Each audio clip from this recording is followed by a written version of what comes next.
Recorded Books presents an unabridged recording of Trophy Hunt by C.J. Box, narrated by David Chandler.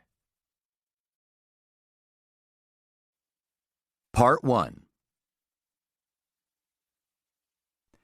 In 12-year-old Sheridan Pickett's dream, she was in the Bighorn Mountains in the timber at the edge of a clearing. She was alone. Behind her, the forest was achingly silent. Before her, a quiet wind rippled through the long meadow grass in the clearing. Then the clouds came, dark and imposing, roiling over the top of the mountains in a wall. Soon the sky was completely covered, a lid placed on a pot. In the center of the clouds was a lighter cloud that seemed to be lit from within. It grew bigger and closer, as if lowering itself to the earth. Black spores of smoke snaked down in tendrils from the cloud, dropping into the trees. In moments, the smoke became ground-hugging mist that coursed through the tree trunks like soundless, rushing water. Then it seeped into the ground to rest or to hide. As quickly as the clouds had come, the sky cleared. In her dream, she knew the mist stayed for a reason. The purpose, though, was beyond her understanding. When would it emerge, and why? Those were questions she couldn't answer. Sheridan awoke with a start, and it took a few terrifying moments to realize that the darkness surrounding her was actually her bedroom, and that the breathy, wind-like stirring she heard was her little sister Lucy, asleep on the bunk beneath her bed.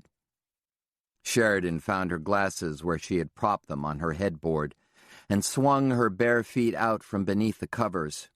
She dropped to the cold floor with her nightgown ballooning around her. Parting the curtain, she looked at the night sky. Hard, white stars like blue pinpricks stared back. There were no clouds, either dark or glowing. Chapter 1. It had been a good day of fly fishing until Joe Pickett and his daughters encountered a massive bull moose that appeared to be grinning at them. Until then, Joe, Sheridan, and 7-year-old Lucy had spent the entire afternoon working their way upstream on Crazy Woman Creek on a brilliant early September day. Maxine, their yellow Labrador, was with them. The tall, stream-side grass hummed with insects, hoppers mainly, and a high breeze swayed the crowns of the musky lodgepole pine forest. They fished methodically, overtaking each other in wide loops away from the water, passing silently while the person they were passing cast at a pool or promising riffle. The water was lower than usual. It was a drought year, but the stream was clear and still very cold. Joe was in his late 30s, lean and of average height. His face and the backs of his hands were sunburned from being outside at altitude. Hopscotching over dry river rocks, Joe had crossed the stream so he could keep a better eye on his girls as they worked the other side with their fly rods. Maxine shadowed Joe, as she always did, fighting her natural instinct to plunge into the water and retrieve fly casts. Sheridan stood waist-deep in brush upstream and was momentarily still, concentrating on tying a new hopper pattern to her tippet. Her glasses glinted in the afternoon sun, so Joe couldn't tell if she was watching him observe her. She wore her new fishing vest, a recent birthday present, over a t-shirt, baggy shorts, and water sandals for wading. A sweat-stained Wyoming Game and Fish Department cap, one of Joe's old ones, was pulled down tightly on her head. Her bare arms and legs were cross-hatched with fresh scratches from thorns and branches she had crashed through to get closer to the water. She was a serious fly fisher, and a serious girl overall. But while Sheridan was the fisher, Lucy seemed to be catching most of the fish, much to Sheridan's consternation. Lucy didn't share her older sister's passion for fishing. She came because Joe insisted, and because he had promised her a good lunch. She wore a sundress and white sandals, her shiny blonde hair tied in a ponytail. With each fish Lucy caught, Sheridan's glare toward her little sister intensified, and she moved farther upstream away from her. It's not fair, Joe knew she was thinking. "Dad, come here and look at this," Sheridan called, breaking into his rumination. He pulled the slack tight on his rod and looped his line through his fingers before walking up the bank toward her. She was pointing down at something in the water beneath her feet. It was a dead trout, white belly up, lodged between two exposed stones. The fish bobbed in a natural cul-de-sac dark with pine needles and sheaths of algae that had washed down with the current. He could tell from the wet, vinyl-like sheen on the fish's pale underside and the still bright twin slashes of red beneath its gills that it hadn't been dead very long. "That's a nice fish," Sheridan said to Joe. "A cutthroat. How big do you think it is?" 13, 14 inches, Joe replied. "It's a dandy." Instinctively, he reached down for Maxine's collar. He could feel her trembling under her skin through her coat, anxious to retrieve the dead fish. "What do you think happened to it?" she asked. "Do you think somebody caught it and threw it back after it was dead?" Joe shrugged. "Don't know." On a previous trip, Joe had instructed Sheridan how to properly release a fish back into the water after he caught it. He'd shown her how to cradle it under its belly and lower it slowly into the water so that the natural current would revive it, and how to let the fish dart away under its own power once it was fit to do so.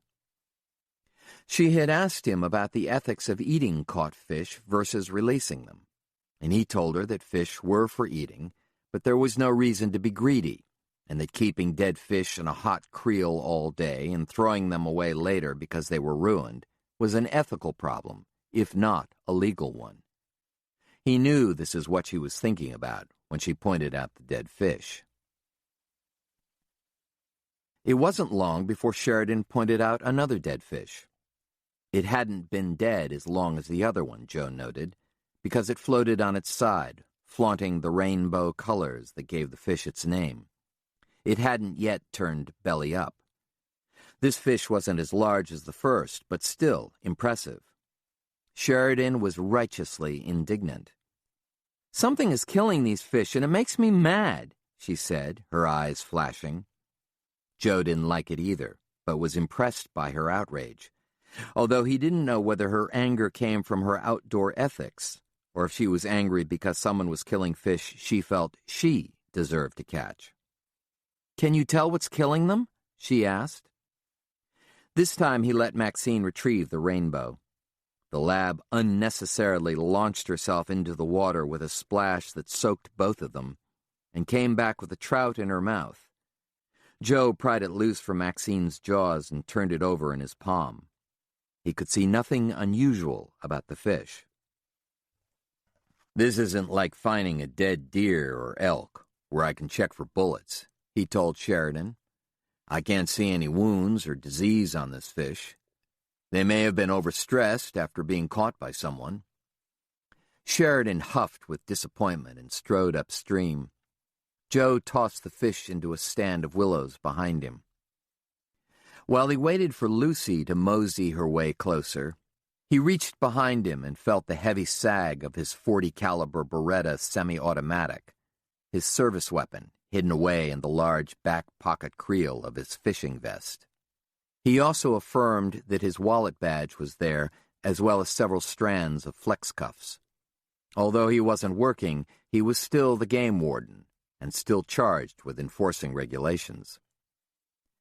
That morning, as he packed, he had taken the unusual step of adding another item to his fishing vest arsenal: bear spray. He strummed his fingers over the large aerosol can through the fabric of his vest. The bear spray was wicked stuff, 10 times more powerful than the pepper spray used for disabling humans. A whiff of the spray, even at a distance, brought men to their knees.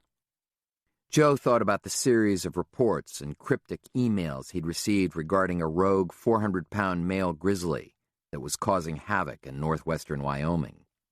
For the past month, the bear had damaged cars, campsites, and cabins, but as yet there had been no human-bear encounters. The bear had originally been located near the east entrance of Yellowstone Park through a weakening signal from its radio collar, but he hadn't yet been sighted. When the Bear Guys, a team of Wyoming Game and Fish Department and U.S. Fish and Wildlife Service bear specialists, tried to cut it off, the bear eluded them and they lost the signal. Joe couldn't recall a runaway bear incident quite like this before. It was like the wilderness version of an escaped convict. He blamed the drought, as the biologists did, and the need for the grizzly to cover new ground in search of something, anything, to eat. It hadn't been lost on him that the damage reports indicated that the grizzly was moving to the east through the Shoshone National Forest. If the bear kept up his march, he would enter the Bighorn Mountains, where grizzlies hadn't roamed for 80 years. Joe disliked bringing his weapon and badge with him on his day off. He felt oddly ashamed that his daughters were seeing his day-to-day equipment as they caught fish, and he cooked them over an open fire for lunch. It was different when he was out in the field, in his red chamois game and fish shirt, and driving his green pickup, checking hunters and fishers. Now, he just wanted to be Dad. Working their way upstream, they stumbled upon another party. Sheridan saw them first and stopped, looking back for Joe. He could see flashes of color through the trees upstream, and he heard a cough. Joe noticed a strange odor in the air when the wind shifted. The odor was sickly sweet and metallic, and he winced when a particularly strong waft of it blew through. Making sure Lucy was well behind them, Joe winked at Sheridan as he overtook her, and she fell in behind him as he closed in on the two fishers. He debated whether or not to show his badge before saying hello and decided against it. Joe noticed the unpleasant odor again. It seemed to get worse as he walked upstream. As he approached them, he felt Sheridan tug on his sleeve, and he turned and saw her point toward the water. A small brook trout, not more than 6 inches long, was floating on the top of the water on its side. It wasn't dead yet, and he could see its gills working as it pathetically tried to right itself and swim away. "The fish killers," Sheridan whispered ominously at the man and woman in front of them, and he nodded to her in agreement. The man looked to be in his late 50s and was dressed as if he were a cover model for Fly Fisherman magazine. He wore ultralight Gore-Tex waders and leather wading boots, a pale blue Cool Max shirt, and a fishing vest with dozens of bulging pockets filled with gear. A wooden net hung down his back from a ring on his collar. A leather-bound journal for documenting the species and size of the fish he caught was on a lanyard on his vest, as was a small digital camera for recording the catch. The man was large and ruddy, with a thick chest. He had a salt and pepper mustache and pale, watery eyes.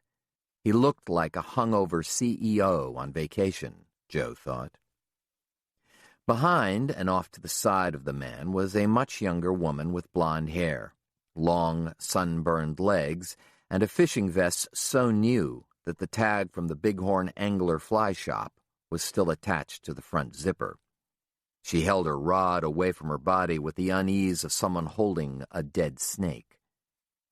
It was obvious, Joe thought, that the man was teaching the woman how to fish.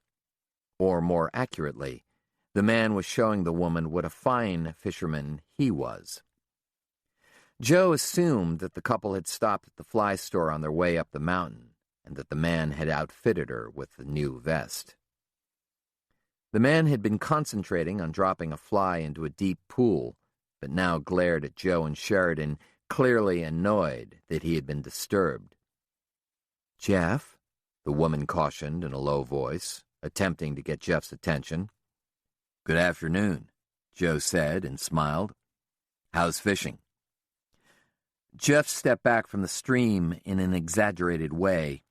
His movement wasn't aggressive, but clearly designed to show Joe and Sheridan that he wasn't pleased with the interruption and that he planned to resume his cast as soon as possible. 30-fish day, Jeff said gruffly. 28, the woman corrected, and Jeff instantly flashed a look at her. It's an expression, he said, as if scolding a child. 20-fish day, 30-fish day, they're fucking expressions. It's what fishermen tell each other if one of them is rude enough to ask. The woman shrank back and nodded. Joe didn't like this guy. He knew the type. A fly fisherman who thought he knew everything and who could afford all of the equipment he read about in the magazines. Often, these men were fairly new to the sport. Too often, these men had never learned about outdoor etiquette or common courtesy. To them, it was all about 30-fish days. Keeping any? Joe asked, still smiling. He reached into the back pocket of his vest, bringing out his wallet badge and holding it up so Jeff could understand why Joe was asking the question. There's a limit of 6 on this stream, Joe said. Mind if I look at what you've kept? Jeff snorted and his face hardened. So you're the game warden? Yes, Joe said, and this is my daughter Sheridan. And his daughter Lucy, Lucy said, having caught up with him. What's that smell, Dad? And Lucy, Joe added, looking back at her. She was pinching her nose with her fingers. So I would appreciate it if you watched your language around them. Jeff started to say something but caught himself. Then he rolled his eyes heavenward. Tell you what, Joe said, looking at the woman, who appeared to be fearing a fight, and Jeff. How about you show me your licenses and conservation stamps, and I'll show you how to properly release a fish, so that there aren't any more dead ones. The woman immediately began digging in her tight shorts, and Jeff seemed to make up his mind that he didn't really want to fight either. Still glaring at Joe, he reached behind his back for his wallet. Joe checked the licenses. Both were perfectly legal. She was from Colorado and had a temporary fishing license. Jeff O'Bannon was local, although Joe couldn't remember ever seeing him before. Joe noted that O'Bannon's address was on Red Cloud Road, which meant he lived in one of the new $500,000 ranchettes south of town in the Elkhorn Ranches subdivision. That didn't surprise Joe. Do you know what that awful smell is? Joe asked conversationally as he handed the licenses back. It's a dead moose, Jeff O'Bannon said sullenly. In that meadow up there. He gestured through the trees to the west, vaguely pointing with the peaked, extra-long bill of his Orvis fishing cap. That's one reason why we're fucking leaving.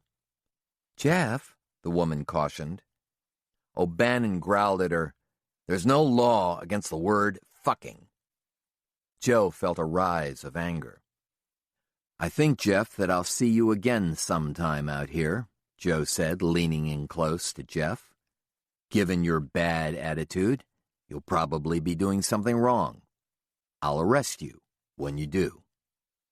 O'Bannon started to step toward Joe, but the woman held his arm. Joe slipped his hand in the back pocket of his fishing vest and thumbed off the safety bar on the bear spray. Oh, to hell with it, O'Bannon said, leaning back. Let's get out of here, Cindy. He's already ruined my good mood. Joe watched as Cindy breathed a long sigh of relief and shook her head in bewilderment for Joe's benefit, keeping out of Jeff's line of vision. Joe stepped aside as the man stormed past him, followed by Cindy. Bye, girls, Cindy called to Sheridan and Lucy, who watched the two walk downstream. Jeff led the way, snapping branches and cursing. Cindy tried to keep up. Dad, can we leave too? Lucy asked. It stinks here. Go ahead and go downstream a little ways and get out of the smell if you want to, Joe said. I need to check this moose out. We're going with you, Lucy honked back, still holding her nose. Joe turned to argue when he noticed that O'Bannon and Cindy hadn't moved very far downstream after all. O'Bannon stood in a clearing, glaring through pine branches at Joe while Cindy tugged at him. "Okay," Joe said, knowing it was best to keep his girls near him. The moose wasn't hard to find, and the sight jarred Joe.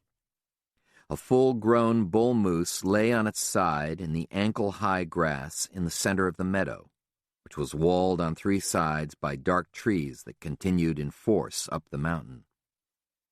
The dead moose was horribly bloated to nearly twice its normal size, its mottled purple skin stretched nearly to breaking. Two black legs, knobby-kneed and surprisingly long, were suspended over the ground like a chair that had been tipped over. Its face, half hidden in the grass, seemed to leer at him with bared, long teeth and a single, bulging, wide-open eye that looked like it was primed and ready to fire right out of the socket. Joe turned on his heels and told his girls to stop so they wouldn't see it. Too late. Lucy shrieked and covered her mouth with her hands. Sheridan stared, her eyes wide, her mouth set grimly.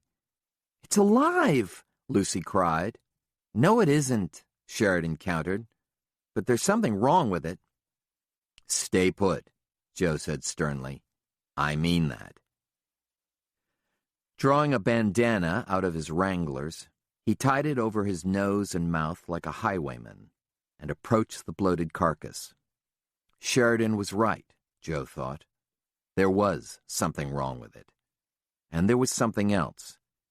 He had a fuzzy, slightly dizzy feeling.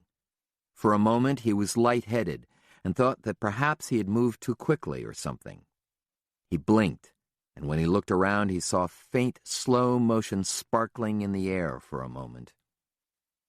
Shaking his head to try and clear it, Joe circled the carcass, never getting closer than a few feet from it.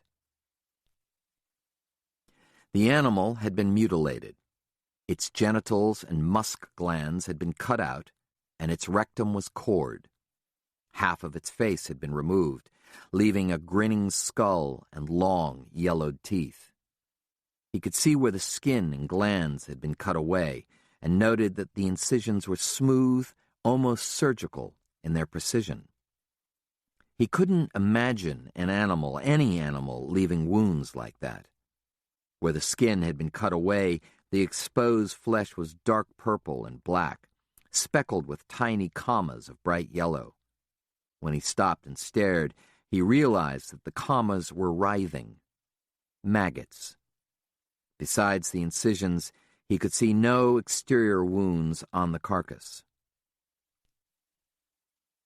Turning his head for a big gulp of air, he strode forward and squatted and grasped one of the bony, stiff forelegs. Grunting, he lifted, using the leg as a lever. He shinnied around the obscenely smiling face and massive inverted palm frond antlers and pulled, using his legs and back, trying to turn the stiff carcass. For a moment, the sheer weight of the animal stymied him, and he feared losing his footing and falling over it. Worse yet would be if the leg pulled loose from the putrefied shoulder, leaving a long, hairy club in his hands. But with a sickening kissing sound, the body detached from the ground and began to roll toward him. He pulled hard on the leg and jumped back as the carcass flopped over in the grass. Gases burbled inside the carcass, sounding like something subterranean. He searched the grass-matted hide for external injuries. Again, he found none. He expected to see the flattened grass black with congealed blood, as was usually the case when he found animals that had been poached. The entry wound was often hard to see, but the exit wound would bleed and drain into the turf, leaving a black and red pudding. But there was no blood underneath the moose at all, only more insects, madly scrambling, running from sunlight. Joe stepped back and looked around. The grass was lush and thick in the meadow, and he noticed for the first time that there were no tracks of any kind in it. When he looked back on the slope he had walked up, His own footprints were glaringly obvious in the crushed, dry grass. It appeared that the moose had chosen the center of the meadow to suddenly drop dead. So what could possibly have removed the animal's genitals, glands, and face, and not left so much as a print? He pulled the bandana from his mouth and let it hang around his neck. His necropsy kit was in his pickup, which was a 1-hour walk away. Dusk would be approaching soon, and he had promised Mary Beth he would have the girls home in time for dinner and homework. Tomorrow, when he returned, he expected that with the kit and his metal detector he would find a bullet or two in the carcass. Usually the lead caught up just beneath the hide on the opposite side of where the animal had been shot. Joe walked back to where Sheridan and Lucy were standing. They had moved back down the hill from the meadow, close enough that they could watch him, but far enough away that the smell of the carcass wouldn't make them sick to their stomachs. Jeff and Cindy were nowhere in sight. As they worked their way down the slope to Crazy Woman Creek, his girls fired questions at him. "Who killed the moose, Dad?" Lucy asked. "I like moose." "Me too, and I don't know what killed it." "Isn't that strange to find an animal just dead like that?" Lucy again. "Very strange," Joe said, "unless somebody shot it and left it." "That's a crime, right? A big one?" Sheridan asked. Joe nodded. "Wanton destruction of a game animal." "I hope you find out who did it," Sheridan said, "and take away all of his stuff." "Yep," Joe agreed, but his mind was racing. Besides the mutilation and the lack of tracks around the animal, something else bothered him that he couldn't put his finger on. But as the three of them walked downstream, he saw a raccoon ahead of them splash through a pool and vanish into a stand of trees.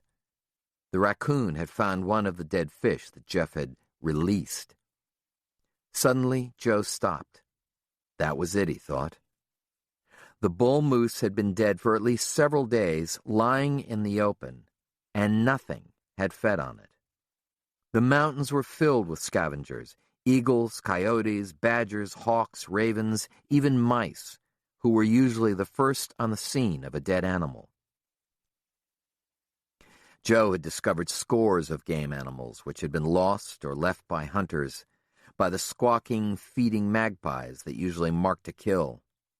But the moose looked untouched, except for the incisions.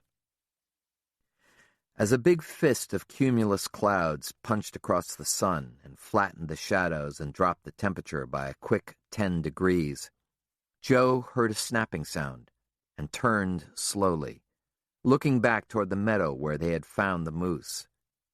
He could see nothing, but he felt a ripple through the hairs on the back of his neck. "What is it, Dad?" Sheridan asked. Joe shook his head, listening. "I heard it," Lucy said.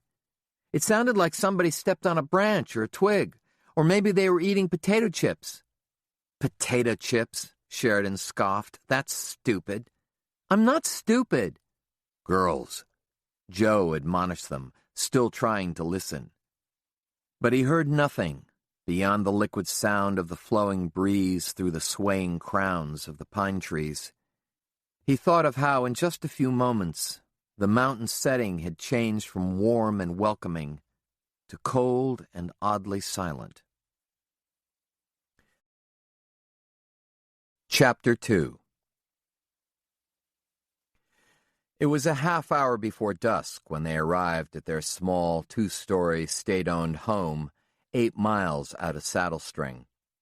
Joe swung the pickup off Bighorn Road and parked it in front of the detached garage that needed painting. Sheridan and Lucy were out of the passenger door even before he set the brake, rushing across the grass in the front yard into the house to tell their mother what they had seen. Maxine bounded behind them but paused at the door to look back at Joe. "Go ahead," Joe said. "I'm coming." Assured, the Labrador bolted into the house. After putting the rods, vests, and cooler into the garage, Joe walked around the house toward the corral. Toby, their 8-year-old paint gelding, nickered as soon as Joe was in sight, which meant he was hungry. Doc, their new sorrel yearling, nickered as well, following the older horse's lead. Joe shooed them aside as he entered the corral, then fed them 2 flake sections each of grass hay. He filled the trough and checked the gate on his way out. While he did so, he wondered why Mary Beth hadn't fed them earlier, because she usually did. As he opened the door at the back of the house, Sheridan stormed out of it in a dark mood. "Did you tell your mom about the moose?" Joe asked her. "She's busy," Sheridan snapped. "Maybe I should have made an appointment." "Sherry," Joe admonished, but Sheridan was out the back gate toward the corral. He turned and entered the kitchen. Mary Beth sat at the kitchen table, wearing a sweatshirt and jeans, surrounded by manila files, stacks of paper, face-down open books, a calculator, and a laptop computer. Boxes of files were stacked on either side of her chair, their lids on the floor. She was concentrating on her laptop screen and barely acknowledged him as he entered the kitchen. "Hey, babe," he greeted her and swept her blonde hair away from the side of her face and kissed her on the cheek. "Just a second," she said, tapping on her keyboard. Joe felt a pang of annoyance. It was obvious that nothing was cooking on the stove, and the oven light was dark. The table was a shambles, and so was Mary Beth. It wasn't as if he expected dinner on the table every night, but she had asked him to be home early with the girls for dinner, and he had lived up to his part of the bargain. "Okay," she announced, and snapped the screen down on her laptop. "Got it." "Got what?" "The Logue Country Realty account is finally reconciled," she said. "What a mess that one was." "Well, good," he said flatly, opening the refrigerator to see if a covered dish was ready to heat. "Nope." "I don't know how they stayed in business after they bought it, Joe," she explained, filing bank statements and canceled checks into folders and envelopes.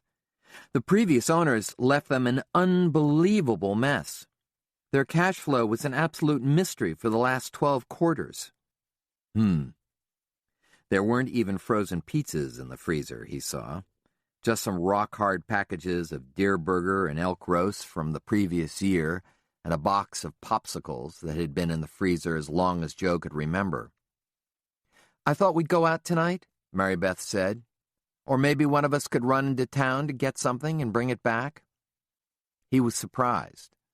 "We can afford to?" Mary Beth's smile disappeared. "No, we really can't," she sighed. "Not until the end of the month, anyway." "We could thaw out that burger in the microwave," Joe suggested. "Do you mind grilling out?" she asked. "That's fine," he said evenly. "Honey," Joe held up his hand. "Don't worry about it. You got caught up in your work. It's okay." For a second, he thought she would tear up. That happened more and more lately, but she didn't. Instead, she bit her lower lip and looked at him. "Really," he said. As he scraped the grate of the barbecue grill in the backyard, Joe battled with himself over his disappointment that there was no dinner planned, and his growing worry about Mary Beth and their marriage. There was no doubt that the violent death of April, their foster daughter, last winter, had severely affected Mary Beth. Joe had hoped that the dawn of spring would help Mary Beth heal, but it hadn't. Spring had only brought the realization that their situation in general was no different than it had been before. Sometimes he caught her staring. She would fix on the window, or sometimes on something that seemed to be between the window and her eyes. Her face would look slightly wistful, and her eyes softened. A couple of times he asked her what she was thinking about.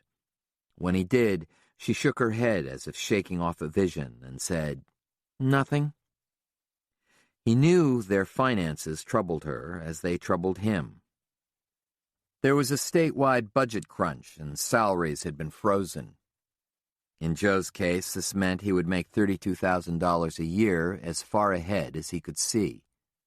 The long hours he worked also meant that any kind of extra income was out of the question. The department provided housing and equipment, but recently the house, which had at one time seemed wonderful, felt like a trap. After April died, Joe and Mary Beth had discussed their future. They needed normalcy, they agreed. They needed routine. Faith and hope would return naturally because they were strong people and they loved each other, and, given time, they'd all heal. Joe had promised to look at other job options or request a change of districts within the state. A change of scenery might help, they agreed. But he hadn't really researched the job postings recently, because in his heart he loved his job and never wanted to leave it. That reality shrouded him at times with secret guilt.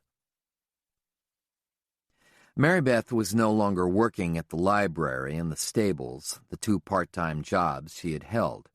Even combined, they were too low-paying and involved too much public contact, she told him. She was uncomfortable with library patrons who assessed her and asked her questions about April and the events that had led to her death. But they needed additional income, and in the summer, Mary Beth had started her own business, setting up accounting, office management, and inventory control for small businesses in Saddle String. Joe thought it was a perfect choice with her education, toughness, and organizational skills.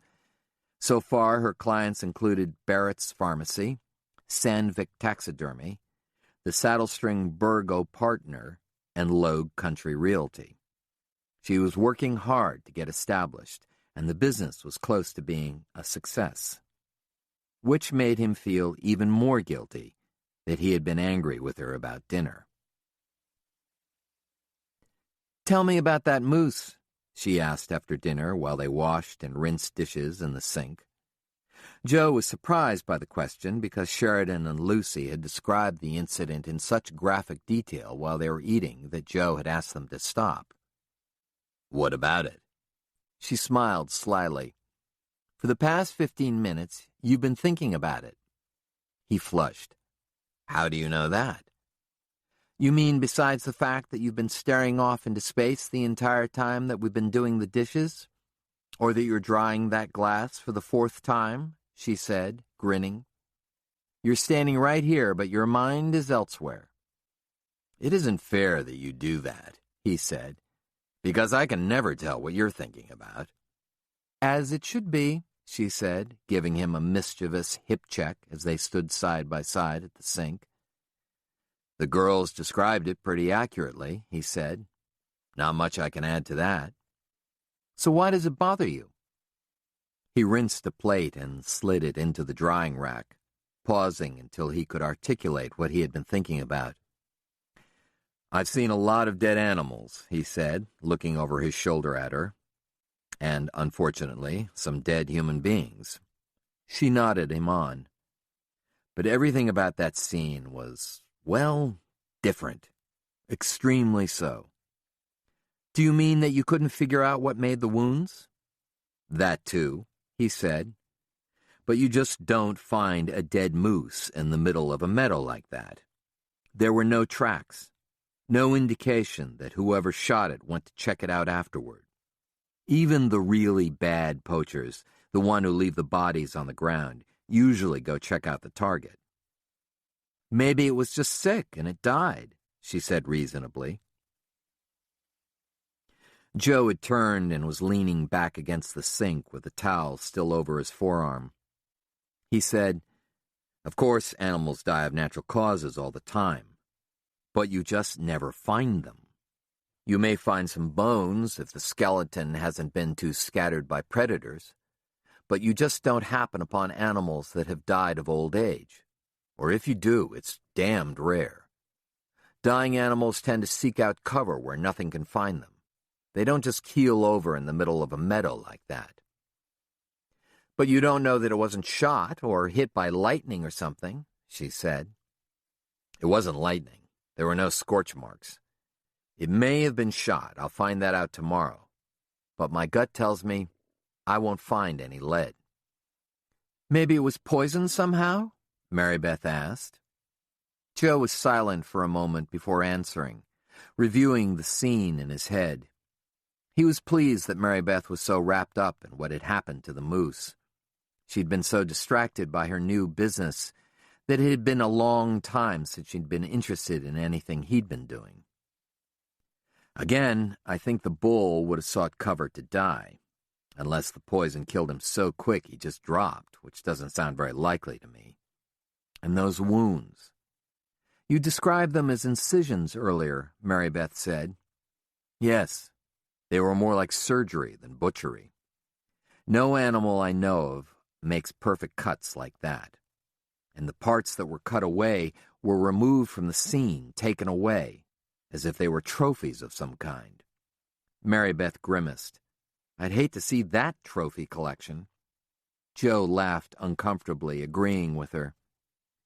It's almost as if the moose was dropped from the sky, Mary Beth said. Ah, geez, he moaned. I was hoping you wouldn't say that.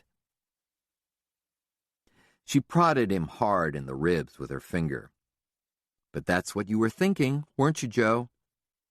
At first he thought about denying it, but she was so damnably keyed into his thoughts that he didn't dare. Yep, he said. I can't wait to hear what you find out, she said, turning and reaching through the wash water for the plug. Should I ask my mother what she thinks about it? Joe bristled, as Mary Beth knew he would, and she laughed to assure him she was kidding. Her mother, the former Missy Van Curen, was soon to marry a local rancher named Bud Longbreak. In addition to getting remarried, she had 4 ex-husbands, and discussing exactly how Joe had stifled Mary Beth's potential, Missy's top passion was reading books and watching television shows and movies about the paranormal. She loved to speculate about situations and events around 12 Sleep County and the world and ascribe supernatural explanations to them. Don't tell her, please, Joe begged, exaggerating his pleas, but not really. You know how I hate that woo-woo crap. Speaking of woo-woo crap, Sheridan said as she entered the kitchen from where she'd been eavesdropping, did I tell you I had that dream again? Chapter 3. The next morning, Monday, Joe hiked up the Crazy Woman Creek drainage with his necropsy kit to discover that the grinning moose was no longer there. The absence of the dead moose in the meadow stopped him outright, and he stood still for a moment, surveying the crushed grass.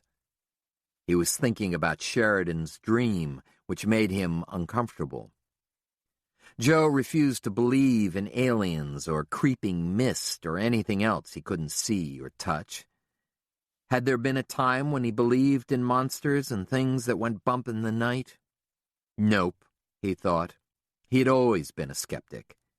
He remembered when neighborhood kids gathered around a Ouija board and urged him to join them. Instead, he went fishing. When his friends stayed up late at night to watch creature movies, Joe fell asleep. Sheridan was different, though, and always had been. He hoped she'd outgrow the dreams. Something had dragged or carried the carcass away. The trail was obvious. A spoor of flattened grass led across the meadow in a stuttering S-curve toward the northern wall of pine trees. Puzzled, he followed it.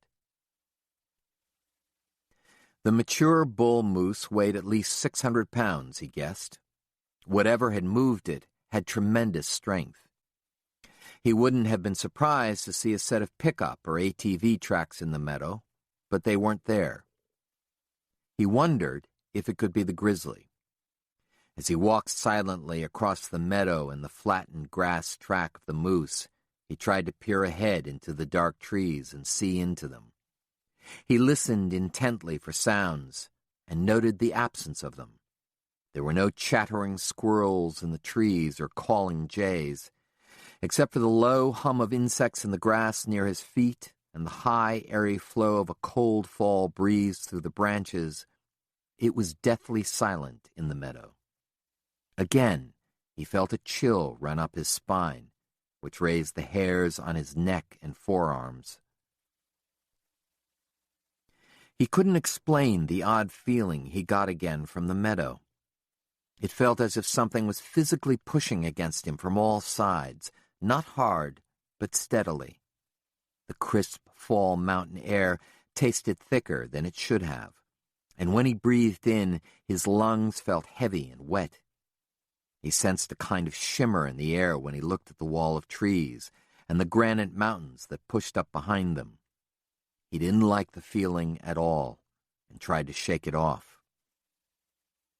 Joe slipped the strap of the necropsy kit over his head so that his hands were free. He drew his semi-automatic weapon and worked the slide, seating a cartridge in the chamber. With his left hand, he unclipped the large can of bear spray from his belt and thumbed off the guard. He cautiously approached the wall of trees, his weapon in his right hand and the spray in his left. All of his senses were tuned to high, and he strained to see, hear, or smell anything that would give him a warning before it was too late. That's when he saw the bear track in the center of the crushed grass. The huge paw was the size of a pie plate, and it pushed down through the mat of grass into dark soil. He could see the heel imprint clearly. It was pressed into the dirt, as were the prints of all 5 toes. Nearly 2 inches from the end of the toe marks were sharp punctures in the ground, as if a curved garden rake had been swung overhead and embedded deeply into the earth. The creature that had made the tracks was the rogue grizzly bear. He was sure of it. None of the native black bears could leave a track that large. The odd thing, he thought, was that the track was pointed toward him and not toward the wall of trees. Why wasn't the track heading away from the meadow? Then he answered his own question. If the bear was dragging the moose out of the meadow, he would have clamped down on the moose's neck with his teeth and pulled it backward, like a puppy dragging a sock. The fact that the heel print was deeper than the claws indicated that the bear was struggling with the heavy carcass, backing up and digging deep into the earth for traction. He glanced at the bear spray he carried, and then at the .40 caliber Beretta. Too small, he thought. Too puny. Not only would he likely miss because he was such a poor shot with a handgun, but even if he hit his target, it would probably do no more than make the bear angry. He stood, thought, and shrugged, then plunged forward toward the trees that lined the meadow. There was a hole in the brush where something, the bear, had already blazed through. Branches had been bent and snapped back and broken. Entering the pool of shadow cast by the wall of pine trees, Joe squinted to see better. The forest was unnaturally dense and cluttered with wicked snarls of dry deadfall. The tree trunks were the thickness of the barrel of a baseball bat and extremely close together. Joe lowered his shoulder and pushed through. The forest floor was dark, dry, and carpeted thickly with several inches of bronze pine needles. His boots sank with each step, and the earth was springy. The smell inside was a combination of dried pine, vegetative decay, and the sudden, strong odor of the dead moose that for some reason Joe had not noticed until now. As his eyes adjusted to the half-light filtering through the pine boughs, the carcass of the moose seemed to emerge on the forest floor right in front of him. The stench was suddenly overpowering, and Joe stepped back and thumped his shoulder blade against 2 tree trunks that prevented further flight. Holstering his gun, he held his breath while he dug a thick surgical face mask from the kit, pulled the rubber band over the back of his head, and fitted the mask over his nose and mouth. He smeared Vicks Vapo Rub across the front of the mask from a small plastic jar in the kit to further block the smell. Then he approached the carcass and got to work. The carcass had obviously decomposed even more. blooms of entrails had burst through several places in the abdomen of the moose, where the hide had been stretched so tightly that it split. Again he marveled at the surgical precision of the incisions that had been made. He could see no wounds that he had missed the day before, except for the gouged rips in the neck from the teeth of the bear that had dragged it from the meadow. Joe photographed the wounds from several angles using his digital camera. The photos, he thought, didn't convey the dread and fear he felt. They looked clinical and somehow cleaner than the real thing. He put on thick rubber gloves and squatted next to the carcass with his kit open. Using dental charts, he noted the size of the premolars, as well as their stain and wear, and guessed that the bull was at least 7 years old, in its prime. Pushing a stainless steel probe through the hide along the spine of the moose between the shoulders, then in the middle of the back, and finally between the haunches, he noted that the body fat of the animal was normal, even a little excessive. Joe thought it was unusual in a drought year that the moose seemed so robust and healthy. Whatever had happened to the moose, it was clear that it hadn't died from either starvation or old age. He ran a telescopic metal detector over the animal from its tail to the rounded end of its bulbous snout. No metal. If the animal had been shot, the bullet had passed through the body. But there was no exit wound. Conventional high-powered hunting bullets were designed to mushroom inside the body and do horrendous damage inside. But they were engineered to stay inside the body somewhere, not to exit. There was the possibility, Joe thought, that the shooter was using specialized armor-piercing type rounds that could pass straight through, but he doubted that scenario. In fact, the more he studied the body, the less he could convince himself that somebody had shot it. Using a razor, Joe sliced tissue samples from the places on the moose's hindquarters, neck, and head where its hide had been cut away. He dropped the strips of meat into thick paper envelopes to send to the lab in Laramie. Plastic would spoil the samples, and he didn't want his effort to go to waste. He duplicated the procedure with another set of envelopes he would send to another lab. After he completed his work, he stood above the carcass and stared at it. If anything, the face, stripped of its flesh, seemed more gruesome in the dark silence of the forest floor. The smell of the decaying body was working its way through the mask, overpowering even the Vicks. Joe looked around, suddenly realizing that he had been so intent on collecting the samples and completing the necropsy that he hadn't thought about the grizzly. Was he out there now, somewhere in the shadows? Would he be coming back? Why would the bear go to all the effort of dragging the huge corpse into the trees and not feed on it? Moose was highly choice meat for hunters and for bears. If the bear wasn't hungry, why would he have worked so hard? If the bear intended to eat the moose later, why hadn't he buried the carcass or covered it with brush as bears usually did? Joe zipped up his kit and retraced his steps. Nothing about this dead moose made sense. His only hope to solve the puzzle, he thought, was if the lab boys could come up with something from the photos and the samples. But even if the moose died of some strange disease, how would they account for the incisions and the missing skin, glands, and organs? As he neared the meadow, the light fused yellow, and when he emerged from the forest, he had the same feeling a swimmer does as he breaks the surface from below. In the meadow, Joe turned. He listened closely for the sounds of a bear approaching, or, for that matter, any sound at all. There was none, but there was still that shimmer in the air and the closed-in feeling of density. Maybe, Joe thought, somebody or something is watching me. Maybe that was why he felt so unnatural and out of sorts in the meadow. He swept the forest with his eyes, trying to find something out of the ordinary.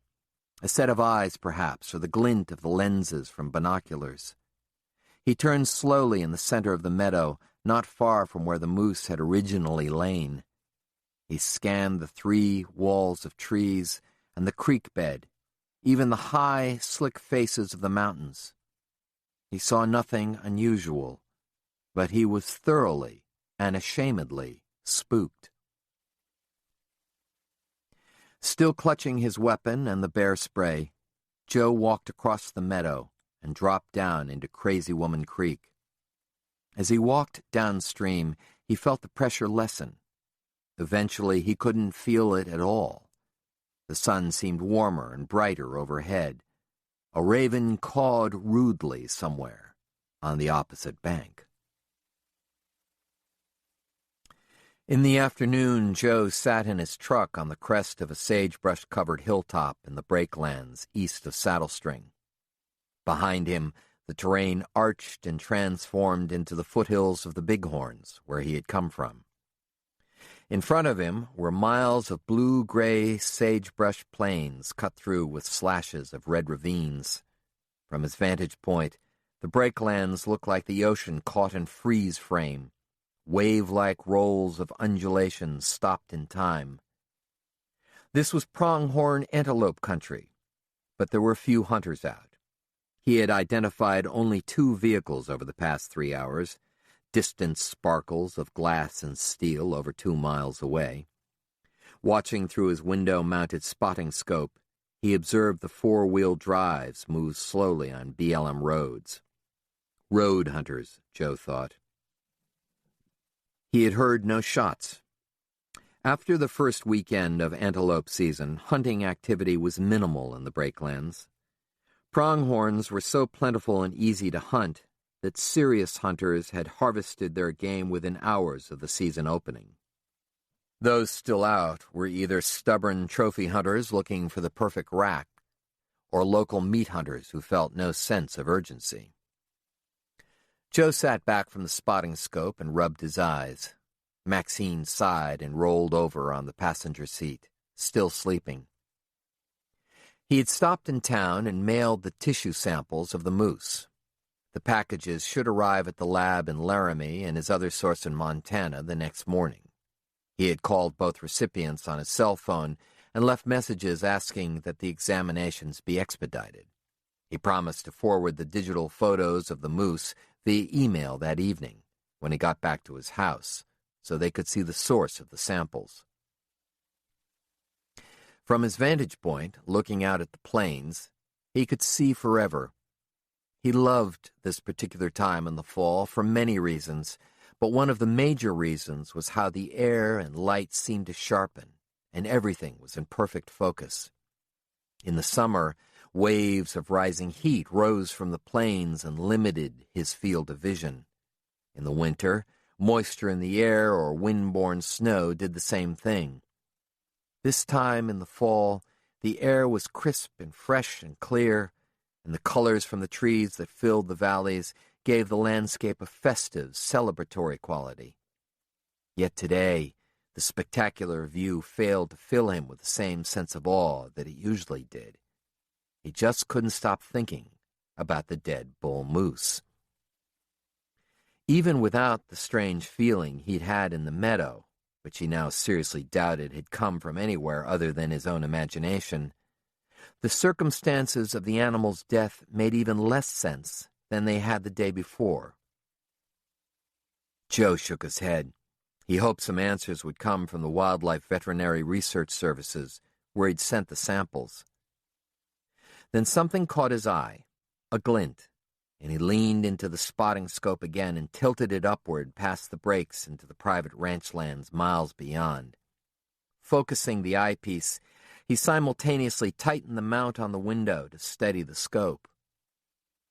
The glint, it turned out, was not from glass, but from water, forming around a freshly drilled well. The drilling rig that produced it was surrounded by 3 large pickup trucks, all the same make, model, and color. Men moved quickly between the pickups and the well, splashing through the growing pool of water. Joe couldn't see them clearly enough to make out their faces or read the logos on the pickup doors, but he recognized what was going on. He had seen it dozens of times in the past year. The trucks and rig were drilling for coal bed methane in the basin. Judging by the rush of water to the surface and the urgency in the men's movements, they had obviously found it once again. Underground coal seams covered the concentrated natural gas like a blanket, which in the past had made it difficult to retrieve. Joe had read, however, that since the technology had been perfected to extract the gas, 5,000 CBM wells had been drilled in the Powder River Basin. An additional 5,000 to 8,000 wells were planned. Gas was being found everywhere they looked, and locating the underground pockets was now a fairly easy thing for geologists to do.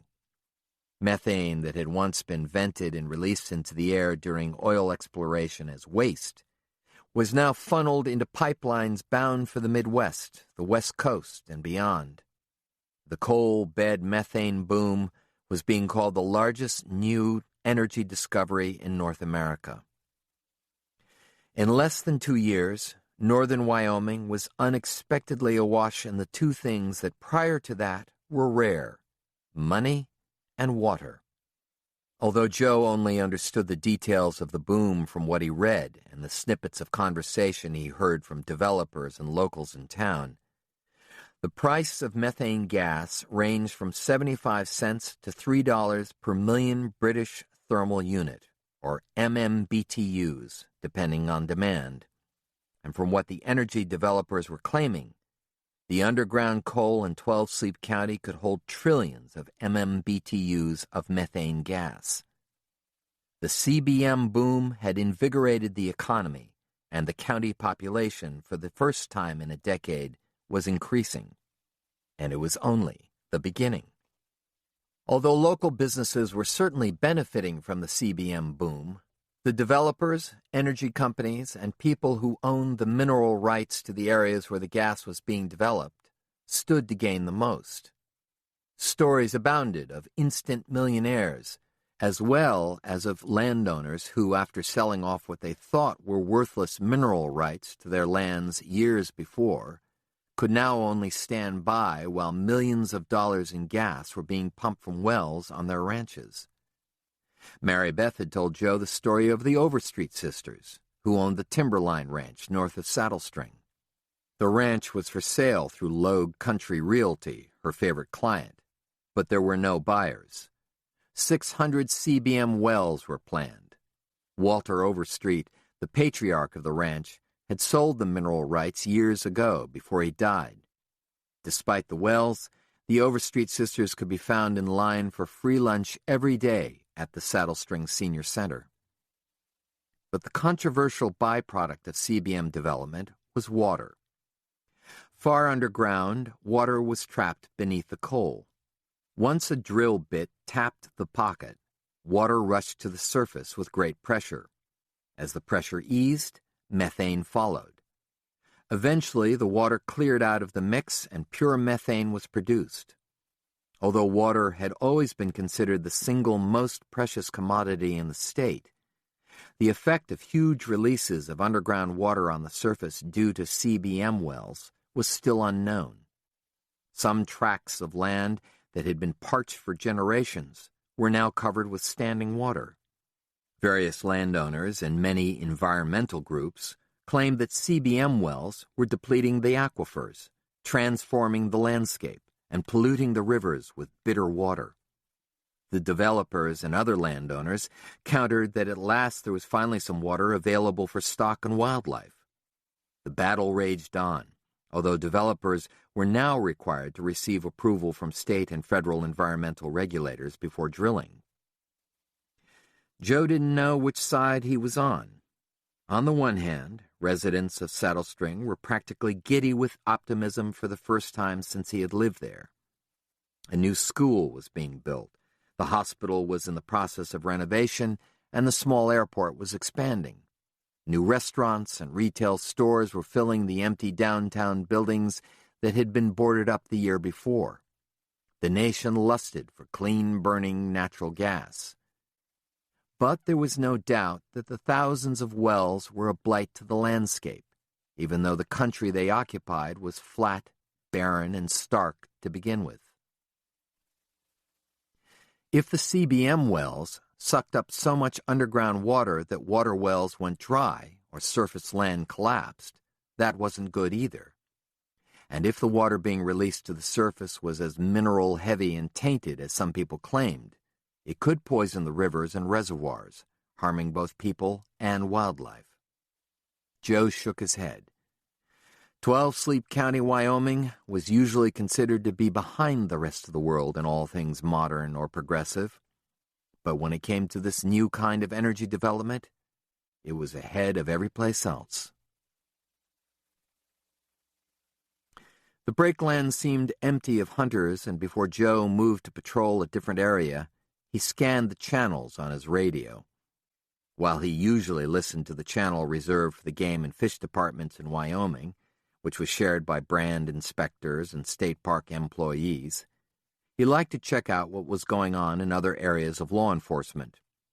He listened to a highway patrol officer flirt with a dispatcher 200 miles away from his lonely location south of Jeffrey City, and a local saddle-string police department request officers to check out a domestic disturbance. Joe had noted more domestic disturbance calls with the influx of CBM workers.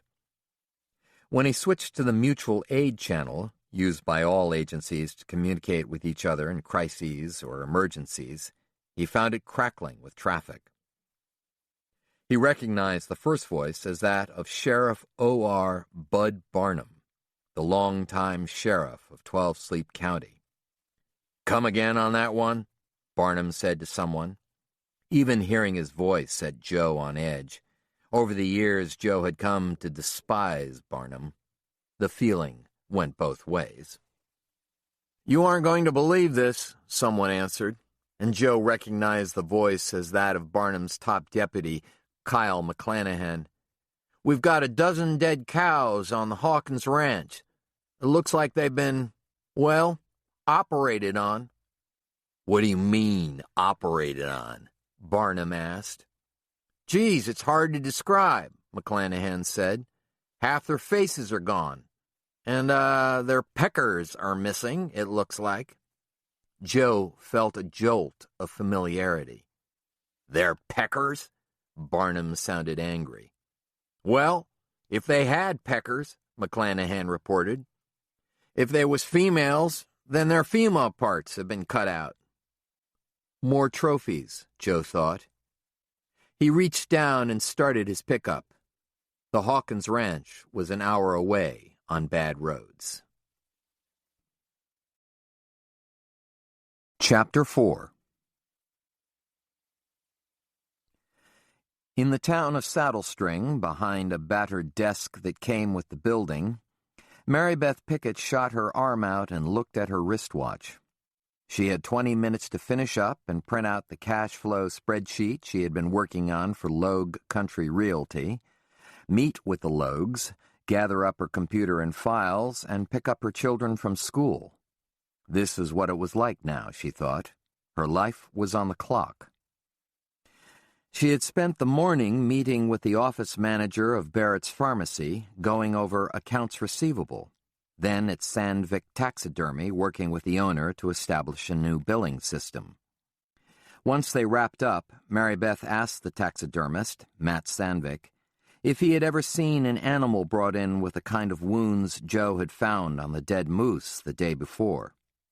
"Yep, I have," Sandvik had answered, his eyes widening behind thick lenses. "Where?" "On that show that used to be on, The X-Files." And Sandvik laughed. After a quick lunch with her friend Marie Logue, co-owner of the Logue Country Realty, Mary Beth set up her portable office in a shabby back room at the real estate office and worked under a bare bulb. A small metal electric heater rattled to life whenever the temperature dropped below 60 degrees and blew out dust-smelling heat through bent orange coils. Of her 3 accounts, Mary Beth preferred working with the Logues, although the account also presented the most challenges. While Mary Beth did her best to straighten out the Byzantine finances of the business they had bought into, there was no doubt that the company and the Logues were in trouble. Despite this, she had come to like and admire them, and wanted to do what she could to help them make the company survive, including undercharging for her time. She knew they couldn't afford her full rate just yet. But if Sheridan and Lucy were to progress to college, as they should, it would take 2 full-time incomes. Joe's salary was barely enough to live on, considering Sheridan's basketball, volleyball, speech and debate interests, and Lucy's piano, dance, and young writers' club. The real estate license would potentially create the cushion they needed for their family. When it came to college for the girls, they would be considered a low-income family, a designation that affected Mary Beth deeply. She tried not to blame Joe because he loved what he did and was good at it, but it didn't pay the bills.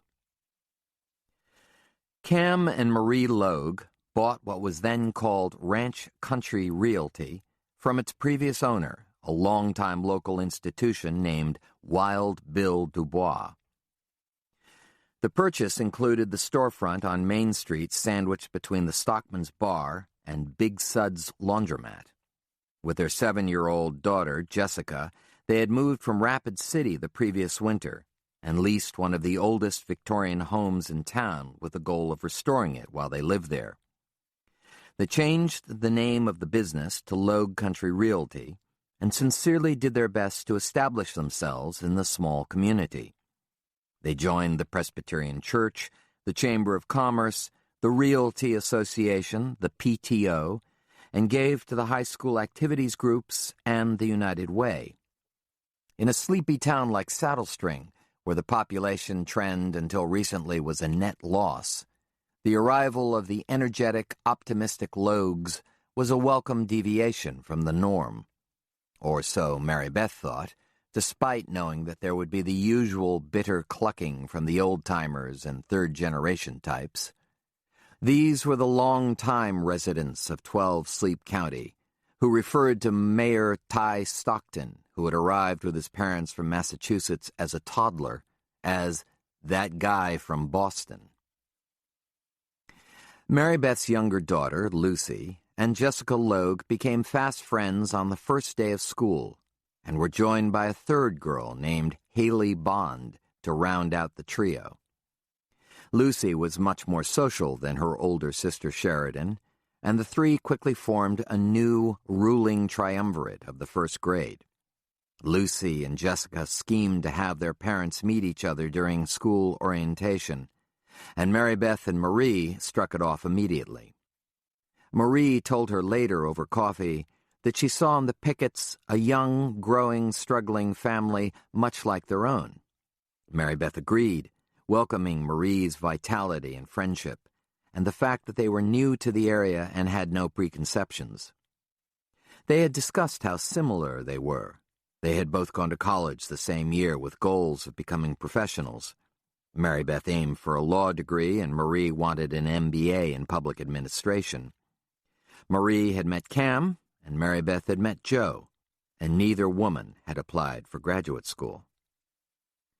When Cam and Marie Logue approached Mary Beth about looking into the accounts they had just bought, Mary Beth agreed, even though Wild Bill Dubois had been known for commingling his funds and cooking his books.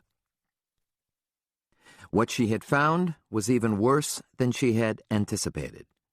The Logues had bought a business that was a rat's nest of bad deals, expired contracts, and unfiled documents. When she told them what she found, they stared back at her in white-faced horror. But instead of giving up or suing Wild Bill, who had quietly moved to Yuma, they decided to make the best of it. With their backs against the wall, they made the decision to work hard and turn their business around. Cam became even more prominent, calling on property owners throughout the county, reminding them that he was there if they needed to buy or sell, trying to win their trust. His hard work had paid off recently in the listing of the timberline ranch by the squabbling Overstreet sisters. If Cam were able to sell it, even at the drastically reduced price it was likely to get, his commission would turn the company around. So when Cam Logue stuck his face in Mary Beth's office, beaming a high-wattage smile she had never seen before, and asked if she could meet with him and Marie to hear some good news. Mary Beth grinned and pushed back in her chair. "Ladies," Cam Logue announced once he had closed the door to his office, "we've got a secret client interested in the Timberline Ranch." Marie, who was petite, dark-haired, and attractive in an open-faced way, clapped her hands together. Her eyes shone. Mary Beth was very happy for her. "So who is it?" asked Marie. Cam laughed. "I just said it was a secret client, Marie." I know. Mary Beth asked, "How serious is he?" Cam turned to her. Cam was handsome, with light, wavy hair and sharp blue eyes. He was ambitious in a way that seemed to encourage others to root for him. At least it worked for Mary Beth. Her impression of him was that he was straightforward and entrepreneurial, if a little combative. He wanted to succeed not only for his business and his family, but also to prove something. Marie had told Mary Beth that Cam had grown up as the youngest on a ranch outside of Saddle String. She said that Cam's parents had doted on Cam's older brother Eric, literally mortgaging the ranch in order to pay for Eric's medical school so he could become a surgeon. The Logue Ranch was absorbed by the Overstreet sisters' Timberline Ranch, and his parents bought a small place in western South Dakota, near the Pine Ridge Reservation. When cattle prices bottomed out, there was no money left over for Cam, who went to Black Hills State, where he met Marie, and later into real estate. Cam's return to Saddle String was a homecoming of sorts. Yet if Cam recognized the irony of now selling the property he had grown up on, he didn't indicate it to Mary Beth. "He's serious," he said, "but he's doing due diligence. He's no dummy." "Due diligence?" Marie asked. Cam nodded. "He knows all about those CBM wells and all of the water they discharge. Even though he knows he won't have the mineral rights, he wants to get that water tested to make sure it's okay when it flows down the river. He's afraid if something is wrong with the water, the enviros or the downstream users might sue him as the landowner." "That's smart," Mary Beth said. "He's a pretty smart guy." Marie sat down in Cam's desk chair. "What if there's something wrong with the water?" "There's nothing wrong with the water, Marie," Cam said, as if speaking to a child. "The water's fine. It's been tested before they sunk all of those wells, and it's fine. It's as sweet as honey." "Then why—" "Marie," Cam's reaction was sharp, "it's complicated. All of the testing that's been done has been piecemeal, before each new set of wells, by different companies at different times in the last couple of years. Our buyer wants water collected from all of those different well sites and tested again to make sure they're okay. To make sure, I don't know, that they haven't hit any bad water since they tested the first time, I guess. But you don't need to worry about it. The water's going to be just fine." Mary Beth thought Cam was a little more prickly than necessary, but she had never seen him this excited before. "Our difficulties may be over soon," Marie said, as much to herself as to Cam or Mary Beth. Cam beamed at her, then turned his full-force grin on Mary Beth. As suddenly as a light bulb going out, Cam's face fell into a mask of seriousness. "But we need to keep this absolutely quiet," he said gravely. "It's got to be kept in the strictest professional confidence." Mary Beth nodded. The sale of property of this magnitude would electrify the valley, she knew. Other realtors would try to poach the secret buyer and try to get him to look at other ranches that might have more appeal or fewer wells. Property owners on the fence about selling may suddenly decide to try the market. "It'll be hard to keep this a secret," Marie grinned, "but we can do it." "Mary Beth?" Cam asked. "I'll tell my husband," she said, meeting their eyes. "We don't keep secrets from each other, but it will go no further than that." When neither of the Logues spoke, Mary Beth felt compelled to explain. "He tells me things that go on in his job that need to be kept confidential, and I do that. I've never breached Joe's confidence, and he wouldn't breach mine. Besides, she said, he doesn't talk much as it is. Marie snorted a laugh and turned in her chair to Cam. You remember meeting Joe, don't you, at that back-to-school night? I think the only thing he said all evening when Mary Beth introduced us was pleasure. That's it. One word in 3 hours. Okay, then, Cam said, clapping his hands once as if to dispel the hint of suspicion that had entered the room. Mary Beth glanced at her watch. Oh, my goodness, I've got to go. The girls are out of school. Marie said, Feel free to have Lucy come over to our house with Jessica. Haley Bond is already coming. Those three have a great time together. But don't worry. I'll bring Lucy home later, around 5 or 5:30, right?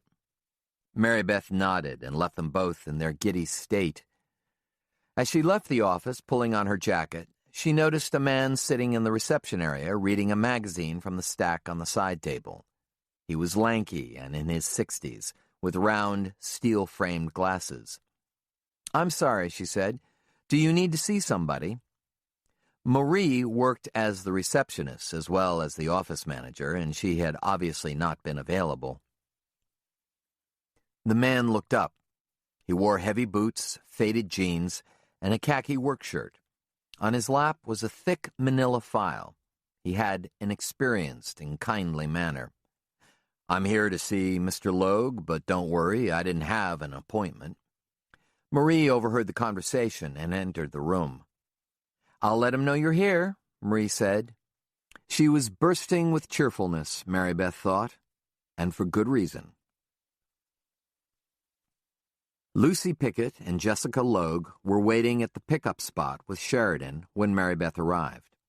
The playground was empty except for a few students on the swings. Mary Beth felt guilty for being late. Mary Beth swung her minivan to the curb and the three girls piled in.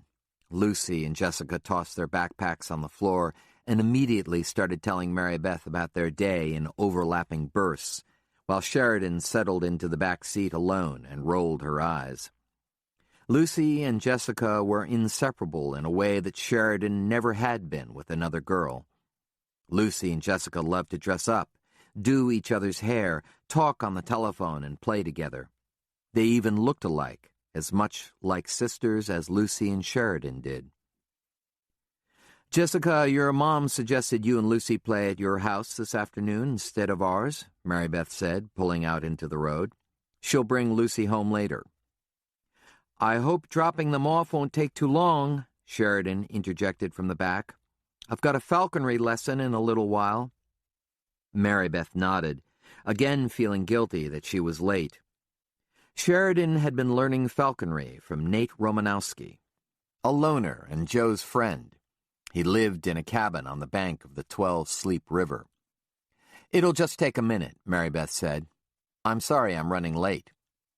You seem to be running late a lot these days, Sheridan said under her breath, but loud enough that Mary Beth heard her. Both Lucy and Jessica immediately stopped talking and waited for what they hoped would be an argument. Please don't use that tone with me, Sheridan, Mary Beth said evenly, locking eyes with Sheridan in the rear-view mirror. We can discuss this later. Sheridan broke the gaze and shrugged. Mary Beth noticed that Lucy and Jessica had huddled together and shrunk out of view, no doubt trying not to giggle. The Logue home was one of Saddle String's fading treasures, a classic Victorian, one of the original homes built at the edge of town near the river by an 1890s cattle baron. The faded house was hard to see behind the mature cottonwoods that towered around it. In addition to the old, magnificent house, there was wooded acreage and a few outbuildings, including a carriage house. The house had sat vacant for 15 years in disrepair until the Logues bought it last winter. Marie had walked Mary Beth through the place recently, apologizing endlessly for its condition. Only 2 rooms had been modernized so far, the kitchen and a bathroom. The rest looked as it had in the mid-1980s, when the longtime county clerk of 12-Sleep County died there in his 78th year. The rumor was that the county clerk used to store records in the house and the buildings and charge the county for rent. Maybe now, Mary Beth thought as she watched Lucy and Jessica skip away, Cam and Marie would have the means to accelerate the remodeling on the great old house. "Mom," Sheridan said from the back seat, "she's getting bigger. You don't have to wait until she gets in the house before we leave." "I'm just not used to this yet, Sheridan," Mary Beth said. "You two have so many things going on these days. I struggle with letting you go." "Mom, my falconry lesson?" As Mary Beth pulled away and turned left on Centennial Street toward Bighorn Road, her phone chirped. It was Joe, telling her about the call he had overheard concerning mutilated cows. He told her he would likely be late for dinner. Dinner, Mary Beth thought, the guilt rushing back. She had forgotten to plan dinner.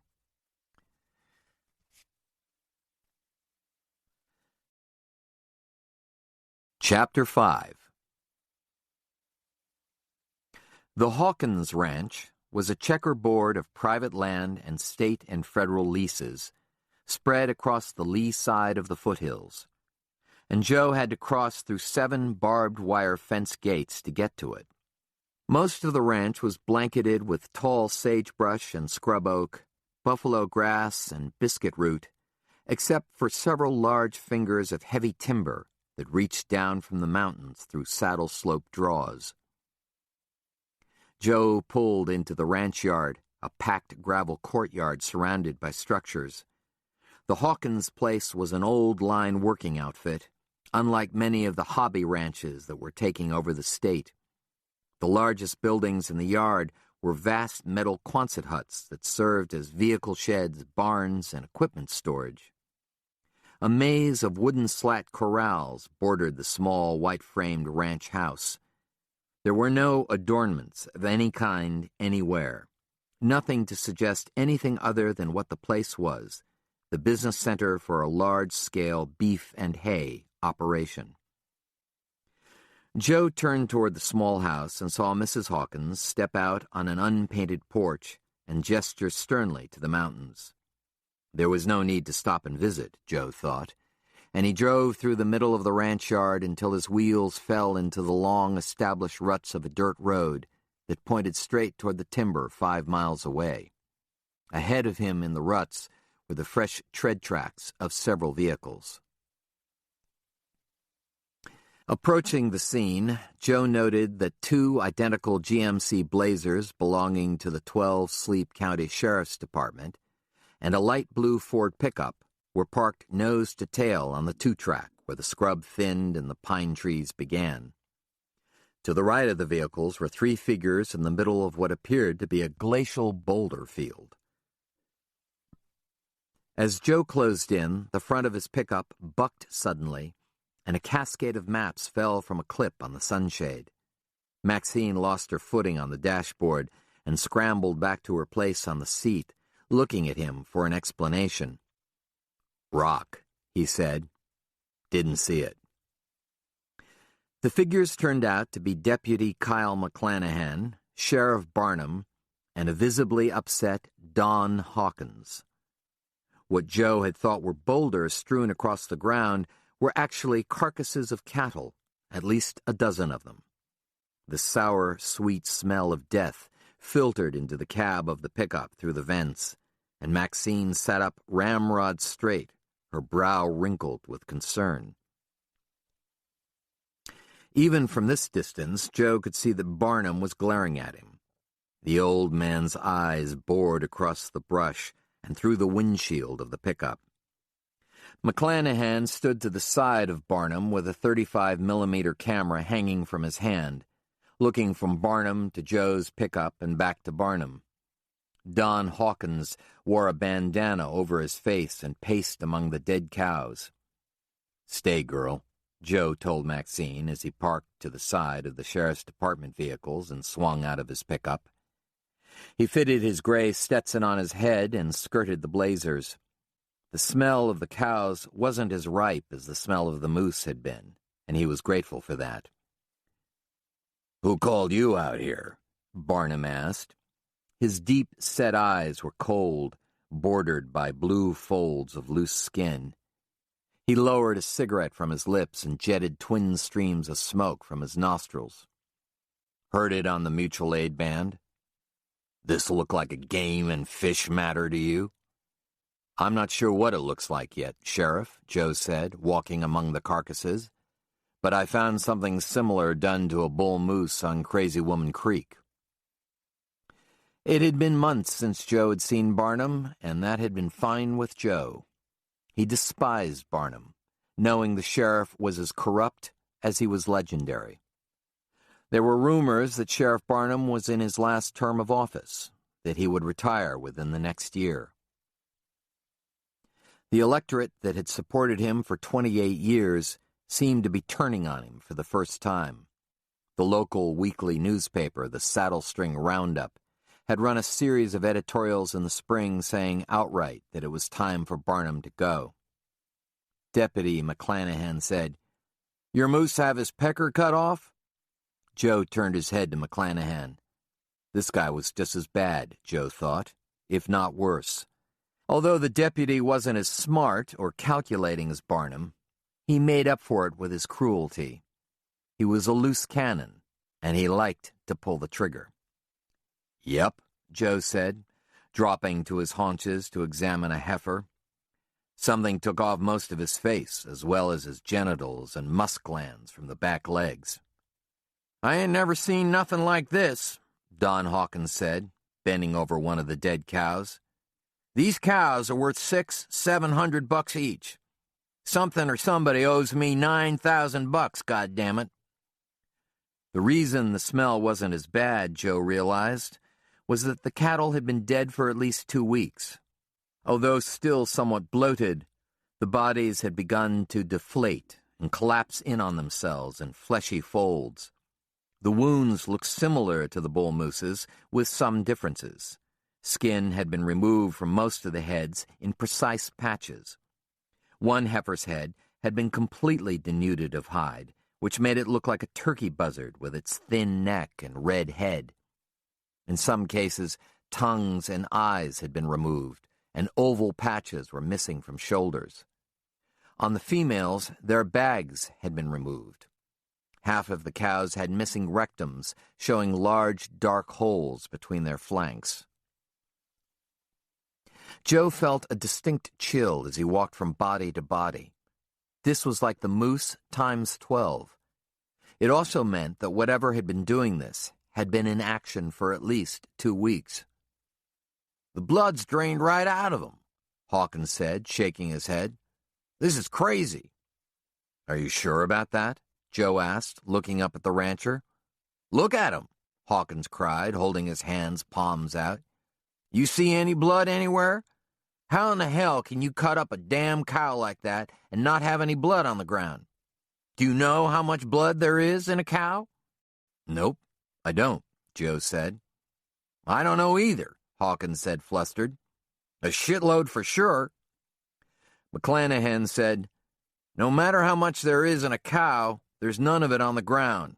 It's like the blood got sucked right out of them." "Oh, for Christ's sake," Barnum growled, turning his back to McClanahan. "Don't start saying things like that." "So what did it?" "How in the hell should I know?" "Maybe some kind of predator?" McClanahan asked. "A bear or a mountain lion or something?" "There is a bear," Joe said. "A big grizzly. I saw his tracks this morning. But I can't believe a bear could do this." "That's all I need," Barnum said, his voice rising. "A bunch of mutilated cattle and a goddamn grizzly bear on the loose. Not to mention space aliens sucking the blood out of domestic animals in the middle of ranch country," McClanahan said dramatically. "It's happened before, you know." "Stop that," Barnum spat. "I mean it." Joe battled a smile and addressed Don Hawkins. "When did you find these cattle?" Hawkins was slow to answer, and when he did, it was with hesitation. McClanahan's speculating had rattled him. "My guy Juan found them horseback this morning. He called me at the ranch house on his radio. Have you been missing these cattle? Hawkins nodded. We moved most of our herd up to Montana, where they have some grass. The drought here forced us to move our cows this fall. We knew we had stragglers in the timber, and Juan's been looking for 'em and herding 'em down. Did you see anything unusual? Hear anything? Something washed across Hawkins' face. Joe waited. He could tell that Hawkins seemed a little embarrassed about something. This is stupid, Hawkins said. Juan told me a few days ago he was getting dizzy when he rode up here. He thought it was the elevation or something. I thought it was laziness. It's easier to look for cows on flat ground than in the timber, so I figured he was angling for easier work. Joe didn't say that he thought he knew the feeling. Dizzy? McClanahan asked. Like dizzy how? I don't know, Hawkins said, rolling his eyes. He's always complaining about something. Anything else? Joe asked. Maybe a couple of weeks ago? Hawkins shook his head.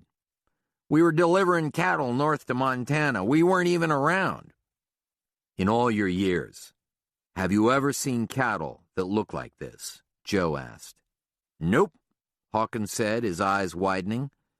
I once saw a badger make a den in the belly of a dead cow, but I never seen nothing like this. Joe said, Have you heard anything from your neighbors? Have they called about missing cattle? Hawkins rubbed his stubbled chin, then gestured north with his hat rim. That's Bud Longbreak's place, and I haven't heard anything from Bud in a while. We both have a couple of cricks run through that we share in common, and our cows get mixed up in the bottoms sometimes. But like I said, he hasn't called me about anything. Joe felt a twinge at the mention of Bud Longbreak. Mary Beth's mother, Missy, had already moved to his ranch, and their wedding was looming. Hawkins turned his head to the south. That's the Timberline Ranch that way, he said, and a grin broke across his face. Do you know the Overstreet sisters? McClanahan snorted from 10 feet away and shook his head. I know of them. When they aren't scratching each other's eyes out or in court suing each other over something, they're accusing me or rustlers of making off with some of their cows, Hawkins said. I bet the sheriff's been out here 10 times over the years because one of those crazy Overstreet broads called and said they had cattle missing. At least 10, Barnum sighed. Never found anything, and the sisters can't produce records of any missing stock. The Timberline Ranch was the one for sale, Joe recalled. No wonder, he thought, if they couldn't keep track of their cattle. So whatever they say is less than credible, Hawkins said. If anybody saw a flying saucer up here, it would have been them, McClanahan said. I'll guarantee you that. Shut up, please, Kyle, Barnum said. As Joe listened to the exchange, another question came to him. Were there any vehicle tracks up here before the sheriff arrived? Not that I could see. What are you saying, that we messed up the crime scene? Barnum asked. Not saying that at all. Even McClanahan glanced over his shoulder at Barnum. Well, you better not be, Barnum said defensively. This is my investigation, and no one has requested you here. The wounds are similar to my moose, Joe said. It's likely the same thing. No predation either, even though all that beef has just been sitting out here in plain sight. That bothers me, Hawkins said, shaking his head. There's just something real wrong with that. We should have known those cows were up here. There should have been big flocks of birds feeding on them. That's how we usually find dead cows, and not one of these cattle has been fed on or scattered. Joe had received calls from Don Hawkins the previous spring about mountain lions that had killed several calves. Joe had looked for the cats and not found them. When the calls stopped, he knew that Hawkins had found them. Nevertheless, the ranch was prime habitat for lions, coyotes, and black bears. Just like my moose, Joe said. Nothing will eat the meat. It makes you wonder why. Tell you what, Barnum said as he lit a cigarette and exhaled a blue cloud of smoke. You worry about your moose, and I'll worry about Mr. Hawkins' cows. You've got jurisdiction, said Joe. You are correct. So I guess you're planning to talk with Juan then, as well as Bud Longbreak and the Overstreet sisters. I know how to do my job, Pickett. Not that you've always done it before, Joe thought, but didn't say. But he knew Barnum was practically reading his thoughts. I sent tissue samples of the moose to the lab in Laramie, Joe said, not mentioning where else he had sent them. I asked that they expedite the analysis. When there are some results, I'll share them with you. You were going to get these cattle tested, weren't you? Barnum's eyes narrowed, and he didn't answer. Who is that? McClanahan said, pointing down the road at an approaching vehicle. They waited, watching, as an older pickup bucked and heaved up the washed-out road. Joe recognized her first. He had met her the winter before, but couldn't recall her name. Reporter, Joe said. Works for the Saddle String Roundup. She must have been listening in on the scanner. Damn it, Barnum said, his face darkening. I do not want this in the newspaper. Too late, McClanahan said. How in the hell are we going to explain this? Barnum asked the sky. Joe wondered the same thing. Chapter 6. We're supposed to stay in my room, Jessica Logue told Lucy Pickett and Haley Bond. My dad says we need to stay out of those old buildings out back. He says they're unsafe for us to play in. Lucy and Haley protested. One of the things the girls loved was exploring the old outbuildings in the thick trees behind the house. It was spooky back there and dark. Can't we play hide-and-seek? Lucy asked. That's what my dad said, Jessica shrugged. He said he's afraid the buildings might collapse when we're playing in them, and he says he doesn't have enough insurance if we get hurt. Ooh, Haley said, widening her eyes. Maybe the roofs will fall in and crush us, and there will be blood and guts all over, like those gophers that get squished on the highway. Stop it, Haley, Jessica said. Haley, who was dark-haired with big brown eyes, liked to talk about gore. She also liked scaring people. Lucy and Jessica had made her promise to stop hiding in the worst places out back and refusing to answer their calls. Several times Lucy and Jessica were on the verge of panic when Haley would suddenly jump out from a pile of lumber or from behind the door of an ancient shed and shout, "Now you die!" There's stuff we can do in here, Jessica said, trying to make the best of it. Yes, there is, Lucy thought. Jessica had the best collection of cool old clothes she had ever seen. Both Lucy and Jessica loved to play dress-up in the old clothes and loved applying makeup from an old makeup case Jessica's mom had given her. Haley sighed but went along. Haley, like Lucy's older sister Sheridan, seemed to think that the girl things Lucy and Jessica liked were boring. She would rather play hide-and-seek in the woods and scare the other girls, just like something Sheridan would do. The box of old clothes was wonderful, and the three girls plowed through it. There were formal ball gowns, high-heeled shoes, tiaras. Jessica's mom had once won the Miss Sunflower Beauty contest as a girl in South Dakota, boas, bathrobes, and some men's clothes. Haley unfolded a dark green set of surgeon scrubs with the name Logue stenciled over the breast pocket. Are these your dad's? She asked. My uncle is a doctor, Jessica said. They used to be his. Is he still a doctor? I think so, Jessica said. Hey, this one's pretty, Lucy squealed, pulling a long maroon velvet gown from the box. She felt the material and liked the lushness of it. And she liked the white fur trim of the collar. This would look good on me with those shoes, she said, pointing at a pair of spike heels. I want to go outside, Haley said, pouting. Do you think you could ask your dad? He's not home yet, Jessica said, fishing a small black hat with a net out of the bundle and putting it on. I'll ask him when he gets home, though. The three girls stood shoulder to shoulder at the mirror over Jessica's dresser, their faces inches from the glass while they applied their makeup. They were dressed up, Haley in the surgeon's scrubs, Jessica in a white satin dress with fake pearls, Lucy in the velvet dress and spike heels and the Miss Sunflower sash hung across her chest. Despite their giggling, they could hear an argument coming from downstairs, from the living room at the foot of the stairs. What are they fighting about? Haley whispered, leaning into the mirror to apply the blush to her cheeks. Jessica shrugged. I don't know. Are you going to ask your dad if we can go outside? When we're done. Lucy, you look beautiful.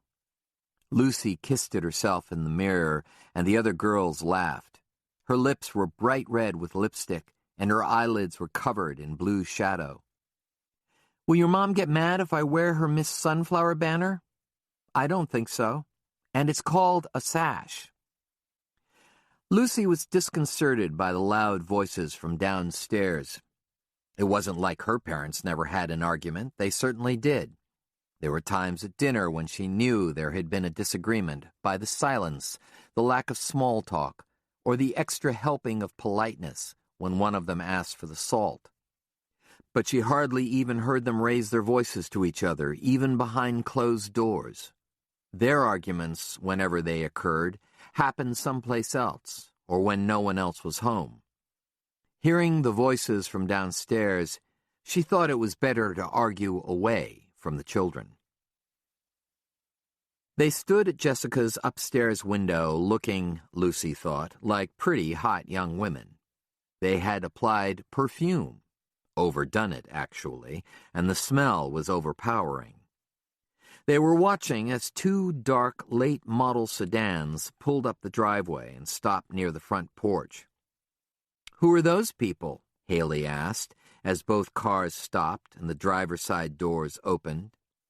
Two older women emerged from their separate vehicles. Each woman was tall, angular, and wearing a print dress that was out of date as well as out of season, Lucy thought. The women looked similar but different, like sisters maybe. I think their name is Overcast, Jessica said. Something like that. Are they sisters? Lucy asked. Yes. So they're not married to anyone? I don't know. I don't think so. Look how they pretend the other one isn't there, Haley said. Isn't that weird? Lucy had noticed.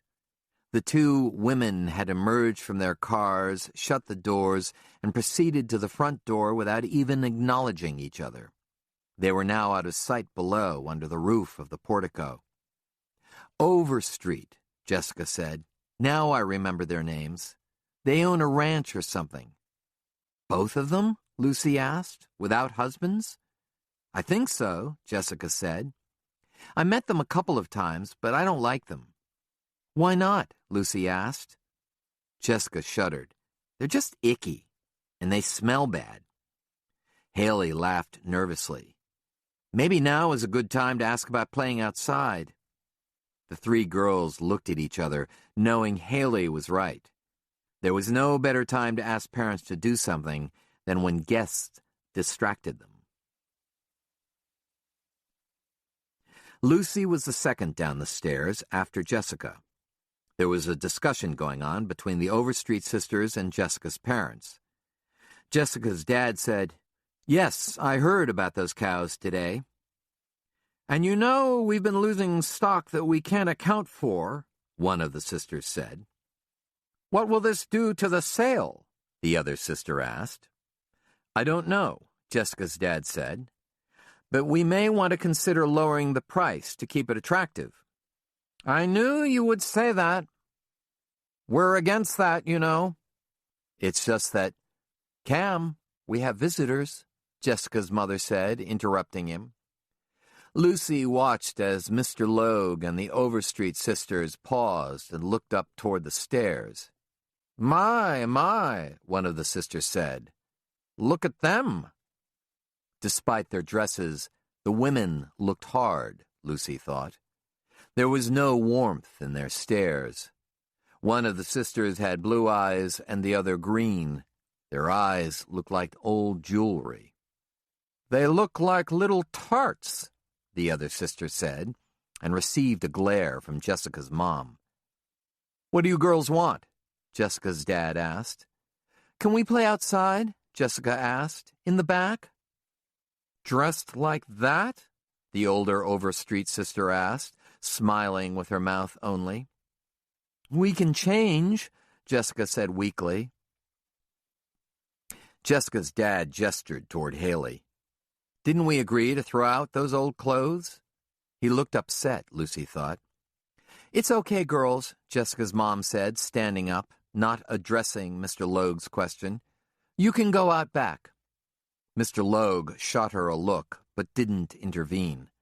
The three girls fluttered down the stairs and across the foyer and out the back door. That worked, Haley said as soon as the door slammed behind them. Did you smell them?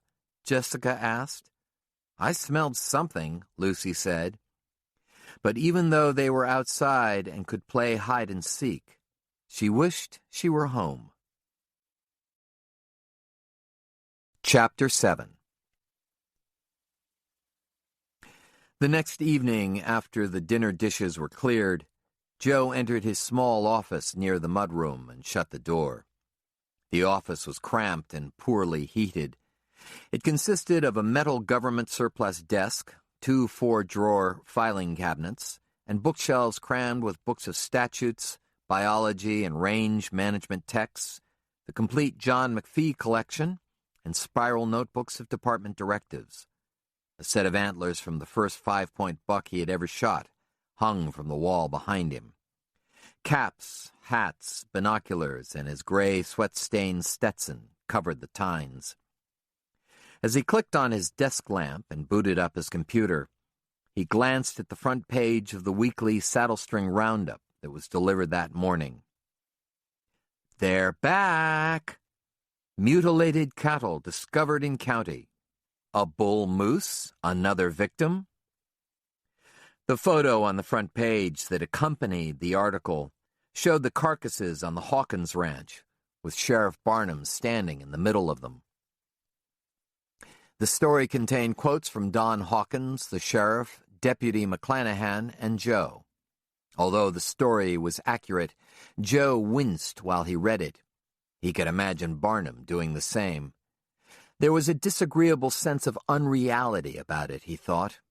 It was the kind of subject matter he ignored with contempt when he saw something similar on the front of a supermarket tabloid. At least a dozen cattle and a bull moose have been found recently in the county bearing mutilations similar to those reported in the mid-1970s, according to 12 Sleep County Sheriff O.R. Bud Barnum. The article summarized the scene at the ranch, describing the dead cattle as gruesome and unearthly, and calling the mutilations inexplicable before jumping to inside pages. Joe read on. In the mid-1970s, a rash of cattle mutilations were reported throughout the Mountain West, primarily in Montana, Wyoming, and Utah. Cattle, as well as sheep and some domestic livestock, were reported dead, with genitals and other organs missing. In most of the documented incidents, skin had been removed from the faces of the victims, as well as eyes, tongues, ears, and glands. Blood was reportedly drained from the bodies. Speculation as to the cause of the deaths ranged from government experiments to cults, as well as extraterrestrial visitations.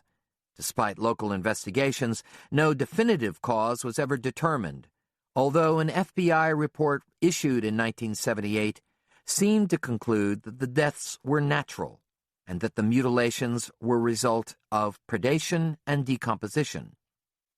A review of county records revealed that the cattle mutilation seemed to have ceased after the initial reports, and there is no record of additional incidents. The reporter had interviewed several area ranchers who had reported cattle mutilations 30 years earlier, as well as the long-retired county coroner who recalled the cases but couldn't locate his files on them. Joe noted the similarities with a rising feeling of unease. The mutilations indeed sounded similar. The removal of genitals and skin, the bloating, no evidence of predation, the lack of a logical conclusion. Several cattle, it had been reported, were found in what looked like craters of 4 or 5 inches in depth, making it appear as though they had been dropped from the sky. One blatant similarity was the precision of the cuts, which seemed to have been made by an extremely sharp and very precise instrument. "There is nothing to fear," Sheriff Barnum cautioned. "There could be an easy explanation for this." When pressed, Barnum declined further comment.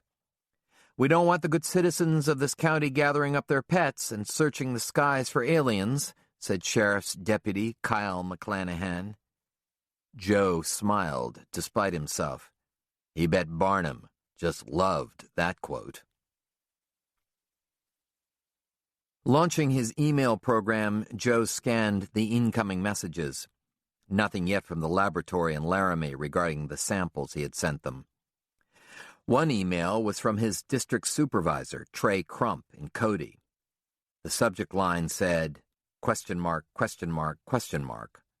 He opened it. "What in the hell is going on with these cows and a moose?" Crump asked. "And what is it with you and dead cows?" Joe paused before responding. He ignored Crump's jibe about dead cows. 2 years before, an environmental terrorist, his wife, and another man were killed by cows strapped with explosives. Joe had inadvertently been involved in the case.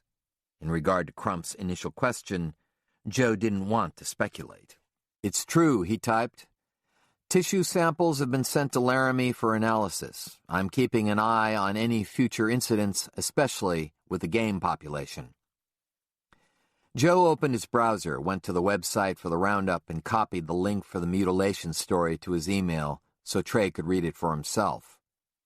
"There is probably an explanation," Joe wrote. "I haven't figured it out yet, but I will try." He wrote that he had found massive bear tracks near the moose. Could this be our rogue grizzly? Then he reread his email, deleted the last line, and sent it. Just as Joe was about to exit his email program, a large file appeared in his inbox, and he waited as it slowly loaded. He recognized the return address as Dave Avery's. Since the time years before when samples he had sent for analysis had been lost at headquarters, Joe had never regained complete trust in the agency bureaucracy. So sometimes he chose to seek 2 opinions, one from the lab in Laramie and the other from Dave Avery, an old college roommate who was now chief wildlife biologist for the Montana Fish and Game Department in Helena. Joe had been best man at Avery's first 2 weddings, but had begged off when asked the 3rd time last summer, claiming he might be bad luck. There was no subject line and no text, only 6 JPEG photos attached to the email. Joe leaned back and waited for them to open, annoyed as always at his low-speed connection. He scrolled down through the photos and felt the hair rise on the back of his neck. The photos were of mutilated cattle in a meadow. He recognized the wounds, the bloated bellies, the madly grinning skulls. Joe wondered how Dave could have gotten a hold of these photos so quickly. But then Joe noticed something. The sky in the top right corner of the second photo was dark and leaden. In the 4th photo, a skiff of snow could be seen in the foreground. The grass was yellowed, almost gray. These photos had been taken in winter, and they had been taken somewhere else. Breaking the online connection so he could use the telephone, Joe found Dave Avery's contact details and punched the numbers. His friend answered on the 3rd ring. "Avery." "Dave, this is Joe Pickett." "Joe, how in the hell are you?" "Fine. I thought you'd be calling. Yep, Joe said, scrolling again through the photos on the screen. I'm looking at these shots of mutilated cattle and wondering where they were taken. Gee, Joe, ever heard of small talk? Like, how am I doing these days, or how is the weather in Helena? Joe sighed. So, Dave, how are you doing? What's the weather like in Helena? They were all taken outside of Conrad, Montana, Avery answered. Last January. Do you know where Conrad is? Nope. Conrad and Depouiller. Ponderay County, northwestern part of the state, east of Great Falls. Okay. 16 of them, from July through January of this year, Avery said. Maybe 8 more, but we couldn't be sure because the bodies were too old. So maybe 24 cattle in all. They were found in groups of 4 to 6, although there were a couple loners. No tracks, no reports of vehicles or lights in the area. Unfortunately, no one ever brought in a fresh one. All of the carcasses were bloated and old. Any predation? There was a long pause, then, no. Was the blood drained out of them? No, it just looks like that. Natural coagulation makes it look like they're bloodless. Once you run some tests, you'll find that out. Then you got the samples I sent you? Joe said.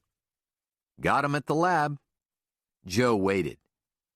He could hear a Chris Ledoux CD playing somewhere in the background, and somebody, he guessed Dave's new wife, singing along. And? Joe finally asked. I haven't dug into them yet, Joe, but I know what I'll find. What's that?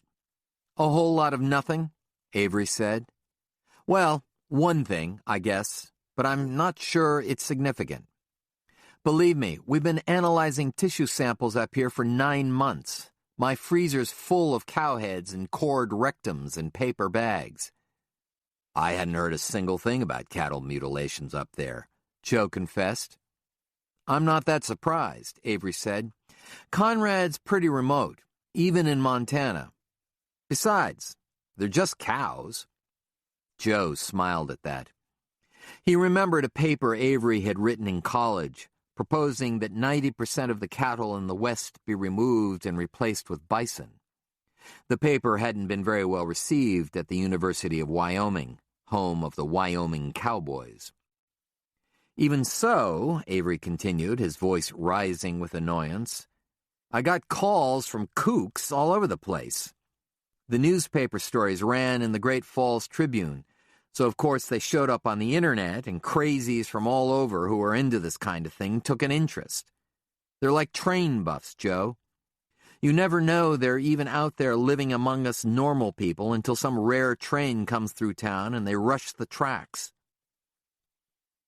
What about wildlife? Joe asked. I found a bull moose mutilated in the same way. No shit?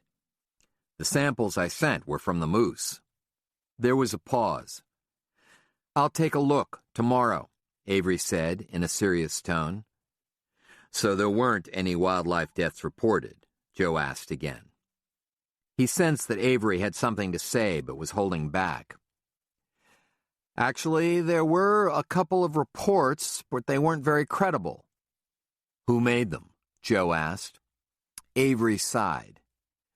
Joe, there was a guy up here, a self-described expert in the paranormal. He just showed up out of the blue with a kind of laboratory on wheels. It's a retrofitted RV with all kinds of equipment and shit inside. He claimed to represent some foundation somewhere in Arizona or New Mexico that funds him to do research. His name is Cleve Garrett. Avery spat the name out as if it were a curse word. And he practically camped on top of me all last summer. He's got all kinds of theories about how these are alien abductions and how I'm engaged in a governmental conspiracy to keep it all quiet. The fucking dweeb. The moron. So you don't like him much? Joe asked facetiously. Ha! Is he the one who reported the wildlife deaths? Joe heard Avery take a swallow of something before answering.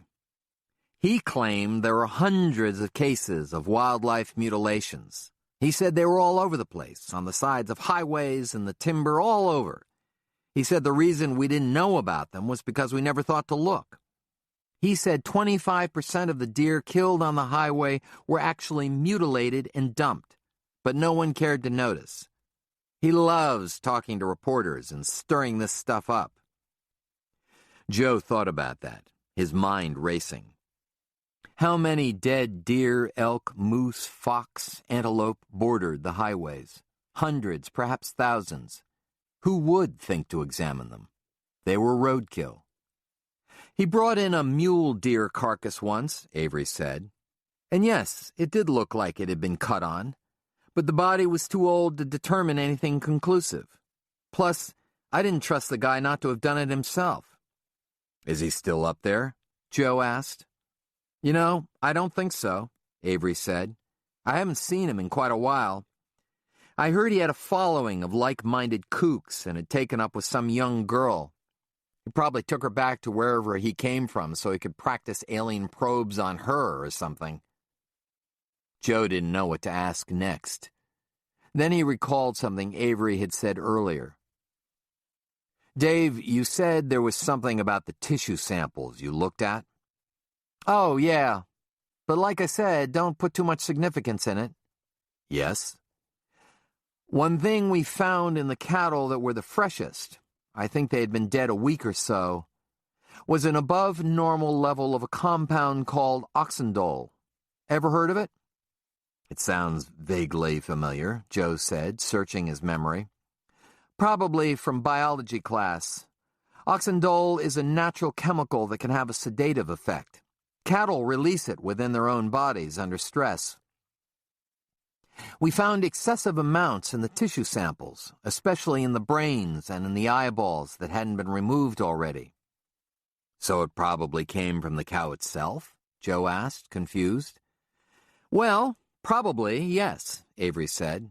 Unconvincingly, Joe thought. The older cows, the one that had been dead longer. Did you find oxandole in them? Some, but we think it dissipates with age. So why even mention it? Because there was so damn much of it, Avery sighed. Maybe even enough to literally sedate the cow, to knock it out. Much more than we know that a cow is capable of producing. Joe was silent. Look, you've got to keep it in perspective, Avery cautioned. We don't know very much about the compound. We don't know, for example, if maybe it doesn't become concentrated post-mortem in certain organs, and those were the organs we just happened to test. The compound may intensify due to a traumatic or stressful death, or it could be that the presence of it is triggered by a virus or something. We're still researching it, but quite frankly, we aren't getting anywhere. We have real work to do up here, as you know. I've got a breakout of pink eye in our mountain sheep population right now. So we can't be spending too much time or energy on dead cows, especially since the mutilations seem to have stopped. They stopped in Montana, anyway, Joe said. Now you've got 'em, Avery said, his voice heavy. Maybe you'll get my friend Cleve Garrett as well. Joe grunted. I'm still a little surprised that this is the first I've heard of it. I'd think those ranchers would be demanding some kind of action. Avery laughed, which Joe thought was an odd response. I don't get it, Joe said, annoyed. At first, they wanted to call in the National Guard, Avery said. A couple of them were on the phone to the governor right away. Then they realized how it looked. What do you mean? Cattle prices were at record lows at the time. Most of these ranchers barely scrape by as it is. They're one bank payment away from losing their ranches. So they're either trying to sell their spreads for big bucks to Hollywood celebrities or selling their beef for a few pennies in profit. If word got out that the cattle are dying unnatural deaths, those landowners are shit out of luck. When they realize that, they pressure the governor not to do anything. So, Dave, can I ask you something? Shoot. What do you think this is? Not a scientific explanation or your professional opinion. What does your gut tell you? Joe heard Avery take another sip of his drink. He heard another Chris Ledoux rodeo song. Joe, I don't know what the fuck it is, Avery said, his voice dropping. But for a while there, I was scared as hell. Joe asked Avery to contact him if he found anything unusual in the tissue samples. They talked for a few moments about game management issues, and Avery reported what was happening in Montana with whirling disease in the rivers. Joe told Avery about confirmed findings of chronic wasting disease in mule deer in southern Wyoming. They agreed to keep in better touch. Then Joe cradled the telephone and sat back. He was still sitting there when Mary Beth rapped on the door and opened it. She was in her nightgown, the short black one he liked. "Are you coming to bed?" she asked. Joe looked at his wristwatch, surprised to see that it was 11:30. "I didn't kiss the girls good night," he said, alarmed. "What have you been doing in here?" "Work. I talked to Dave Avery." Mary Beth smiled, rolling her eyes.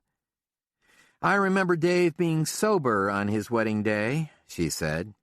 "I realized I didn't even know him. He was drunk almost all of college." "He's a good biologist, though," Joe said, "and a good friend." "What did he say about the moose?" Joe looked away, then back. "We may have a problem." "What do you mean?" "Are the horses in the barn or in the corral tonight?" Joe asked. Mary Beth frowned. "They're in the corral. Why?" "I think we need to start putting them in the barn at night," Joe said, standing up and clamping on his hat. Chapter 8. Sheridan Pickett stepped out of the shadowed gnarl of river-bottom cottonwoods. She looked up and searched the dull gray sky in silence until she saw what she was looking for. She felt a small shiver of excitement and dread.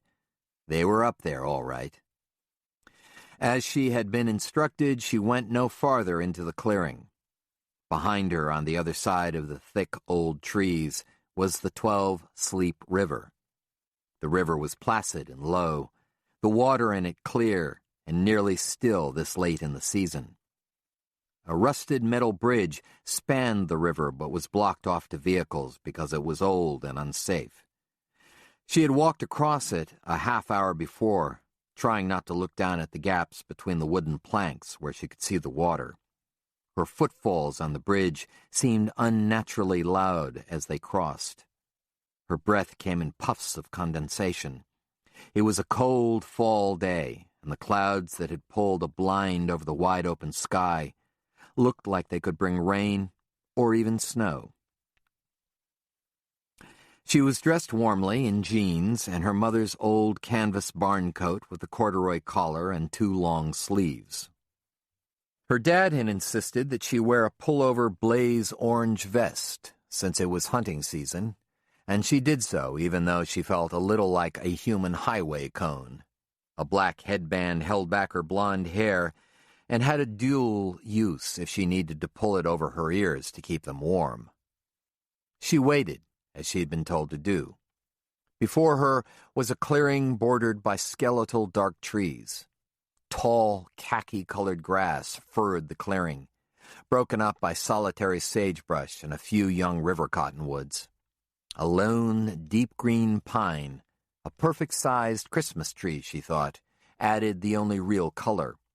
The tree was as out of place as she was, she thought. The clearing was eerily still. She felt a little scared. The night before, she had the dream again.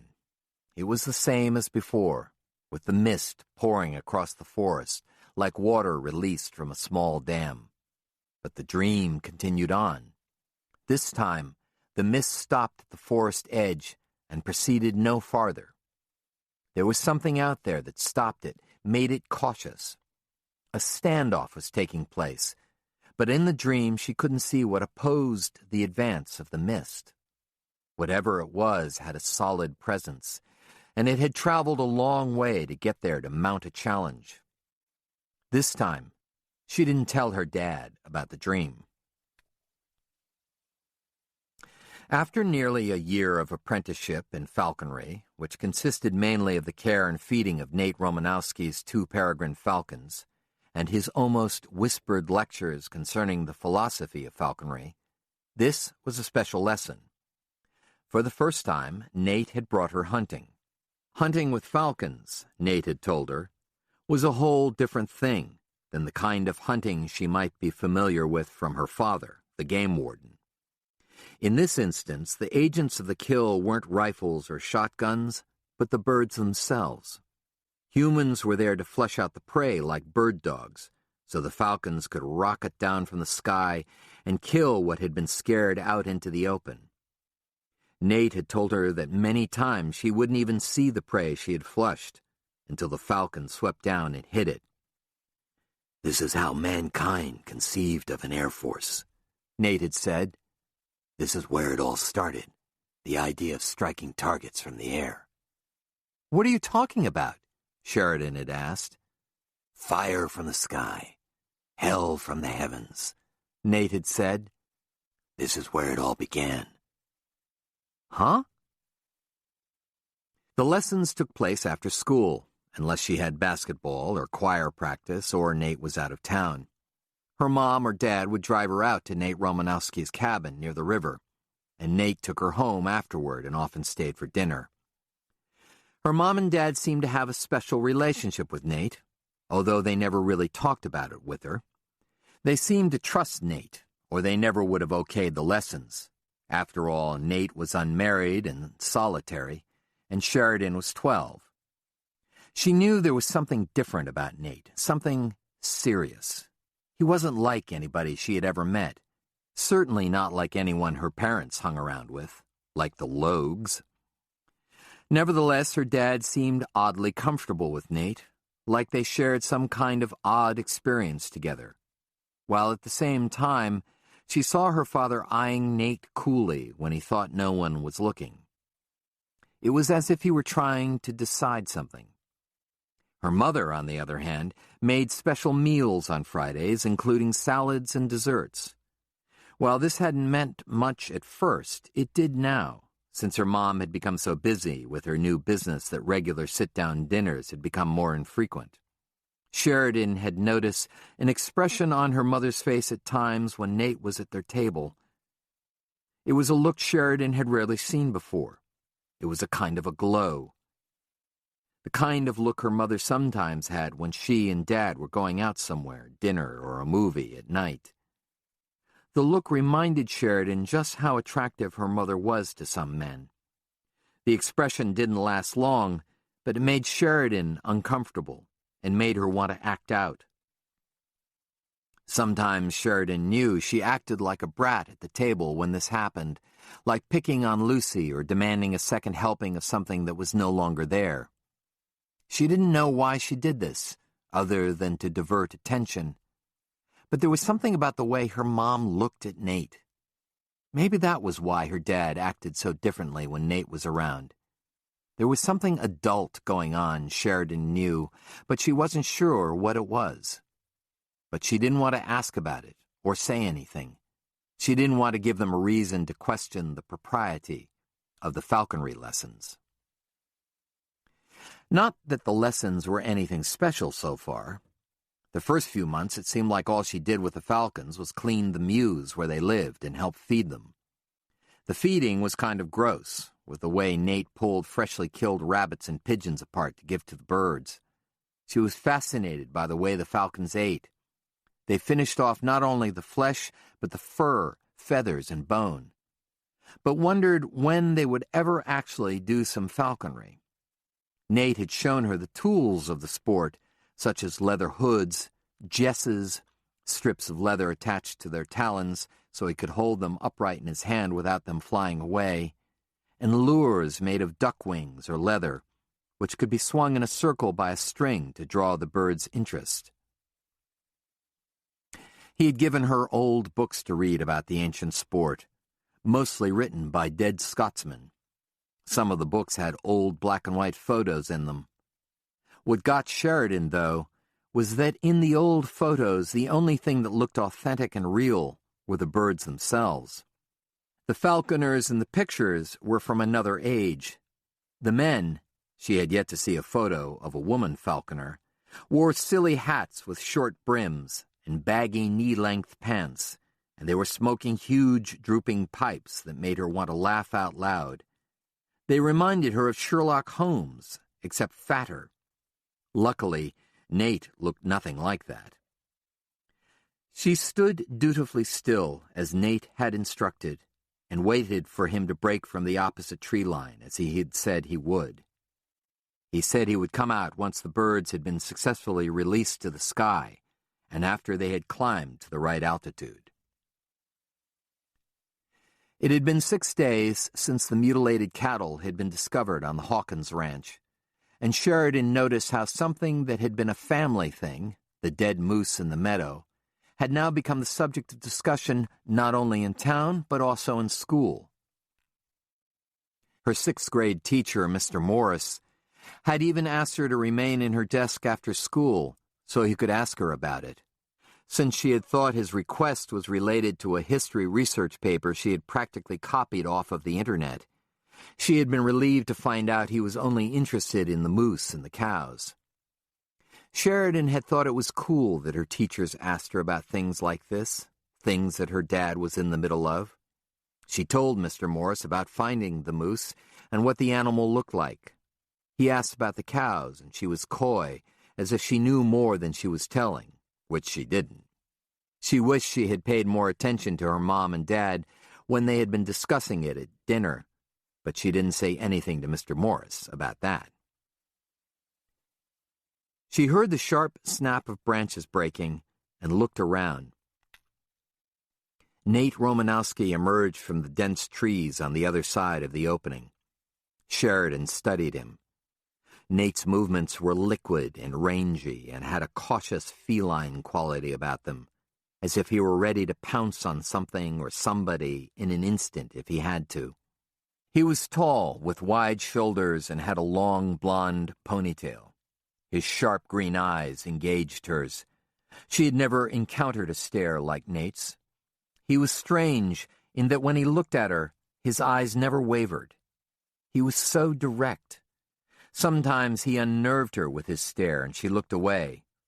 She had learned that he meant nothing by it. That was just the way he was. For some reason, he was slowly shaking his head. "Do you want me to go?" she asked, thinking that perhaps she had done something wrong. "No." She noticed that he had tilted his face skyward. She followed and looked up. As she watched, the once distant black specks were becoming more pronounced.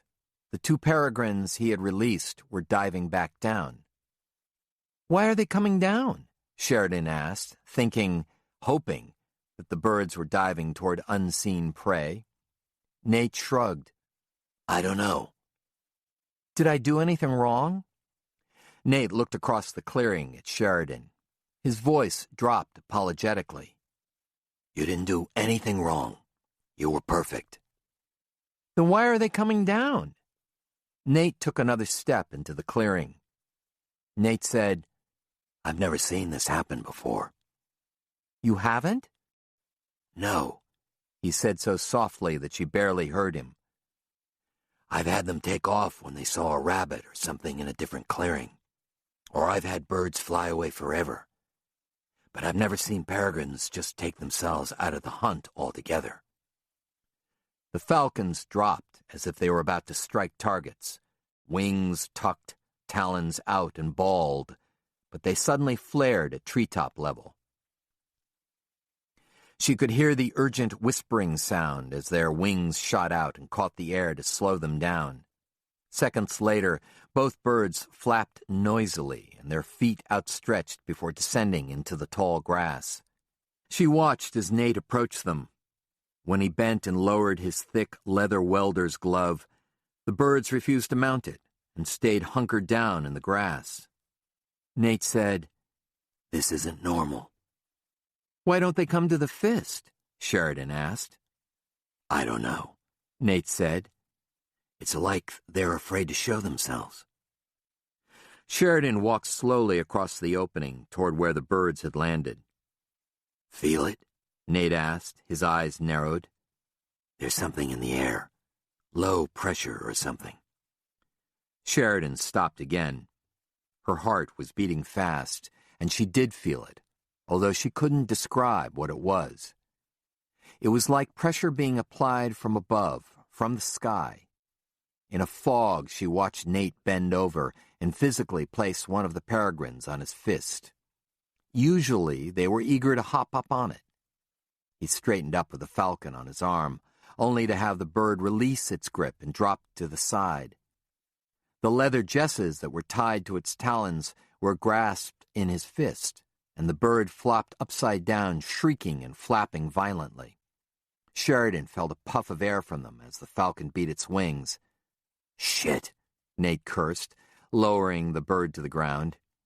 He's going to hurt himself. Be careful with him. I will. And sorry about saying shit. It's okay. Nate met her eyes and slowly looked up at the sky. Sheridan also looked up, but could see nothing in the clouds.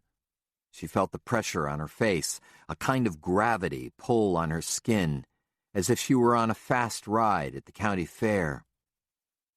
I don't know what to tell you, Nate said, his voice thin. It's like there is something up there the birds are afraid of. They refuse to fly.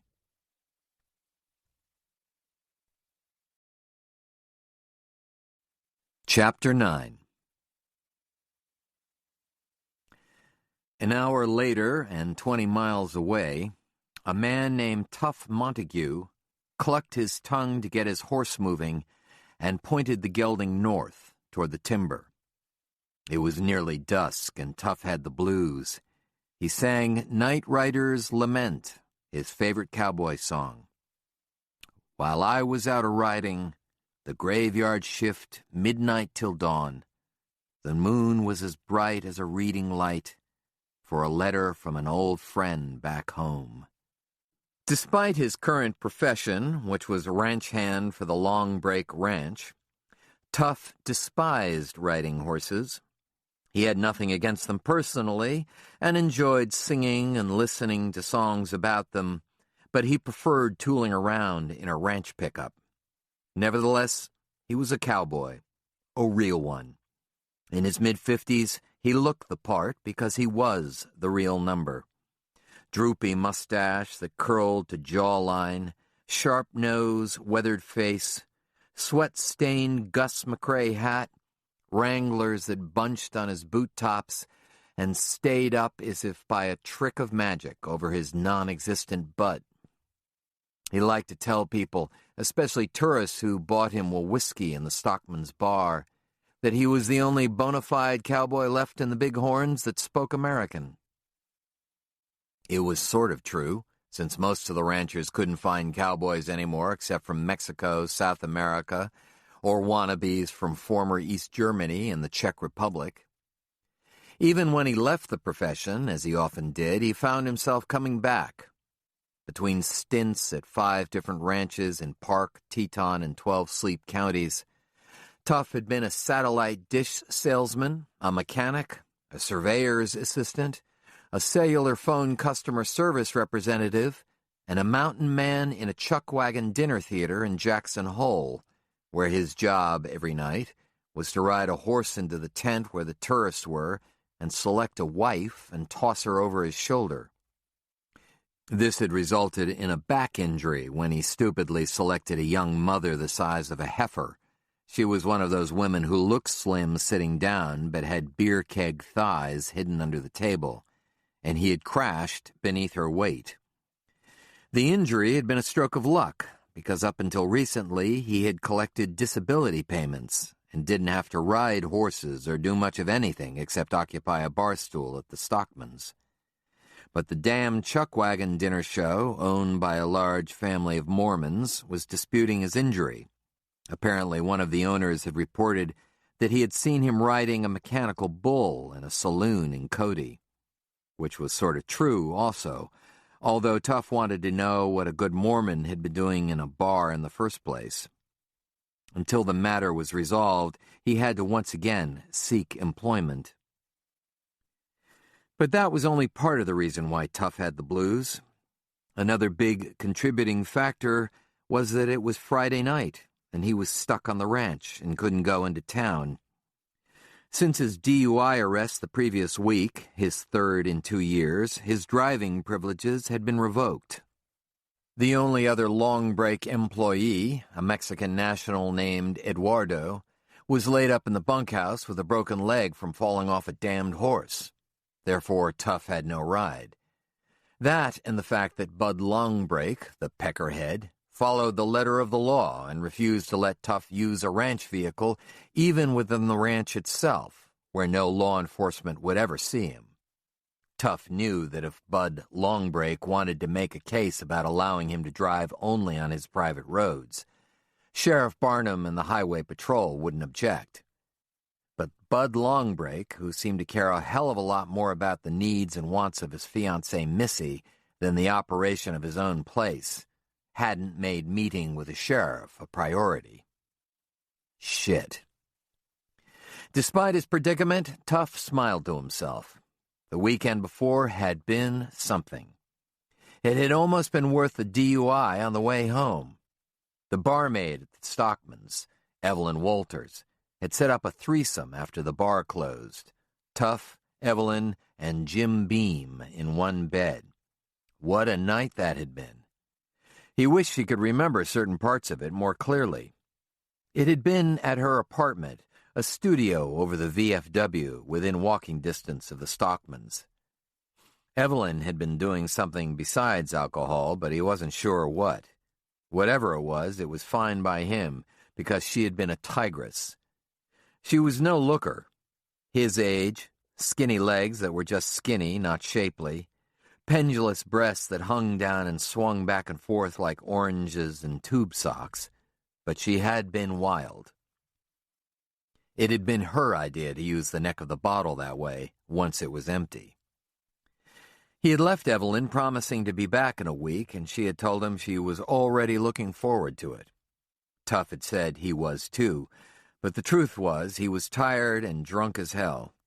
It would be several days before he had his energy and his urges back.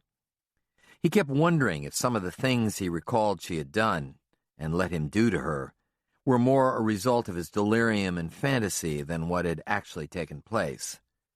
But the more he thought about it, and he thought about it often, the more he convinced himself that the acts had actually happened.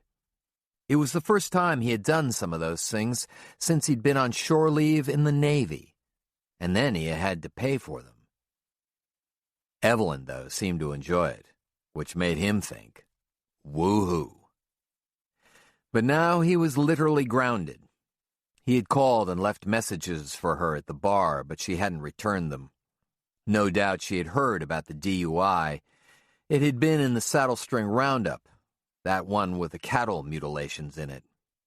He had hoped that maybe with all of the hullabaloo about the dead cows, she had missed the weekly police blotter.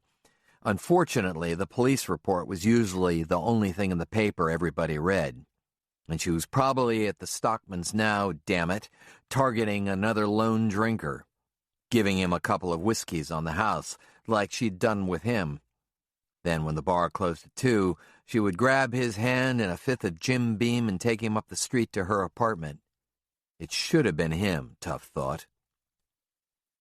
He leaned forward in his saddle and hit his horse between his ears so hard that his hands stung. The gelding crow-hopped, but Tough was prepared for it and had a good hold on the saddle horn. The horse recovered and resumed slow walking to the dark timber, exhibiting no malice toward its abusive rider, which was another reason Tough disliked horses.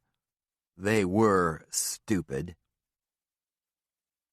So after a week of herding the cattle down from the mountains into the holding pens near the ranch, they had counted and come up with 10 missing cows. Ever since the cattle mutilations had been reported on the Hawkins place, Bud Longbreak had been acting paranoid. He ordered Tough and Eduardo to ride the timber and see what they could find or spook out. Eduardo had found 6 strays the day before prior to falling off of his horse. Tough had found none. Bud had put the screws to Tough, telling him that he wasn't holding up his end. "I want those cows found, Tough," Bud had said, leaning over the breakfast table with his palms flat on the surface. "Dead or alive." Tough had said, "Then go find 'em yourself, you pussy-whipped phony." No, he hadn't said that, but he had thought that. And someday when he retold the story in the stockman's bar, that was how it would be recalled. Tough wished he had more light, but the sun was now behind the mountains. He blamed the horse for delaying him.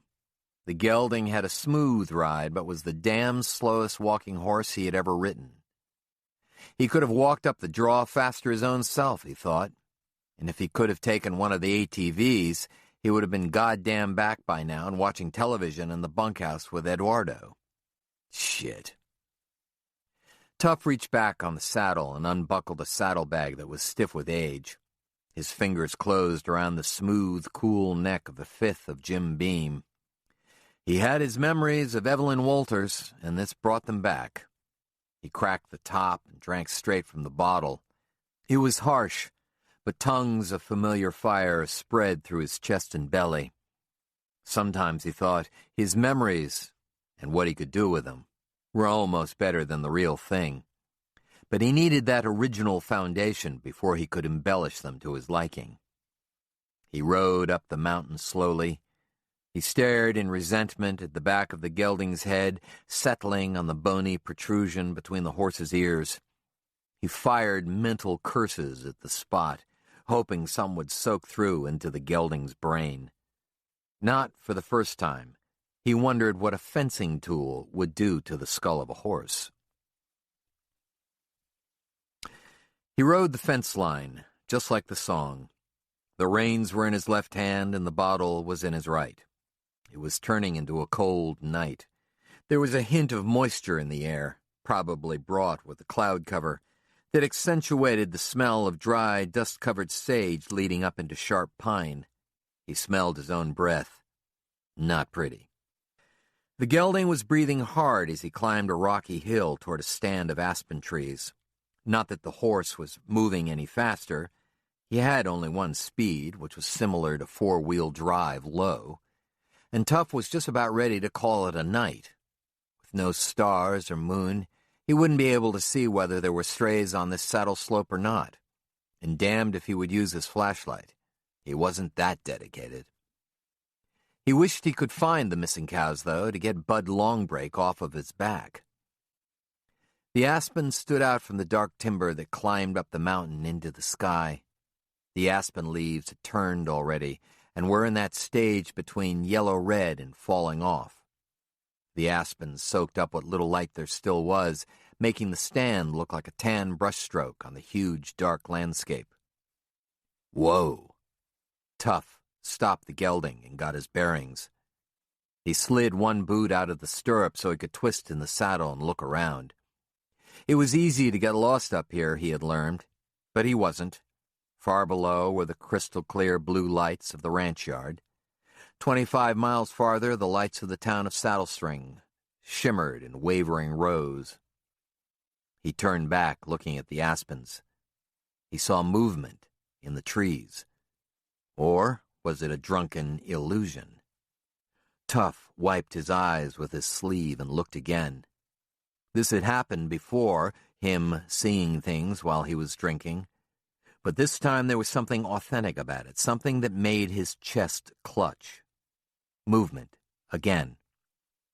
Something, or somebody, moved from one tree to another.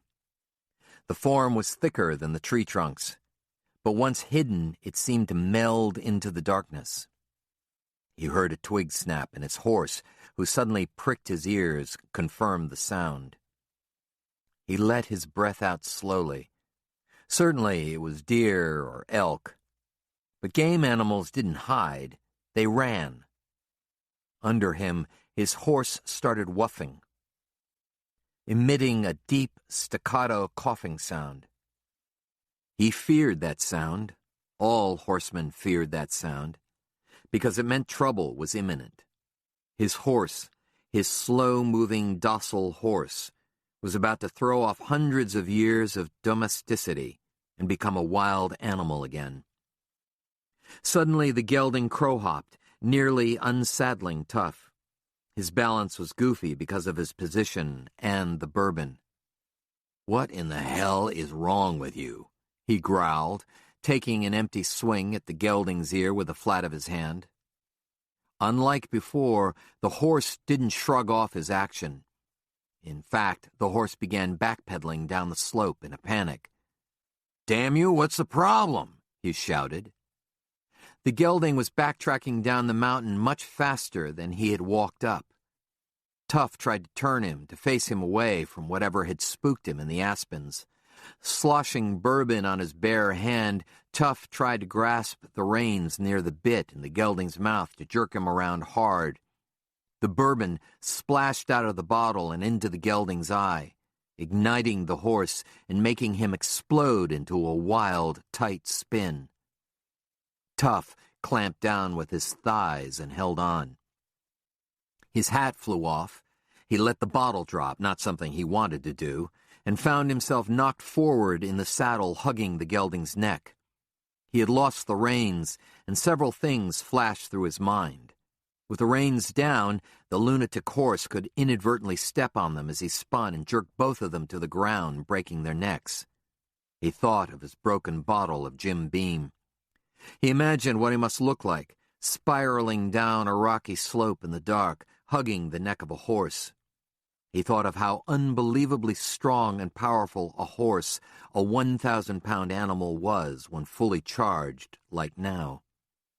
Even as he spun, faster and harder than he had ever spun before, even when he used to rodeo, he wondered what had made the horse spook. Bears could do it, he knew. The smell of a bear in the wrong circumstances could make even a good ranch mount go crazy. "This horse is going to fall," Tough thought, "and I'm going to get hurt real bad." And then the horse tripped on something, recovered momentarily, then bucked. Tough was thrown through the air. He could feel the actual moment of release when no part of his body was in contact with the saddle or the horse, and time seemed to literally slow down as he went airborne until it fast-forwarded as he flew face-first into a cold, sharp rock and heard a crunch in his ears like a door slamming shut. Chapter 10. Joe was up and showered when the telephone rang at 5:45 a.m. With a towel around his waist, but still dripping, he padded down the dark hallway toward their bedroom to find Mary Beth sitting bolt upright in bed, rubbing her eyes, with the receiver pressed against her ear. From across the room, he recognized the voice on the other end of the phone as that of Missy Van Curen, Mary Beth's mother. He noted the high-pitched urgency in Missy's voice. "Just a second," Mary Beth said to her mother, then clamped her palm over the speaker and looked up with wide eyes. "It's my mother, Joe. They just found one of their hands dead on the ranch." "Oh, no." "They called the sheriff, but she's wondering if you can go out there." "Why me?" "I didn't ask her," Mary Beth said, a hint of annoyance peeking through. "She's very upset. She wants you there, I assume, because you're family." Joe had planned to get an early start. It was Saturday, and archery season was in full swing, and an early deer rifle season was opening in one of the areas in his district. Hunters would be out in force. The death of a ranch hand was the sheriff's responsibility or the county coroner's. "She says he's been mutilated, like those cows." "Tell her I'll be there in half an hour." Normally, he would have savored the fall morning as he hurled down the old two-lane state highway toward the turnoff for the Long Break Ranch, Joe thought. The sun had just broken over the mountains and fused the valley with color. Lowland cottonwoods were bursting with red and yellow, and the moisture sparkled on the grass. It was clear and crisp and cloudless. Mule deer still fed in the meadows and hadn't yet retreated to their daytime shelter of the trees and draws. He slowed and turned off the blacktop onto a red dirt road made of crushed and packed gravel, where he passed under a massive log archway. Sun-bleached moose, deer, and elk antlers climbed up the logs and across the top beam. A weathered sign, "Long Break Ranches, Saddle String, Wyoming," hung from heavy chain attached to the beam. There were less than a dozen bullet holes in the sign, Joe noted, which meant that the sign had probably been hung just a year or two before. In 12 Sleep County, older signs had many more holes in them.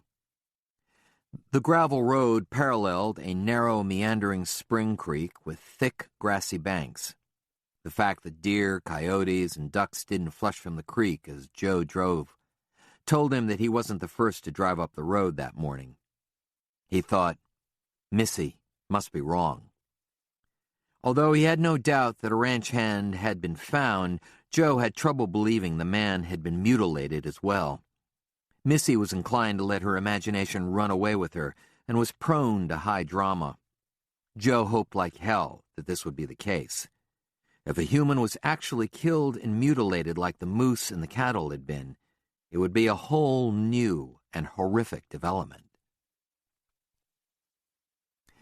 The buildings that made up the headquarters of the Long Break Ranch had an entirely different feel than the Spartan and businesslike Hawkins Ranch.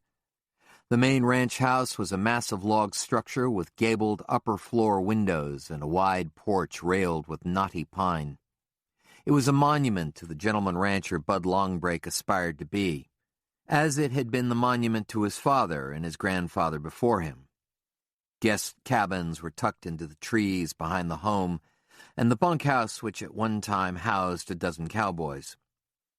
Joe felt a clutch in his stomach as he saw Missy Van Kuren push a screen door open and emerge from the house. She waved him over. Despite the events of the morning, Joe noticed, Missy had managed to do her hair and supply the exquisite makeup that made her look 35 instead of her real 61 years. Her eyes shone from a porcelain mask featuring sharp, high cheekbones and a full red mouth. She was slim and neat, and wore a flannel shirt covered with bucking horses and a suede vest with Shoshone wild roses in beadwork on the lapels. She looked every bit the chic ranchwoman, Joe thought with grudging admiration. Maxine bounded up in her seat next to Joe and whined to be let out. That Maxine, Joe thought. She liked everybody. Joe told his dog to stay and got out. Missy met him near the front of his pickup. She was obviously distressed. The horse Tough was riding showed up around 3 a.m, she began, dispensing with greetings. Bud looked outside and saw the horse near the corrals with its saddle hanging upside down. He thought Tough must have fallen off in the mountains, so he got in his truck and went to look for him. Bud came back down a couple of hours later and said he found Tough's body up there. Missy gestured vaguely toward the mountains. The sun had risen enough that a yellow strip banded the snow-dusted tops of the peaks. Did Bud say the body had been mutilated? Missy paused and her eyes widened almost grotesquely. Yes, he said it was awful. Is Bud up there now? Yes, he took the sheriff up there to the scene. Joe nodded. What does this all mean? Missy asked. Joe was thinking the same thing. First moose, then cattle, now possibly a man. I'm not sure, he said. If what Bud says is true, then we really have a problem on our hands. No, not that, Missy shook her head. I meant in terms of Bud. We're working on plans for the wedding, and I don't want him to be distracted. Joe looked at her and fought an urge to ask, Are you really Mary Beth's mother? Instead, he stepped back from her as if she were radioactive. How far is the body? He asked. With one exception, the scene was eerily similar to the scene on the Hawkins Ranch. Just below an aspen grove and before the slope darkened with heavy pine, The 2 sheriff's department vehicles were there again, as well as a ranch pickup, no doubt driven by Bud Longbreak. The addition to the group was the lone 4-wheel drive ambulance from the 12 Sleep County Hospital. As he approached in his pickup, he could see a small crowd of men bending over something in knee-high sagebrush. Bud Longbreak, in a gray, wide-brimmed Stetson, looked up and waved to Joe. Barnum straightened up and glowered. Deputy McClanahan and 2 EMTs made up the rest of the group.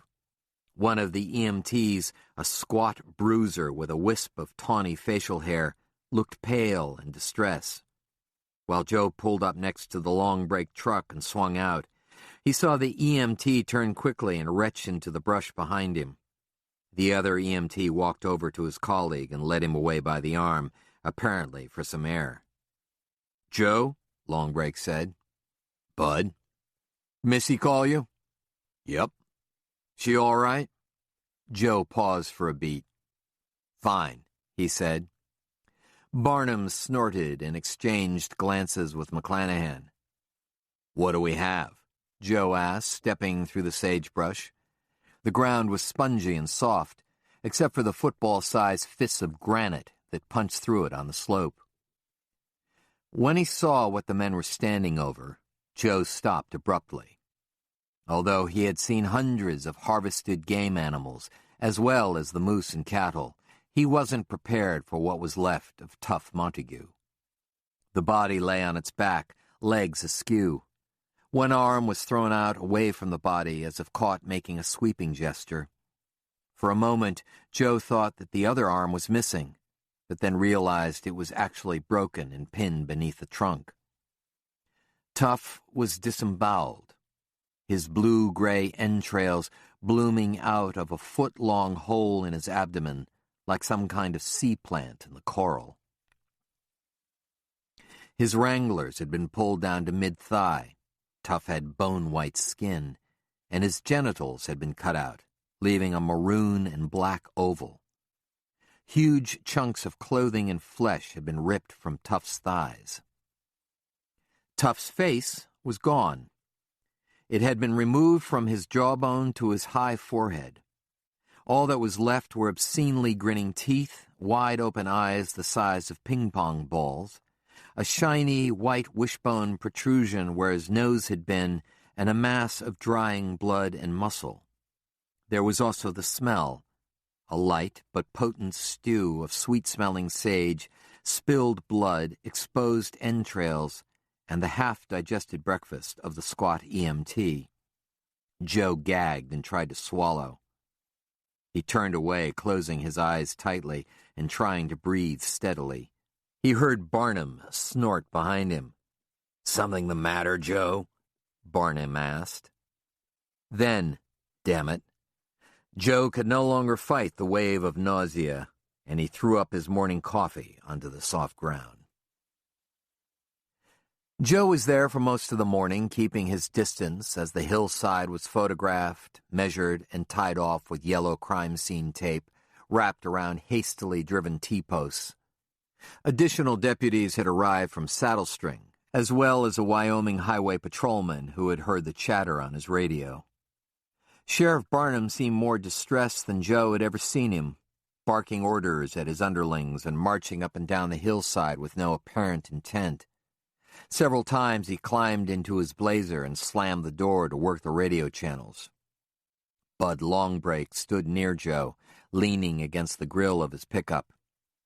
Longbreak was a large man with wide shoulders, silver hair, and thick ears that stuck out almost at right angles from his temples. His face was weathered, his eyes sharp blue, his expression inscrutable.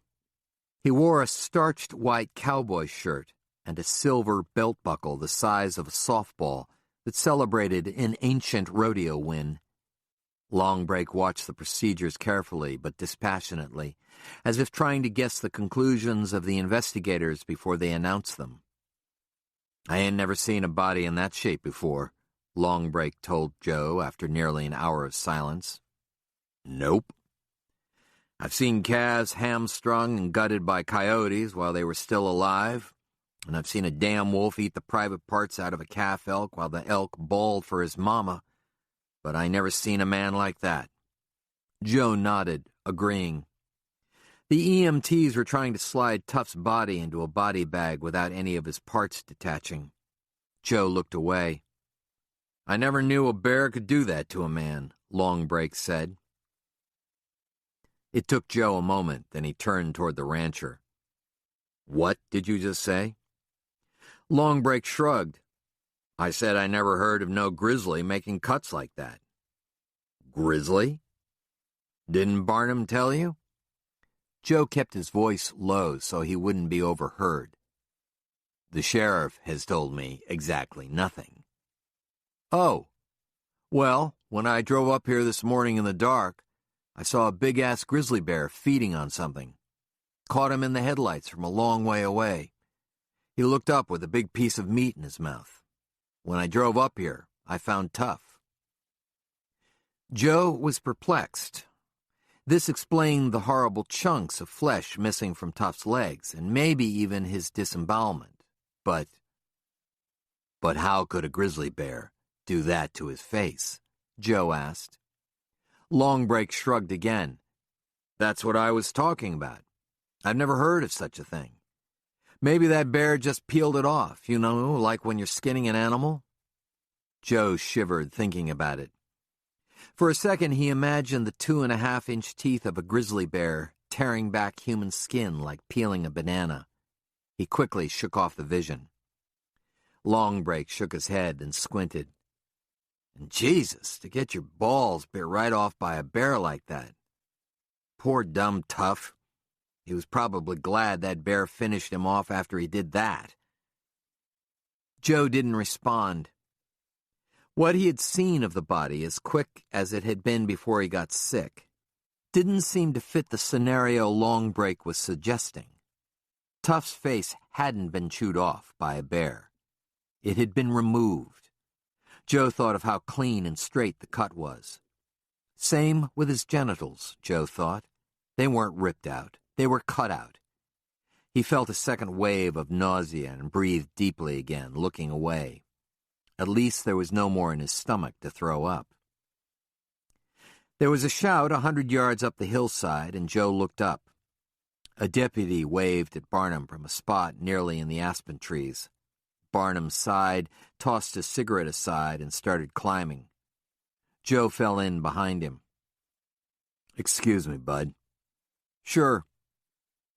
Halfway up the hill, away from the others, Joe noticed that Barnum had stolen a look back at him to see if he was still there. Barnum was slowing down as he climbed. And Joe slowed as well, not because he was wheezing like Barnum, but because he didn't want to walk beside the man. It was that bad between them, Joe thought. "Why are you following me?" Barnum didn't turn around.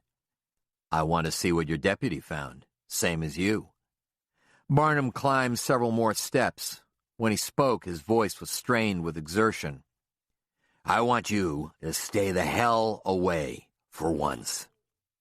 Joe had been waiting for that. "Sorry, Sheriff. I'm involved whether you want me to be or not. That first moose is my responsibility, and if Tuff's death is connected, then I need all the facts."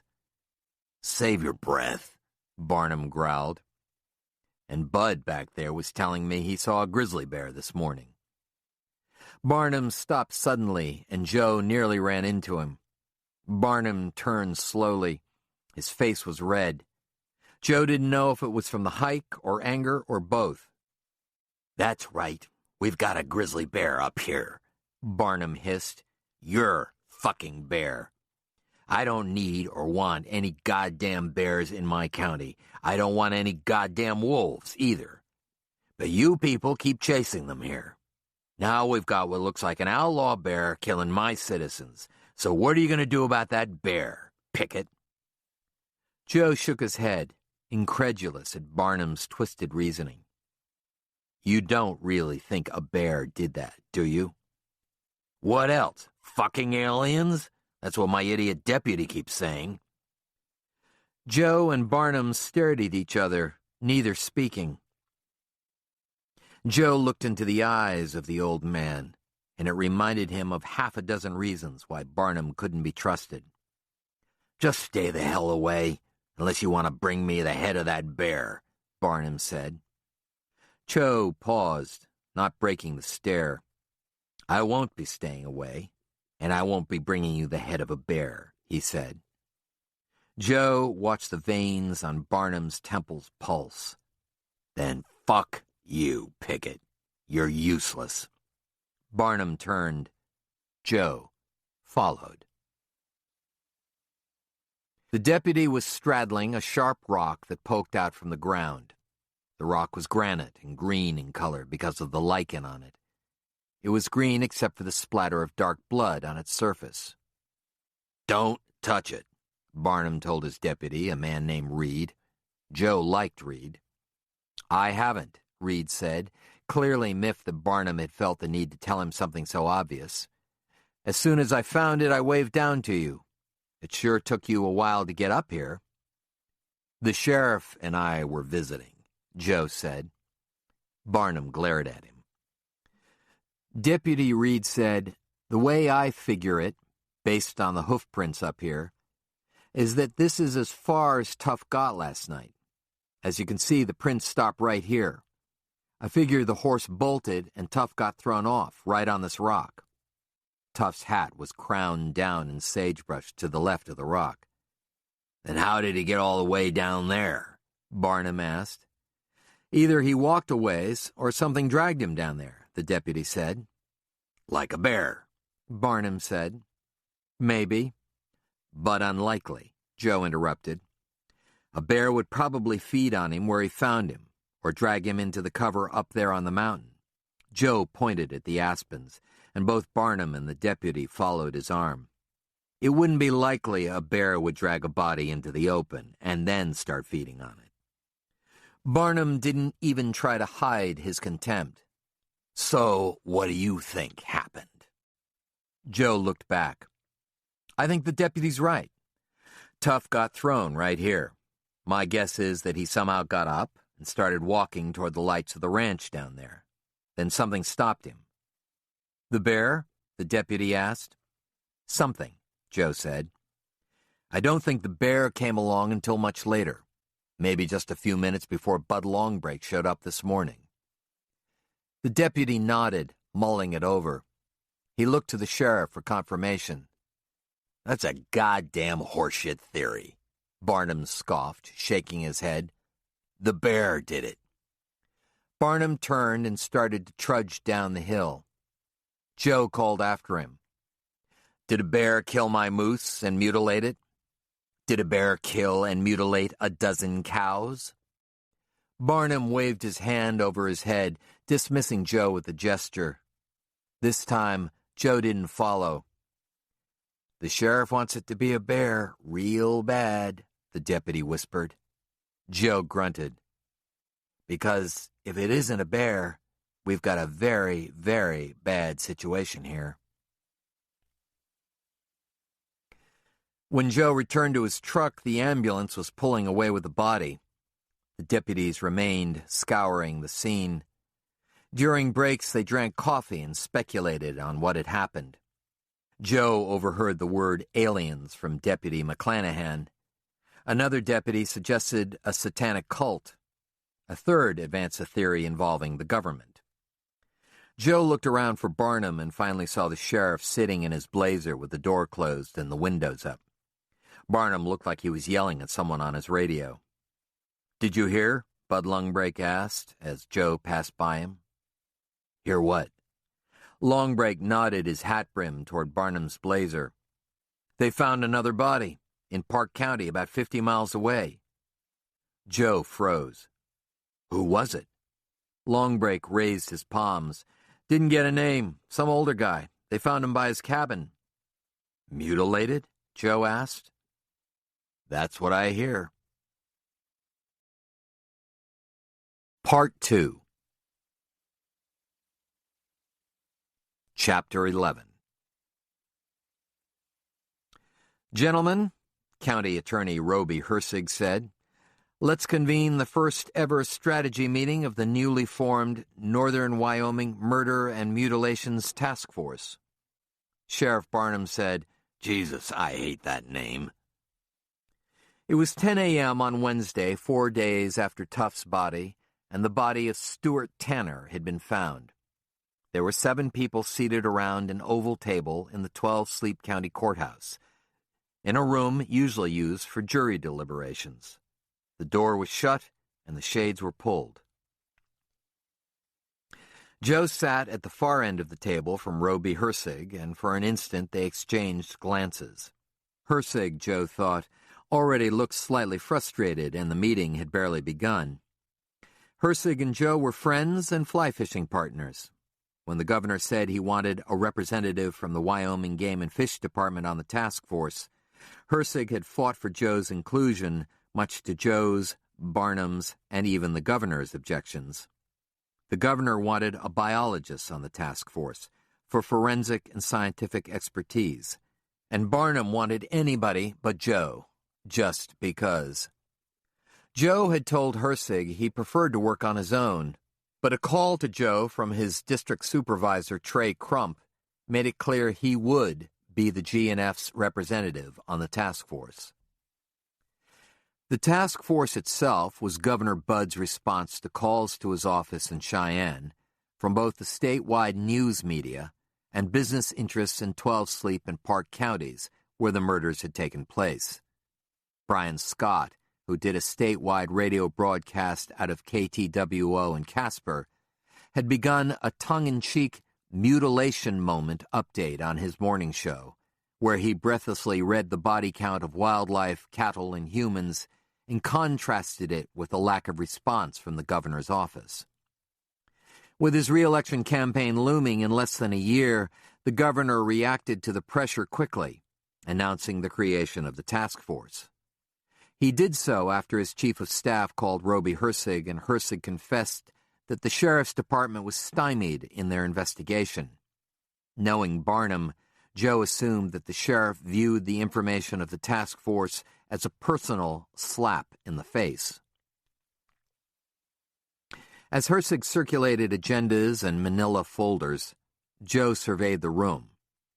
In addition to Joe, Hersig, Barnum, McClanahan, and the Park County Sheriff Dan Harvey, there were 2 men from the outside whom Joe had met before. Wyoming Department of Criminal Investigation DCI agent Bob Brazil and FBI Special Agent Tony Portenson. Seeing Portenson again made Joe's mouth go dry. While Brazil was affable behind a jowly, alcoholic face, Portenson was dark, pinched, and had close-set eyes and a scar that hitched up his upper lip so that it looked like he was sneering.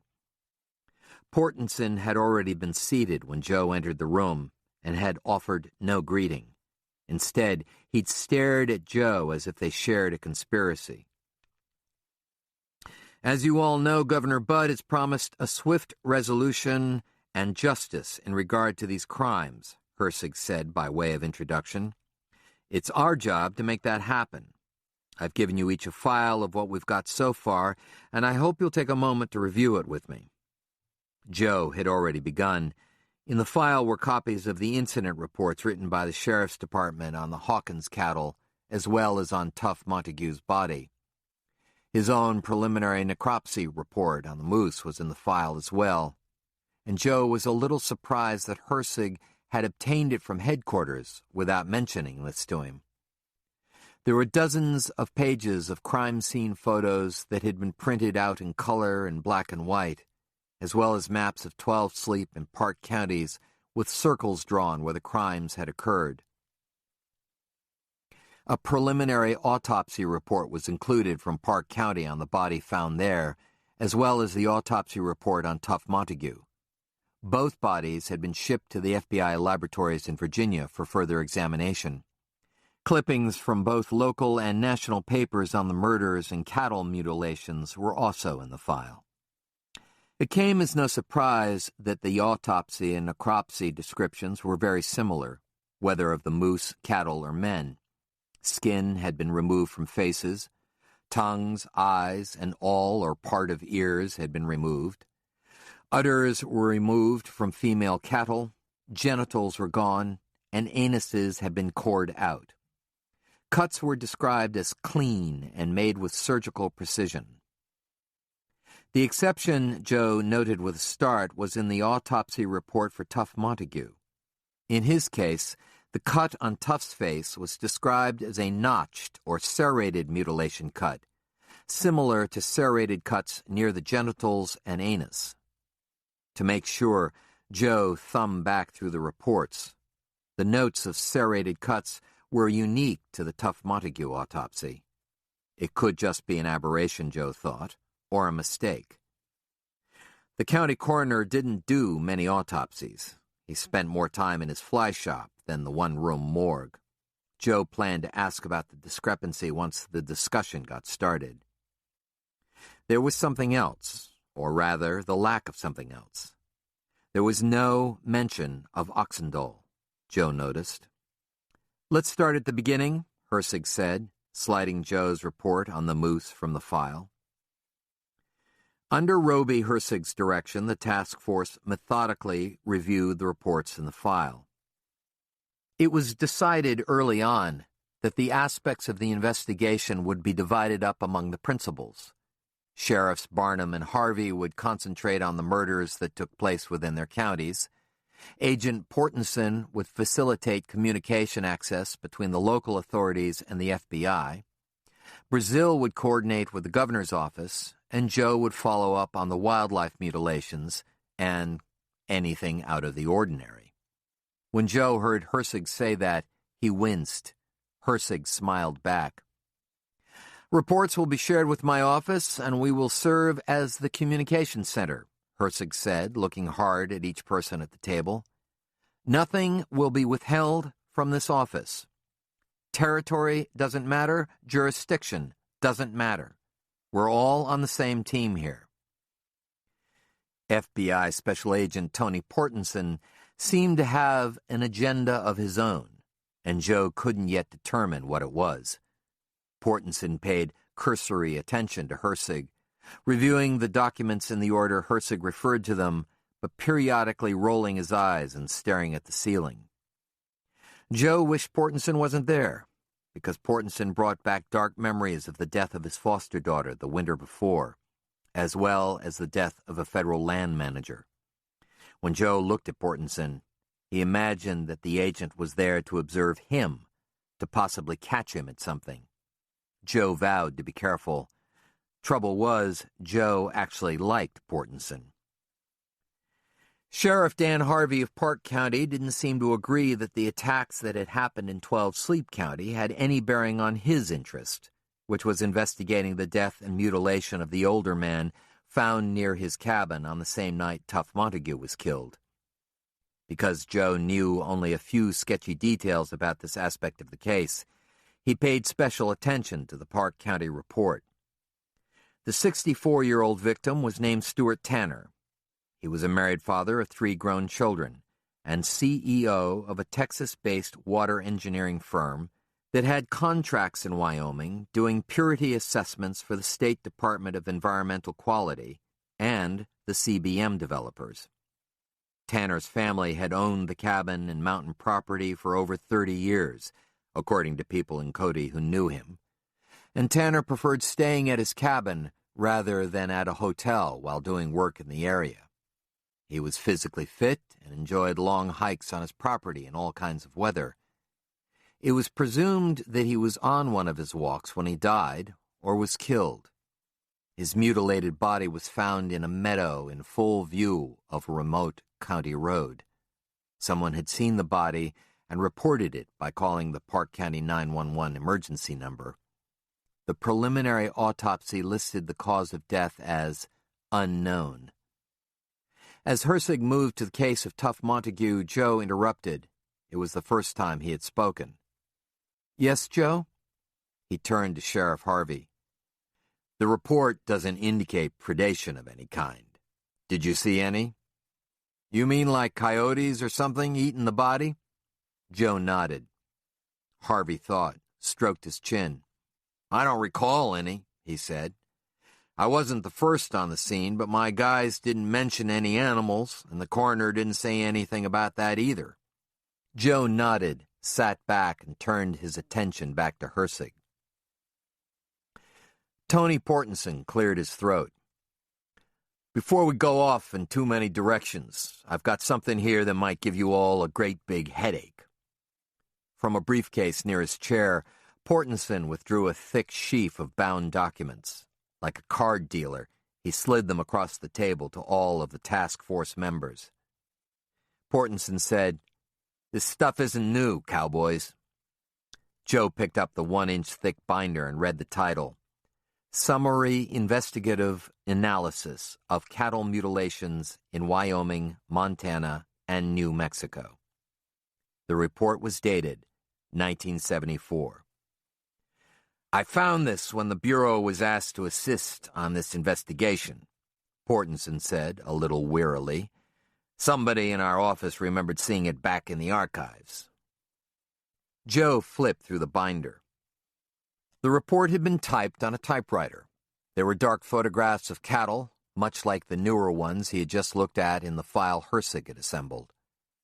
There were pages of necropsy reports and transcripts of interviews with law enforcement personnel and ranchers. "Shit," McClanahan said. "This has all happened before." "Not exactly," Hersig said quickly. Joe guessed that Hersig didn't like the way Portenson had taken over the meeting and surprised him with reports.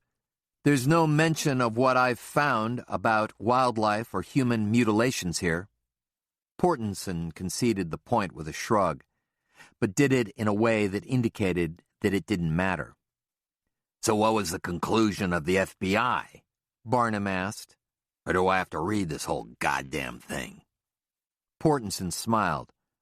A forensic investigative team at Quantico devoted 3 years to that report. 3 years they could have been working on real crimes. But your senators and congressmen out here in the sticks insisted that the Bureau devote precious time and man-hours to a bunch of dead cows instead. "And," Sheriff Harvey prompted. Portenson sighed theatrically. "Their conclusion was that this cattle mutilation stuff is a pile of horseshit. Let me read." He flipped open the report to a page near the back he had marked with a post-it. I quote, "It was concluded that the mutilations were caused by scavenging birds, pecking away at exposed soft tissues like eye, tongue, rectum, etc. The smoothness of the incisions," note the quote marks around that word, fellas, "is produced as a result of post-mortem gas production in the cattle's bodies that stretch the tissues." Portenson looked up from the report, and his upper lip hitched into a sneer. "So how did the cattle die?" Joe asked. To answer, Portenson found another marker in his report and turned the page. "The cows examined died of mundane causes such as eating poisonous plants." Joe sat back and rubbed his face with his hands. Birds? That was what the FBI concluded? Birds? The report made him angry, as well as Portenson's delivery of it. There was a long, uncomfortable silence. Hersig broke it. "I guess I don't see how a 30-year-old report and our crimes here, including the deaths of 2 men, have anything to do with each other." Portenson shrugged. "Maybe nothing. I grant you that. But maybe you all need to step back a little and take a deep breath and look at the whole situation from another angle. That's all I'm saying." "What other angle?" Brazil asked. Portenson slowly looked at each person seated at the table. Joe noticed the brief hardness in Portenson's eyes when they fell on him. "Let's say that the cattle died naturally. Maybe they got a virus or ate some bad plants. Hell, I don't know shit about cows. But let's say that happened. So the cows died. Birds found them and started pecking at the soft stuff, like the report says.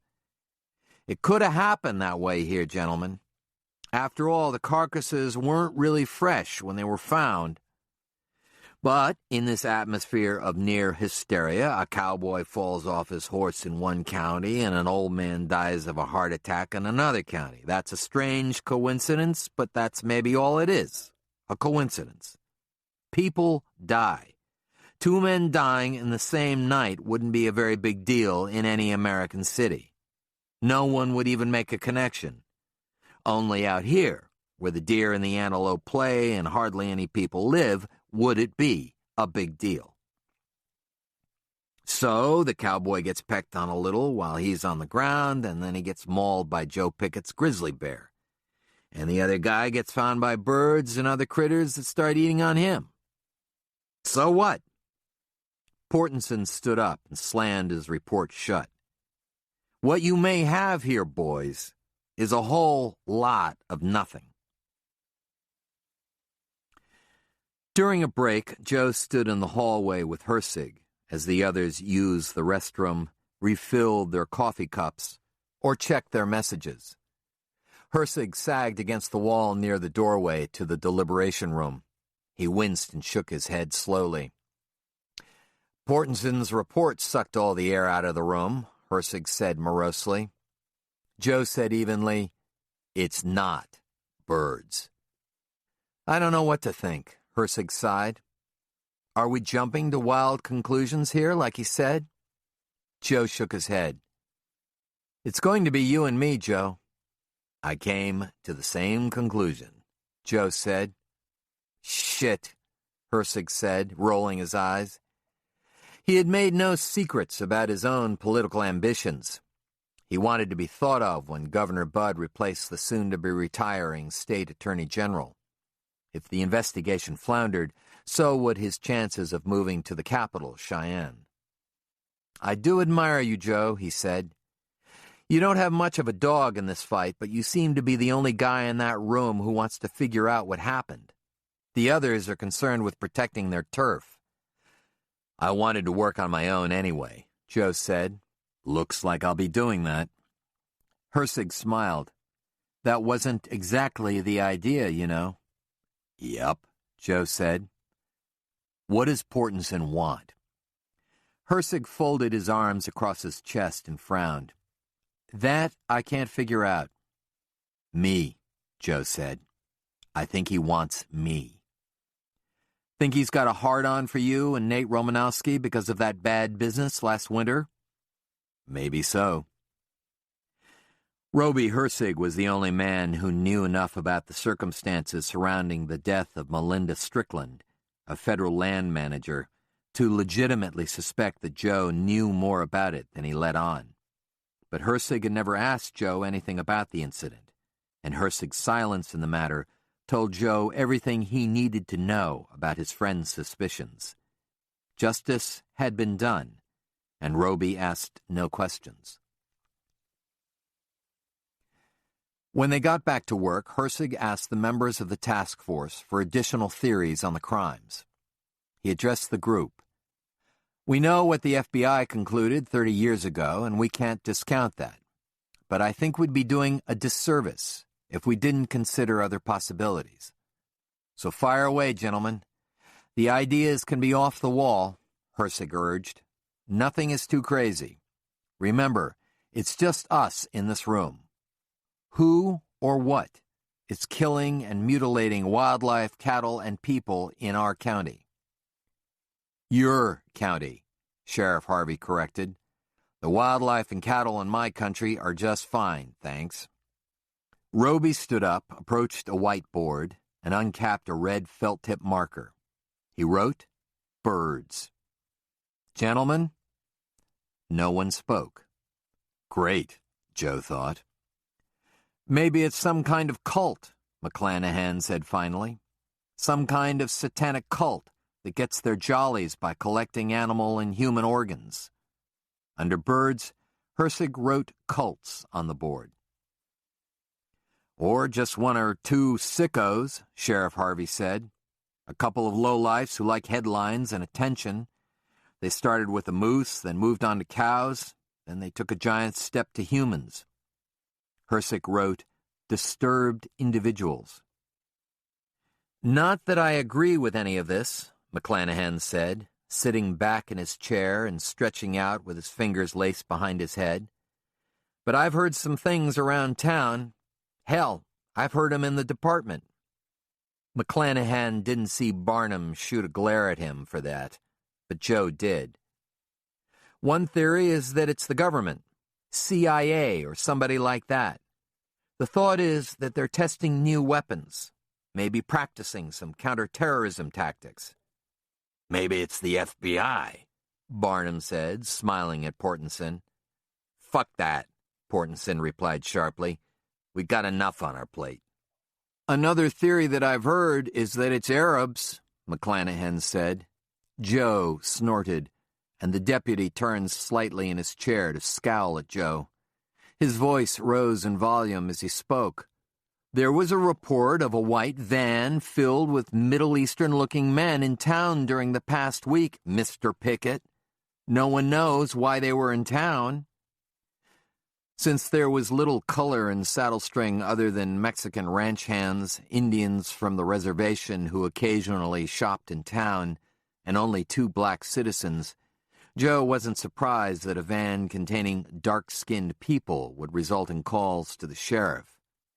But still, Arabs? Terrorizing Wyoming? Regardless, Hersig wrote Arabs on the board. "What about that bear?" Barnum asked, turning to Joe. "Longbreak saw Grizzly and Montague was chewed up. Maybe we got a crazy-ass bear on our hands that likes to eat faces and dicks. Maybe years of animal lovers coddling bears has turned one of them into a murderer." "I think the killer Arab theory makes more sense than that," Joe said. Barnum angrily slapped the table. "I would like to know why Joe Pickett is on this task force. He's a pain in my ass." There, Joe thought. It was out. "Because Governor Budd wanted a game and fish representative," Hersig answered coolly. "And if I recall, Joe has been involved in some real big cases in this county." "Bring it on, Sheriff," Joe said, feeling his neck get hot. "Let's get this on the table right now." Barnum swiveled in his chair and acted as if he were about to argue, but he apparently thought better of it. Instead, he glared at his coffee cup. To divert this unexpected turn in the discussion back to the subject at hand, Hersig wrote government agents and grizzly bear on the board. "Maybe a virus of some kind?" Brazil offered. It was the first time he had spoken during the meeting. "There's one more, and all of you know it," McClanahan said, slowly sitting upright. "But since no one wants to say it, I will." Hersig was writing even before McClanahan said the word. Aliens. "We've even got some guy calling the department, offering his expertise in extraterrestrials mutilating cattle," McClanahan smiled. "He says he's got experience in the field of the paranormal." "Who is it?" Hersig asked. "Some guy named..." McClanahan searched his spiral notebook for a moment. "Cleve Garrett." Joe sat up. That was the name Dave Avery had mentioned, the expert who had shown up in Helena. "Apparently he's in town because he heard about the mutilations. He came down from Montana and set up shop at the Riverside RV Park." "Have you talked with him?" Hersig asked. "Are you kidding?" "I'll talk to him," Joe volunteered. "He's yours," McClanahan laughed. "You get the nutcases," Hersig said, assigning the job to Joe. Joe briefed the room on what he had learned from Dave Avery. He noticed that even Barnum's eyes got wide when he heard that other mutilations had taken place in Montana the winter before. And he saw Brazil and Barnum write the word oxendole in their files as he told them about it. "We'll need that in a report, Joe," Hersig said. "I'll write it up." Hersig said, "Agent Portenson, can you request that chemical analysis of the blood and tissue be done on the 2 human victims in Virginia to determine if there is oxendole or anything else unusual in their systems?" I'm sure they'll cover that, Portenson said. But yes, I'll make the request. After the meeting had finally drawn to a close, Joe walked across the parking lot from the county building. He was confused. He needed time to sort out all he had heard today. The puzzle had, in his mind, suddenly mushroomed into something bigger and murkier than it had been before. Portenson's explanation, if that's what it was, had unsettled him. As he approached his pickup, he looked back at the county building. Portenson stood in the doorway with Sheriff Barnum. They were having a heated discussion, but Joe was too far away to hear what it was about. Joe watched as Portenson and Barnum stepped closer to each other, still talking. Suddenly, Portenson turned and pointed at Joe. Barnum's face turned to Joe as well. What were they saying? Joe wondered. Portenson left Barnum in the doorway and made his way across the parking lot. Joe stepped around the front of his pickup to meet him. He felt a flutter in his stomach as he did. Portenson obviously had something to say. The sheriff and I were just agreeing that it would be best if you took a back seat in this investigation, Portenson said. Joe didn't hide his annoyance. I don't know what your problem is, Joe said. The FBI was exonerated last year. You guys did an investigation of yourselves and determined that you were a bunch of heroes. Portenson grimaced. Officially, yeah. Unofficially, it's different on the inside with my fellow agents. I'm a fucking leper because I helped you and didn't support my brethren. You did the right thing. As if that had anything to do with anything. Tell that to my office, okay? I'm going nowhere fast. I don't want to be stuck here for the rest of my career. I really don't. Unless you redeem yourself to get promoted out of here, Joe said. Unless you do something big. Like if I figure out how you and your pal Nate Romanowski were involved in the suicide of a federal land manager? Portenson said the word suicide with dripping contempt. Joe said nothing. He knew this would always hang over him, always weigh him down. And it should, he thought. It should. He tried to think of something to say. Birds? Joe asked. What? Do you really think birds are the answer to the mutilations? Portenson got close to Joe, his face inches away. Joe could smell coffee and tobacco on his breath. It's as good as any other theory in that room and better than most of them. It wasn't birds, Joe said. Chapter 12. On the other side of town, Mary Beth Pickett glanced into her rear-view mirror to check on her passengers. Lucy and Jessica Logue were huddled together on the middle bench seat, and Sheridan occupied the rear seat of the van. Sheridan sported an expression that shouted, "I am extremely bored." Lucy and Jessica had once again made plans to play at the Logues' home after school. "Why does she have to be so social?" Sheridan asked Mary Beth. "I can hear you, you know," Lucy said over her shoulder to Sheridan. "Maybe it's because I have good friends." "She'll probably be a cheerleader, for goodness sake." "That's because I'll have something to cheer about and won't be crabby all the time, like some people," which caused Jessica to giggle. "Put a gag in it, Lucy." "Girls," Mary Beth cautioned. Driving down 2nd Street, Mary Beth smiled to herself. Although Sheridan participated in plenty of activities at school and church, she had never felt the need to fill her social calendar beyond that. She didn't get many calls at home and rarely made any to classmates. Sheridan's best friend, Mary Beth thought with a gulp, was probably Nate Romanowski.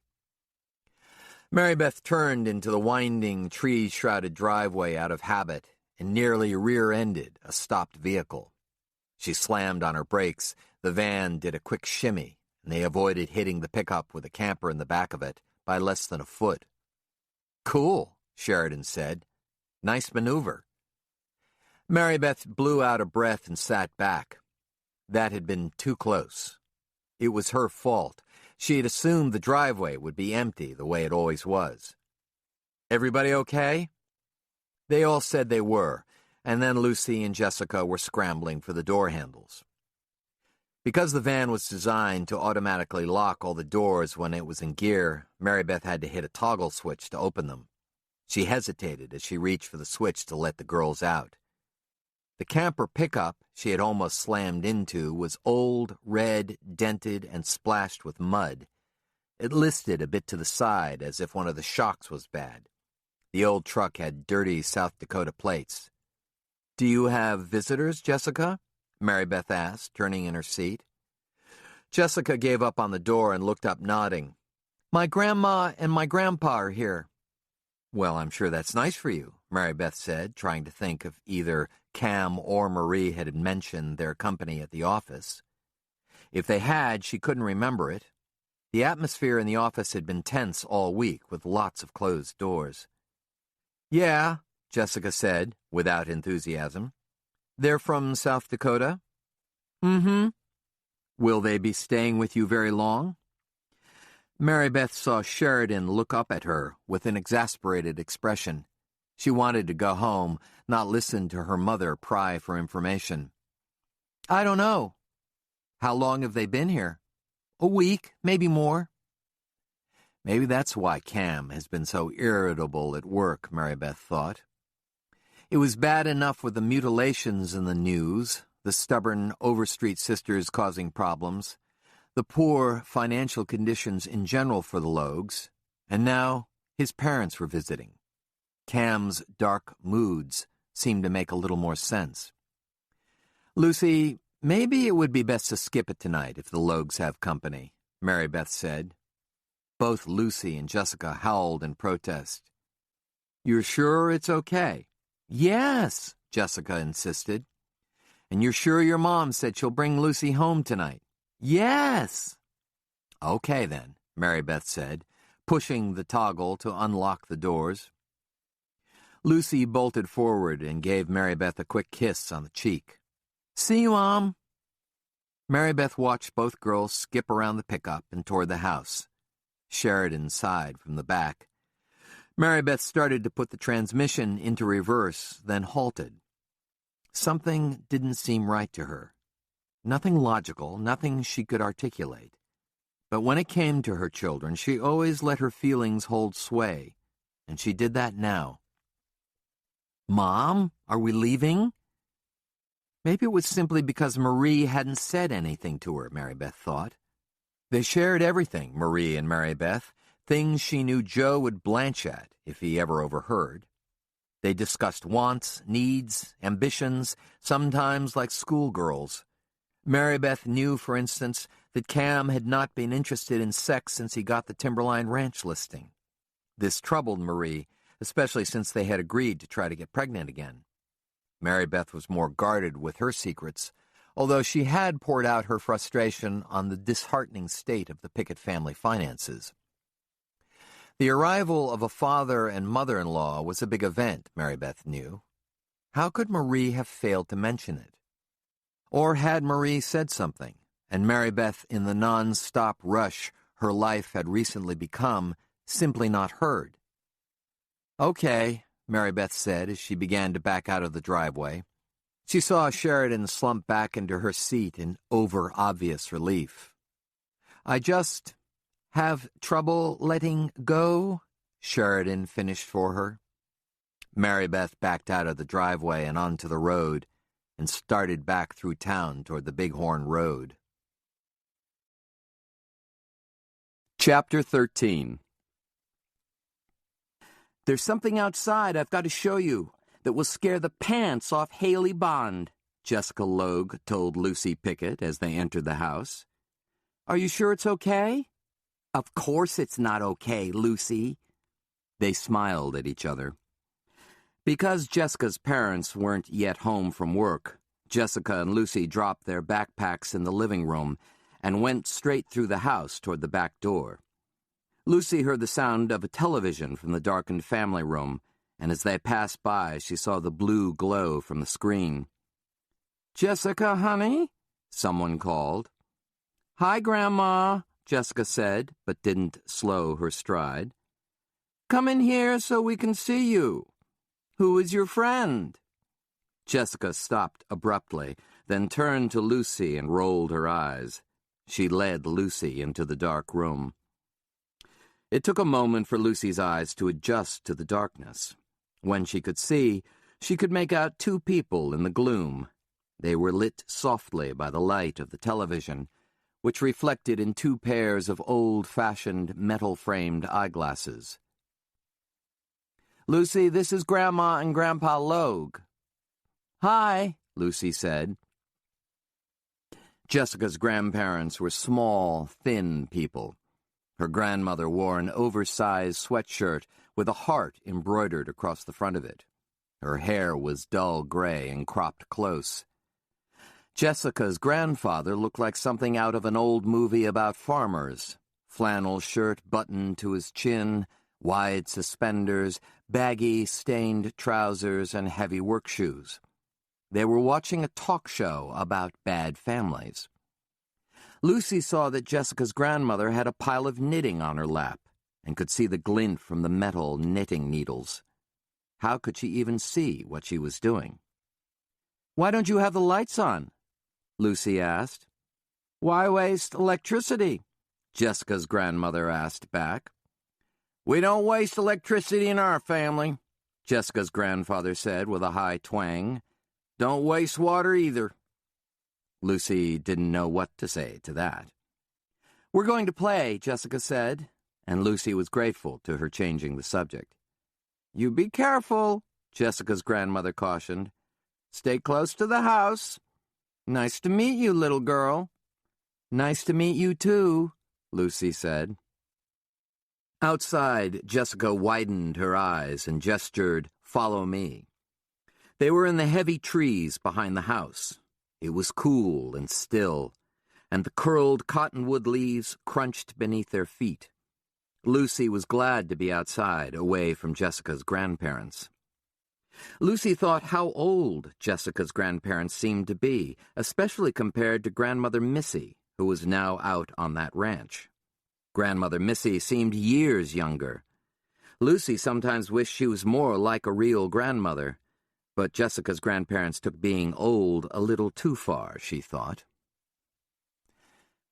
They were a long way from the house. "Jessica, I know. We'll take a look at it and get right back to the house before my mom and dad get home." Lucy nodded. What, she wondered, was it? She was frightened, but a little thrilled. She reached between the buttons of her jacket with the palm of her hand to see if she could feel her heart beating. She could. "Now whatever you do, don't look up," Jessica whispered. Both girls laughed, and it broke the tension for a moment. "Don't look up" had become a comic mantra at school ever since the news of the mutilations had come out. Sixth graders, some from Sheridan's class, said it to scare the little kids on the playground. When the kids did look up, usually with a fleeting, half-terrified glance, the sixth graders would lunge forward and either tickle the youngsters or push them backward over a co-conspirator who was on their hands and knees behind them. The funniest thing to have happened so far, though, was when two boys in their class had started selling foil-covered baseball caps for $7 apiece. One of the boys had stolen the caps from his father's collection, and the other had borrowed a large roll of aluminum foil from his own mother. "Why get mutilated?" they cried out like carnival barkers. "Protect yourself with these babies. Only $7 each, or 2 for $12. "How much farther?" Lucy asked. They must be near the edge of the property, she thought. They had never been this far from the house before. "It's right up here," Jessica said. "Man, wait until the next time Haley comes over. We'll ditch her right here. It'll serve her right for always trying to scare us." Nervous but giggling, they ducked under a low-hanging branch and pushed through tall, dried brush. Lucy froze when she saw the dark building in front of her. She looked it over. It wasn't as large as she initially thought it was. In fact, it was more of a shack. It was old, unpainted, with one window that still had glass in it. The other front windows were boarded up. There was a sagging porch with missing slats where yellowed grass had grown through and died. The roof was uneven, and an old tin chimney was black with age. "Wow," Lucy said. "When did you find this?" "Yesterday," Jessica said. Lucy looked over at her friend. Jessica smiled and raised her eyebrows expectantly. Lucy wasn't sure she liked this, even a bit. "You want to look inside?" Jessica asked. "Maybe we should go back now." "Don't you want to know what's inside?" Lucy folded her arms across her coat. "I'm not going inside of that place." Jessica looked disappointed, but not as disappointed as she could have looked. This made Lucy feel a little better, knowing that Jessica was scared too. "How about if we just look in the window?" Jessica said. Lucy weighed the idea. Her first impulse was to go back to the house, but she didn't want to show she was afraid and give Jessica something to tease her about later. Lucy quickly nodded yes. She chose not to speak because she was worried her voice would betray her fright. The two girls walked tentatively to the shack. Lucy could see that the window would be too high to look in without standing on her tiptoes. Jessica was an inch or two taller, maybe tall enough that she could see into the window without extra effort. Lucy wished it wasn't overcast and thought that everything might feel different if the sun was out. They approached the window silently. The bottom sill was gray and warped, and Lucy reached up and closed her fingers around it to help her stretch higher. Lucy strained, balanced on the toes of her shoes, and pulled herself up so her nose touched the top of the sill. There was just enough light inside the building that they could see. They both suddenly gasped. What terrified them wasn't the pile of dirty bedding, or the opened food cans and cartons, or the pile of books on the floor. It was the sound of rustling from somewhere in the shadows out of view, and the thump of a footfall as if something was trying to get away. They ran back to the house, screaming all the way. Chapter 14. After the task force meeting, Joe Pickett drove his pickup through the breaklands into the foothills of the mountains. He pulled off the road on a steep overlook to eat his lunch, a salami sandwich and an apple, while surveying the vast valley below. The day was cloudless and cool, the eastern horizon limitless. Below him, several miles away, was a small camp of 3 vehicles and a pop-up camper near the brushy crux of small streams. He glassed the camp through his spotting scope, recognizing a group of antelope hunters he had checked a few days before. They had asked him if he thought they were in danger from the sky. He didn't know how to answer the question then, and he still didn't. Despite the new task force, Joe still had a job to do. Pronghorn antelope season was open, as was archery season for elk in the high country. Deer season would open in 2 weeks, and for a short, furiously busy time, all of the big game seasons would be open simultaneously. Joe hoped that the task force would have reached some conclusions by then, or his absence in the field would be noted. Most hunters were dutiful, but the criminal element, the lowlifes who would try to take too many animals or leave the wounded in search of a bigger trophy, would keep close track of his comings and goings. Portenson's presence and threat that he was going to look deeper into Joe and Nate's roles in the federal land manager's death last winter wormed through his thoughts. When he saw his reflection in the rear-view mirror, he saw a man with a tense, worried scowl. Joe got out of his pickup and sat down on the tailgate, flipping open his notebook to his notes from the meeting. Cults, disturbed individuals, government agents, grizzly bear, Arabs, crossed out, stupid, unknown virus, aliens, birds, FBI theory. 1.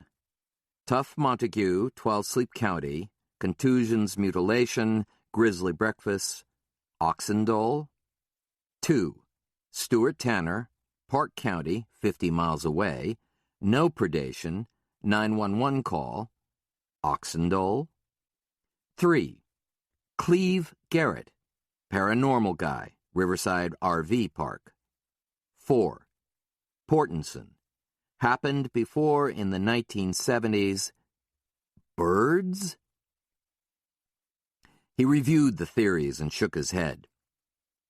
If there were cults of any kind in the area, they operated in complete and total anonymity, because he hadn't heard anything about them.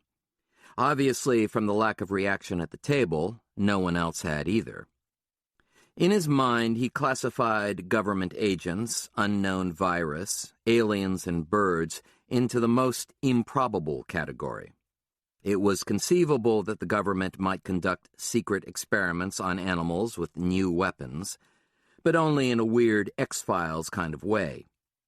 How did the deaths of Tough Montague and Stuart Tanner fit in?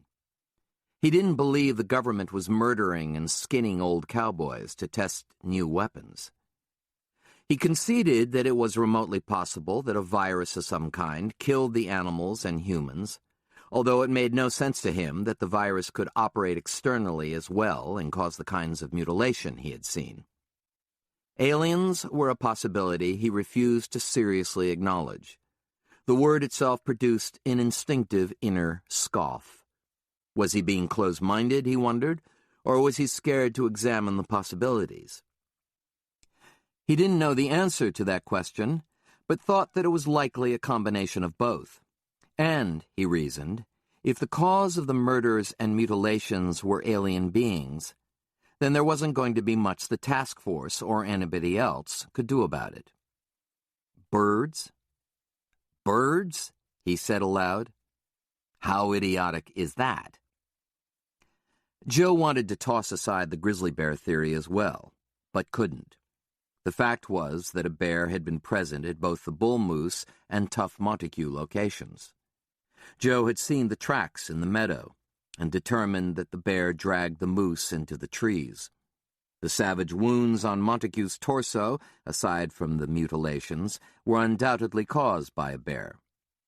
But it had appeared the bear had shown up only after they were dead. The grizzly had happened by and checked out 2 bodies already on the ground, Joe thought, choosing not to sample the moose, but having no objections to feeding on the old cowboy. Joe also couldn't discount the bear theory because bears were his responsibility, because once the grizzly had left its federally protected enclave in Yellowstone, it was now the responsibility of the Game and Fish Department. With responsibility came liability, and if it turned out that the bear was the cause of the crimes, Joe's agency would be blamed. If so, blame would cascade downhill, pooling around Joe Pickett's boots. If the radio collar on the bear hadn't malfunctioned, the bear biologist tracking it could either clear or implicate the bear. As it was, they had no better idea of the bear's location than Joe did. Disturbed individuals merited more consideration, he thought. He drew a star next to it. The likelihood of a nut or nuts with cutting tools was the most likely prospect of all, he thought. Perhaps the bad guy had been practicing on animals for months or years without suspicion. He had started, maybe, with small animals or pets and perfected his technique. Then he moved up the food chain.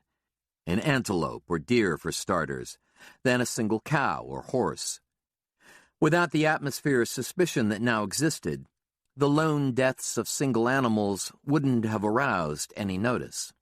A mutilated carcass that wasn't found immediately, predation or not, wouldn't appear all that different from a natural death if the discovery was a month or so afterward. Maybe, Joe thought, this had been going on for years in the area. How many animal bodies had he seen himself over the years on the sides of highways and ditches, in the landfill? Hundreds, he thought. But then, for some reason, the animals weren't enough. So the killer moved on to human beings.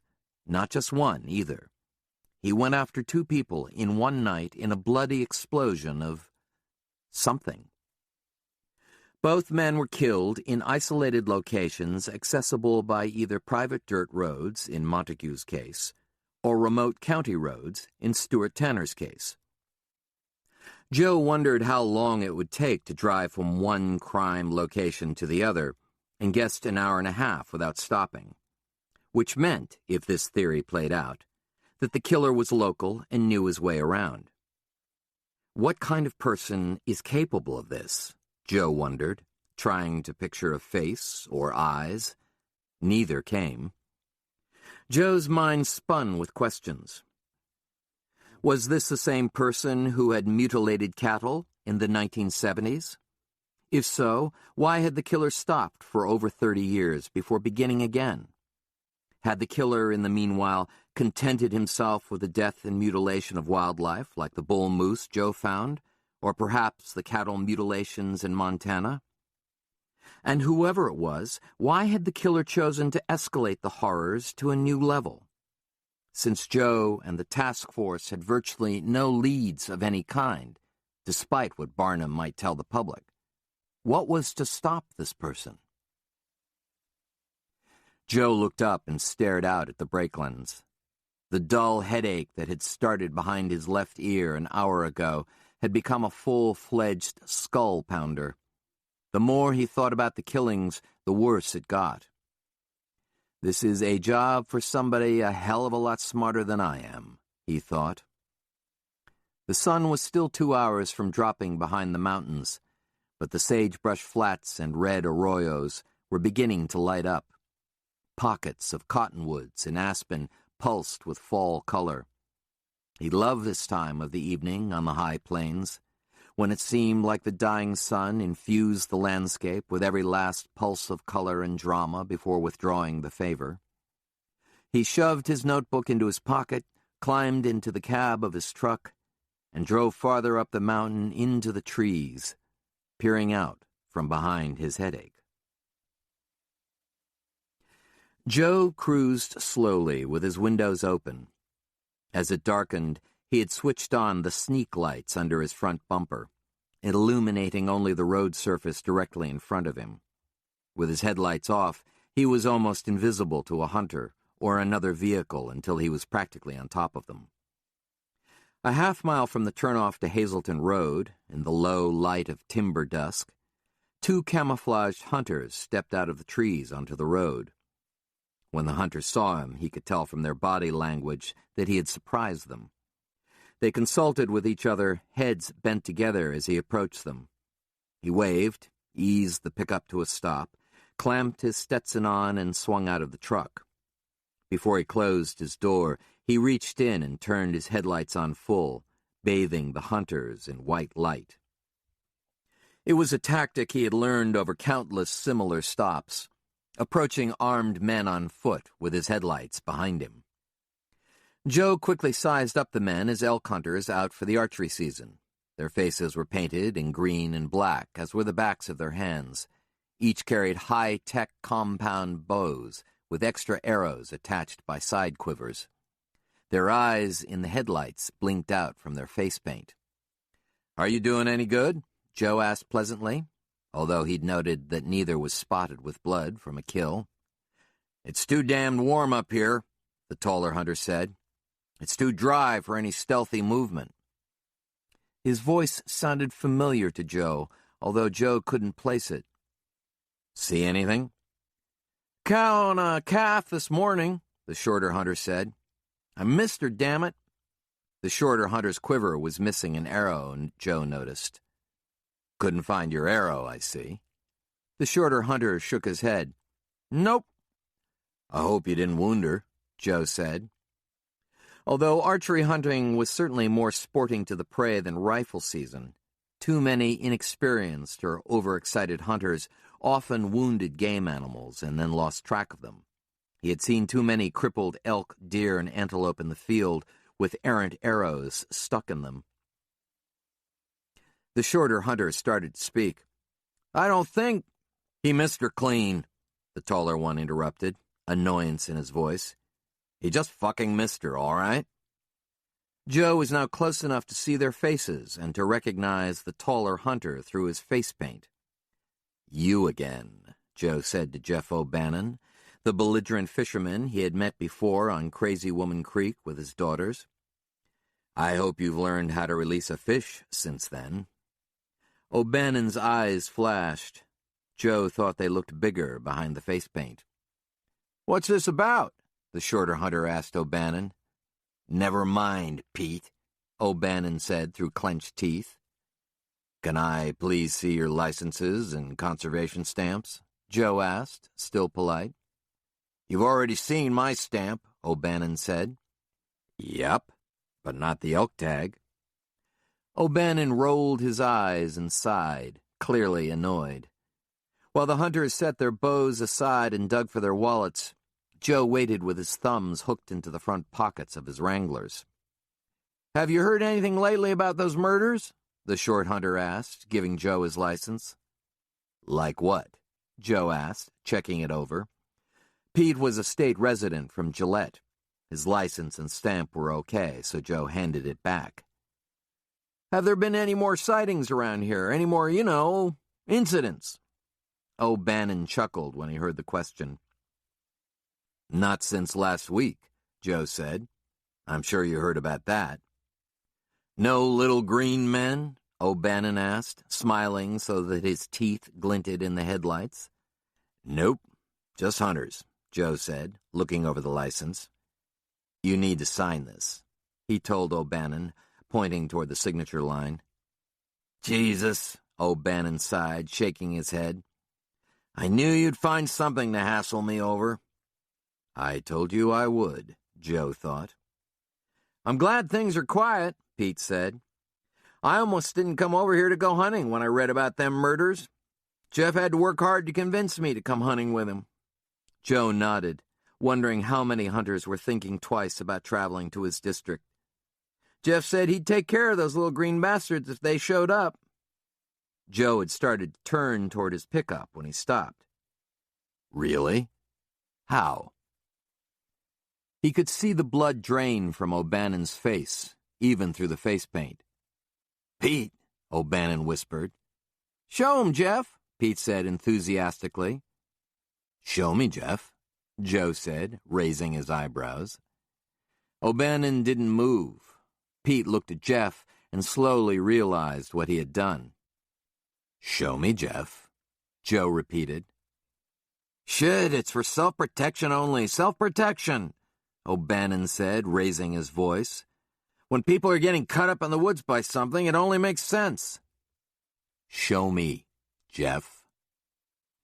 Sighing, O'Bannon pulled back his camouflage coat to reveal a heavy, stainless steel revolver in a holster on his hip. "What's that, a .357 Magnum?" Joe asked. O'Bannon nodded. "I used to carry one of those myself," Joe said. "I couldn't hit anything with it. Well, once." He let his voice trail off. "Jeff's won some trophies in open-range pistol shoots," Pete volunteered, trying to ease the situation. "That's good," Joe said, reaching for the ticket book that he kept in his back pocket. "But it's archery season, fellas. Archery. Bows and arrows.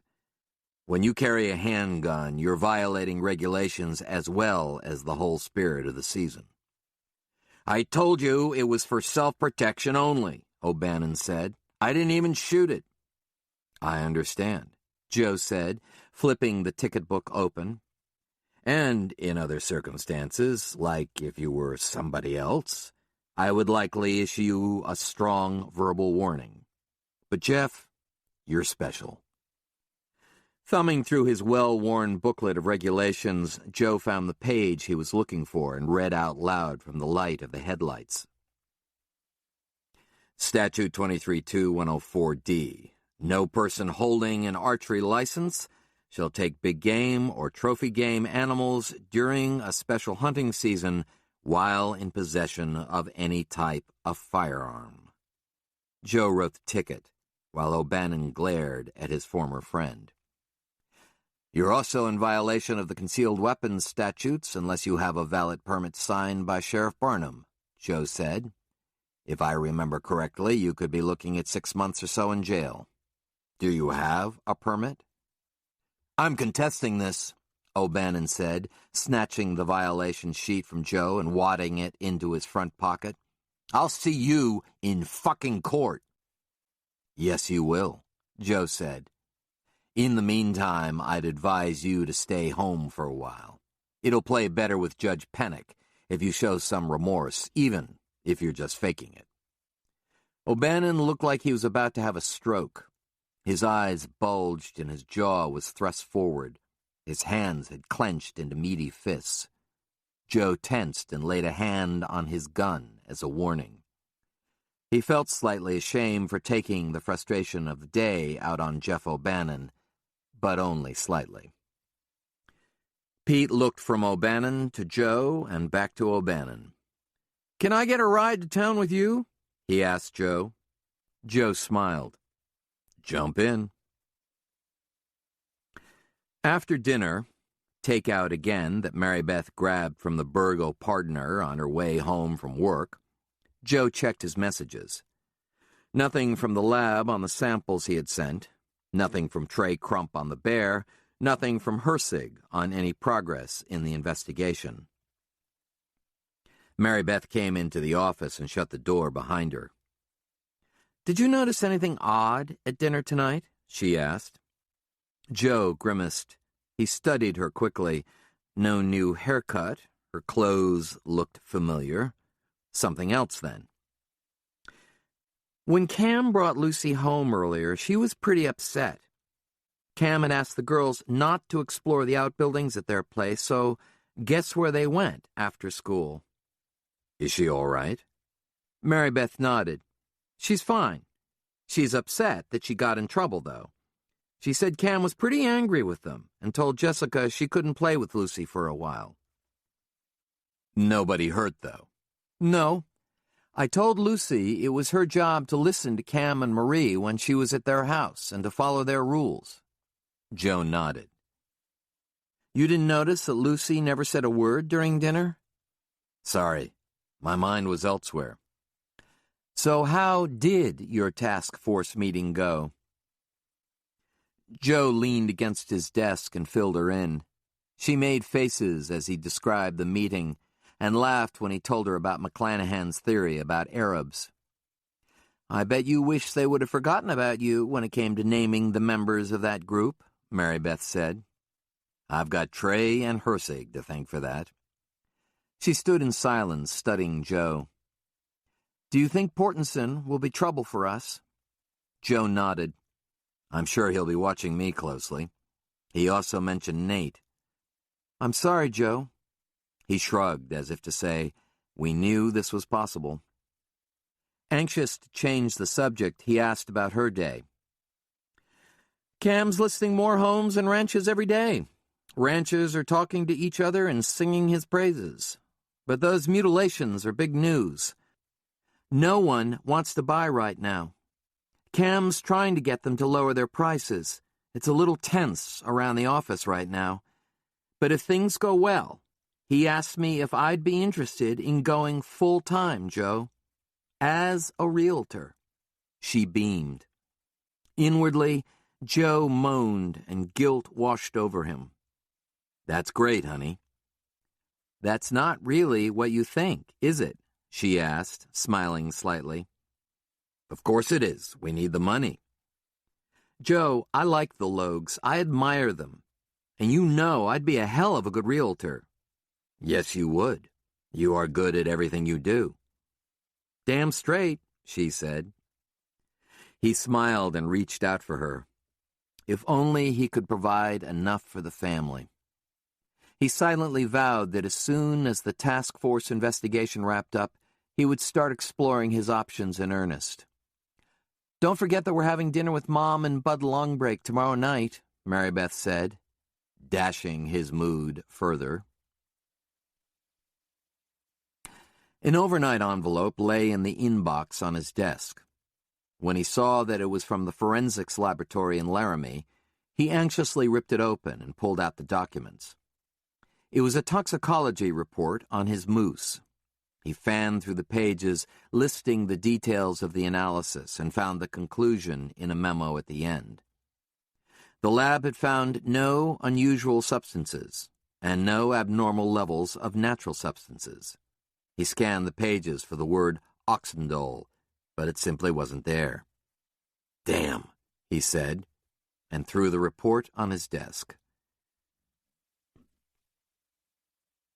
Sheridan was snoring, but Lucy was still awake when Joe came into their bedroom to kiss them goodnight. The room was small, and there wasn't much space between the two single beds. He sidled between them and sat down on Lucy's bed, smoothing her blonde hair. "I heard what happened," Joe said softly. Lucy nodded. "Did Mom tell you about that shack we found?" "No," Joe said. "She didn't." "Somebody was living out there. We saw where he slept, and we thought we heard something. We were so scared, Dad." Joe wondered why Mary Beth hadn't told him about this, but figured that probably it wasn't the issue. He assumed that a transient was using the shack, which alarmed him. Who knew how long ago somebody had been there? The house had been unoccupied for years before the Logues bought it and began restoration. Had Cam called the sheriff? He would need to ask Mary Beth. "You need to stay out of those buildings, Lucy," he said firmly. "There are strange people in town because of what's going on. You need to listen to Mr. Logue and to us." Lucy nodded, her eyes wide. As he climbed the stairs, he thought, "My wife, the realtor," imagining a photo of her face at the bottom of an advertisement in the Roundup real estate section. Chapter 15. The next morning, Joe headed out to the Riverside RV Park to pay a visit to Cleve Garrett, self-proclaimed expert in the paranormal. Joe prayed that his mother-in-law would never find out about this. He cringed just thinking about the multitude of woo-woo questions she'd have for him. The RV park was located on the west bank of the river and was surrounded by 3 acres of heavily wooded and seriously overgrown river cottonwoods. As Joe nosed his pickup onto the ancient steel bridge, he thought that the RV park looked like the aftermath of a giant garbage can tipped over in the wind. Bits of glass, metal, weathered plywood, and old tires looked like they were caught in the spidery silver trees that had just lost the last of their leaves. On closer inspection, however, he saw that the trash was actually a number of aging mobile homes tucked into alcoves among the trees. The old tires had been placed on the tops of the mobile homes to keep the roofs from blowing off in the wind. Under the bridge, he noticed a single fisherman in the water below and smiled. It was the man known as Not Ike, who since his arrival in Saddle String had become the single most dedicated fly fisherman Joe had ever seen. Not Ike was the slow cousin of Ike Easter, the county clerk. Because Ike Easter had been the only black face in Saddle String for 10 years, when his cousin the fly fisherman moved to town, he found himself being called Ike everywhere he went, so he had a sweatshirt printed up that said, "I'm not Ike." But instead of being called by his actual name, which was George, he became known as Not Ike. Along with a couple of retired local men named Hans and Jack, Not Ike worked the pocket waters near the 2 bridges that crossed the 12 Sleep River for trout, and Joe had seen him out there in every kind of weather. Because Not Ike couldn't yet afford an annual non-resident license, he bought cheaper 3- and 5-day temporary licenses, one after the other as they expired, so he could keep fishing. At least Joe hoped Not Ike was still buying the licenses, and made a mental note to check him out later. As he reached the other side of the bridge, Joe turned left and passed under a faded hanging sign announcing his entrance to the Riverside Resort and RV Park. Although once conceived as a resort, the Riverside RV Park had declined and amalgamated into a sort of idiosyncratic hybrid. Most of the spaces were occupied by permanent residents, retirees from the lumber mill, service workers for the Eagle Mountain Club, transients, and now CBM crews. A few new model mobile homes with strips of neat landscaped lawn sat next to sagging, dented trailers mounted on cinder blocks, with out-of-plumb wooden storage sheds occupying every foot of the property. From the entrance, the road branched into 3 lanes, with mobile homes lining both sides of the lanes. Joe had been to the Riverside 2 years before, following up on an anonymous poaching tip, so he was somewhat familiar with the layout. He had caught 2 employees of a highway construction crew skinning pronghorn antelopes hung from trees behind a rented trailer, and he had arrested them both for taking the animals out of season. The RV park had changed very little since then, although due to the influx of CBM workers, it now looked as if most of the spaces were occupied. He stopped at the first trailer, the one with resort manager in sculpted wrought iron above the gate. The trailer had been there long enough that the silver skin of the unit had oxidized into pewter. A basket of frosted plastic flowers hung from a sun porch near the door.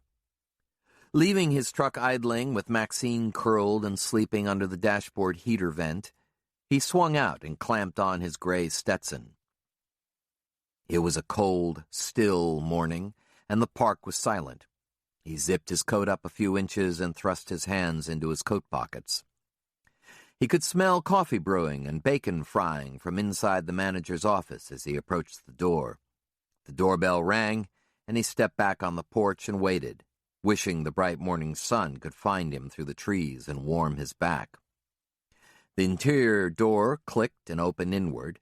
Then the manager pushed the screen door open. "Good morning, Jimbo," Joe said. Jimbo Francis had been the manager of the Riverside since Joe had moved to the Saddle String District. He was a big man with a massive belly.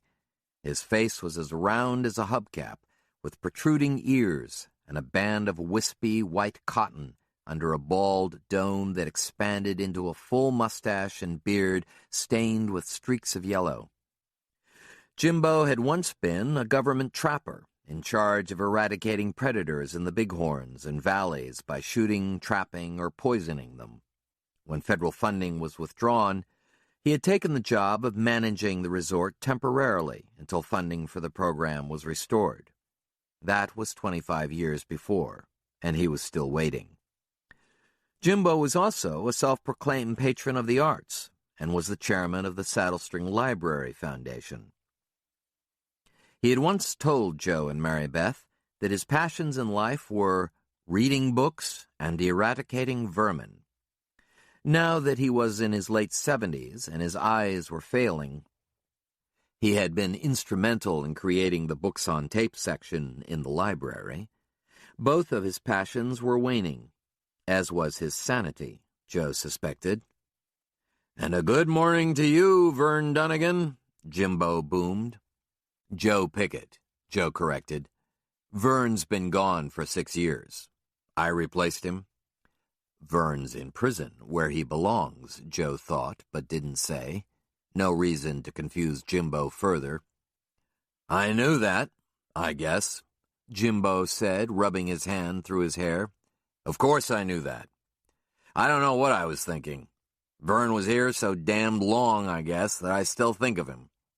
That just goes to show you that a man shouldn't open his door in the morning until he's had his first 3 cups of coffee. I knew Vern was gone."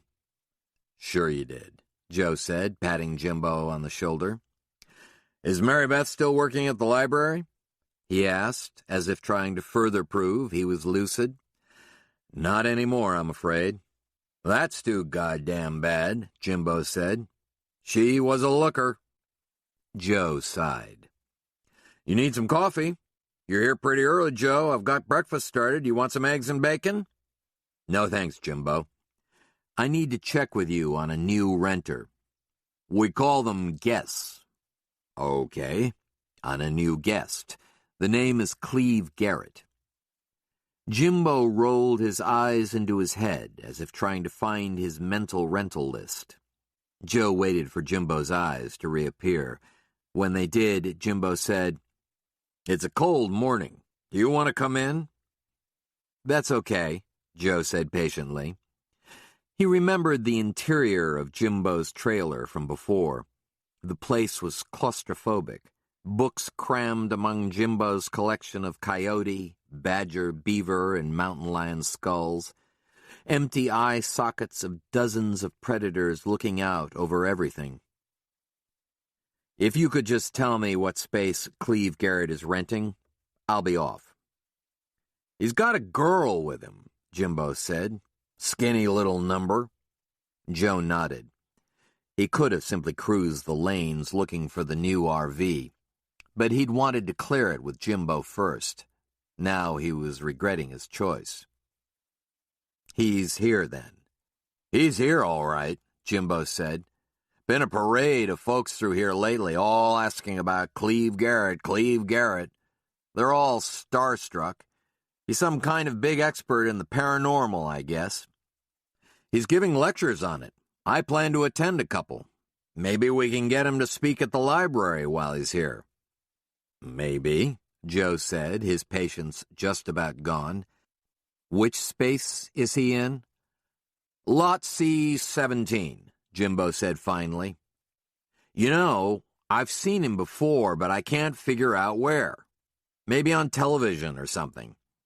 These mutilations in our community are weighing heavily on my mind. You want a strip of bacon to go? Chewing on the bacon, Joe drove down Lane C. He tossed the second half of the strip to Maxine. Cleve Garrett's trailer was obvious before Joe even looked at the lot numbers. It couldn't have been more out of place. Joe fought an urge to laugh out loud, but at the same time he felt an icy electric tingle shoot up his spine. The huge trailer stood out as if it were a spacecraft that had docked in a cemetery. A bulging, extremely expensive, gleaming silver Airstream, the Lexus of trailers, bristled with antennae and small satellite dishes. A device shaped like a tuning fork rotated in the air near the front of the trailer. The Airstream was unhitched, and the modified, dual-wheeled diesel Suburban that had pulled it was parked to the side. Joe stopped his truck briefly behind the Suburban, jotting down the Nevada license plate numbers in his notebook before pulling to the other side of the trailer. A Formica plate was bolted to the front door. It read, Dr. Cleve Garrett, Iconoclast Society, Reno, Nevada. Joe turned off his motor and shut his door when the Airstream door opened and a smiling, owlish man stepped out. Cleve Garrett? Dr. Cleve Garrett, the man corrected, pulling an oversized sweater around him. Garrett was in his late 40s, thin, with a limp helmet of hair that gave him a disagreeably youthful appearance. His mouth was wide, with almost non-existent lips, and it turned down sharply at each corner. His nose was long and aquiline, and his big eyes dominated his face, appearing even larger through thick, round lenses. Joe Pickett. I'm the game warden and a member of the task force investigating the mutilations. Garrett tilted his head back as if looking at Joe through his thin nostrils. I was wondering when someone was going to show up. I'm a little surprised they sent a game warden. Sorry to disappoint you, Joe said, although he wasn't. Garrett waved it away. Never mind. Come on in. I've been waiting. Everything is ready. Joe hesitated. Everything is ready. He pondered, revealing to Garrett that he had some background on him. and his work in Montana, courtesy of Dave Avery. Joe chose not to say anything yet, to let Garrett do the talking. Iconoclast Society, Joe asked. What's that? Garrett's large eyes widened even further, filling the lenses, unnerving Joe. Iconoclast, Garrett said. Breaker of images, burster of bubbles, denouncer, decrier. Without passion, I'm a scientist, Mr. Pickett. Joe said, oh, wondering why he had volunteered to Hersig to take this part of the investigation. Let me show you what you people are up against, Garrett said. Stepping into the Airstream was like stepping inside a computer, Joe thought. On 3 of the 4 walls were shelf brackets that held stacks of electronic equipment and gauges, monitors, and keyboards. There was the low hum of high-tech equipment and the hushing sound of tiny interior fans. Wires and cables bound by duct tape snaked through the equipment and across the ceiling. On the back wall of the room was a closed door that obviously led to the rest of the trailer. On either side of the door were stainless steel counters and sinks, littered beakers and glass tubing. The pegboard walls near the door displayed medical and mechanical tools. Joe folded himself onto a stool on one side of a small metal table, stacked high with files, folders, and printouts. Garrett took the other stool and started arranging the folders in front of him. Quite a place, Joe said, removing his hat and looking around. The trailer was modified to be a mobile lab and command center, Garrett said brusquely, as if he'd explained it 1,000 times to others and wanted to get it out of the way quickly so they could move on with things. $1.5 million worth of the latest hardware, software, and monitoring devices. The lab takes up the front half of the trailer, living quarters take up the back. We've got an interior generator, although I prefer to pull into a place like this. He gestured vaguely toward the outside, referring to the Riverside Park, so I can plug in. All of our data and findings are synced via satellite to our center in Nevada, where 6 other scientists analyze it as well. I can be totally mobile and on the road within 2 hours to get to a site. I was here in Saddle String, for example, within 48 hours of the first discovery of the mutilated cattle. Joe nodded. Who pays for all of this? We're completely private, Garrett said. We accept no corporate or government funds at all. Therefore, we're not compromised. We're a completely independent center devoted to impartial scientific research into paranormal activities. So, Joe asked again, who pays for all of this? Garrett showed a hint of annoyance. 98% of our funding comes from a single source.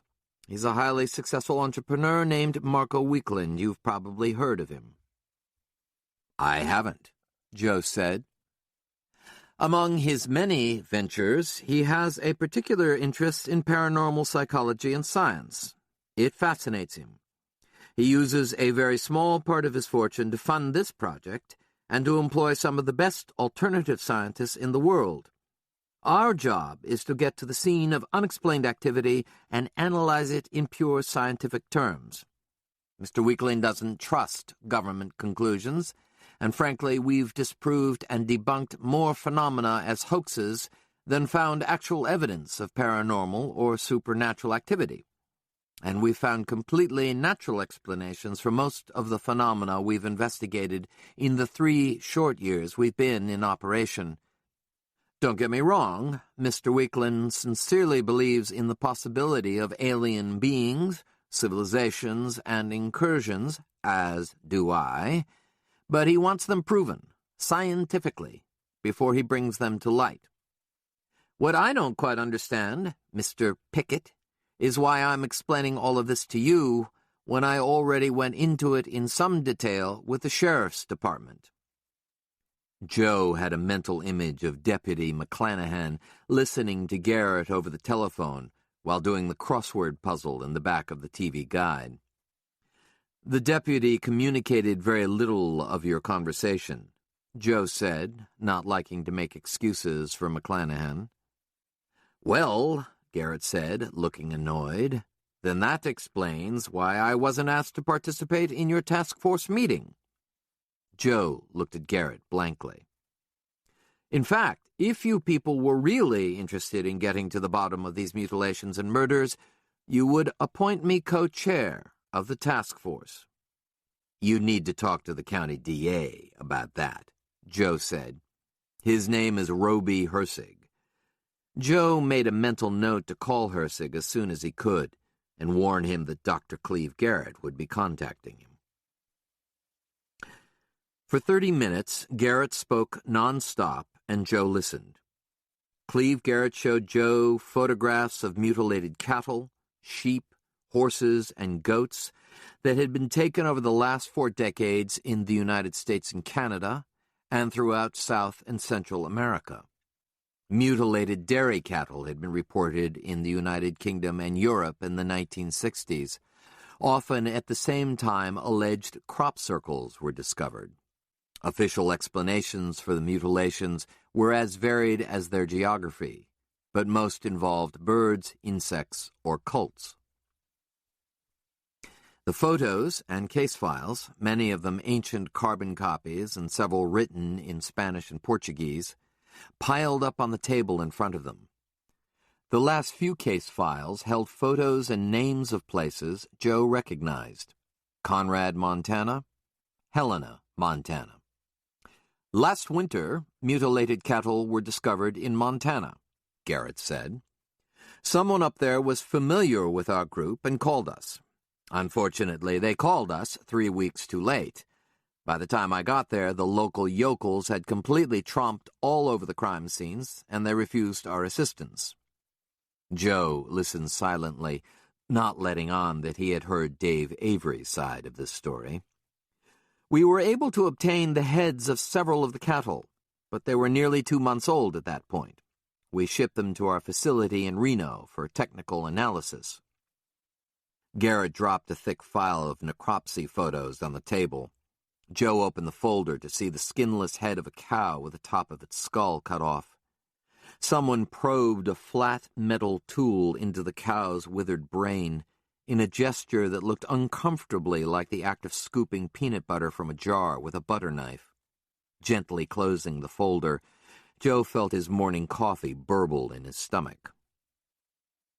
What we found were levels of a chemical in the brains and organs in excess of what should be there naturally. Joe thought oxandole, but said, "What was it?" Garrett started to answer, pulled back, and said coyly, "I'll save the results for the task force meeting." "So we're playing games here?" "I don't play games. I just don't want to show all of my cards until we're in an official setting, and I've been given some standing in the task force." Joe nodded. "Go on." Garrett continued. Some of the trace chemicals discovered were absolutely unknown to our scientists. You understand? Unknown. Poisons or sedatives not of this world were found in the brain tissue of Montana cattle. Not only that, but the incisions had been performed by ultra-high-temperature laser instruments, instruments available only in leading surgical hospitals, not in the field. Certainly, this type of procedure couldn't have been done in the elements outside of Conrad, Montana. Joe was intrigued. He looked up, needing a break from the photos which, in their quantity alone, were numbing. "So what did you determine?" Joe asked. Garrett sighed. "What we determined was that we were too late to do proper on-site analysis. We kept waiting for fresh incidents in Montana, but they never came. We were very disappointed. Our scientists were begging for fresher tissue to study before natural decomposition occurred, but whatever had mutilated the cattle had moved on." "Here to 12 Sleep County," Joe said. "Yes!" Garrett shouted, nearly upsetting the table. His sudden exclamation sounded like a gunshot in the silent room. Now we're right in the middle of it, right where it's happening.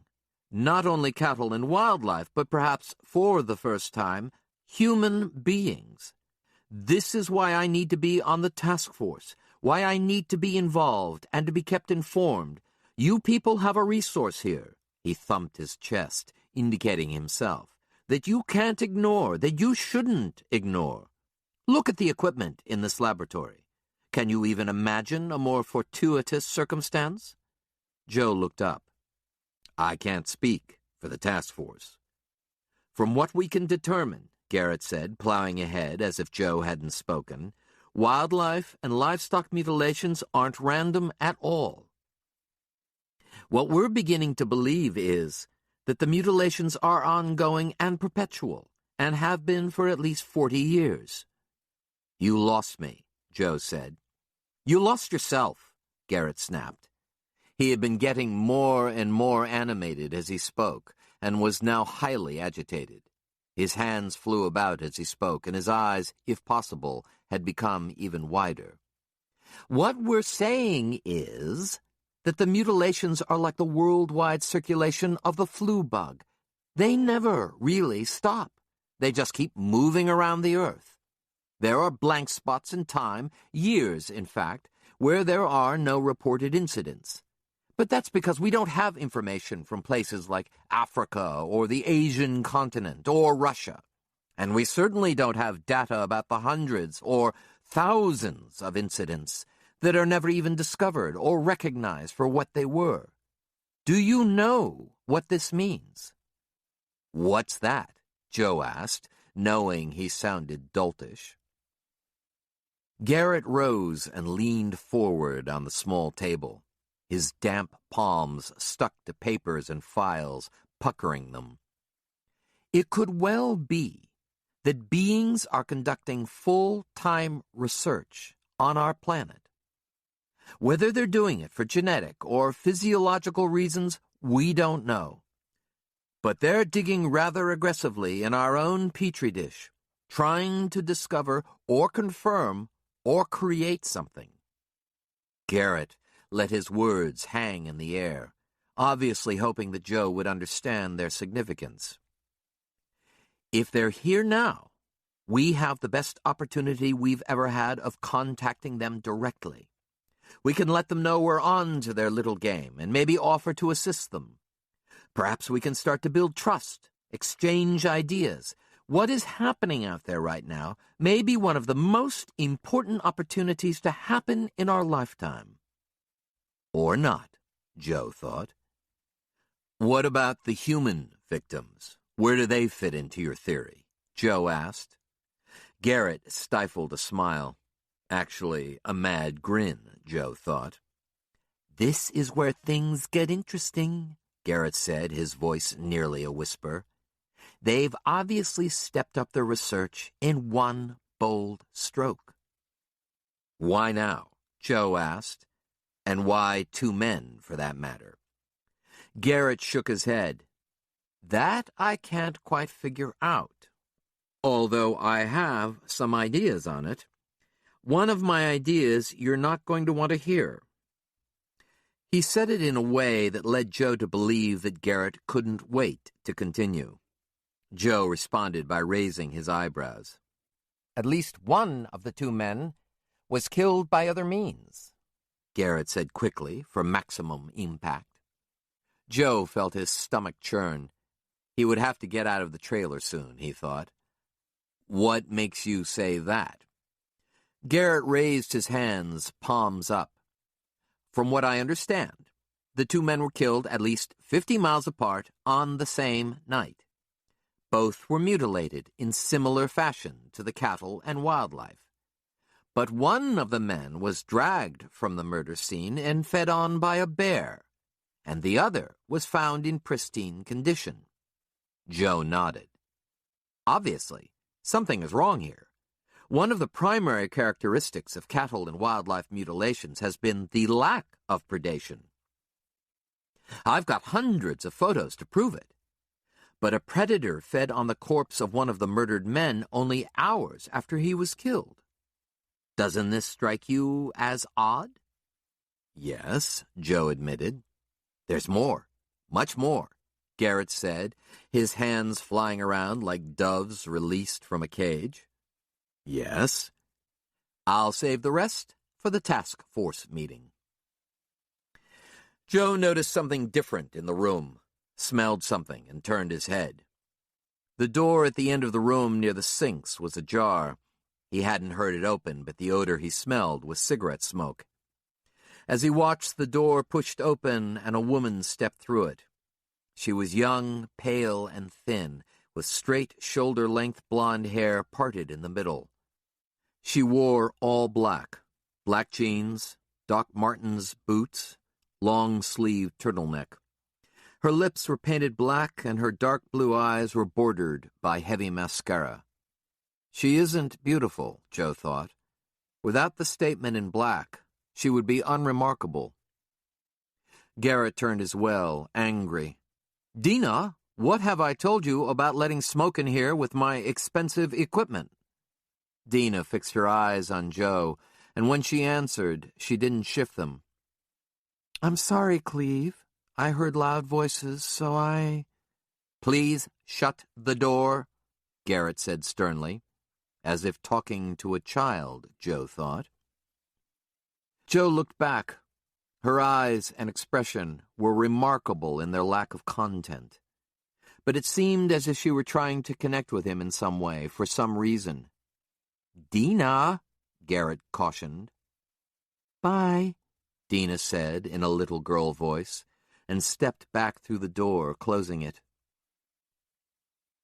Joe looked to Garrett for an explanation. Garrett again looked agitated. His dramatic monologue had been interrupted. Dina's been with me since Montana, Garrett said, his eyes icy. But Joe noticed a flush in his cheeks, as if he were embarrassed to have to explain anything. She's a hanger-on, I guess you'd call her. My line of work attracts people who are a bit on the edge of the rest of society. I'm doing what I can to help her out with her journey. Is she even 17? Joe said coldly. She's 19, Garrett hissed. More than legal age. She knows what she's doing. Joe simply nodded, then pushed his stool back. What? You're leaving? I've heard enough from you for today, I think. Joe stood, picked up his hat, and turned for the door. Garrett followed. I think I know what's happening out there, Mr. Pickett. I'm so close to it, I can almost shout it out. But you've got to give me access to the task force and your findings. I need to see the case files and the investigative notes. And you must make sure I'm notified immediately in the instance of another discovery. I gave you Roby's name, right? You'll have to call him for all of that, Joe said over his shoulder as he stepped out of the trailer. I need you to vouch for me, Garrett pleaded. I beg of you, sir. Joe opened the door of his pickup, hesitating for a moment.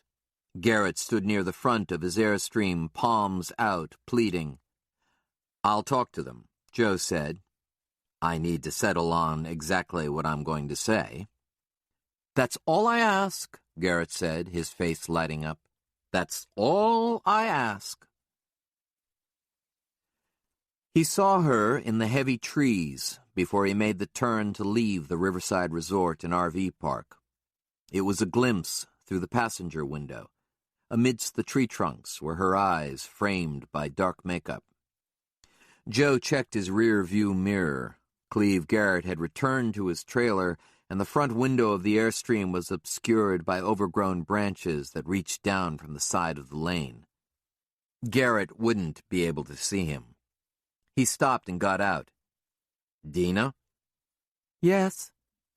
He walked across the gravel lane into the soft mulch on the floor of the tree stand. She leaned against a massive, old-growth river cottonwood trunk. She had no coat, and her face was even paler than he recalled from a few moments before. She hugged herself, her long, white fingers with black, painted nails gripping opposite shoulders. He asked, Were you trying to tell me something back there? She searched his face with her eyes, trying to read him. "I guess so." Her voice trembled. "Maybe." Was she cold or scared, he wondered. Joe stripped his jacket off and fitted it over her shoulders. "What year were you born, Dina?" he asked. As he suspected, he saw a twitch of confusion as she tried to do the math. Did she know that Garrett had said she was 19? Dina gave up, not even trying to lie. "Please don't send me back to Montana. There's nothing I want to go back to. There's nobody up there who wants me back." "What did you want to tell me, Dina?" Joe searched her face, looked her over. Beneath the cover of foundation was a road map of acne scars on both cheeks. A smear of shiny black lip gloss dropped from the corner of her mouth like a comma. "I didn't hear very much of what you two were talking about," she said in a voice so weak he strained to hear it. "But I know there's more to Cleve than meets the eye. And there's less, too, I guess." She looked up and smiled hauntingly, as if sharing a secret. Unfortunately, Joe didn't know what she meant. "You don't understand, do you?" "Nope." She looked furtively over her shoulder in the direction of the airstream, as if calculating how much time she had. "Do you have an email address?" she asked Joe. He nodded. "I'll email you then. I don't think we have the time to get into all of it here. I have an email account Cleve doesn't know about." "Dina, are you being held against your will?" he asked. "Do you need a place to stay?" She grinned icily and shook her head. "There's no place in the world, in the cosmos, that I'd rather be than right here, right now. I'm no prisoner. Cleve will help make things happen, and I want to be here to see it, to experience it. The other stuff doesn't much matter." "What other stuff? And what will Cleve make happen?" She shifted away from the trunk she was leaning on, stepping back from Joe. "I can handle Cleve, don't worry," she said, smiling provocatively. "I can handle most men. It's really not that tough." Joe started to speak, but she held up her hand. "I've got to go. I'll email you." He wrote his address on the back of a Wyoming game and fish business card and handed it to her. "Thank you for the coat," she said, before shrugging it off and turning back to the airstream. As he pulled it back on, he could smell her inside of his coat. Makeup, cigarette smoke, and something else, something medical, he thought. Ointment or lotion, he thought. When he looked up, she was gone. As he crossed the bridge, Joe glanced over the railing. Jack, the retired guy, was fishing upstream near a sand spit. Night Ike was still down there, completing a long, looping fly cast into ripples that flowed into a deep pool. There were some big fish in the pool, Joe knew. 22 to 24-inch browns, 3 to 4 pounds, big enough to be called hogs by serious fishermen. Not Ike looked up, saw Joe, and waved. Joe waved back and made another mental note to check out his license. Later, though, after he sorted out what had just happened in the Riverside Resort and RV Park. Later, when he could get back to being a game warden. Chapter 16. "I bet Cam $10 I could get you to say 3 words tonight," Marie Logue told Joe between courses that evening at the Long Break Ranch. "You lose," Joe said, deadpan. Marie at first looked disappointed, even a little shocked. Then she shared a glance with Mary Beth, and both women whooped. Joe smiled. "He's been waiting for years to use that line," Mary Beth laughed. "You offered the perfect setup. Calvin Coolidge said it first." Good one, Cam said gruffly from across the table. I'll have to remember that one. It's not like you've ever had a problem talking, Marie said through a false smile. Except to me, lately especially.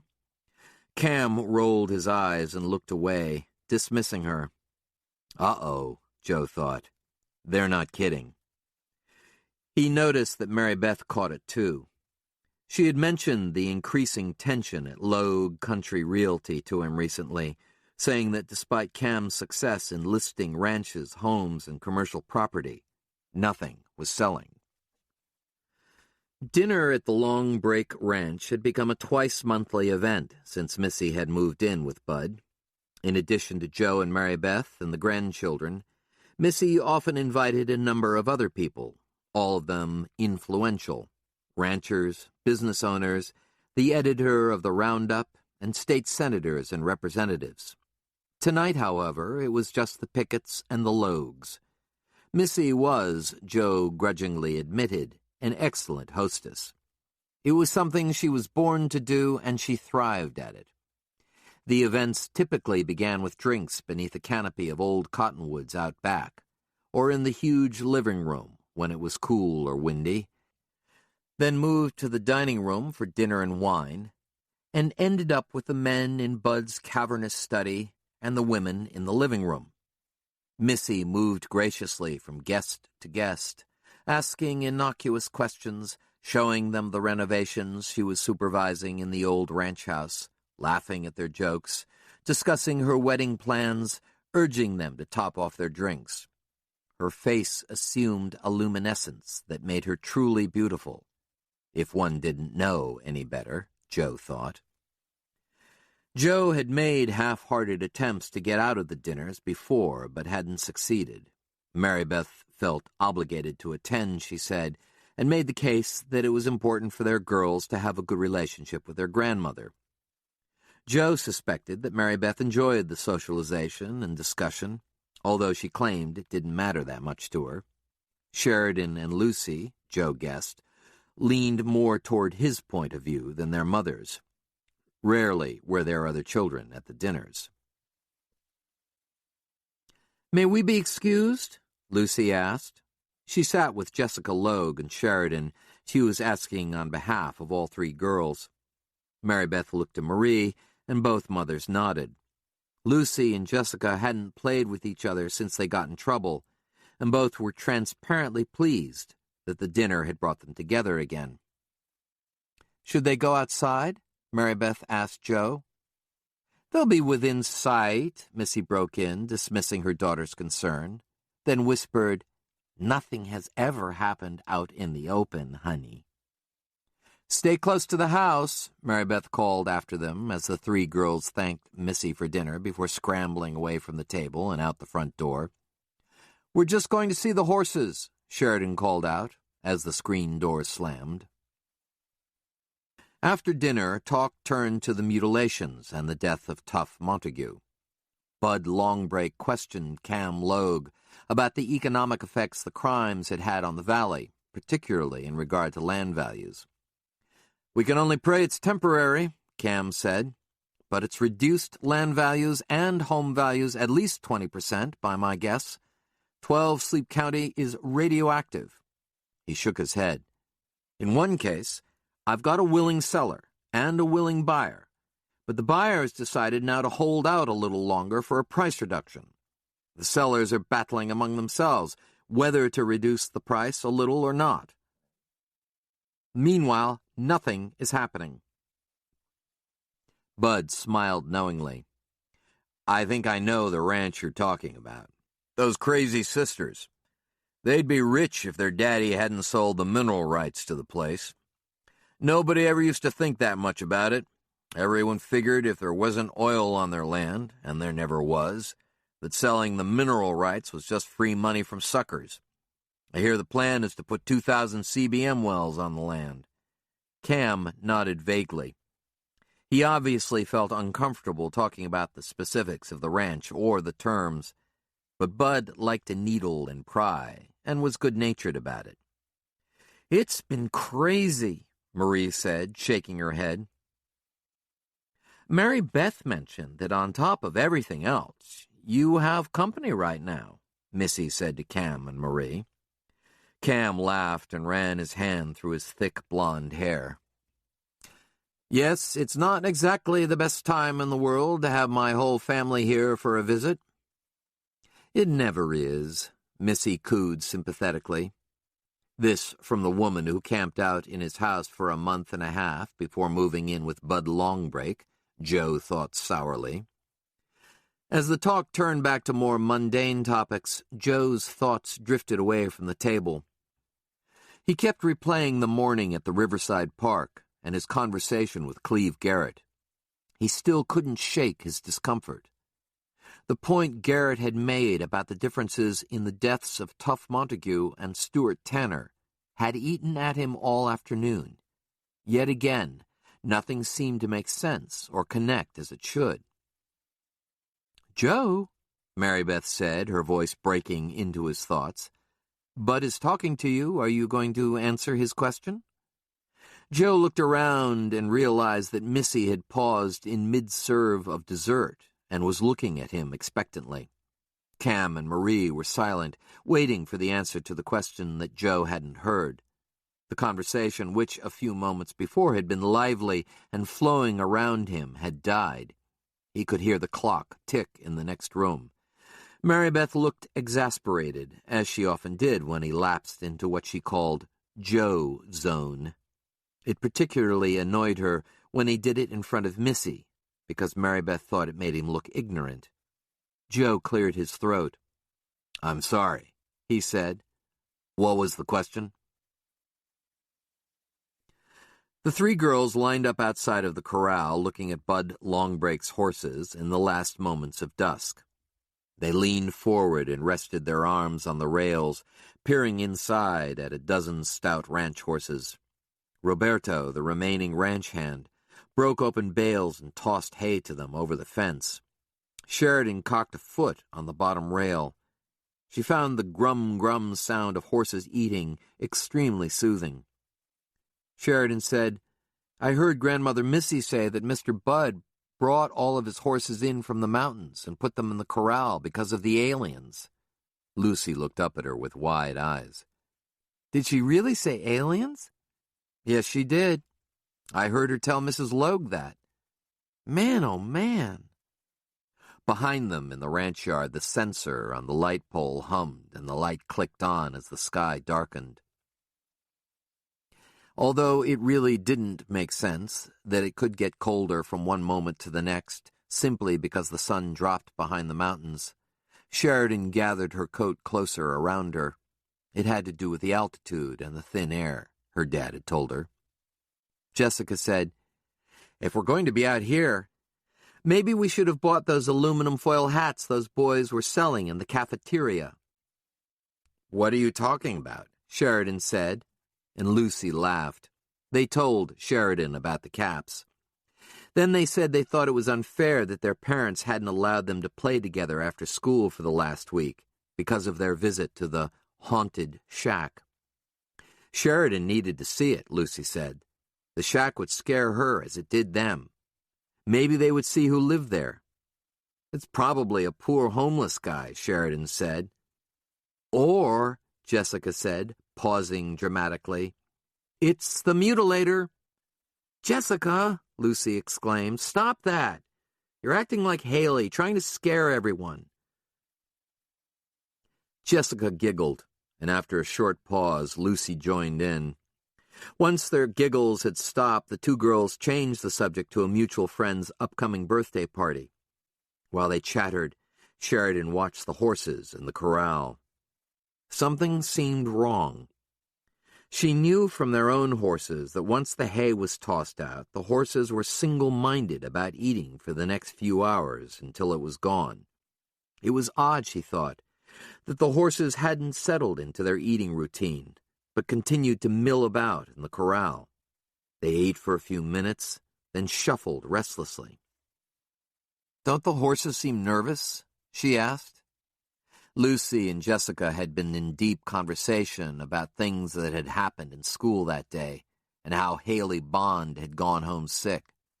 "What about them?" Lucy asked. I don't know anything about horses, Jessica said. Ask me about something I know about, like piano lessons. Sheridan dropped it. Girly girls, she said, dismissing them. But she was sure that something was wrong in the corral. One of the horses, a dun, broke from the herd and rushed toward the girls, stopping short just in front of them and causing all three to step back momentarily. The dun faced them, his nostrils flared and his eyes showing wild flashes of white. His ears were pinned back. Then just as suddenly, the horse relaxed and bent his head down for a mouthful of hay. What did she want? Jessica asked Sheridan. He's a he, Sheridan said. He's a gelding. Do you know what that means? No. Then I won't tell you.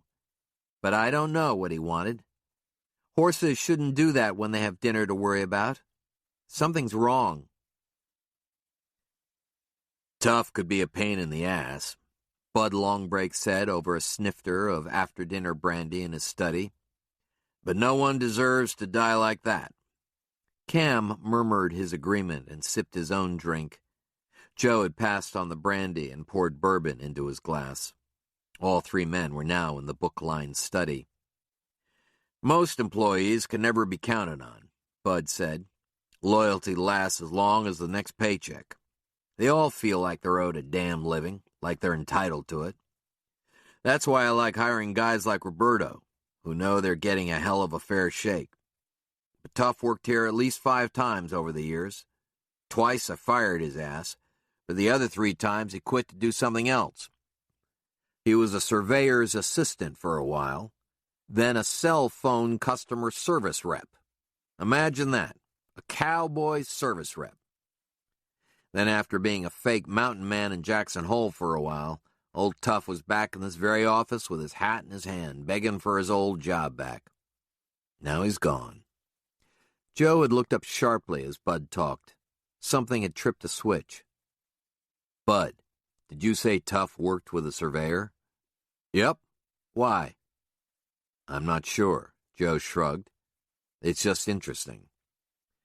Joe noticed that Cam Logue was looking him over closely, apparently trying to figure something out. He met Cam's eyes, and Cam looked away. Tough did lots of things, Bud said, laughing. Did I tell you the story he told me about trying to lift some woman at a chuck wagon dinner theater for tourists when he was playing a mountain man? While Joe listened, he refreshed the ice in his glass from a bucket on Bud's desk. The curtains on the window were open, and it was dark outside. It was getting late. He could use this as a reason to move Mary Beth on, he thought. There was school tomorrow, after all.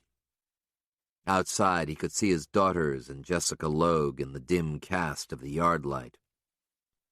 Something's definitely weird with the horses, Sheridan said to Lucy and Jessica, interrupting their debate over who was the cutest boy in the 6th grade. It was getting too dark to see individual horses in the corral, but the herd was a dark, writhing mass. Occasionally, a horse would break loose like the dun had earlier, charge and stop abruptly, and she could see its shape against the opposite rails.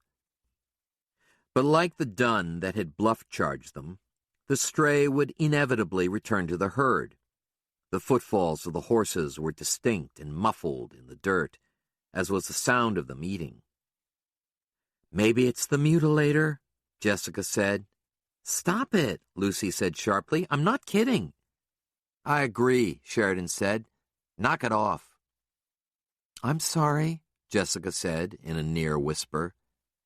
Then, from the corner of the corral, within the dark herd, a horse screamed. Inside the house, Mary Beth jumped. What was that? Just the horses, Missy said, wearing her hostess' smile and filling coffee cups on a silver tray. Bud brought them down to the corral.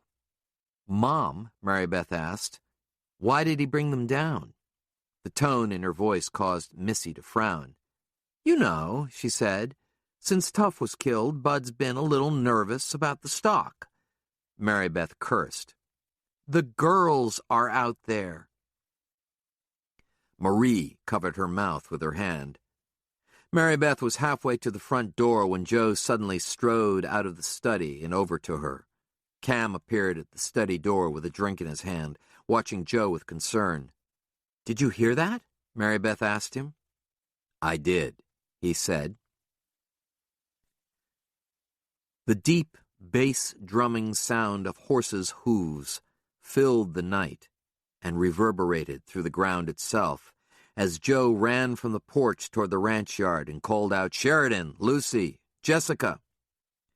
Grabbing a flashlight from the glove compartment of their van as he passed, Joe thumbed the switch. No light. The batteries were dead, damn it. He thumped the flashlight against his thigh and a weak light beamed. He hoped the dying batteries held. Looking up toward the corral, he could see a kind of fluttering across the ground that made his heart jump. The fluttering, though, turned out to be his daughters and Jessica Logue, who were running across the ranch yard toward him from the corral, with coats, hair, and dresses flying. "Thank you, God," he whispered to himself as they neared. "Dad! Dad!" They met him at the same instant that the outside porch lights came on and the front door opened. He could hear a rush of footsteps behind him as Sheridan and Lucy flew into him, hugging him tight. Jessica veered toward the house and buried her face in her mother's waist. "Something happened with the horses while we were out there," Sheridan said, her words rushing out. "They just went crazy and started screaming." "It's okay," Joe said, rubbing their backs. "You two seem all right." "Dad, I'm scared," Lucy said. Mary Beth came down from the porch and both girls released Joe and went to her. Joe looked up to see Bud Longbreak filling the door, a .30-30 Winchester rifle in his hands. He was looking toward the corral. "Do you have a flashlight, Joe?" Bud asked, walking heavily from the porch. "Yes, a bad one," Joe said. "Bring it," Bud said, passing the van and walking across the ranch yard toward the corral. Joe nodded, even though he knew Bud couldn't see him in the dark. He wished he had brought his pickup with his good flashlight as well as a spotlight instead of the van. His shotgun, the only weapon he could hit anything with, was nestled behind the coiled springs of his pickup bench seat. As they approached the corral, which was still exploding with the fury of pounding hooves and the whinnies and guttural grunts of spooked horses, Joe felt rather than heard someone close in next to him. Cam. "Okay, calm down, goddammit," Bud shouted to his horses in the corral. Joe lifted his weak beam through the railing. Horses shot through the dim pool of light as they ran and thundered through the corral. He caught flashing glimpses of wild eyes, exposed yellow teeth, heavy, blood-engorged muscles flexing under thin hide, billowing nostrils, flying manes and tails. Joe, Cam, and Bud climbed the rails and dropped into the soft turf of the corral. take it easy," Bud sang, trying to calm them. They walked shoulder to shoulder through the corral. Horses swirled around them. Joe could feel the weight of the animal shaking the ground through his boot soles. A horse ran too close, clipping Cam and spinning him around. "Shit, he hit me." "Are you all right?" Joe asked. "Fine," Cam said, turning back around and joining Joe and Bud. Then, with a mutual collective sigh, the horses in the corral stopped running. It was suddenly quiet, except for the labored breathing of the animals, who looked at them from shadows in each corner of the corral. "Finally," Bud said. Joe could see a few of the horses, who moments before had been in a frenzy, drop their heads to eat hay. "How strange," Cam said. "Remind me never to get any horses." Joe smiled at that. Bud lowered his rifle and whistled. "Whatever got them going is gone now." "Could have been anything," Joe said, knowing that something as innocuous as a wind-blown plastic sack could sometimes create a stampede within a herd. "Probably one horse establishing dominance over another one," Bud said. administering a little discipline within the herd. Or maybe a coyote or mountain lion came down from the mountains. Or Joe's damned grizzly bear. Why is it always my bear? Joe wondered, annoyed. He moved his light beam across the horses. Most were now eating calmly. "Okay, fun's over," Bud declared. "Thanks for the help, boys." Cam chuckled. "I think this is enough action for one evening." No one said what Joe knew they were all thinking. That somebody or something had attacked the herd. And the girls were right there, he thought, as a shudder rippled through him. As they turned to go back to the house, Joe shone his light into a tight grouping of 4 horses drinking from the water trough. He could hear them sipping and sucking in water by the court. The light bounced from the rippling surface of the water on the velvety snouts of the animals, and it reflected in their eyes as they drank. As he raised the flash, he saw something. He felt a blade of ice slice into him. "Bud." Joe held the faltering light steady on the second horse from the left, a blue roan. Bud and Cam were starting to climb the railing to get out of the corral. "Bud!" Bud stopped as he straddled the top rail and turned back to Joe. "What is it?" "Look." "Oh, Jesus," Bud Longbreak whispered. Cam said, "My God," his voice cracking. The horse Joe shined the flashlight on raised its head from the trough. Excess water shone on its thick lips with growing beads of bright red. A thin stream of blood ran from the chin of the animal into the trough, changing the color of the water to pink. The eyes, much larger than they should be, bulged obscenely from the sides of its head. They were lidless. Most of the roan's face had been cut away, and it hung in a strip from its jawbone, looking like a bloody bib. On their way home, Joe listened in as Sheridan and Lucy described what they had seen, felt, and heard at the corral. He knew it was important for them to talk it out, even though they had told him everything after the mutilated horse was first discovered. Bud had been kind enough to put the rifle back in the house until the Picketts were down the road, Joe had observed. When they were gone, the rancher would destroy the injured animal before it bled to death, out of the sight of Missy's grandchildren. Joe appreciated the gesture. Joe hadn't said whether he planned to call Sheriff Barnum or Hersig before the morning. "Dad, I just thought of something," Sheridan said from the back. "What's that?" "Remember that feeling we had when we found the moose in the meadow?" "Yes," Joe said cautiously. "I felt the same thing during my falconry lesson with Nate, when the falcons wouldn't fly." "Okay." "Well, this time, I didn't feel anything at all. What do you suppose that means?" Joe drove for a few miles, but couldn't come up with an answer. In the driveway, he waited outside until Mary Beth and his daughters were inside. Then he leaned against the hood of the van and crossed his arms, looking up. The sky was clear and milky with stars. It didn't look threatening, but it did appear endless and immensely complicated. There was a sliver of a moon. Over the mountains to the west was the fine chalk line of a jet trail. He saw nothing else up there that shouldn't be there. He didn't know what exactly he was looking for, or what he would do if he saw anything unusual. This thing was beyond him, he thought. Unless... Mary Beth opened the front door and looked out. "Joe, are you coming in?" "Yep." Later that night, at 3:30 a.m., Joe was jolted awake when Mary Beth suddenly sat up in bed. "Are you all right?" he asked her. She was breathing deeply, trying to calm down. "I had a bad dream," she said. I heard that horse screaming again and again." "Are you sure it was a dream?" he asked. "Yes," she said. "Positive." "You want me to check our horses?"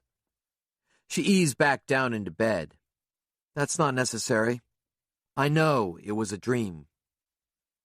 He pulled her close and cupped her breast beneath her nightgown. He could feel her heart thumping. He held her until the beating slowed and her breathing flattened out. When she was asleep, he untangled himself from her and slid out of the bed. Pulling his boots over his bare feet, clamping on his hat and cinching the belt on his robe, Joe went outside to check the horses. He took a shotgun with him. The horses were fine, and he sighed in relief. He was wide awake when he came back into the house. He entered his small office and closed the door, leaning the shotgun against the wall. It was so quiet in the house that he flinched at the noise his computer made as he booted it up. Opening his email program, he sat back and waited while mail flooded his inbox. Directives and press releases from the Cheyenne headquarters, spam, a message from Trey Crump with the subject line, "How's it going?" Another from Hersig or Dave Avery, nothing from the lab, and a very large file that took a few moments to download. There was no subject line in the large email, but the return address was dinadoomed666@aol.com. He clicked on it. As the email opened, Joe felt his breath stop. "Oh no," he whispered. Chapter 17. Ready and waiting for Joe Pickett, it said in a stylized color font. Beneath the header was a digital photo. As he scrolled down, Joe noticed how cold he suddenly felt and cinched his robe tighter.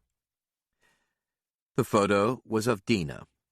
She was posed on top of the metal table in the Airstream he had sat at with Garrett that morning. She was nude, except for thick-soled Doc Martens boots. She sat on the table with her legs spread open, smiling coyly. She had a light blonde wisp of pubic hair, and her vagina was pink and slightly parted. Her breasts were small, and her nipples were pierced with silver rings and erect. Her skin was so white it hurt to look at it, except for the tattoos on her inner thighs and upper arms, and the bruises that mottled her ribs and neck. There was a compressed bandage the size of a hand on her left shoulder. The bandage looked moist, the skin around it glistening. The ointment he had smelled in his coat, he thought. Across her abdomen was a tattoo that said, "Abductee." "Oh no," he said again. She looked so young, so unbearably thin and unhealthy. He wasn't aroused. He was sickened. Beneath the photo was another stylized caption. "Strong, tall, and silent, he tries to save her. But she doesn't want saving. She wants him inside of her like an animal. She wants him to know he can do anything to her." "I'm not that strong, not that tall, not that silent," Joe thought, feeling his face flush. A second photo. On her hands and knees on the table, her buttocks aimed at the camera, her face peering back at him with a grin. Whatever he wants, however he wants it, she is agreeable. There is nothing he can do to her that hasn't been done. She likes his hat and wants to wear it. Another photo, this time she is clothed, standing outside of the Airstream, wearing all black except for blood-red lipstick. She's mugging for the camera, head tilted forward, mouth parted, trying for a seductive come-hither look. He knows where she lives, and he can't stay away. She won't be there forever, he knows. She will be gone soon, permanently out of here. She knows things, and she does things. Then, of all things, a graphic of a garish yellow smiley face. Will he write back soon? Joe slumped in his chair. The air in his office seemed oddly thin. He could hear the clock ticking in the living room and Maxine snuffling outside the door to be let in. What, he wondered, could create a girl like this? What had happened to her that resulted in this? Dina wasn't that much older than Sheridan, but she was so different. What had caused the horrible bruises or the wound? Had Cleve Garrett hurt her? Or were the injuries self-inflicted? Joe shook his head. He didn't understand why she had approached him this way. Is this what she thought all men wanted? He rubbed his face hard with both hands, inadvertently knocking his hat off. His hat. She liked his hat. Joe? He nearly pitched out of his chair. Joe, what are you doing in here? Mary Beth asked, squinting from the light but looking at his computer screen. He turned in his chair toward her. It's not what you think, he said. And what is it I think, Joe? Her voice had a sharp edge. That I'm looking at pornography. Well? She jutted her chin toward the screen, her arms crossed in front of her chest. Come here, Mary Beth, he said. Remember that girl with Cleve Garrett I told you about? Sheena something? Dina. Sheena would be the jungle girl. Yes? What about her? This is from her. I guess it is pornography, though, in the very worst kind of way. Mary Beth stood beside Joe, and he showed her the message. He watched her face as he scrolled through the email. That's disgusting, she said. Yep, it is. I don't know what she's thinking. She's thinking this will get you hot and bothered, Joe. It's like she's trying to lure you back there in the worst kind of way, like she's desperate. Joe nodded, sighed. It just makes me... I don't know. It's pathetic, isn't it? Mary Beth agreed. She leaned into Joe and he held her, pressing her hip into his chest. You need to stay away from her, Mary Beth said. She's trouble. It looks like she's been severely abused. She paused for a moment before continuing. Do you think she took the pictures herself? That jolted him. I assumed she did. But what if she didn't, Joe? His mind spun. What if Cleve had taken the photos, and the whole thing was his idea to lure Joe back out there? To get something on him, to get some leverage Cleve could use to get into the task force. If so, Joe thought, it was despicable to use Dina in this way. Unless, of course, she was in on it as well. This is too much right now, Mary Beth said, giving his shoulder a goodbye squeeze. Tonight was bad enough without adding this on top of it. I'll meet you in bed. We need to try and get some sleep. Joe sat there for a few minutes. He wasn't sure what to do with the email. Should he show Hersig? Call someone? He couldn't help thinking Dina was in trouble, that Garrett was abusing her in terrible ways. Even if she let him, and Joe found that very likely, given her age and situation, that didn't mean she didn't need saving. But what could he do? Rush out to Riverside Park with his shotgun? Create the Wyoming version of the seminal scene in Taxi Driver? Finally, he closed down the email program and shut his computer off. Back in bed, Joe stared at the ceiling and waited for the alarm to ring. It took 2 hours, and he shut it off immediately when it sounded. Mary Beth sighed and turned over toward him, her warm hand finding his chest. He moved to her, but his thoughts were elsewhere. Nate Romanowski. He needed to find Nate and talk to him, get Nate's take on everything. Joe slipped from the bed. Mary Beth stirred. You're up early, she murmured. I'll make coffee, he said. "While you were gone last night, did you check the horses?" she asked. "Yep." "Are they okay?" "They're fine." She opened her eyes. "Joe, are you okay?" He hesitated. "Dandy," he lied. The phone rang, jarring them both. Joe grabbed it from the bedstand. "Joe Pickett." "You the guy that's on that task force?" It was a man, and he spoke in a rushed, no-nonsense way. "Yes, I'm on the task force. I asked because I called the sheriff, and the dispatcher said the sheriff is out at some ranch investigating a mutilation. A horse this time, she said. Anyway, she suggested I call you. She said you were on the team." "What can I help you with?" "Well, it's not as bad as a murder or a mutilation," the man said. "I'm glad to hear that." There was a pause. "You ever heard of a crop circle?" It took Joe by surprise. He said, "I think so." "Well, I've got one out in my pasture. I found it this morning." Chapter 18.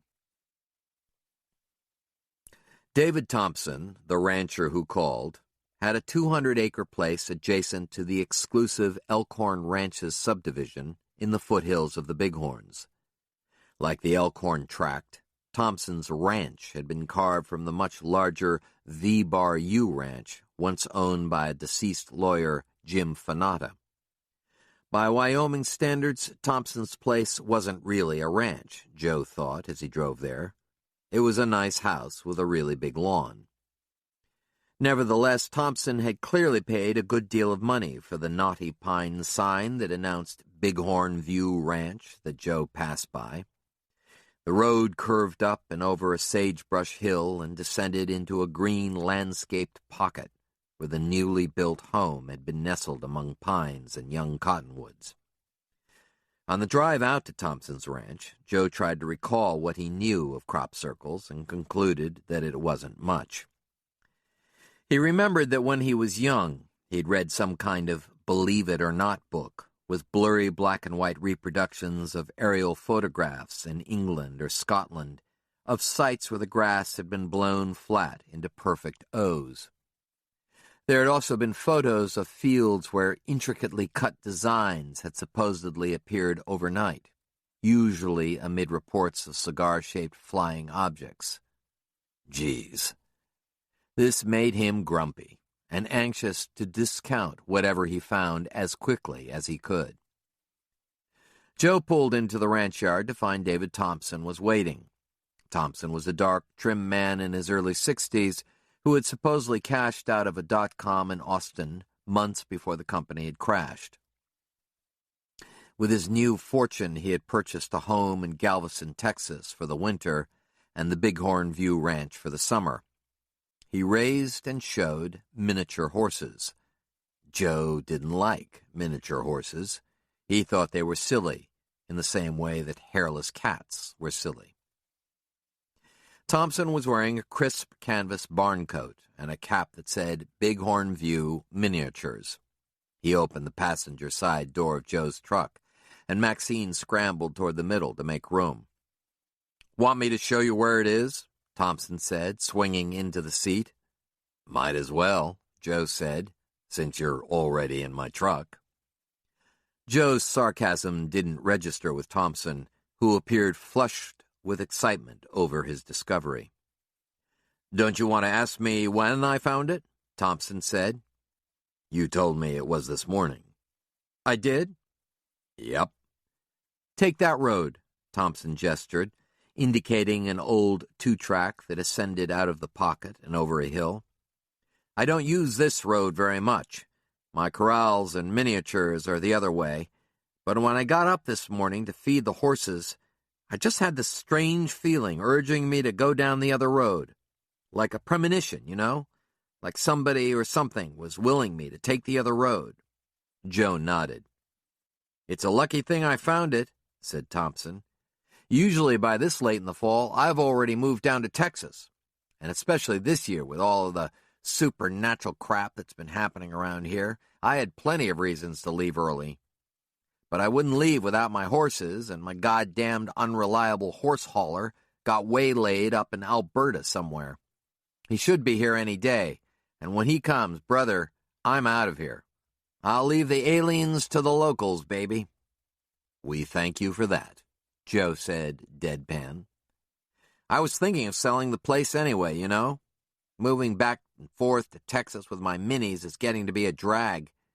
I might look for somewhere in New Mexico or Arizona where it doesn't get so damn cold, you know, and where it isn't spooked. Problem is, I'm not sure I could sell the place for what I've got into it, you know.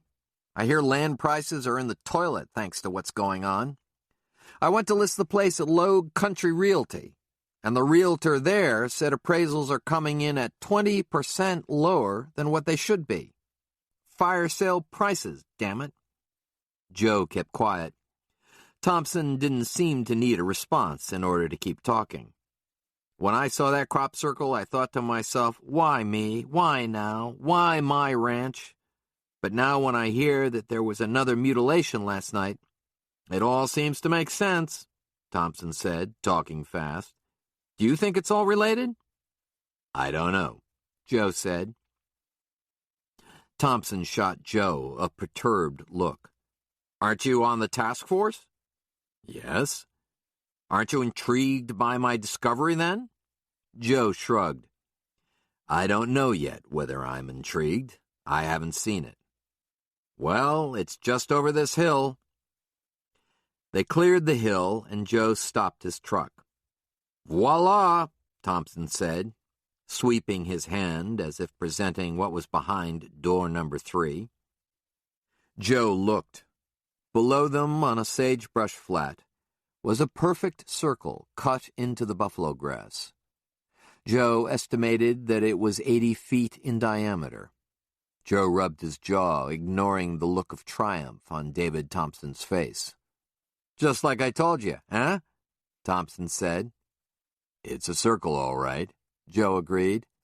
"A crop circle." Joe continued to size up the scene. "Don't you need crops for a crop circle?" "Oh, for Christ's sake." "I was just kidding." Thompson said slowly, "am less than impressed with your investigative technique, Mr. Pickett. Maybe I should have waited for the sheriff." Joe arched his eyebrows. "Maybe. But let's go down there for a closer look." He eased the pickup down the hill and parked it on the left side of the circle. Joe and Thompson climbed out. While Thompson leaned against Joe's pickup, Joe paralleled the ring on the outside, studying it. The ring cut through the buffalo grass turf to bare ground. It didn't look singed on the edges or ripped out. There were no pieces of broken-up turf along the edges. He was reminded of the ring of moisture a sweating cold drink made on a countertop. He walked a full rotation around it until he was back at the truck. Thompson looked expectant, his eyebrows raised as if to say, "See, what did I tell you?" Joe turned, looked again at the circle, squinting. "When was the last time you used that road we just took?" Joe asked.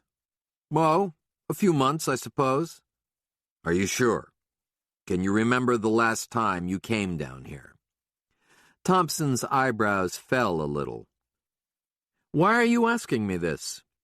Joe stuffed his hands into his wranglers and rocked back a bit on his boot heels. "I'm trying to establish how long this thing has been here." "I told you about that premonition I had." Joe nodded. "But that doesn't mean that because you just found this thing, it was made last night. You see, if you look close at the dirt in the ring, you can see that it's been weathered. There's old pockmarks from rain in it.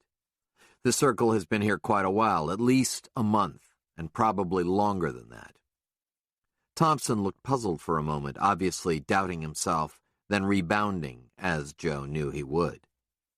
"What difference does it make if the crop circle was made last night or a month ago? It's still a damn crop circle." Joe shook his head. "Don't you have caretakers who live here in the winter when you're in Texas? A woman stays here, Thompson said impatiently, trying to figure out where Joe was going. Heidi moves. She stays in the guest house and watches over the place. I know Heidi, Joe said. She was an attractive, dark-haired woman who had moved to Wyoming from Alabama.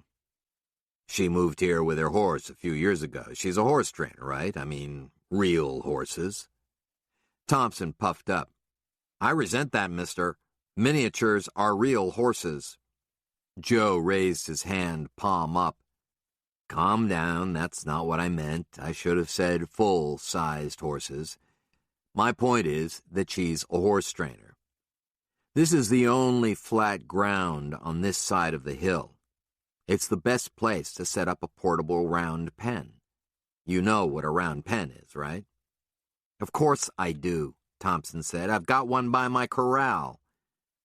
My guess is that Heidi set up her round pen right here last winter and spring, Joe said, soldiering on. I've seen how horses running in a controlled circle eventually cut right through the turf like this. I've got a couple of these crop circles next to my own corral where my wife Mary Beth works our horses. Thompson's face was red. That's how you want to explain it away? Yep. You think I'm overreacting? That what we're looking at is where Heidi set up her round pen? Yep. Well, for Christ's sake, Thompson said, shaking his head. No wonder you people haven't figured out these mutilations yet, if this is how you work. Why don't we call Heidi, Joe said, and ask her where she set up her round pen. Thompson stared, his eyes boring into Joe. He clearly was not a man who was used to being questioned. Joe thought about David Thompson's so-called crop circle, round pen, as he drove down the highway toward the turnoff to Nate Romanowski's house. David Thompson wasn't stupid, and despite his faults and his miniature horses, he was a serious man. Yet the atmosphere in 12 Sleep County was now such that when Thompson saw a ring on the ground, he didn't think round pen, he thought crop circle. This thing was warping the mindset of the valley, Joe thought. Football practice was being held indoors. Out-of-state hunters had canceled $3,000 trips with local outfitters. A public meeting that was supposed to be held at the Holiday Inn by the Wyoming Business Council had been switched to Cody. Livestock was being housed in barns and loafing sheds. School children were wearing aluminum foil over their caps as they walked to school. Despite the CBM activity, Saddle String was being squeezed economically. Residents had assumed a siege mentality of sorts, and tempers flared more quickly. Mary Beth had told him of a fistfight in line at the grocery store. The task force was getting nowhere. There hadn't even been another meeting, because no one had anything to report. But for a reason he couldn't articulate, Joe thought that there was an answer to what was happening. Whatever the answer was, it was just sitting there, obvious, waiting for Joe or someone to find it. He just hoped it could be discovered before any more animals or people died. Chapter 19. As Joe rumbled down the rough dirt road that led to Nate Romanowski's stone cabin on the bank of the 12 Sleep River, he searched the sky for falcons. The sky was empty. Nate's battered Jeep was parked beside his home, and Joe swung in next to it and turned off his engine. "Stay," he told Maxine, and shut the door. If let out, she would have been drawn straight to the falcon mews, where Nate kept 2 or 3 birds, and she would upset them by sniffing around. Joe knocked on the rough-hewn door, then opened it slightly. It was dark inside, but it smelled of coffee and recently cooked breakfast. Joe called for Nate, but got no response. This wasn't unusual, because Nate often went on long treks on foot or horseback in the rough Brakelands country surrounding his house. Joe checked the mews, then the corral. No Nate. Nate Romanowski had a habit of vanishing for weeks at a time. He took clandestine trips to surrounding states, Idaho mostly, although he sometimes went overseas. Joe and Sheridan fed his birds while he was gone. Nate told Joe little about the purpose of his journeys, and Joe didn't ask. He was involved in things Joe didn't want to know about, and their short history together already had too many skeletons in the closet as it was. Their relationship was unusual but oddly comfortable, Joe thought. Nate had pledged his loyalty to Joe in exchange for proving his innocence in a murder, and that was that. Joe hadn't asked for the pledge, and was a little surprised and awed that Nate had remained steadfast, even extending his protection to Joe's family. Joe and Mary Beth never discussed what they knew about Nate Romanowski, his years with no record when he worked for a mysterious federal agency, the murder of 2 men sent to find him in Montana, the death of a corrupt FBI agent, and his involvement in Melinda Strickland's suicide the winter before. Sheridan worshipped the man and was learning falconry from him. Sheriff Barnum, his deputies, Agent Portenson, and even Roby Hersig feared Nate and were suspicious of Joe's friendship with him. That was okay with Joe. With the strange things that had been happening in the valley, Joe looked for Nate with a niggling feeling of dread forming in the back of his mind. The image of the defaced horse at the Long Break Ranch hadn't yet left him. It bothered him more than anything he had seen, including the remains of Tough Montague. "Nate!" His shout echoed from the deep red wall on the other side of the river. It was still, and the echo returned twice before it faded away. He thought he heard a faint response, and he stood and listened. The sound had come from the direction of the river. "Nate, are you down here?" Joe called as he walked. He scanned the near banks and followed the river downstream until it S-curved out of sight, but saw no one. He cocked his head and looked up, something he had never felt the need to do before, and saw nothing unusual in the clear blue sky. When he looked down, he saw it.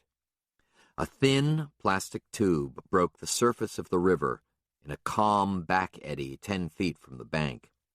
As he approached the water, he could make out a dark form below the water, and long blonde hair swirling gently in the current like kelp. Nate was underwater, breathing through the tube. Joe shook his head and sat down on a large curl of driftwood. He removed his hat and ran his fingers through his hair. He noticed that in the hollow of the log was Nate's massive .454 Kazul handgun in its holster, within quick reach if Nate needed it.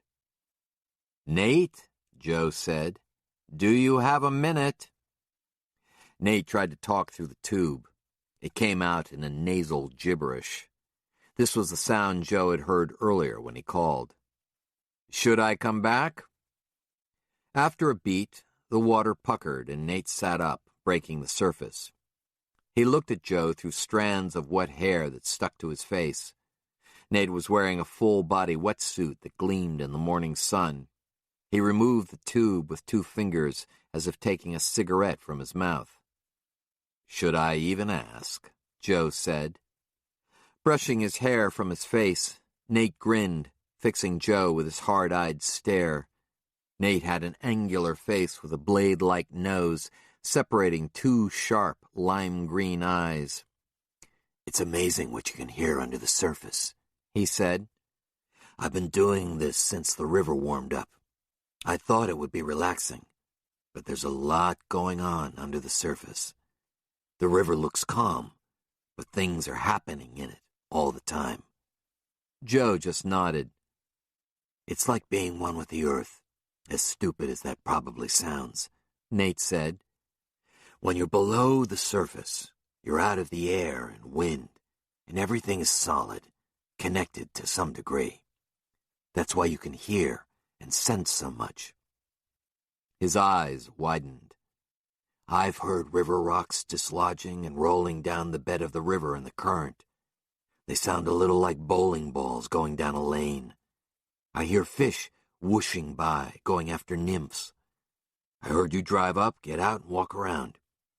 If I concentrated, I could even hear your footsteps from underneath, walking toward the river. Joe thought about it. It wasn't something he would want to do, but this was Nate. Pretty cool, Nate said. Nate brewed more coffee in his house while Joe told him everything that had happened with the murders and mutilations. Nate listened in silence, but was obviously paying attention. He served 2 large mugs and sat down across from Joe. They were on their 3rd cup when Joe finished. Nate leaned back and laced his fingers together behind his head. He stared at the ceiling, his mouth set. Joe waited. I think you're thinking too much like a damn cop, Nate finally said. You're letting the events steer you. You need to get out of your cop mode and look at everything with a fresh eye from a completely different angle. What angle would that be? Joe had expected something like this from Nate, although he had hoped for more, like an answer, or at least a theory. I think you're assuming that everything is connected. That's a logical, cop-like approach. But maybe everything isn't connected. Maybe there are a bunch of different things going on, and they just happen to be culminating around us. You sound a little like Cleve Garrett, Joe sighed. Nate's eyebrows shot up. Just because he's a weirdo doesn't mean he might not be onto something. But from what you told me, I disagree. Cleve Garrett is trying to attribute it all to one thing, aliens or whatever. What I'm saying is that maybe the connections really aren't there, that there are different threads running. Joe sat up, tingling with recognition. This was what he had been speculating. From what you've heard, can you pick out any of the threads? Maybe. When was the last time there were credible reports in this area about cattle mutilations? 30 years ago, Joe said, in the early and mid-70s. What was going on then? I don't know. Gas lines, recession, Jimmy Carter. Nate smiled coldly. But what was going on here, on the land around us? Joe thought, and he felt another glimmer of recognition. Oil and gas development gone wild, he said. It was the last big energy boom. Right, Nate said. At least until today. It was a little like what we're seeing now, wouldn't you say? I hadn't thought of that, Joe confessed. Of course not. You've been thinking like a cop. You need to think bigger. Look at everything fresh. There are a lot of roughnecks here, Joe said. They come in from all over the country to work the CBM wells and lay the pipe. The last time there were this many people around was the last time this area had a boom. Nate said, Right. I bet that makes you wonder if any of them were here before. Doesn't it? Or maybe, and I already know what you'll think of this angle, somebody or something gets mad whenever we start drilling into the ground. Joe moaned. That's too screwy, Nate. It's fresh thinking, is what it is, Nate countered. Joe was silent for a moment. Anything else? Nate solemnly shook his head. I'm worried about the bear. I had a dream about a bear the other night. What? In my dream, the bear was sent here for a reason.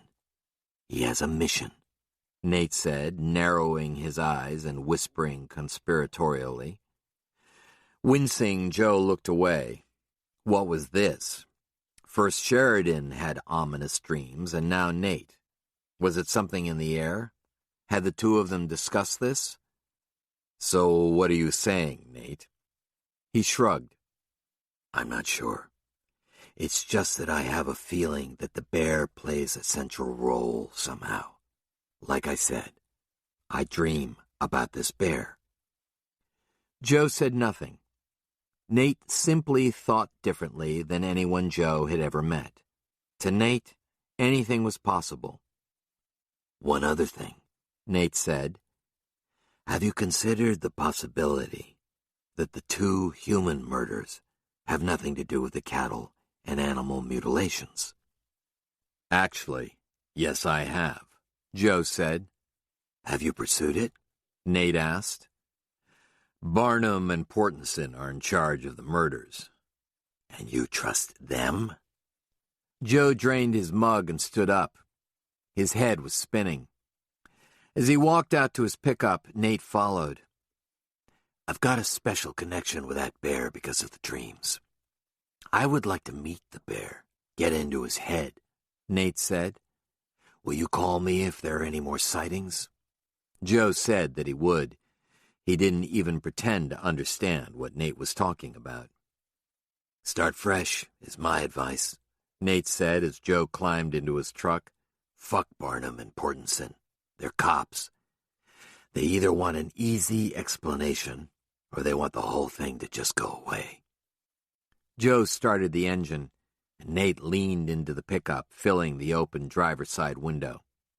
Call me if you need some help, backup, or whatever. The last time I did that, you cut off a guy's ear and handed it to me, Joe said. Nate was right about one thing, Joe decided. Although a couple of the things he threw out seemed unlikely, a bear on a mission, for example, what Nate had said about thinking differently made some sense. Joe plucked his cell phone off of the dashboard and speed-dialed Roby Hersig's office. Hersig was in. Roby, Joe. Hey, Joe. Hersig sounded tired. Anything of note from the task force? There was a long sigh. Your notes from your interview with that Garrett guy have been quite a source of amusement, as you might have guessed. Joe thought about telling Hersig about the email from Dina, and decided against it for the moment. He hadn't decided how he should reply, and he needed to reply to keep her talking to him, although he hoped she'd cool it with the digital photos of herself. Anything in regard to Tuff or the other guy? Joe asked. Nothing of significance, Hersig said. I know Barnum and Portenson have been interviewing people who knew them, that sort of thing. Standard procedure. But if either of them have anything, they haven't told me yet. The investigation is stone cold, and although I hate to say it, we're just sitting around waiting for another corpse or a lucky break. But there's nothing so far. That's why I haven't called a new meeting. Roby, Joe said, given the situation, I want to widen my part of the investigation. You mean investigate the murders? Hersig sounded hesitant. Yup. That'll piss off Barnum for sure. I can live with that. Hersig chuckled uncomfortably. I'm not sure I can authorize that, Joe. You don't have to. I'm independent. I'm a game warden. They have no authority over what I do or don't do. Joe. Then, what's your angle? I'm not sure I have one, but I can't see how it could hurt to look at the murders from another perspective. Maybe we can compare notes at a task force meeting and find some discrepancies in our information. That might lead us somewhere. Hersig didn't reply.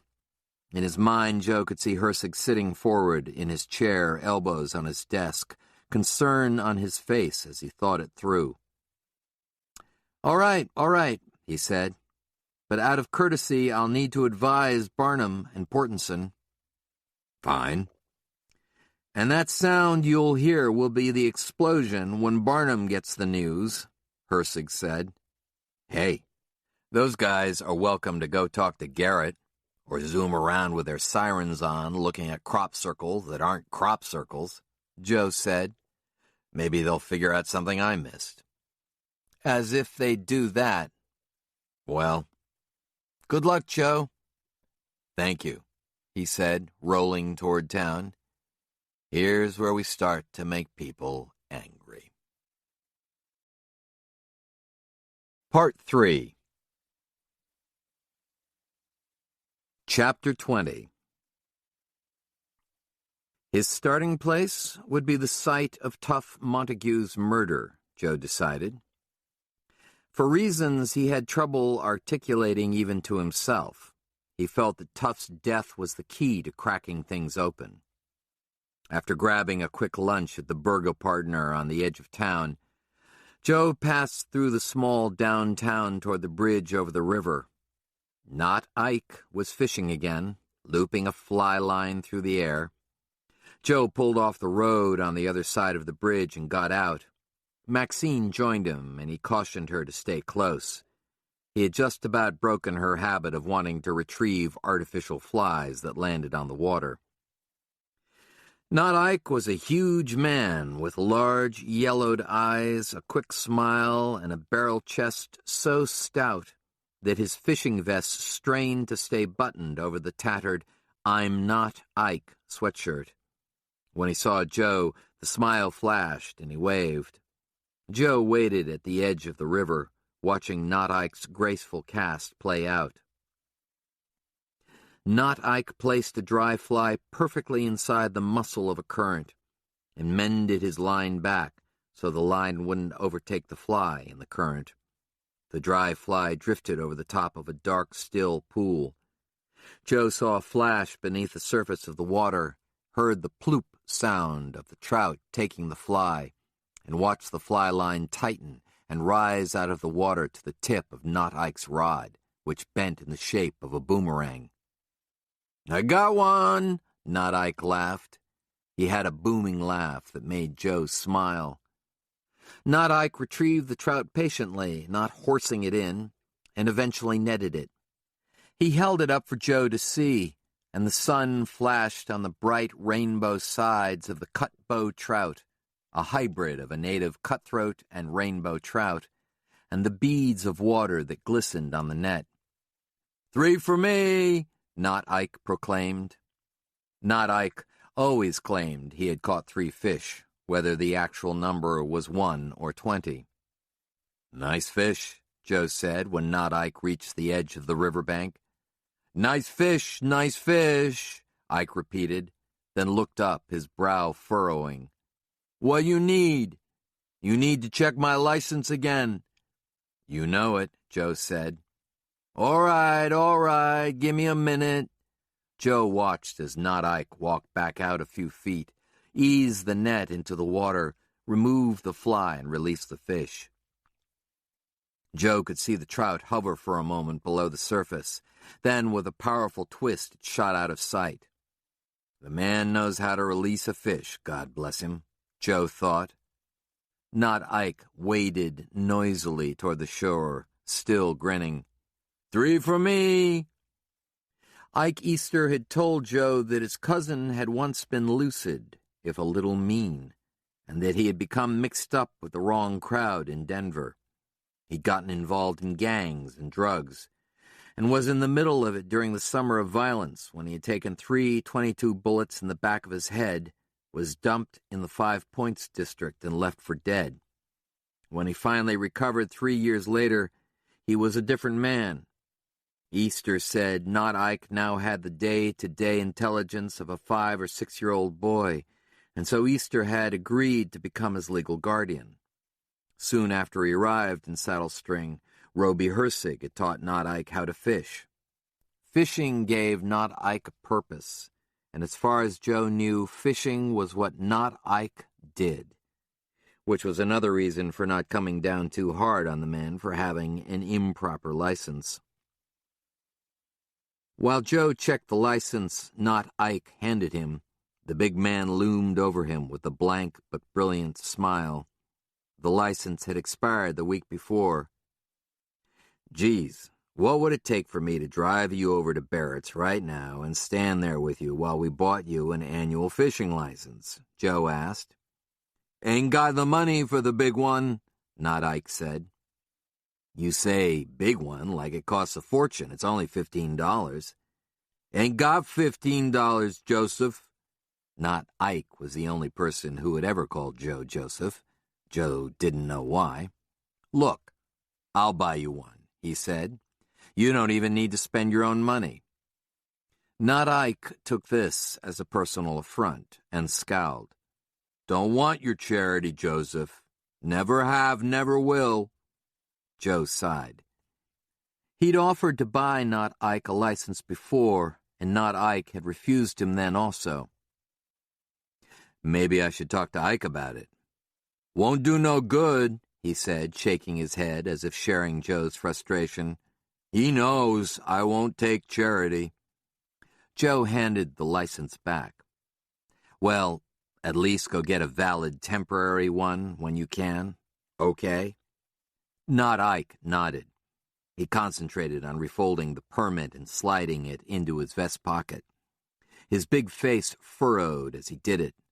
Not Ike had poor motor skill coordination, and although his casting was graceful, it took him 10 minutes to button up his fly fishing vest, and longer than that to tie on a new fly. He had all the patience in the world, Joe thought. All the patience that didn't manifest itself in greedy, impatient fishermen like Jeff O'Bannon. "Yeah, okay," Not Ike said. "You gonna give me a ticket?" Joe shook his head. "Just get the new permit, okay?" Not Ike looked up, his face dark with sudden concern.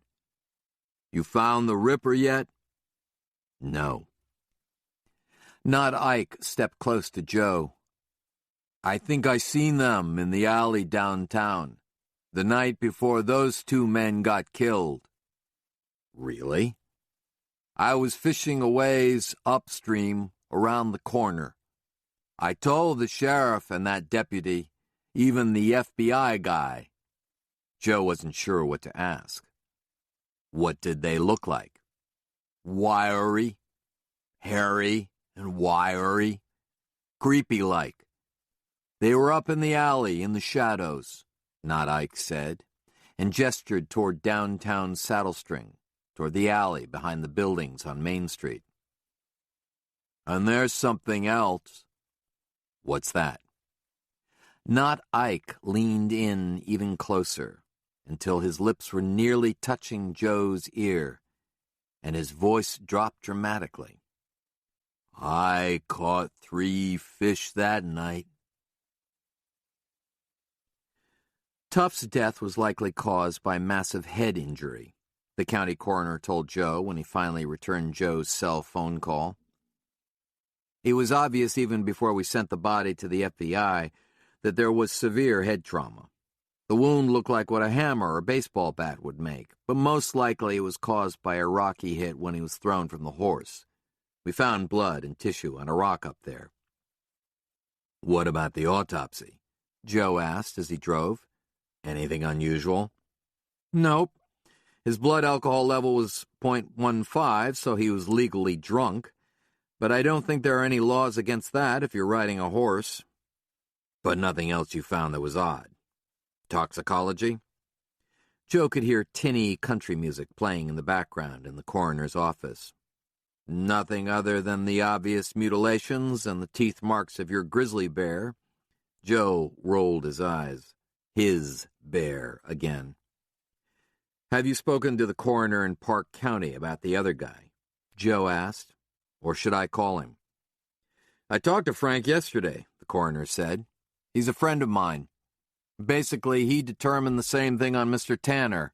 Blunt trauma head injury likely caused the death, although Frank thought it was possible that the blow to the head didn't kill the victim outright. Frank said it was possible the man had a severe concussion, and that they started skinning him before he actually expired." "Yikes," Joe said, feeling a chill. "I agree." "Anything else?" "Well, Frank's guy didn't have any of the other wounds we saw with Tuff Montague. The body seemed to be found in the same place it fell, and there was no predation of any kind on it. Your bear didn't make it over to Park County, I guess." "Right," Joe said absently, but it made him think of something. "Thanks, Jim." "You bet," the coroner said. I've been over all of this with Sheriff Barnum and Agent Portenson. I know, Joe said, his mind elsewhere.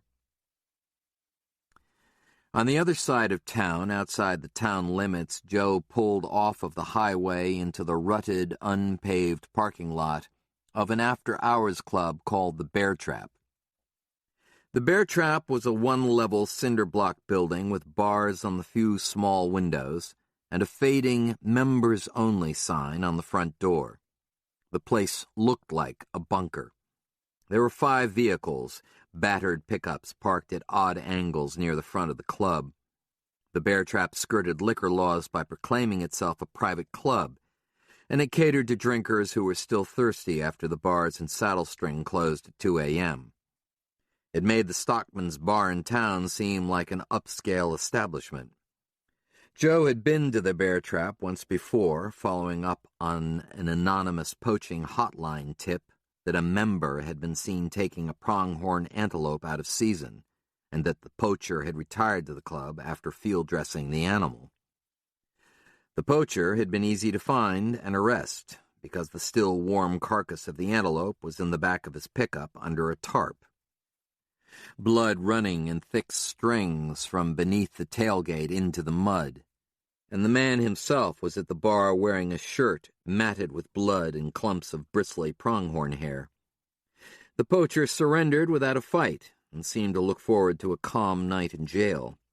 The Bear Trap was the kind of a place where a blood-stained shirt didn't really stand out, the bartender had told him later. The bartender's name was Terry Montague, Tuff's brother. Joe checked his gun and the pepper spray on his belt before entering. Once he was inside, it took a moment for his eyes to adjust to the darkness.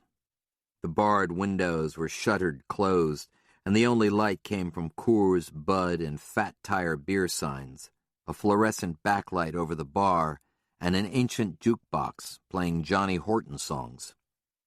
Joe liked Johnny Horton, but wasn't sure he could ever justify the fact if somebody challenged him to say why. 4 drinkers were crowded together on stools in the middle of the bar, and Terry Montague hovered over them behind the bar. Joe heard the sound of dice being scooped into a cup and saw a clumsy flurry as the drinkers stuffed the cash they had been gambling into their coat pockets. "Nothing to worry about," Terry told the drinkers, looking over them at Joe. "It's just a game, Warden." Joe smiled to himself, gave the drinkers a wide berth, and sat on a stool at the end of the bar. Montague was tall and bald, with a beer belly that hid the buckle on his belt. He had a fleshy, cruel drinker's face, made worse by the scar that cut a white, worm-like path up his cheek, through his eyelid, and into his brow. He wore a too small, short-sleeved shirt that showed off his arm muscles, as well as the rattlesnake head tattoos on both forearms.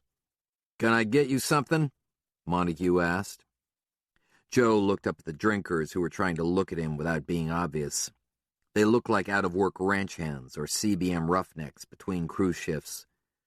Joe guessed the latter, since their pockets were stuffed with cash. He wondered what he would turn up if he called their plates in. "I thought you had to be a member to drink here." Montague's upper lip arched, and Joe assumed it was a smile. Montague reached under the bar and tossed a thick pad of perforated cards on the counter. They were blank membership cards, Joe saw. "Membership costs $15 a year, or 10 with your first drink. You want to join?" "Nope," Joe said. "What then?" "Your brother Tuff. I'm a member of the task force." One of the drinkers snorted down the bar and turned away. The others stared ahead, not looking at each other, or, Joe surmised, they would be forced to laugh. Joe started again. "I'm investigating the death of your brother Tuff. I want to ask you a few questions." Montague sighed, leaned forward, and placed both of his palms on the bar. He rotated his arms to give Joe the full effect of his triceps. "The sheriff's been here and some FBI dork. Are you guys just following each other around?" "Sort of," Joe admitted. "I bet whoever sucked the blood out of Tuff was bombed for a week. Montague said. Look for a drunk alien is my suggestion. This produced a big laugh from the drinkers. I'm interested in what Tuff had been doing for the last couple of years, Joe said. I know he was working for Bud Longbreak at the time of his death, but what else was he into? Montague went down the list. Ranch hand, school bus driver, roofer, customer service rep, surveyor, and professional mountain man at a Wild West show until he hurt his back. When was he a surveyor? Well, he wasn't actually a surveyor. He was more like a surveyor's peon. He was a rod man, one of the eavesdropping drinkers said. You know, the guy who walks out and holds the rod so the surveyor can shoot it. Who did he work for? Montague leaned back and rubbed his chin. I know he worked a little for the county on the roads, but he also worked for some big outfit based out of Texas that was doing work up here. He turned to the drinkers. Anybody remember the name of that company Tuff worked for a while? I remember him bragging about it, but I can't remember the name. Something engineering, one of the drinkers said. Turner Engineering? Montague frowned. No, that ain't it. Something like that, though. Why does it matter? He asked Joe. Joe shrugged. I'm not sure it does. I was just curious. I'll check around. Check away, Montague said. Did Tuff have enemies? Someone who might want to kill him? Montague snorted. Me, at times. He owed me $850. He still does, I guess, and I aim to sell a couple of his rifles so we're even. Joe nodded. He had his share of fights, I guess. But he's like all of these assholes. They fight, then they buy each other drink, then they're butt buddies for life. I can't think of any serious enemies Tuff had.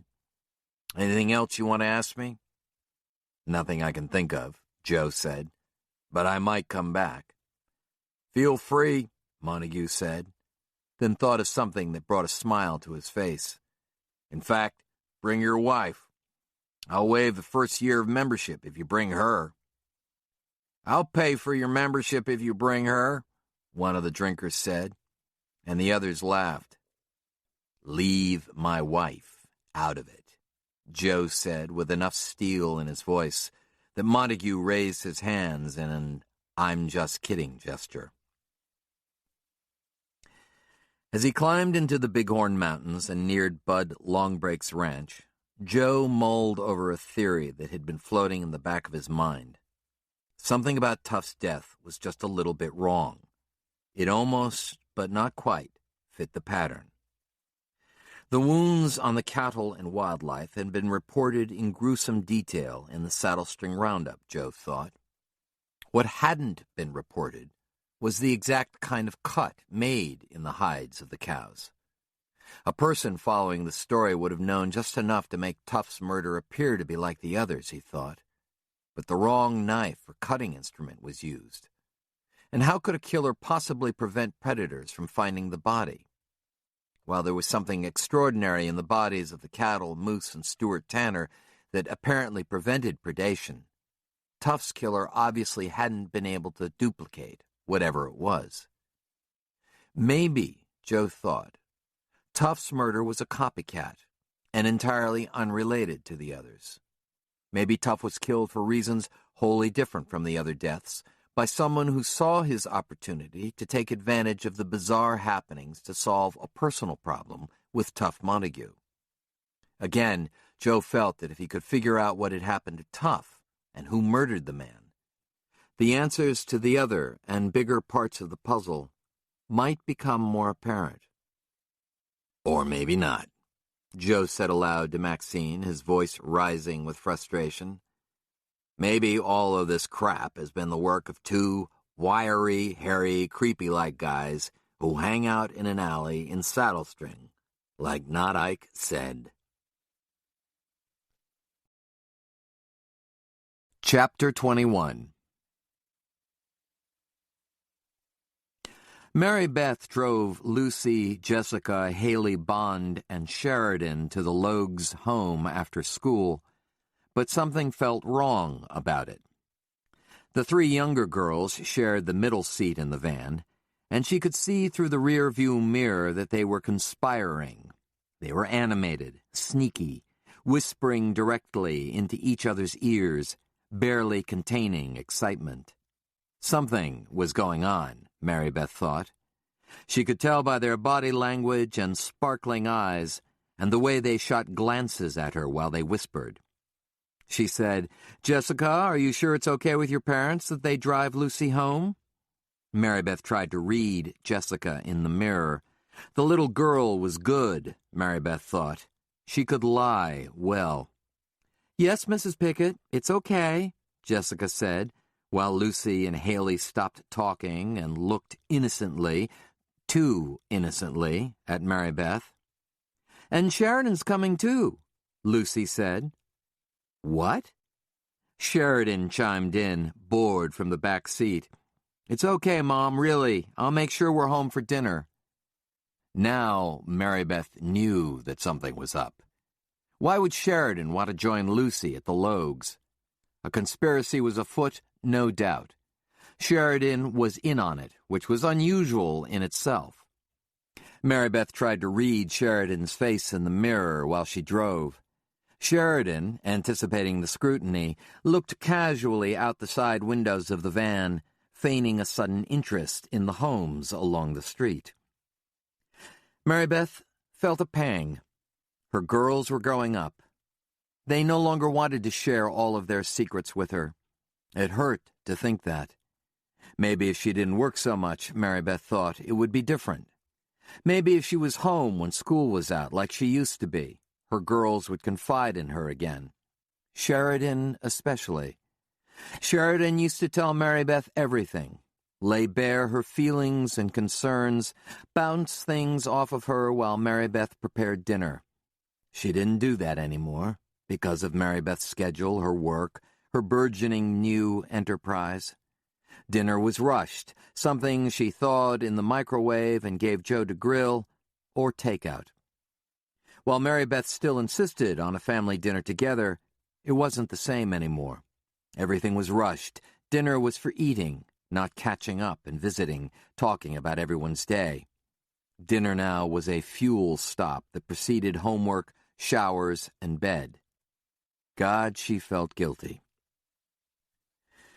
But when Cam Logue had come into her office earlier in the day, looking surprisingly interesting, she chose that word rather than others, in a black turtleneck and blazer and blue jeans and cowboy boots, and perched on the corner of her desk with his hair askew in his eyes and an open hangdog expression on his face, and asked her if she would consider becoming a full partner in the real estate firm, she had had a brief, giddy vision of what it would be like if she succeeded as she knew she was capable of succeeding. She pictured them moving to a home in Saddle String with bedrooms for everyone and a stove where all 4 burners actually worked. "I've been thinking about this," Cam had said, "and I believe it could be profitable for all of us." He looked at her in a way he had never looked at her before, she thought, as if he were sizing her up for the first time. "I think it could work too," she had said. "I could make you a lot of money." "I don't doubt that for a second," he said, leaning toward her, inches away so she could smell his subtle scent. Joe never used aftershave lotion or cologne. "I think you would be a great asset to the company," he said. "I know one thing," she told him as he leaned closer. "I would bust my butt for you." He had smiled, almost painfully. "Don't bust it, because it's perfect as it is."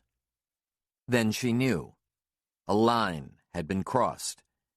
Cam was hitting on her, and she felt momentarily flattered. Then it passed. She wanted to be taken seriously as a professional, but now she wondered, was this whole get your real estate license thing a ruse by Cam to get her into bed? "Cam," she said, "you are way too close to me physically right now. Lean back. And if the reason why you want me to get my license is so something will happen with us, you're so wrong about it that it makes my head hurt. Marie is my friend, and don't get me wrong, I think you're an admirable businessman. But if the reason you want me to become involved is what you're hinting at right now, well..." Cam had shrunk back while she was talking and was literally about to fall off of the desk. "Joe is my guy. That's it. That's all there is. He may screw up on occasion, and he doesn't make much money, but he's my guy." She was angry at herself at that moment because she felt tears well in her eyes, which was the last thing she wanted to have happen. But she continued, narrowing her eyes. "And if you ever, I mean ever, even suggest again that there is anything more than a business relationship at all, I'll tell Joe. And then I'll tell Nate Romanowski." When she said the name, Nate Romanowski, Cam visibly flinched. "And that will be that," Mary Beth concluded. All of this was coursing through Mary Beth's thoughts as she wheeled into the Logue home, stopped fast once again by the pickup with South Dakota plates in the driveway. It had been moved to the opposite side of the driveway, but the rear of it still jutted out into the path. "So, Jessica, your grandparents are still here?" Mary Beth asked, looking into the mirror. "Yes, ma'am." "Is your mom feeling better? She hasn't been in the office in a couple of days." "I think so," Jessica said. But it was obvious she was bristling to get out of the car. So was Lucy, and Sheridan was glaring at her. "Well," Mary Beth said, "tell your mom hello from me and tell her I wish her to get well." "Okay, Mrs. Pickett." Mary Beth turned in her seat, stern. "You girls be home in time for dinner. Stay away from those buildings in the back. And if Marie isn't feeling well enough to bring you home, you call me and I'll come get you, okay?" Lucy nodded. Sheridan mumbled something, averting her eyes.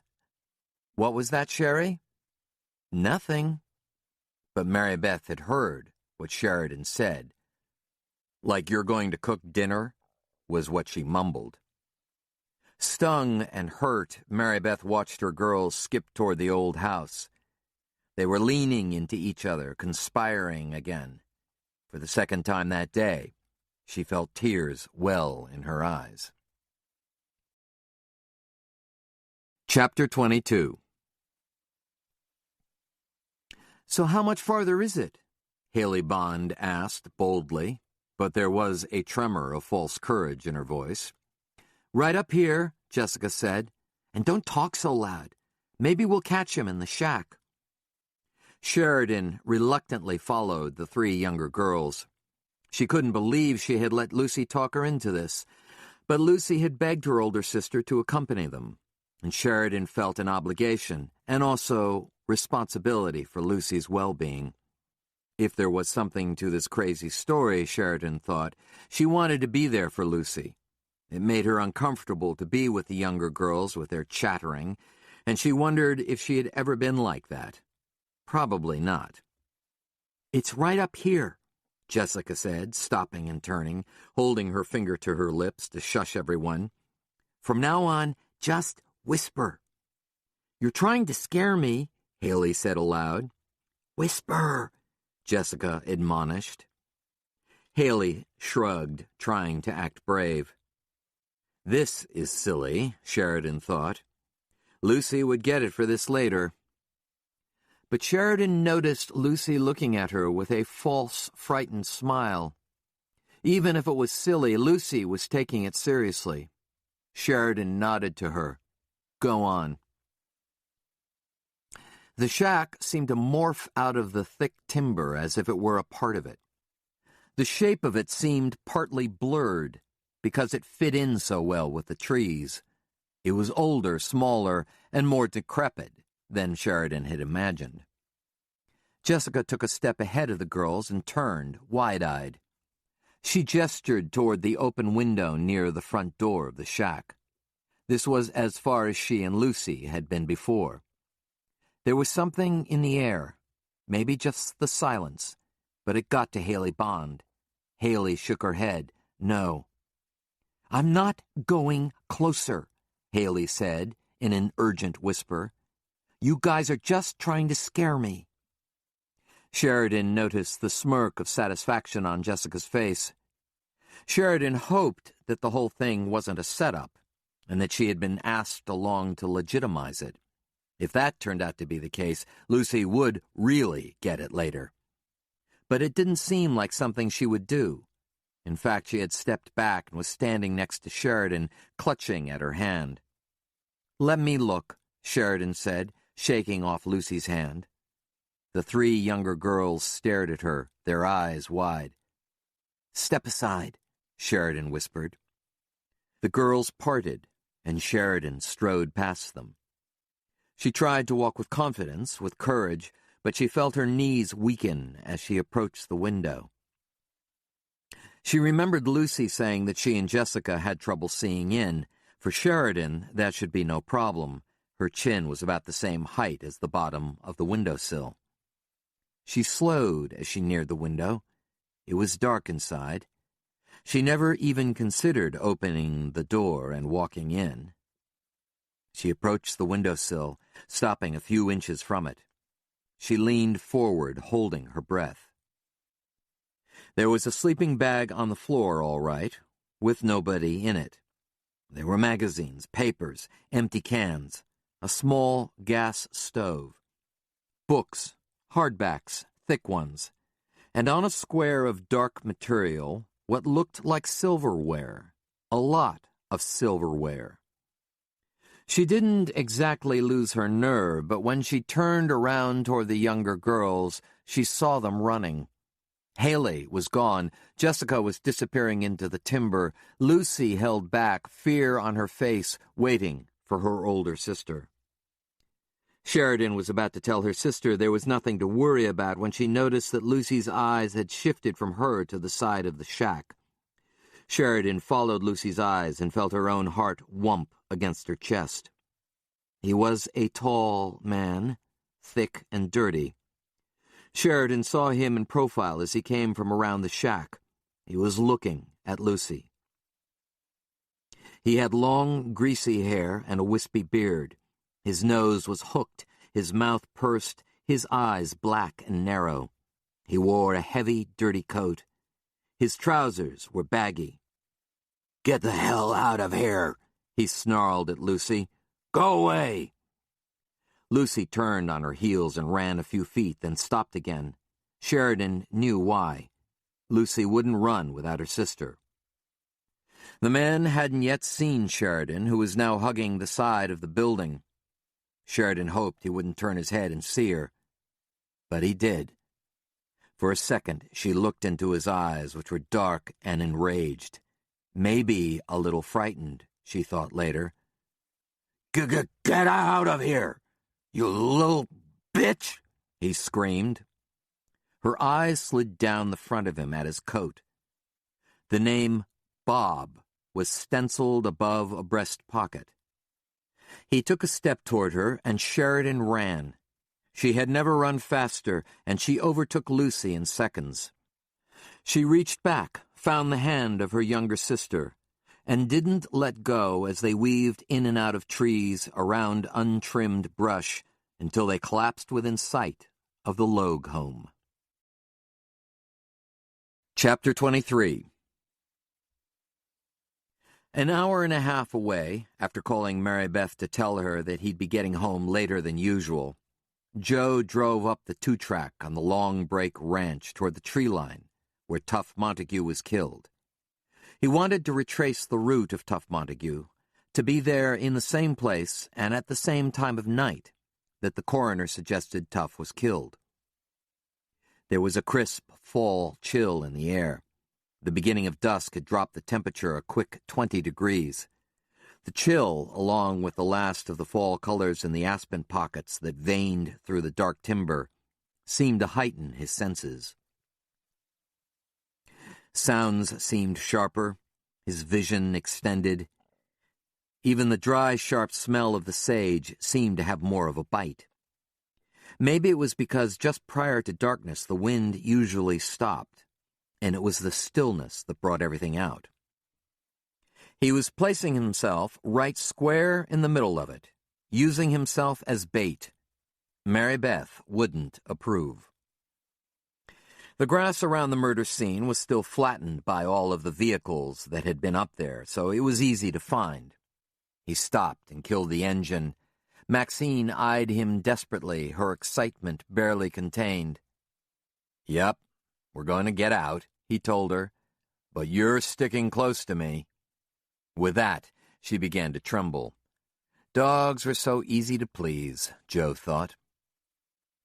Pulling on his jacket, he swung out of his pickup and drew his 12-gauge Wingmaster pump shotgun from its scabbard behind the seat, loaded it with double-aught buckshot, and filled a jacket pocket with more shells.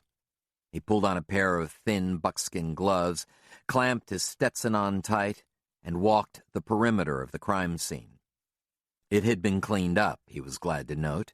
No cigarette butts or Coke cans in the grass. Maxine worked the area as well, nose to the ground, drinking in the literal cornucopia of smells.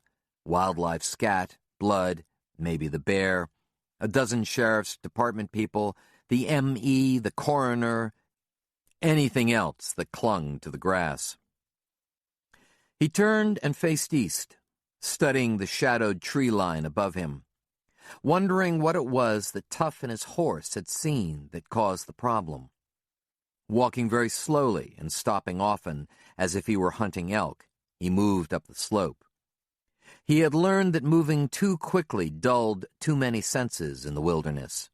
If his breathing became labored, all he could hear was himself. By walking 100 yards and then stopping, he could see more, hear more. As the light filtered out, his eyes adjusted to the darkness. The sky was brilliant and close with swirls of stars.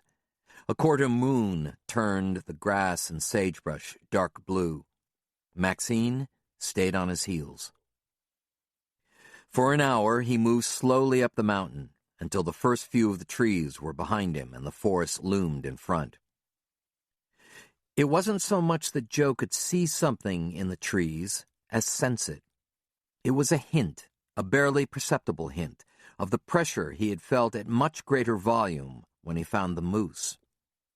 Maxine moved up in front of him and set up on point.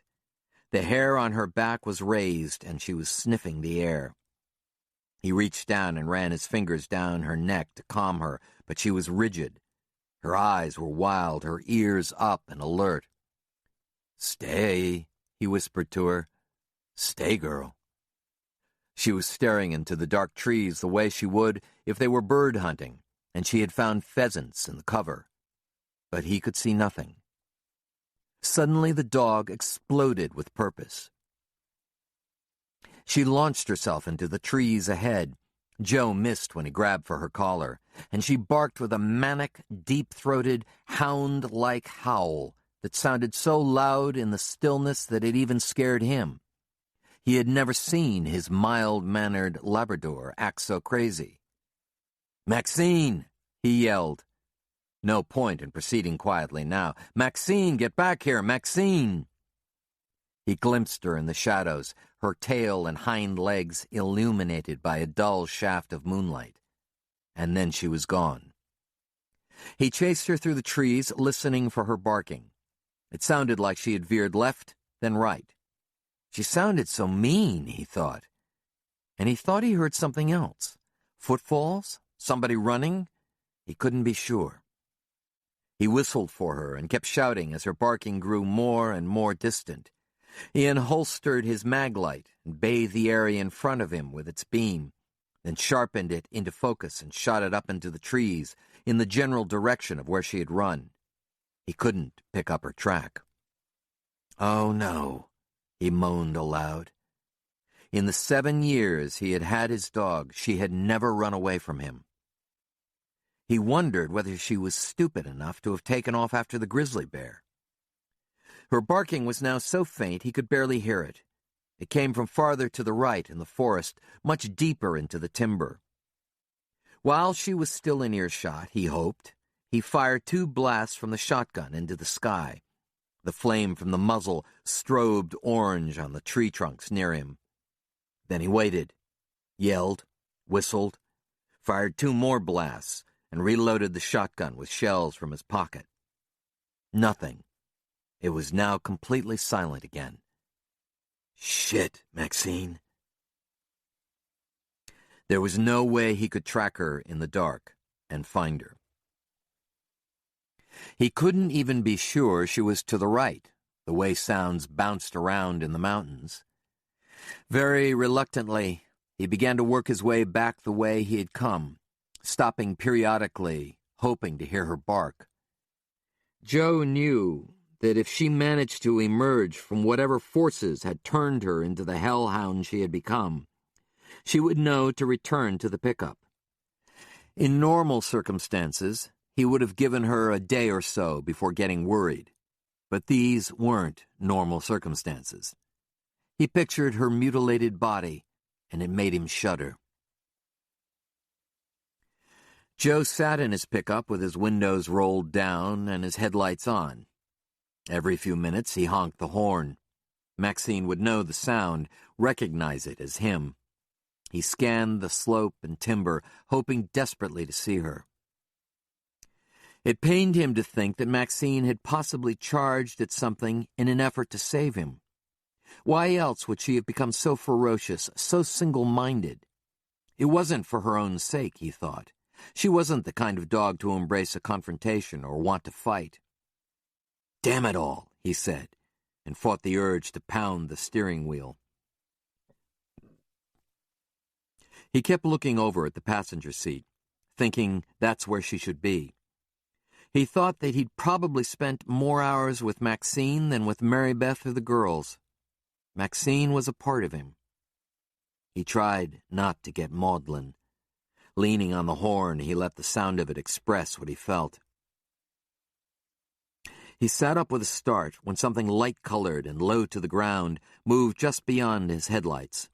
Grabbing for the spotlight, he thumbed the switch, the beam bathing the acreage in front of him with white light, seeing something dog-like, only to discover that it was a damned coyote. The coyote stopped for a moment, eyes reflecting red, then moved down the mountain.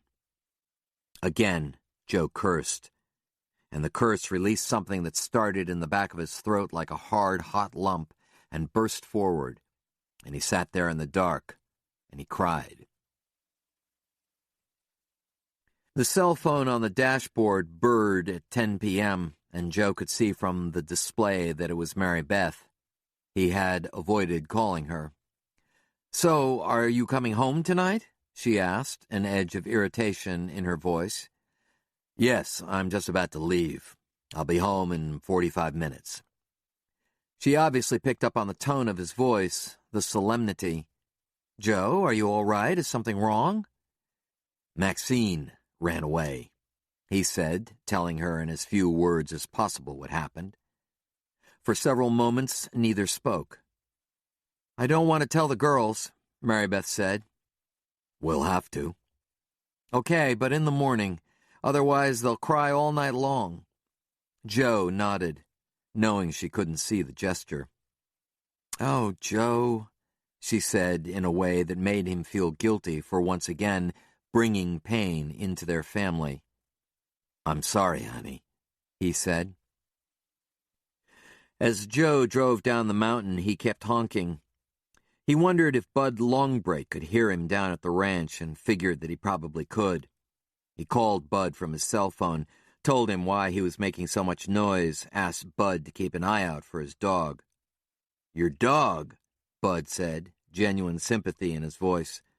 "Damn, I'm sorry, Joe." "Yeah, me too. When my first wife left me, I didn't feel nearly as bad as when my dog died." Joe didn't dare respond to that one. A quarter of a mile from where he would turn onto the highway, Joe looked into his rear-view mirror and saw something in his taillights. "Yes!" he shouted, and slammed on his brakes. Maxine was exhausted. Her head hung low, her tongue lolled out of the side of her mouth like a fat red necktie. She literally collapsed in the road. Joe walked back and picked her up, 75 pounds of dog, and buried his face in her coat as he took her to his truck. He saw no obvious wounds on her, although she was shaking. He lay her on her seat, and she looked at him with her deep brown eyes. Filling a bowl with water from his water bottle, he tried to get her to drink, but she was too tired. As he wheeled onto the highway with giddy relief, he called Mary Beth, and she burst into tears at the news. He called Bud and said not to worry about the dog. After punching off, Joe told Maxine, "Don't ever do that again, or I'll shoot you like the dog you are." He meant the first part, but not the second. She didn't hear him because she was sleeping, her head where it always was when he drove, on his lap. As he pulled into his driveway, he glanced up to see Mary Beth at the window pulling the shade aside. The porch light lit up the cab of the truck, and he looked down to see if Maxine was awake. He didn't really want to have to carry her again. That was when he noticed something wrong. Her coat seemed lighter than it should. He snapped on the dome light and simply stared. Whatever she had seen or experienced had scared her so badly that her coat was turning white. "Okay," Joe said aloud. "Enough is enough. Now I'm starting to get mad." Sheridan and Lucy were still up, even though it was past their bedtime, because Mary Beth wanted them to tell Joe what had happened earlier on the Logue property. As Joe entered the house and hung his jacket on the rack in the mudroom, he saw two guilty-looking girls in their pajamas standing near the stair landing. Mary Beth was behind them in the kitchen, wiping her hands on a towel. "Tell him, girls," Mary Beth said to them. Sheridan sighed and took the lead. "Dad, we screwed up this afternoon, and we're sorry for it. We went out to that shack on the Logue place." He leaned against the doorframe of his office and listened to Sheridan tell him how they had deceived their mother and how they snuck up to the old shack. She described the contents inside the shack, the bedroll, books, stove, the long line of gleaming silverware on a dark cloth, then the appearance of Bob, who called her a bitch. Lucy twisted the bottom of her pajama top in her fingers while her sister spoke, betraying her guilt. "He called Sherry a bitch," she repeated unnecessarily. "But he didn't follow you?" Joe said, wary. Both girls shook their heads.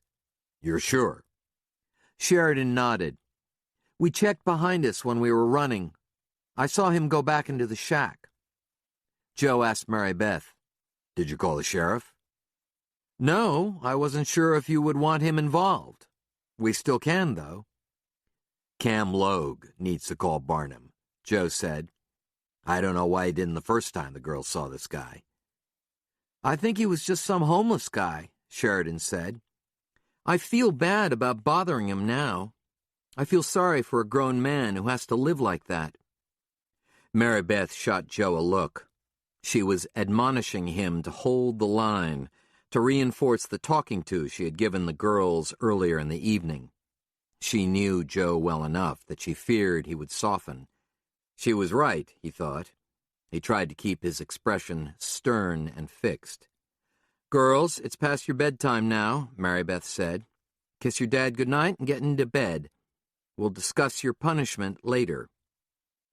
Relieved to be done with it, both girls approached Joe. It was then that Sheridan froze, looking around Joe toward the figure in the mudroom. "What's wrong with Maxine?"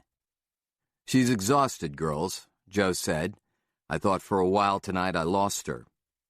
Sheridan stepped around Joe and turned on the light switch in the mudroom. "She's white!" she howled. "What happened to her? Did she fall into some paint?" Lucy asked. Joe said, "No, I think she got really scared. I've heard of it happening sometimes to animals. They get so scared that their hair turns white."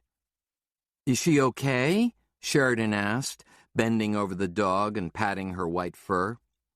"I think so," Joe said. "She's probably just tired from running to catch me." He watched as both girls nuzzled the sleeping dog, telling Maxine that everything would be okay.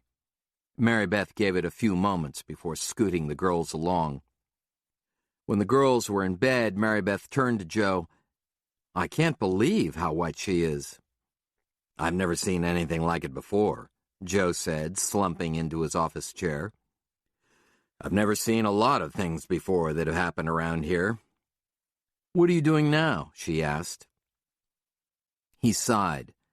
"I need to check my messages, see if anything is happening. Then I'll be up." "Don't be long." "I won't. I promise." He called to her before she went upstairs. "Try not to go to sleep right away. I've got some things I want to talk with you about."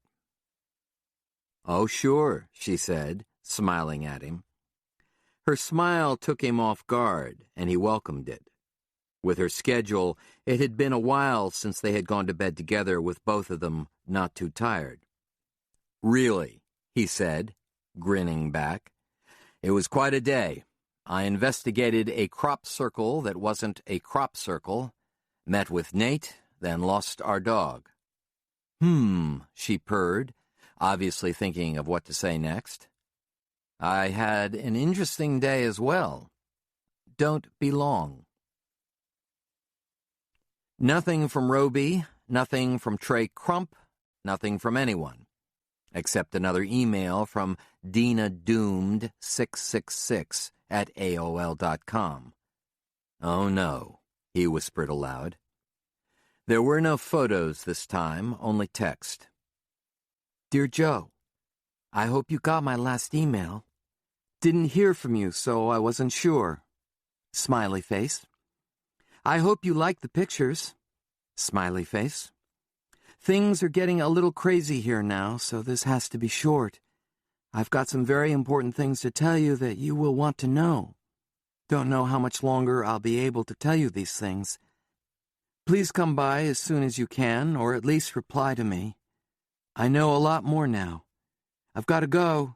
He'll be back any minute. Just when you think that things can't get any weirder, they get weirder. Love. Smiley face. Dina." Joe replied, "Dina, I'll be by in the morning. I hope you're okay. If you need to talk to me away from him, let me know and we can go somewhere. It's important that you stay safe. If you need help now, call 911 or my direct line. Joe Pickett."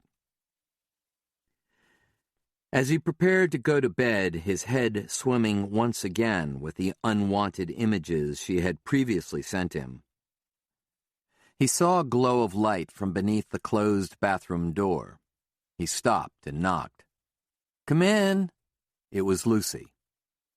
He opened the door wide enough to stick his head in. Lucy was standing at the sink, looking carefully at herself in the bathroom mirror. "What are you doing, darling?" Lucy's cheeks flushed red. "I was really scared today, Dad, when that man came out. Sherry said I looked funny, so I was just checking myself." Joe smiled. "You were checking to see if your hair was turning white?" "I guess so. That's what Sherry said." "Don't worry, sweetie. It's still blonde." To Sheridan as he passed their dark bedroom, "Quit scaring your sister, Sheridan." "Sorry, Dad," Sheridan said from beneath her covers, where she had no doubt been hiding to muffle her giggles. "She deserved it, is all. Good night." Mary Beth was in bed, and she looked as beautiful as he could ever remember. Her blonde hair was loose and brushed to the side, fanning across a pillow. Her knees tented the covers, but the quilt was turned down enough that he could see she was wearing the dark blue silk chemise that drove him crazy. One of the thin straps had fallen over a shoulder. "Get in here now," she said. "We can talk later." Chapter 24. Joe was in a foul mood at breakfast when he heard the sound of an engine and the crunching of gravel outside. He'd been stewing about what Mary Beth had just told him about Cam Logue. Although she had handled it well, Mary Beth always handled these things well, he thought, the very idea of it infuriated him. She had made Joe promise that he wouldn't do anything, wouldn't go to the office and confront Cam or urge her to find another job. Chances of finding another job with this kind of promise and saddle string, as they both knew, were remote. "I knew I never really liked him," he told her, buttering his toast. "Joe," she cautioned him, imploring him with her eyes to let it go. As she did, Sheridan came to the table. She was always first, before Lucy. Lucy took much more time to color coordinate her outfit and determine what her hair would look like for the day. "I had that dream again," Sheridan announced. "I'm starting to think I know where it's headed. It's a showdown of some kind." Joe dropped his knife on the tabletop, looking at her. "A showdown between whom?" "Good and evil," she said, matter of fact. "Who wins?" he asked.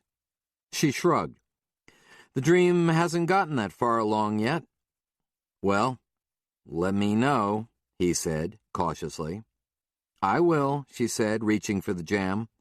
"Oh, somebody's outside. They parked next to your truck." "Did you see who it was?" Joe asked. "A four-wheel drive with a light bar on top," she said, filling a bowl with cereal. "Probably Sheriff Barnum." "Great," he said, pushing away. "Joe," Mary Beth cautioned again. Joe strode outside, feeling as if he were about to enter a boxing ring. He clamped his hat on his head while he walked, and pushed through the front gate harder than he had intended to, making it slam open. It was Barnum, all right, as well as Agent Portenson. They both sat in a cloud of smoke inside the vehicle. They squinted at him as he approached. Simultaneously, the driver and passenger doors opened and both men swung out. What a good morning for them to show up, Joe thought sardonically. If only they had Cam Logue with them. He could deal with two problems at once. "Sorry to disturb your breakfast," Barnum said, his voice more gravelly than usual and his face more gray. "No, you aren't," Joe said, taking a position on the other side of his truck and leaning his forearms on the hood. He didn't trust Barnum, and the early morning surprise meeting had a confrontational feel about it. If something was going to happen, he wanted his truck between him and Barnum and Portenson, at least until he bridged the gap. "What do you want?" Joe asked. "Why don't you get right to it? I've got a busy day ahead of me." "You could at least invite us in for a cup of coffee," Barnum said, pretending he was offended. Portenson snorted and lit another cigarette. Joe said to Barnum, "You aren't welcome in my house, Sheriff. This is where my family lives. If you need to talk with me, all you have to do is call, and I'll meet you anywhere." "It's also your office, right?" Barnum said, squinting. "Working among all those girls, it must be tough to get anything done." "Right," Joe said, looking squarely at Barnum. "Unlike the sheriff's department, where things get done, but they're usually wrong." Barnum stood still, but Joe saw the sheriff's jaw muscles twitch. Barnum's flat blue eyes didn't look away. "Boys," Portenson said, waving his cigarette in the air, "we are getting nowhere." "What do you want?" Joe asked again. Barnum finally broke the stare down. "I mean, they can't be discussed at a task force meeting." "Sheriff," Portenson said, "you want to start?" "Keep the fuck away from our investigation," Barnum growled. "Just stay the fuck away. You're wasting everyone's time." Joe smiled bitterly. I suspected that was what this was about. "Just worry about your furry animals and the alien hunter you were assigned by Roby," Barnum said. "Don't second-guess us, and don't re-interview all of our leads. There's nothing you can find that we haven't already." Joe looked at Portenson. The FBI agent seemed to be concentrating on his cigarette and watching the morning sun hit Battle Mountain. He looked so out of place here, Joe thought. Portenson's coat was too heavy for the fall and too outdoor gear trendy. His slacks and black slip-on shoes belonged beneath a desk in a temperature-controlled office. "I talked with Roby," Joe said to both of them. "I told him what I wanted to do. I'm not second-guessing anyone. But I thought that maybe I could find an angle on this whole mess that had been overlooked. You're welcome to go talk to Cleve Garrett if you want to. Go ahead and check up on me. I don't care. Maybe you'll turn up something I missed. We've got nothing so far, not a damn thing. If I could look at the murders with a fresh eye." "You're a goddamn game warden," Barnum thundered, stepping around the nose of Joe's truck toward him. "You're no investigator. You're only on the task force because the governor needed somebody from your agency." Joe watched as Barnum's face reddened. He had stopped just before he fully came around the truck. "You should be out finding that bear, or counting fish, or whatever the hell it is you do. Leave the professional work to the professionals." "And who would that be?" Joe asked calmly. "You son of a bitch," Barnum spat, and Joe squared himself, ready. This had been brewing for years. He noted that Barnum wore his gun.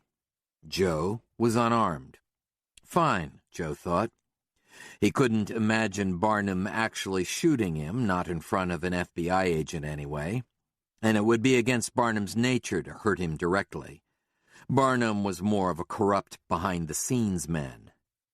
Nevertheless, because of the rush in Joe's ears, he didn't hear the school bus on Bighorn Road until the brakes squealed to a stop and the accordion doors wheezed open.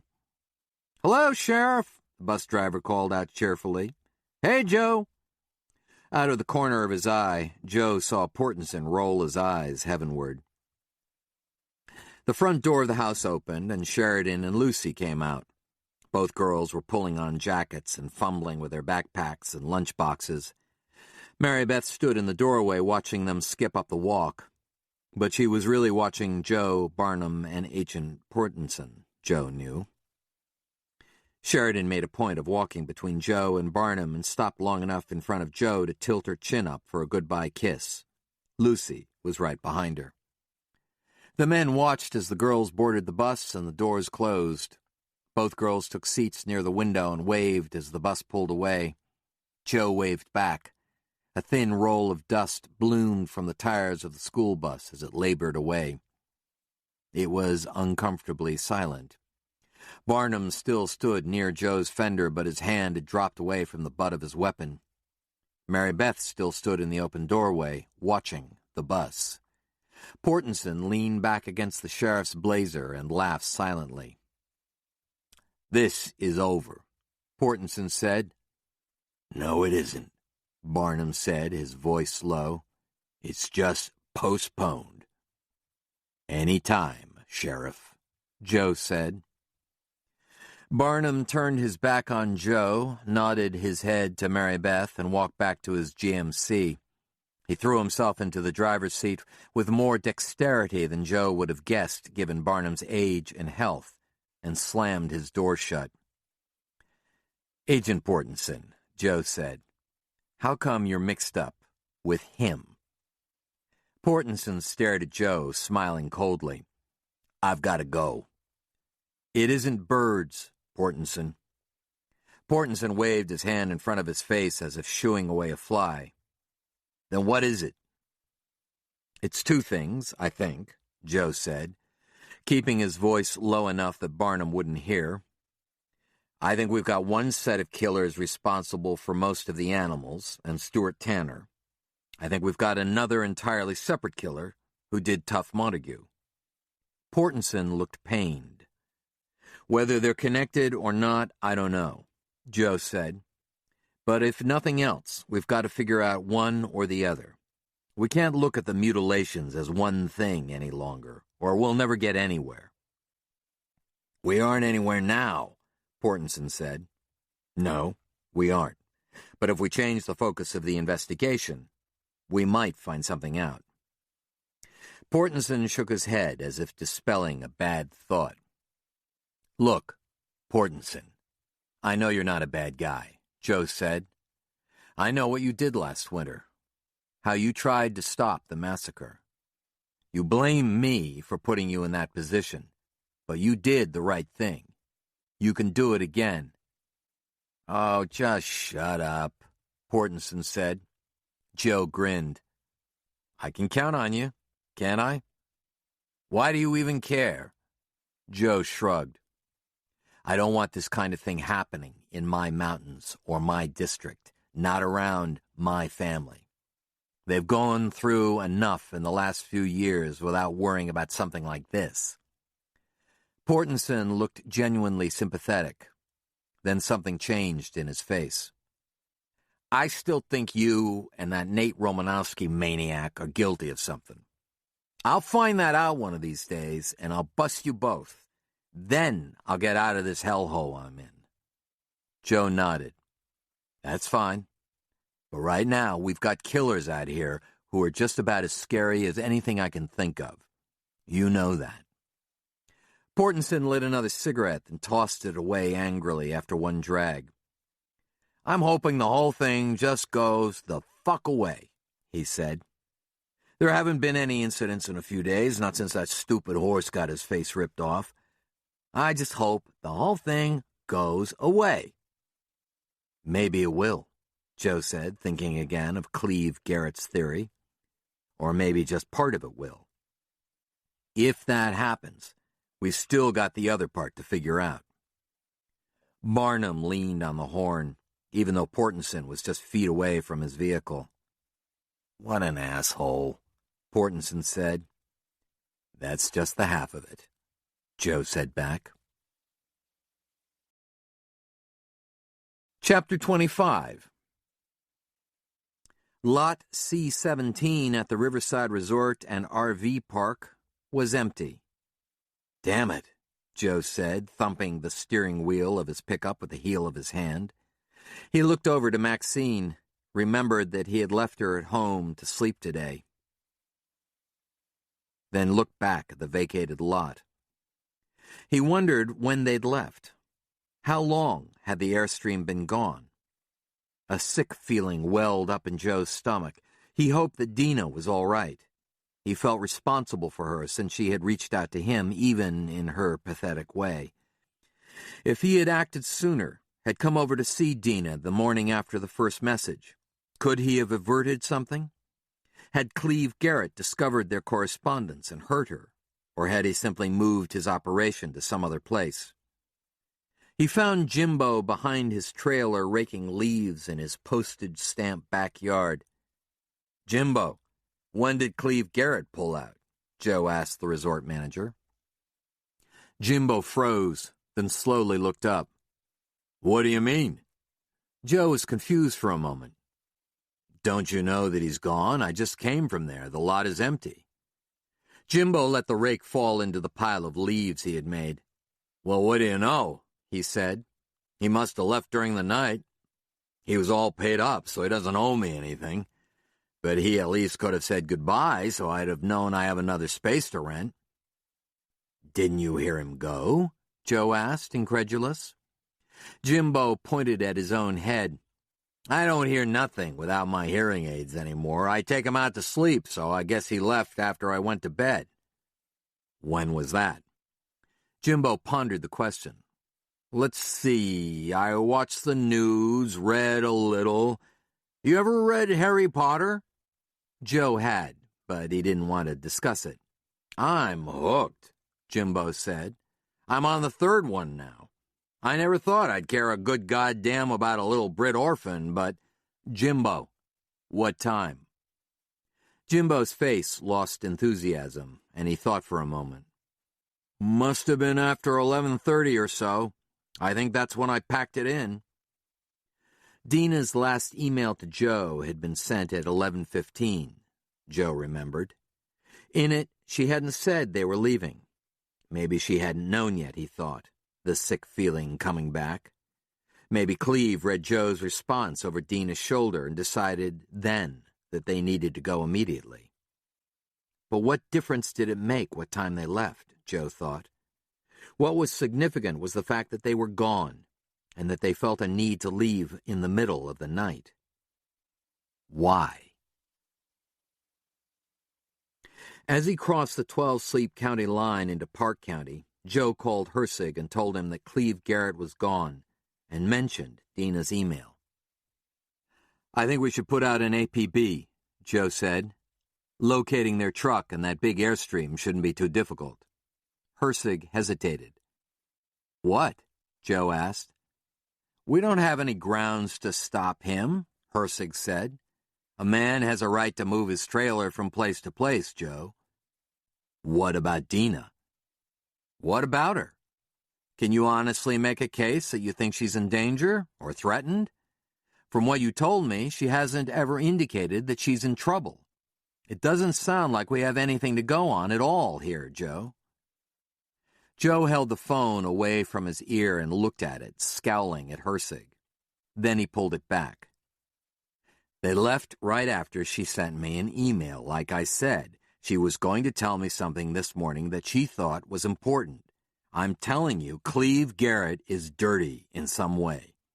Why else would he hightail it out of town so quickly when just the other day he was begging me to get him on the task force? I think he's going to hurt her, if he hasn't already." "Ah, Joe. Damn it, Roby. If we find her body somewhere, I hope you remember this conversation." Hersig sighed. "Okay, I'll call the highway patrol, but if he's located, we need more than what you've given me to search the trailer or arrest the guy. If she's with him and looks okay, we'll have to cut him loose with our apologies." Joe hoped that if Garrett was stopped, the man would give something away that would invite inquiry. At least Joe would know if Dina was with him and if she was unharmed. Maybe Barnum had a point, Joe thought, as he slowed his pickup to enter Cody. Maybe Joe didn't know what he was doing. Park County Sheriff Dan Harvey had agreed to meet with Joe in his office to go over the case file of Stuart Tanner's death. Harvey seemed younger and more at ease than he had been during the task force meeting, Joe thought. Maybe he was just more comfortable on his own turf. The sheriff offered coffee, and Joe accepted. They sat in the sheriff's office, which was larger and much neater than Barnum's rat hole, Joe observed. There were even books on the bookshelves. "I asked Deputy Cook to sit in with us, Joe. He received the call out and was the first officer on the scene." Joe nodded to Cook, who nodded back. Joe thought the deputy seemed capable and serious. "Anything happening in 12-Sleep County?" Harvey asked as a receptionist delivered 3 styrofoam cups of see-through coffee. "Need anything in it?" she asked Joe. Maybe some coffee beans, Joe thought, but declined her offer. "Has Roby been in contact with you?" Joe asked. "Every afternoon." "Then you know that we haven't made any progress. That paranormal guy, Cleve Garrett, has disappeared, though. We're looking for him. But nothing of significance has happened yet." Harvey shrugged. "This is a bad case. I just wish it would go away somehow. There's just no real evidence anywhere." Cook nodded in agreement. "The only good thing about it is that there haven't been any more murders or mutilations in Park County." "We found a horse," Joe said, grimacing a little. "I heard. You were there, right?" Joe nodded. "You heard that the FBI said that there was no toxicology on Mr. Tanner, right?" Harvey said. "Nothing unusual, I mean. He died from a blow to the head, and he would have died from severe exposure anyway. His mutilation occurred post-mortem." Cook said, "Basically, there's nothing we've found that we haven't already given to Roby Hersig," an edge of jurisdictional integrity creeping into his voice. "So, frankly, I'm not sure why you're here." "I'm just going over things again," Joe said. "Maybe I'm spinning my wheels. I'm not accusing you guys of withholding anything." "That's good," the sheriff said, sipping his coffee and exchanging a glance with Cook. "Because we're not. Besides, practically everything happened in 12-Sleep County. Our guy's dead just because the aliens or whatever couldn't see the county line." Cook laughed at the sheriff's joke, and Joe smiled. "So who called it in?" Joe asked. Cook opened his file with a copy of the 9/11 log. The call came in at 4:32 a.m. from an unknown male. The caller didn't identify himself, but he reported a body within sight of County Road 212.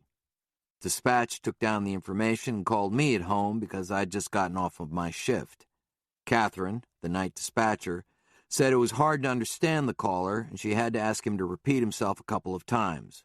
Bad connection, I guess. Joe was silent for a moment, considering the situation, turning the details over in his head. "Deputy Cook, you said the body was found within sight of the road, but was it parallel to the road or somewhere on a turn?" Cook sat back, not sure where this was headed. "It was parallel to the road, in the trees. We found the body in a clearing." "You found it pretty easily, then?" "Yup.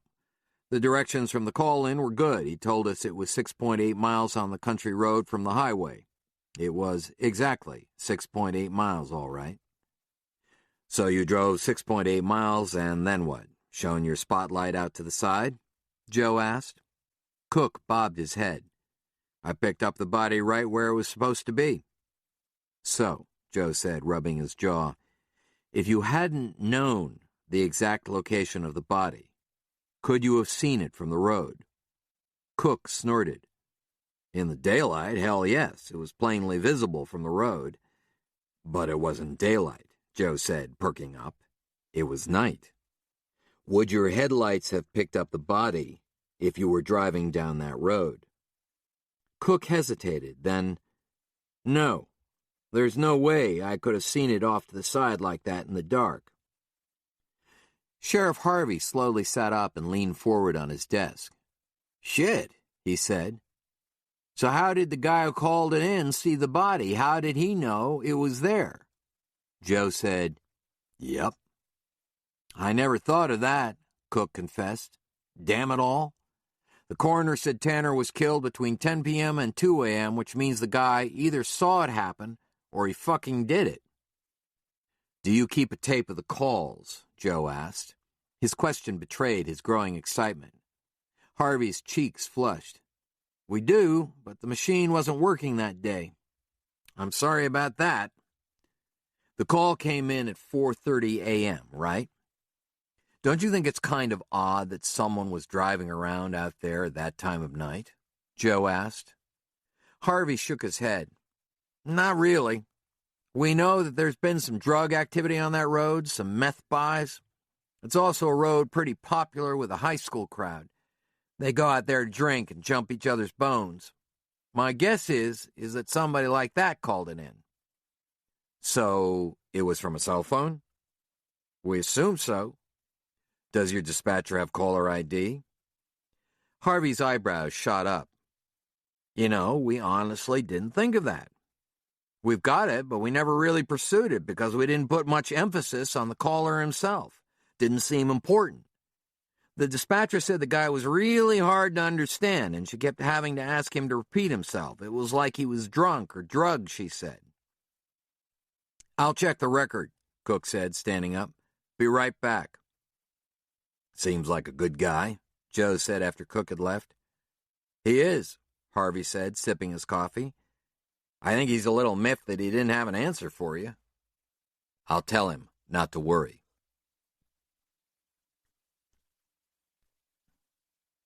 While they waited, Joe told Harvey about his encounter with Cleve Garrett and Dina, as well as the crop circles that weren't crop circles. Joe explained that he was currently operating under the theory that the murders and mutilations in 12 Sleep and Park County were connected, with the exception of Tough Montague's death, which didn't fit the pattern. Harvey maintained a steady smile and nodded from time to time. He was non-committal overall, and Joe suspected that Harvey would rather have the murder that was part of the pattern instead of the exception to it. That way, there would be no special expectations placed on him or his department.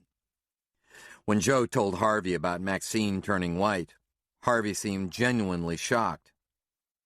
"Cows are one thing," Harvey said, "but you don't fuck with a man's dog." "Damned right," Joe said. Deputy Cook returned in a few minutes holding a printout.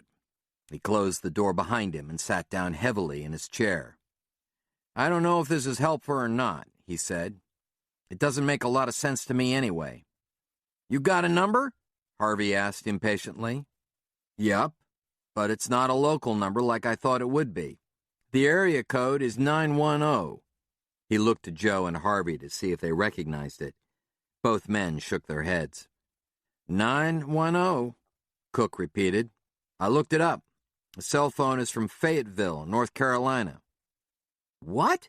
Harvey said, his voice high-pitched. "We've got a guy from North Carolina driving around in the mountains at 4:30 a.m.? Joe tried to make sense of it, but couldn't. He wrote the number down in his notebook. "Maybe he's one of those CBM guys," Cook said. "They're from all over. Is there natural gas in North Carolina or a company headquarters there?" Harvey shrugged. "Arden, you need to follow up on this." "I'll get on it right now," Cook said. He asked Harvey if he could use 2 of the other deputies so they could work faster. Harvey agreed. After Cook left, Harvey turned to Joe and raised his eyebrows. "Maybe we've actually got something here." "It's a start, anyway." "Will you call me when you've got a name?" Joe said, handing Harvey his card. "I'll fill Roby in on what we've got so far." "Which really, when you think of it, isn't very damn much," Harvey said. "But at least I've got my guys running around all excited instead of sitting there reading the pro-rodeo news." Joe stood, shook hands, and opened the door. Before he left, he remembered one of the questions he meant to ask when he arrived. "You said Stuart Tanner owned an outfit called Tanner Engineering?" Harvey nodded. "Right. Based out of Texas, but his family's had a cabin up here for years, and he liked to stay there when his company was working in the area." "Do you know what Tanner Engineering was working on, specifically?" While Harvey shuffled through the file, Joe recalled something from the day before. Tuff Montague's brother had said Tuff worked for Turner Engineering. Could it have been Tanner Engineering? Joe felt a twinge. Harvey looked up after going through the file. "We don't have anything on what he was doing here," he said. "You know, I feel kind of stupid that we haven't really pursued this angle. To be honest, we've been sort of waiting for something to break in 12 Sleep County." "That sounds about right," Joe thought. "I've got to think about this," Harvey said, as much to himself as to Joe. "If some bad guy killed and mutilated Stuart Tanner, did he also do all of the livestock and the moose and the cowboy? It doesn't seem possible to me." Joe didn't know what to say, but his mind was spinning. Back in his pickup heading for Saddle String, Joe called Mary Beth at Logue Country Realty. "Are things okay today?" he asked. "Fine," she said, sounding more cheerful than he would have anticipated. "Except Marie is sick again. I haven't seen her in 3 days. I'm starting to get a little worried about her, Joe. I asked Cam how she was doing, and he said he thought she'd be back in later this week." "So you talked with Cam, huh?"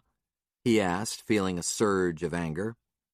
"Of course I talked with him," Mary Beth said, admonishing Joe. "He's my boss. Nothing was said about our conversation yesterday, and I think he's a little ashamed of the whole thing. I'm not worried, Joe." "You'll call me if something happens again, right?" "Of course. But I can handle myself. I'm a big girl, and I'm smarter than hell." "That you are," Joe said, although he still felt like smashing his fist into Cam's face. "But that's not the only reason why you're calling, is it?" she teased. Man, she knew him well, he thought. "I was wondering if you would have any time to do some research. It can probably be done on the internet with a couple of calls." "Is something happening, Joe?" She sounded intrigued.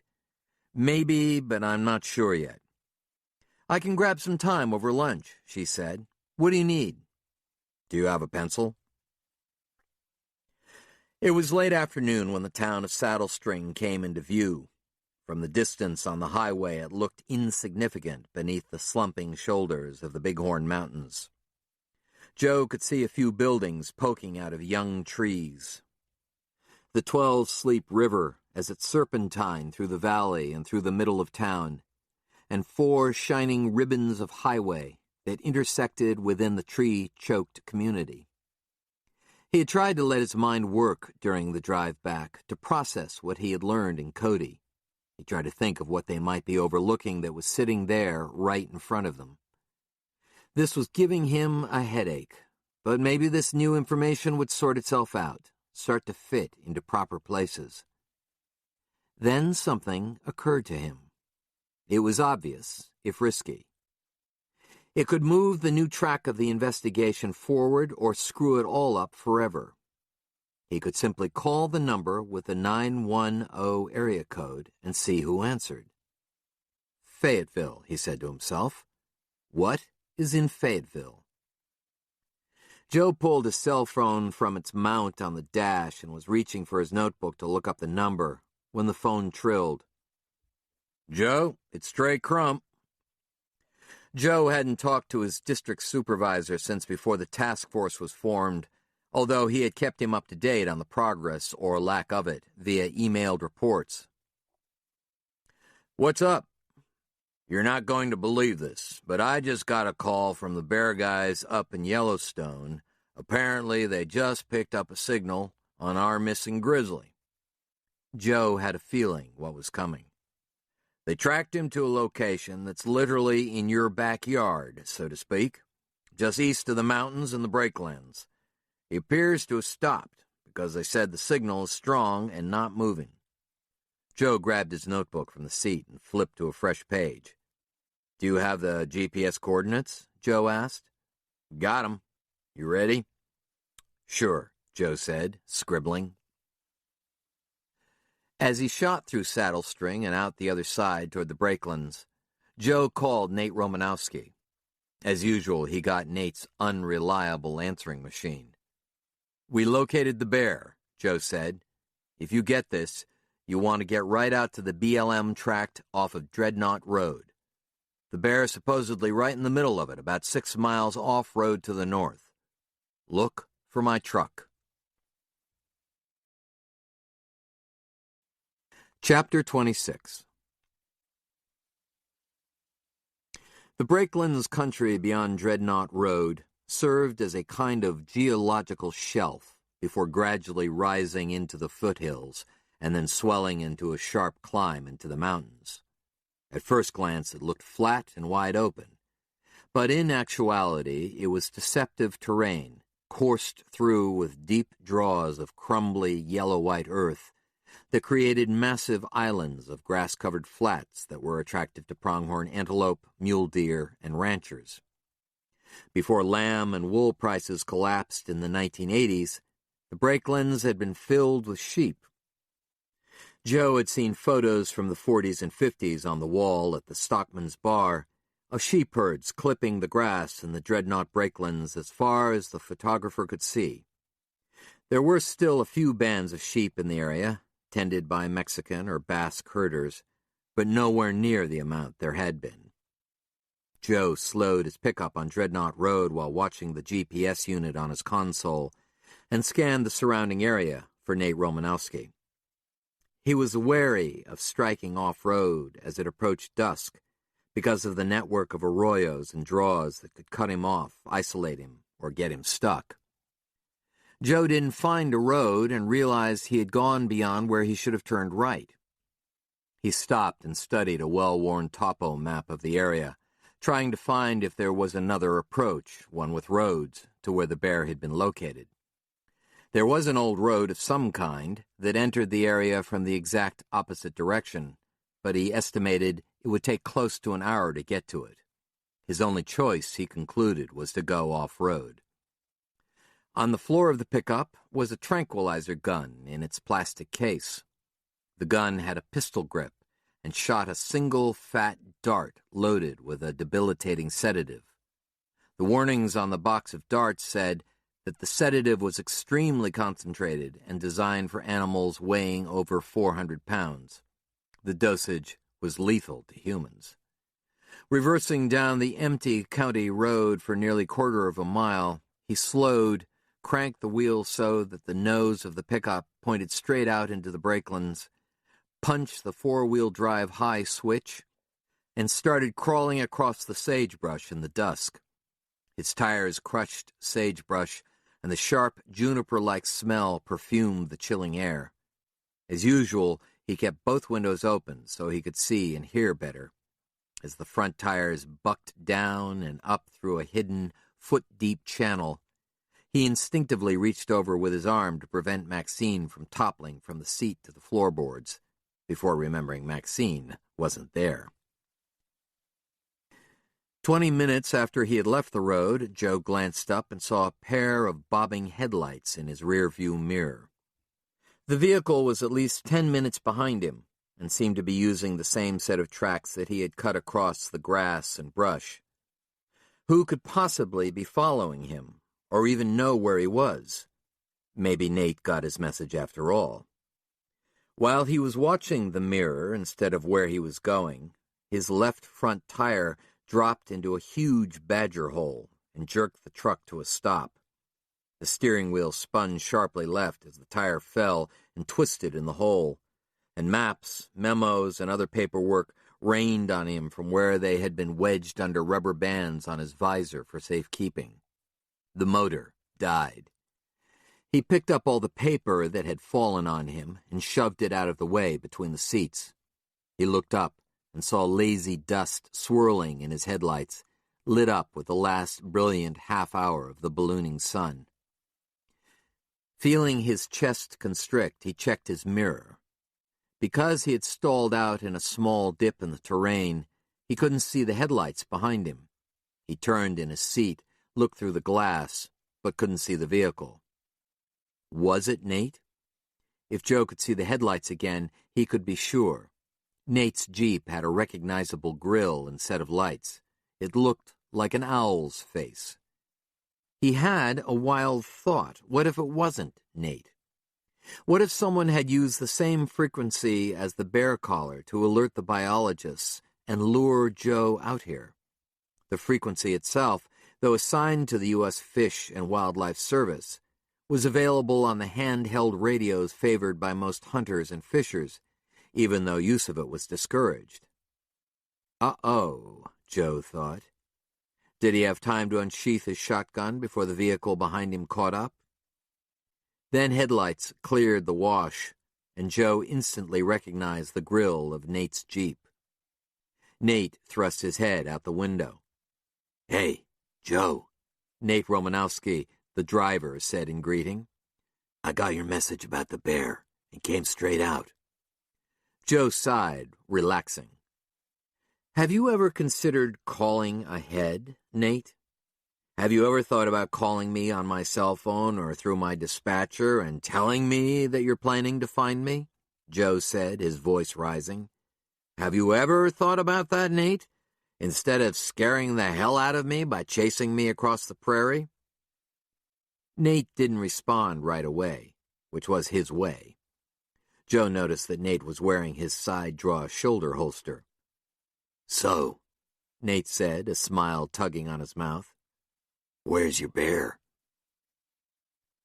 They left Nate's Jeep in the ditch, and after working Joe's pickup out of the badger hole, Nate and Joe sat side by side on the bench seat in Joe's truck and churned forward through the prairie in the half-light of the last 10 minutes of dusk. "The bear might be out here," Joe said, "but I don't think the bear is the key to the mutilations." Nate shrugged. "This is one of those instances where reasonable people can disagree." "Okay," Joe said. "Explain." Nate chuckled again, which sounded somewhat false. "Things are happening with the investigation," Nate said. "I can tell by your mood you're jaunty all of a sudden. A little excitable also, I'd say. If you give me the background, I'll be able to let you know if I'm still in the ballpark or not. but I've had a few thoughts lately and a few more dreams. I've talked to some Indian friends." Joe shot Nate a look. He knew Nate had contacts on the reservation. The mutual interest was falconry, which the Shoshone and Arapaho admired. "So, you need to tell me what's going on," Nate said. Joe checked the GPS unit. They were close. So far, he was pleasantly surprised that they'd paralleled the worst draws in the breaklands and hadn't been confronted with any ditches that stopped their progress. "Things are getting interesting," Joe said, and told Nate about his confrontation with Barnum and Portenson, his interview with Montague, and the meeting with Sheriff Dan Harvey. "Okay," Nate said after listening carefully. "There's something here." "So what is it?" Joe asked. Nate shrugged. "Hell, I don't know. But something ought to fit with something else. Tanner Engineering may be the place to start. But Joe..." "What?" "Don't dismiss what I said earlier. About the energy booms and the fact that the murders and mutilations seem to come when the ground is being tapped. Or that the bear may be more than a bear. That bear is here for a reason." Joe waved Nate away as if swatting at a fly. "Nate, let's not even go down that road. It's crazy." Nate clammed up, stung by Joe's attitude. Silence hung heavily in the cab. "Okay, Nate, I haven't dismissed it completely," Joe said, sorry he'd snapped. "But I still can't see where it connects." They hit another badger hole, which pitched the pickup like a sailboat in a choppy swell. Nate said, "It probably doesn't. That's my point. I feel like there are things happening on different levels of reality, but all at the same time. We happen to be in the right place at the right time, where different levels of conflicts are overlapping." "What?" "You should open your mind a little." "Perhaps." Both Nate and Joe watched the GPS unit. They knew they were moments away from contact. "What did you say that area code and telephone number was?" Nate asked, changing the subject. The pickup nose was pointed toward the sky into a swirl of early evening stars. When they broke over the rise, Joe expected to see the bear.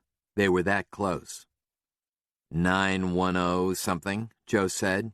Fayetteville, North Carolina, wherever that is. Nate laughed. "Here's a guy in the middle of nowhere, Wyoming, asking where North Carolina is." "We're just about over the top," Joe said. "Get ready for I don't know what." 910, Nate said suddenly. "That's the area code for Fort Bragg, the Army base. I spent some time there. Forget Fayetteville, Joe. Think Fort Bragg." With that, Joe felt another door open. As it did, they topped the hill and looked down on an immense flat basin that was lit up in the moonlight.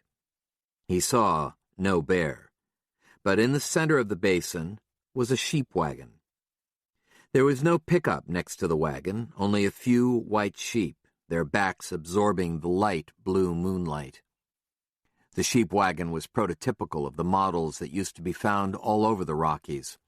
A compact living space mounted on wheels that could be pulled by a long tongue hitch and stationed amid the herds. It was the 19th century precursor to the RV. There was a single door at the rear of the wagon and a single window over the bunk shelf near the front. A wood stove chimney pipe poked out of the rounded top. Joe stopped and checked the coordinates. "This doesn't make any sense," Joe said. "What?" Nate asked. "We're here. This is where the Bear Boys said they caught the grizzly signal. Right here. But I don't see anything besides the wagon and the sheep." Nate leaned forward, looking back and forth from the GPS display into the basin.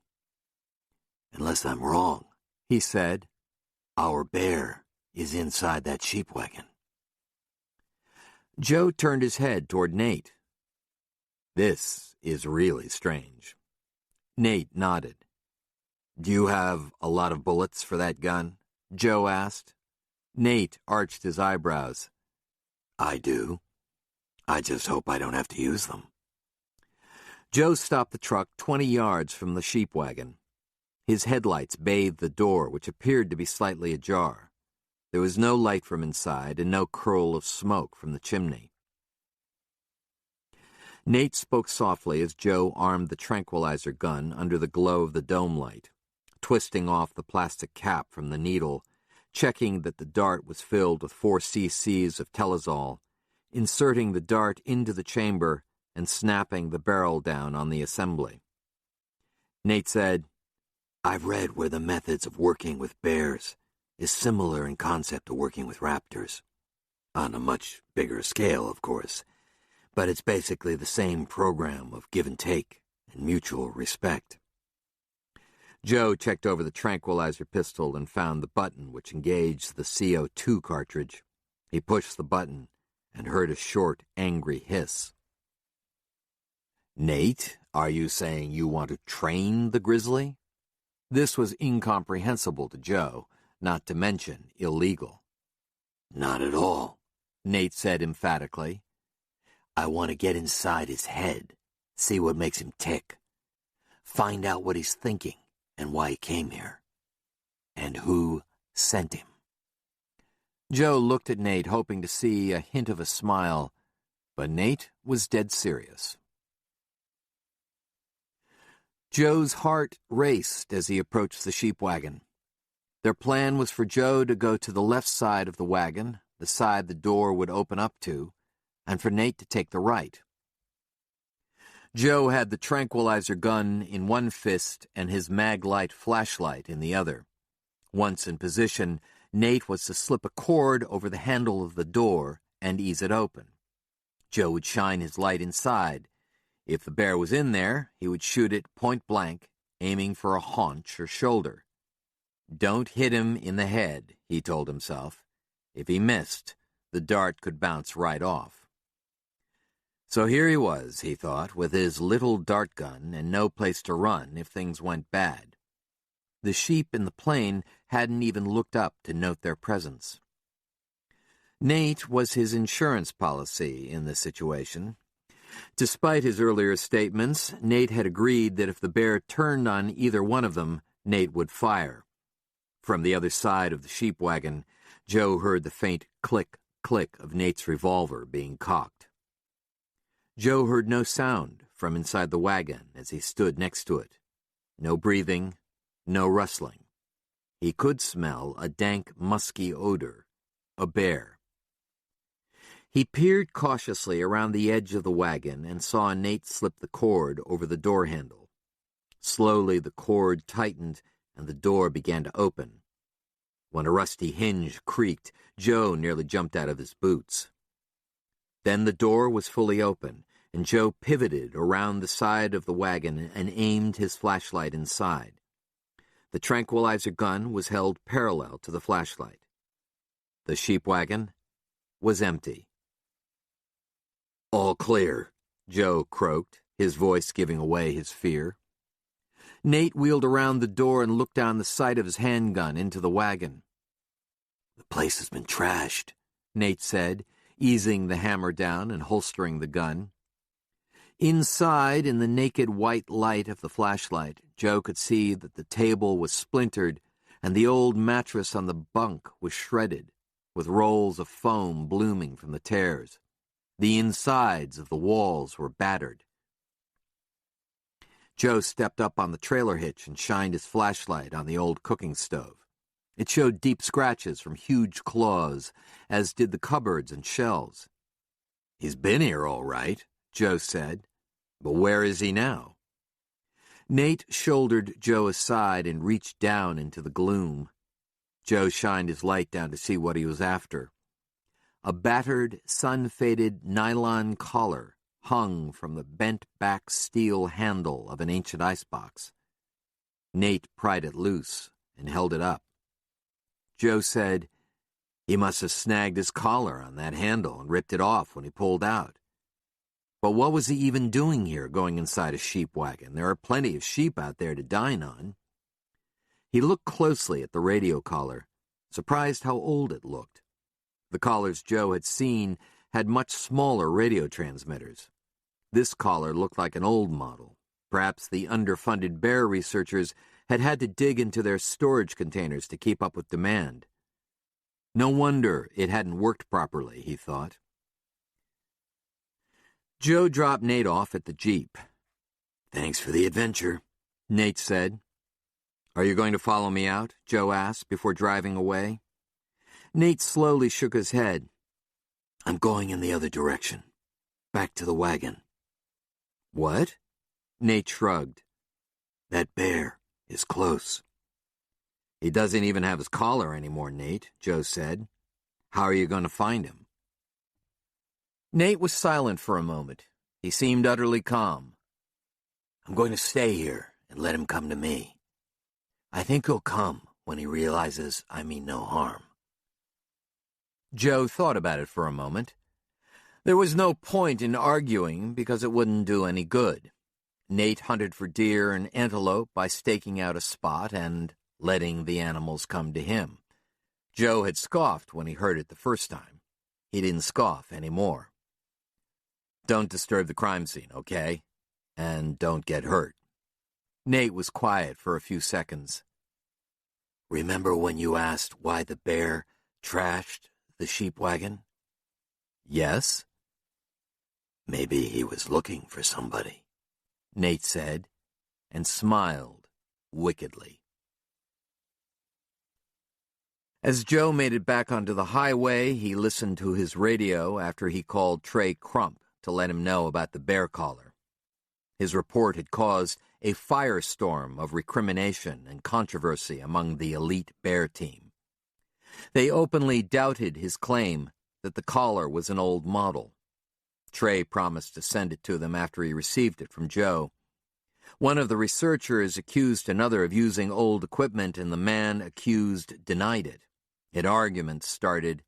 Joe turned down the volume of the radio to a low roar.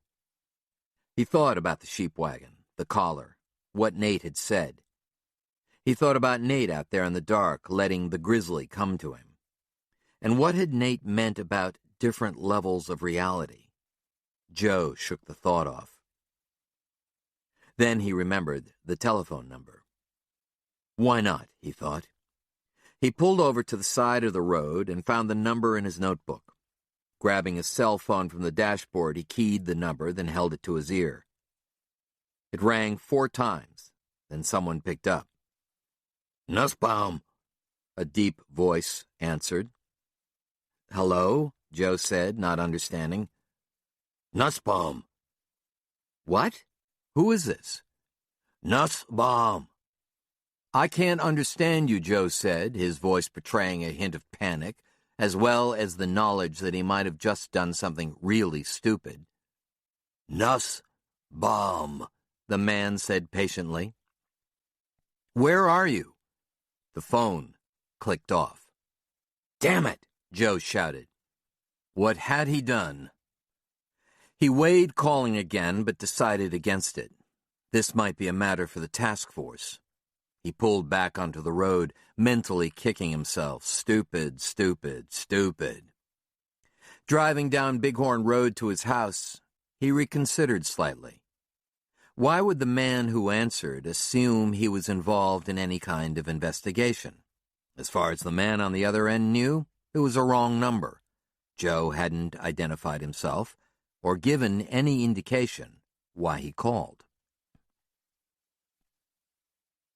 Joe was pleased to see that Maxine was up and excited to see him when he came in the house. She was still white, though. Sheridan worked on homework on the kitchen table while Lucy watched television. "Where's your mom?" he asked. Sheridan gestured toward his office. The door was closed, which was unusual, and he opened it. Mary Beth sat behind his desk, the glow of the computer monitor making her features look harsh. But when she raised her face, Joe could see she was troubled. "You've got some messages on the answering machine," she said. "Why don't you take care of those and then come back in here? We need to talk." Chapter 27. The first telephone message was from Sheriff Harvey in Park County. "We tracked the cell phone number down, Joe.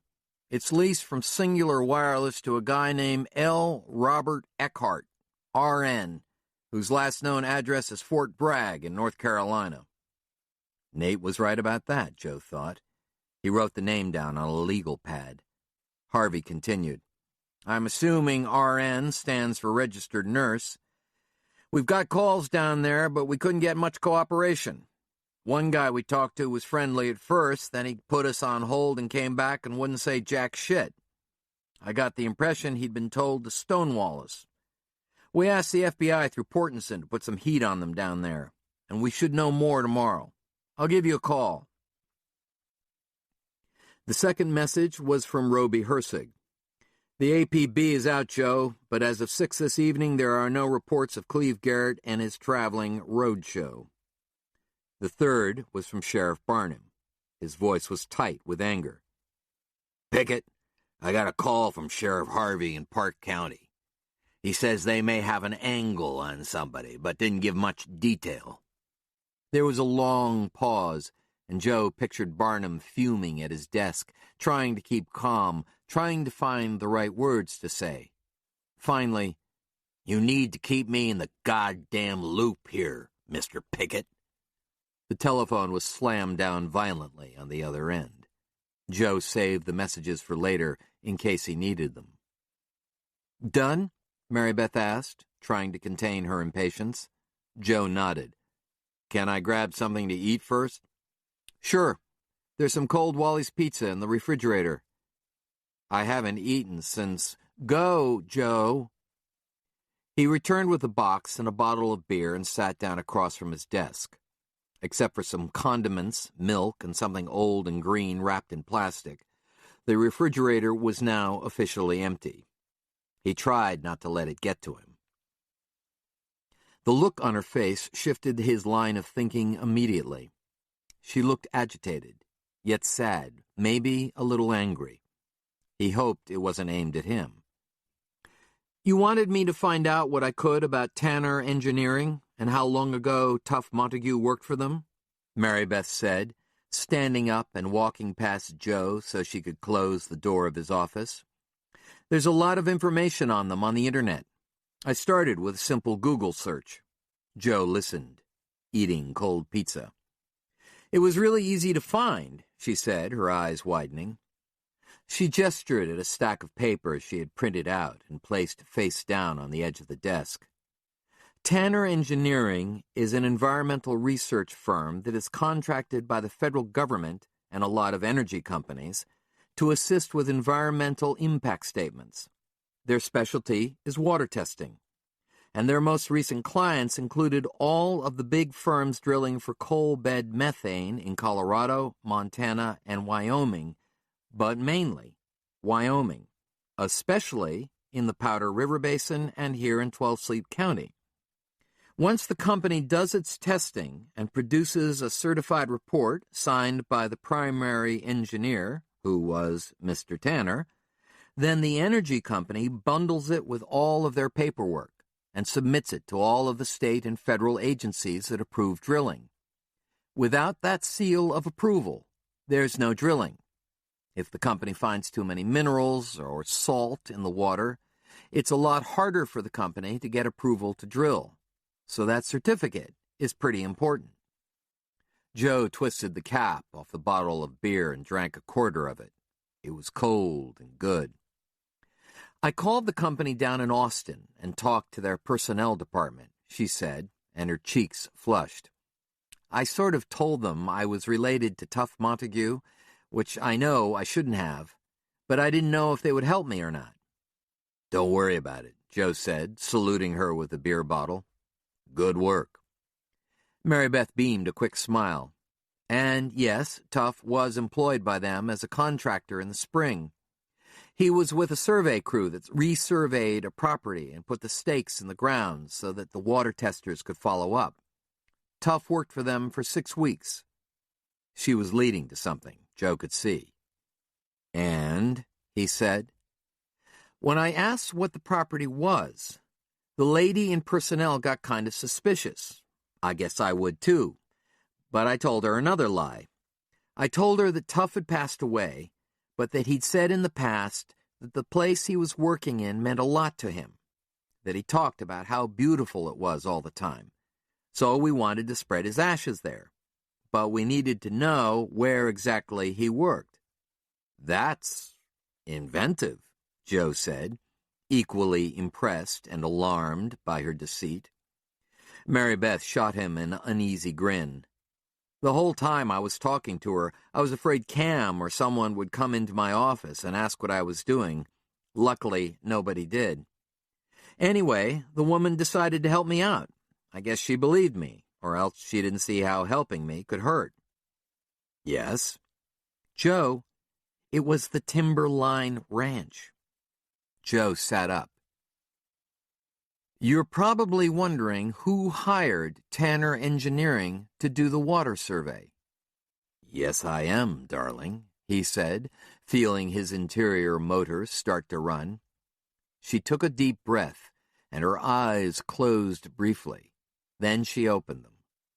Logue Country Realty, on behalf of an unnamed client. Joe whistled and sat back heavily in the chair. So what does this mean? I'm not sure, Joe, but it gives me a really bad feeling. And Joe, that's not all. What? She turned over the sheaf of papers on the desk and thumbed through it. On the Tanner Engineering website, I went to the section on executives and did a search. They had photos of their top management. There he is. She slipped a page to Joe. He looked at the photo of Stuart Tanner, CEO and founder. In the photo, Tanner looked to be in his mid-60s, but was lean and fit. His face looked weathered behind rimless glasses. He looked like a serious man. Joe wondered if Mary Beth thought Joe would recognize Tanner from somewhere. I saw him, Joe. I talked to him, she said. He was in the office that Monday when the first mutilated cows were discovered. He had a big file with him that he said he needed to deliver to Cam. You're sure it was Stuart Tanner? Mary Beth nodded her head, somewhat reluctantly. Yes, it was him. Which means Cam knew him, and maybe Marie did too. That's fine, of course, but what troubles me is that neither of them ever mentioned it to me. Remember when we were talking about the murders at my mother's dinner? The Logues said nothing about knowing Stuart Tanner. Nothing. Of course, we weren't talking about Tanner. We were talking about Tough, Joe said. Mary Beth leaned forward, now so still and tense that she looked like a snapshot. Joe, you don't think Cam and Marie... Joe was silent, thinking. We can't rule anything out, Joe said finally, but I think it's very, very unlikely they had anything to do with the crimes. Mary Beth let out a long breath of relief, but her eyes still had him fixed in their sights.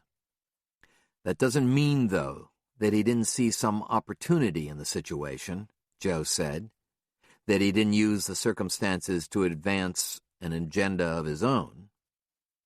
I can't see it, Joe. I can't see Marie getting involved in something so awful. Joe drained his beer and wished he had another in front of him. Didn't you tell me she hasn't been in the office, that she's been sick? Maybe she can't face you anymore, or can't face the situation she's got herself in. I should go to her house, she said. I should talk with her. Joe held up his hand. Maybe so, but I'd like to do some checking around before you do. I'll do it first thing in the morning. This thing still doesn't make much sense. As he looked at her, tears welled in her eyes, and when she blinked, the tears coursed down her cheeks. Mary Beth. Damn it, she said. I liked and trusted them. How could I be so taken in, so blind? They both knew the answer to her question. Joe stood up and went around the desk and pulled her up and hugged her. She buried her face in his shirt, and he kissed her hair. Although they were in bed and it was late, Joe could tell that Mary Beth wasn't sleeping, and neither was he. He lay with his hands clasped behind his head on the pillow, and he stared at the ceiling.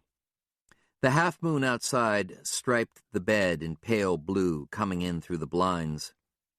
He tried to set all of the other tracks of the case aside and work through what Mary Beth had learned. He wondered if he had been assuming the wrong thing all along by concentrating on Tuff's death instead of Stuart Tanner's. Even though Tuff's death seemed an aberration, maybe it was intended to look that way, to steer anyone looking into the crimes toward Tuff away from Tanner. Maybe Tanner was the key to both murders, not Tuff. Maybe Tuff was killed to draw attention away from Tanner's death. But who could be so calculated? In Joe's experience, conspiracies like this simply didn't work out. People talked too much, made too many mistakes, had too many individual motives to keep a secret for long. The coordination of two deaths 50 miles apart in the same night suggested a level of planning and professionalism that just didn't seem likely, he thought. That was why no one even assumed it. The two murders in the midst of the animal mutilations were assumed by everyone, including him, to be part of the overall horror. But if someone used the cattle and wildlife mutilations as cover to murder Tanner in the same method, that suggested an icy, devious calculation. And if the killer was capable of that kind of subterfuge, maybe he took it to another level and went after Tuff for no other reason other than to mask his true target. Could it be Cam Logue? He couldn't see it, although there had always been something about Cam that hadn't felt right to Joe. Cam seemed overeager, a bit too driven. Although both traits were the qualities of successful people, it seemed to Joe that just under the surface Cam seemed a little desperate. Whatever drove him was powerful, but could it possibly drive him to murder? Joe didn't think so. If the report that Tanner had delivered to Cam indicated that the water was bad beneath the surface of the Timberline Ranch, who would be hurt? Cam would, but only to the degree that the ranch likely wouldn't sell and he'd be out of a commission. But Cam had plenty of ranch listings, many larger than the Timberline Ranch. Cam's secret buyer might be hurt, Joe thought. If the buyer knew that he could never drill, the ranch would be all but worthless. But the buyer wouldn't have had the mineral rights in the first place, since they had been sold off years ago. So why would he care? Suddenly Joe felt a spasm in his belly. Realtors didn't work for buyers, Joe thought. Realtors worked for sellers. The people, who would be hurt by the discovery would be the Overstreet sisters. But could two old, cranky women who hated each other be capable of this? Again, it didn't work, he thought. If the mineral rights didn't go with the property, a bad water report wouldn't impact the sale to a buyer who wanted a ranch and not a CBM field. So who was the secret buyer? Then, as if a dam was breached, more questions poured forward. Where were Cleve Garrett and Dina? Who was L. Robert Eckhart, the owner of the cell phone number, and what was he doing driving forest back roads in Wyoming at 4:30 in the morning? What in the hell did Nussbaum mean? Joe moaned out loud. "Are you okay, honey?" Mary Beth asked, sleepily. "I'm sorry. I was thinking," he said. "I'm giving myself a headache." "You're giving me one, too," she said. It was an hour later, and although Joe hadn't come up with any answers, he had thought through a list of places where he might find them. Carefully, he swung out of the bed, trying not to disturb Mary Beth. "I'm not sleeping," she said. "Don't worry about it." He looked at the clock next to his pillow. It was 3:48 a.m. She turned over and snapped on the lamp. "Joe, if the information I got was so easy to find, why didn't the task force do it earlier?" "We weren't looking into the backgrounds of the victims," Joe said. "We were searching for aliens and birds, or not doing much at all. We were hoping the whole thing would go away, I think." "That's—" She hesitated, then her eyes flashed. "That's inexcusable." Joe nodded. "Yep." "Aren't you cold, standing there in your underwear?" "I can't sleep. I was going to get up and make a list of things to do in the morning." She looked at the clock. "It's practically morning now. Why don't you come to bed?" "Can't," he said. "I'm too edgy. Every time I close my eyes, a million things charge at me, and I can't stop any of them." "What if I make it worth your while?" she said, and smiled. He hesitated, but not for long. When they were through, Joe rolled over onto his back. "Sorry," he said. "I couldn't concentrate." "You did fine," she purred. Chapter 28. The county clerk's office was located in the same building as the courtroom, jail, sheriff's office, and attorney. A man named Stovepipe manned the reception desk and metal detector, and he nodded at Joe and waved him through at 7:45 a.m. "You're up early this morning," Stovepipe said, lowering the morning edition of the Saddle String Roundup. Joe noted the headline, "Hersig says no progress in mutilation deaths." "Still broken?" Joe asked about the metal detector. Stovepipe nodded. "Don't tell nobody, though." "I never do." "Is Ike in yet?" "They don't open until 8, but I think I seen him come in earlier." Ike Easter's glass-walled office was behind the counter where 12 Sleep County citizens lined up daily to do business with the 3 matronly clerks who sat on tall stools and called out, "Next!" Most of the business transactions involved titles on automobiles and property. This was also the place to get marriage licenses, so the clerks who worked for Ike Easter were among the better-informed gossips in the county, and much sought after when they got their hair done. When Joe opened the door to the main office, all 3 of the matronly clerks wheeled on their stools and glared at him. It was easily one of the most unwelcome receptions he had ever received, he thought. One of the clerks quickly raised an open palm to him as he entered. "Sir, we're not open for 15 minutes, she said. "Please take a seat in the hall and—" "I'm here to see Ike," Joe said flatly, ignoring her, and went through the bat-wing doors on the side of the counter. "Sir!" The clerk was irritated. "It's okay, Millie," Ike called out from his office when he saw Joe coming. "I forgot about your elite Republican Guard," Joe smiled, stopping outside Ike's office and tipping his hat toward Millie. Millie huffed melodramatically. To Ike, "Do you have a few minutes? It's important." Ike motioned Joe in, and Joe shut the door behind him. "I'll ignore the Republican Guard comment," Ike said, not unpleasantly, "but they won't. Next time you need a new title for your car, expect delays." Joe sat in a hardback chair across from Ike. "Unfortunately, it'll be a while before we get a new car." "All my clerks are county employees," Ike said. "They work 8 hours a day and not 1 minute longer. They take an hour for lunch and get 2 15-minute breaks. If you woke one of them up in the middle of the night, she could tell you to the hour how long she has until retirement, how many days of sick leave she's got left this fiscal year, and to the penny what her pension will be. Those women keep me in a constant state of absolute fear." Ike had a smooth, milk chocolate face and wore large framed glasses. He had a silver mustache, and his receding hair was also going gray.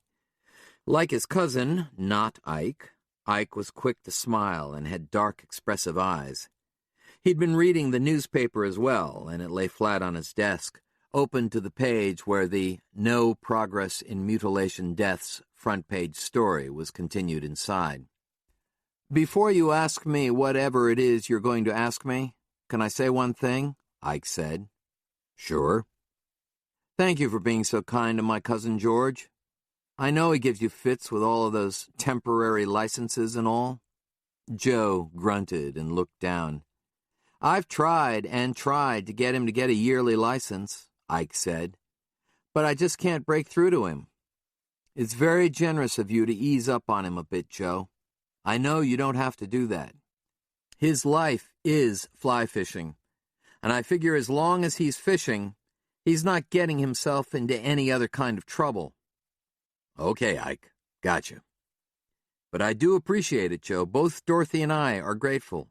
"Okay, Ike, enough," Joe said. "So, what do you want from me so early in the morning?" Joe looked up. "How do mineral rights work?"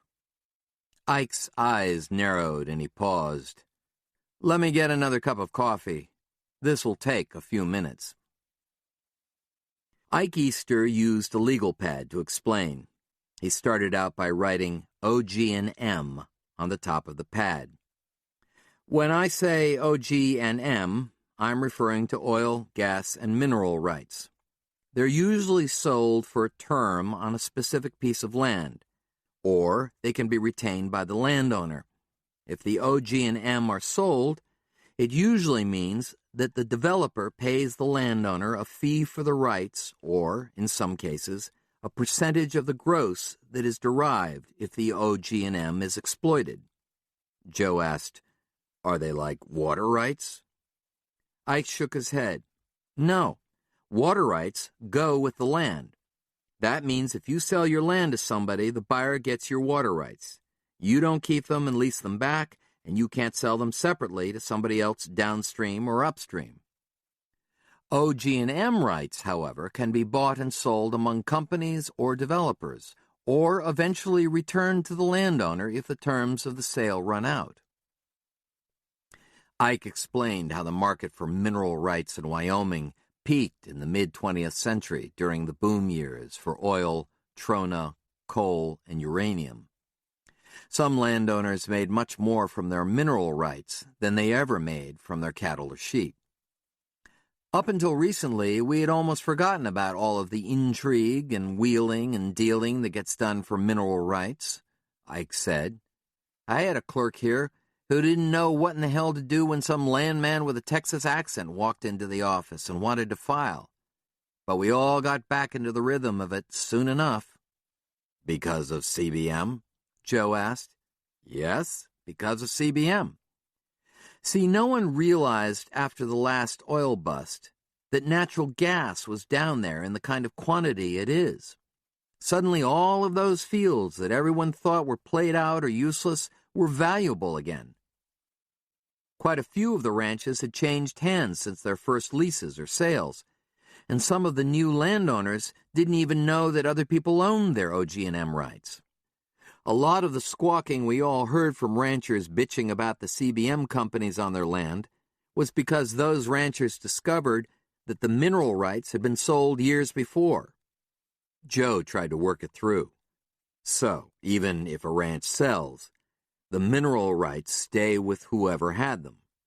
Right. The Timberline Ranch, for example, has 600 wells planned for it. Those rights are owned by a mineral company, I assume, even though when they bought the rights, they had never heard of coal bed methane. Right. Joe rubbed his face. He was missing something. The incentive to sell or buy or manipulate the land value wasn't there. Why would a company buy mineral rights to a ranch when they didn't know what was in the ground? Joe asked. Ike shrugged. It happened, and happens all the time, Joe. Companies speculate. They lock up land, betting that somewhere down the road their investment will pay off. Can I see the OG&M deed for the Timberline Ranch in the county record books? Joe asked. It would be interesting to know who has the mineral rights to the place. My understanding is that old man Overstreet sold the rights a long time ago. Of course you can, Ike said. It's a public record. But it might be a bitch to find right away. Isn't it all on computer? Ike laughed.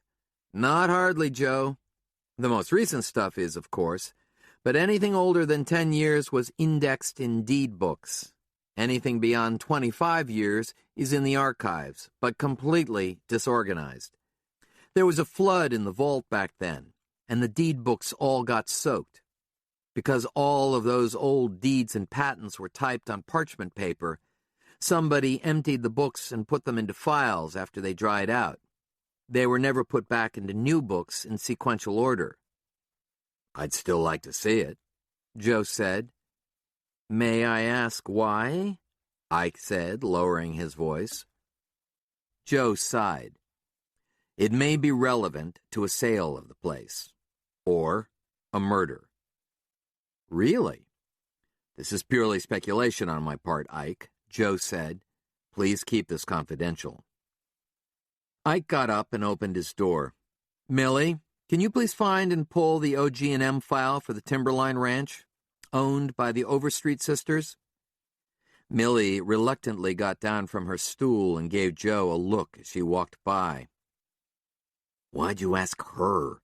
Joe said in a whisper. Ike smiled sympathetically. She's been assigned to the archives, Joe. She's the only one who can find any of that old stuff. We're in the process of going through all of the old county files, which were kept off-site in file boxes for over 50 years, and bringing them in-house to recreate the old deed index books. I heard something about that, Joe said. How the old county clerk charged the county rent for storage in his own house? Mm-hmm, Ike said, raising his eyebrows. The scandal was one of the reasons Ike Easter was elected county clerk. We think we've recovered all of the old records, he said, but every few months we find another box or two. The old county clerk had them in his basement, in bedrooms, and even in a couple of old locked garages in town. While they waited, Ike asked Joe questions about the murder and mutilations task force and the story in the newspaper. Joe confirmed that there was very little progress, but said that some things appeared to be emerging, although he couldn't get into them. Hold it, Joe said suddenly, looking at Ike. What? The old county clerk's residence, where the old records were kept. That's where Cam and Marie Logue live now, isn't it? Yes. Would Cam and Marie have had access to the boxes? Ike thought about it for a moment. I suppose they would have. The boxes were sealed up with tape, but they weren't locked up or anything. Why do you ask? It's just interesting, Joe said. Finally, Millie returned to Ike's office, wiping her hands with a wet towel. Those old boxes are filthy, she said, glaring at Joe. Did you find the file? Ike asked, even though she wasn't carrying anything. She shook her head. It must be in one of those boxes we've still got in storage. It hasn't been brought up to the filing room yet. Ike groaned, thanked her, and waited for the door to close. He told Joe, We've got 20 or more boxes downstairs in the boiler room that still need to be brought up and gone through. How quickly can you do it? Ike said, Are you serious? Yep. Joe, I want to help you out and all, but can you at least give me a better reason so I can justify the overtime hours and feel good about it when the elite Republican Guard turns on me? Joe leaned forward on Ike's desk. As I mentioned, I think that the murders have something to do with either the potential sale of the Timberline Ranch or the mineral rights. I think if we know who holds the rights, we might know who ordered or did the killings. Ike swallowed. Even the cows? He asked. Maybe not the cows, but Tough Montague and Stuart Tanner. and you feel pretty confident about this. Joe sat back and rubbed his face. Kind of, he confessed. Joe found Roby Hersig in his office, reading the roundup and looking very sour. Tell me something good, Joe. Joe sat down and recapped what he knew and suspected. Hersig grew increasingly interested and began to take notes. When Joe was through, Hersig steepled his fingers and pressed them against the bridge of his nose. We don't have enough to arrest anyone yet, or even bring them in for questioning, Hersig said. I know. So what's your next step? I'm going to go see Cam Logue. Hersig winced. It might be too soon. Maybe so. But it might break something loose. Or, Joe said, Cam may blow my whole theory out of the water. Roby sat for several moments thinking things through. What can I do to help? A few things, Joe said. Intensify the search for Cleve Garrett. We've got to find him and make sure the girl's okay. I can't see him just blowing out of town like he did after wanting to get so involved with the task force. Then follow up with Sheriff Harvey and Deputy Cook. They've already involved Portenson, so maybe we can find out more about this Eckhart guy. I don't know how or if Fort Bragg figures in, but Cook said he thought the Army was stonewalling him when he called. Maybe if they heard from you or the governor, we'd get some answers. Oh, and check up with Ike to see if they've located that Timberline Ranch file. I can do all of that, Hersig said, writing it down on the pad. But you're forgetting somebody. What about Barnum? Keep him the hell out of it, Joe said. Joe, it's not just about this thing between Barnum and me, Joe said. Barnum seems more hostile than usual. He called me at my house and all but warned me off of this thing. I think he's involved in some way, Roby. Hersig slapped his desktop angrily. Joe, do you realize what you're saying? Joe nodded. Don't get me wrong. I don't think Barnum had anything to do with the mutilations or the murders. I think he's playing another angle, but I don't know what it is yet. Somehow I think he's taking advantage of the situation. Hersig stared at Joe, still upset. I can't lie to him, Joe. He's the sheriff. But you can just sort of withhold information, can't you? Not return his calls, just for the rest of the day and maybe tomorrow? Hersig shook his head. Do you think we're that close? I think we're close to something, Joe said, standing and clamping on his hat. I just don't know what it is yet. Hersig gave a low moan. As Joe opened the door, Hersig called out to him. Give Cam my regards, Hersig said, and call me the minute you know something. Chapter 29. It felt odd, Joe thought, entering the front office of Logue Country Realty. In a few hours, Mary Beth would be there. Marie wasn't at the front desk, as she usually was. In her place was a thin, blonde woman who pursed her lips, whom Joe caught reading a supermarket tabloid. She was the only person in Saddle String, he thought with some relief, who wasn't aware that there was no progress in mutilation deaths. Is Marie still sick? Joe asked. I guess so, the woman said. All I know is that the temp agency called and asked me to come in again. Is Cam here? May I ask your name? Joe Pickett. The temp hesitated and looked puzzled for a moment, as if she had heard the name but couldn't place it. My wife, Mary Beth, works here, Joe said. Ah, the temp said. She seems nice. She is nice, Joe said, impatience creeping in. But I'm here to see Cam. The temp looked at her wristwatch. He usually comes in around 9, I think. Joe glanced at his own watch. 10 to 9. I'll wait in his office. The temp wasn't sure if this was appropriate, but Joe strode by her as if he waited for Cam every day, and she said nothing. Joe sat in a chair across from Cam's desk and put his hat on the chair next to him. This would be interesting, he thought.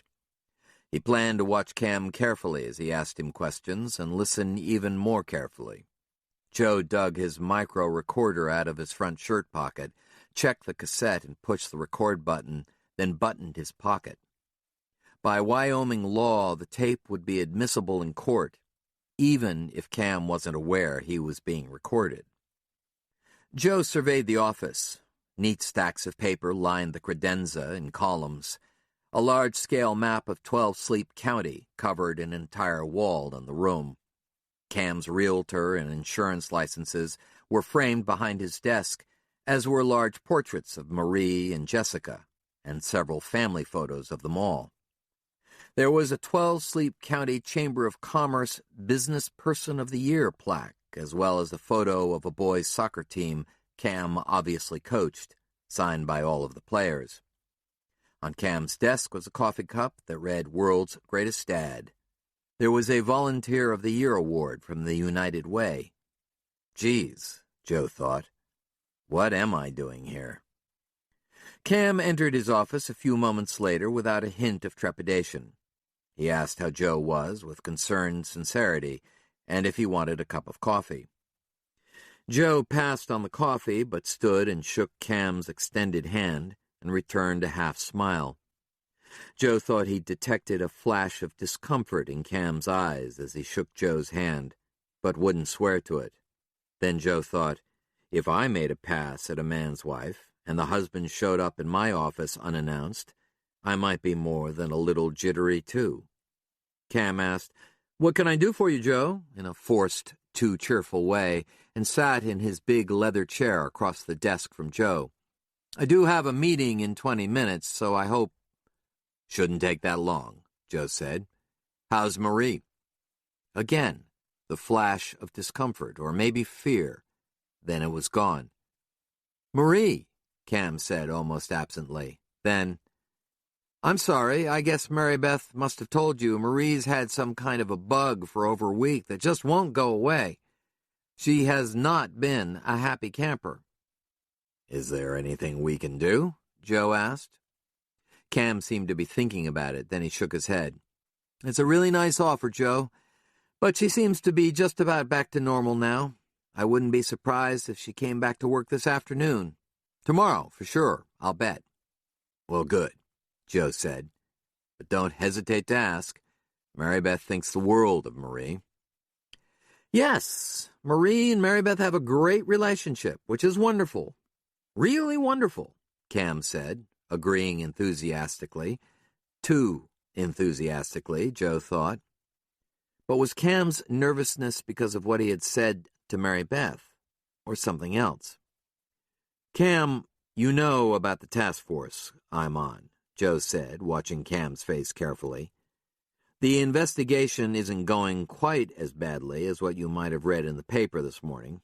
We're pursuing some new leads." Cam's eyebrows arched. He was interested. "One of them involves you." Cam seemed to freeze in place. Even his breathing stopped. His tanned face drained of color. "Say again?" Cam asked, his voice a whisper. "We're pursuing everything, even if it turns out to be a dead end," Joe said. "I'm here to ask you a couple of questions, if you don't mind." Cam was clearly shaken. Joe tried to interpret it, but couldn't decide if Cam was displaying guilt or shock. "I guess I don't mind," Cam said. "Jesus, I can't believe you're even here. I can't believe you could even think." "Why did you think I was here?" Joe asked innocently, but the implication was clear. "Now you've done it," Joe said to himself. "Whatever the Logues and the Picketts had together is now over. Mary Beth and Marie, Lucy and Jessica, maybe even Mary Beth's future career. You've done it now, Joe, and there's no going back." "Gee, I guess I thought maybe it was because Mary Beth and I had a misunderstanding a while back," Cam said, looking at his hands and not at Joe. "But I think she thought I meant something I didn't. That was bad enough, but to have you here saying I'm being investigated. He trailed off. Joe sat in silence, letting Cam talk. Should I call a lawyer? Cam asked. Is it that bad? Only you can answer that, Joe said.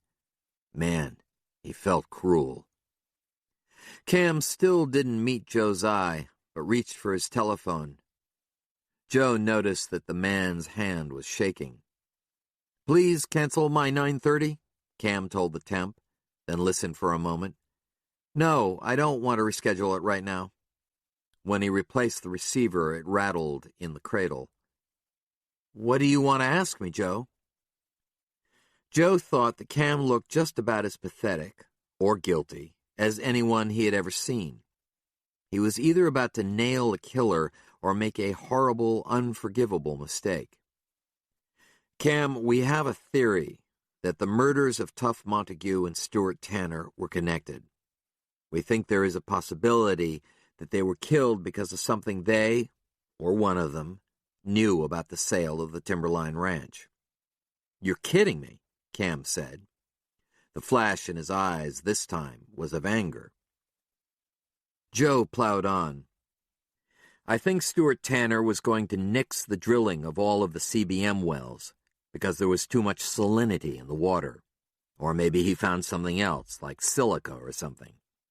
His report would cost some people a hell of a lot of money. The company that holds the mineral rights would be out millions, and the realtor who didn't get his commission would be out thousands. I think somebody wanted him dead and saw the opportunity to kill him in the same method as the cattle and the moose. Joe tried to make his face and eyes go dead. So, who is the secret buyer, Cam?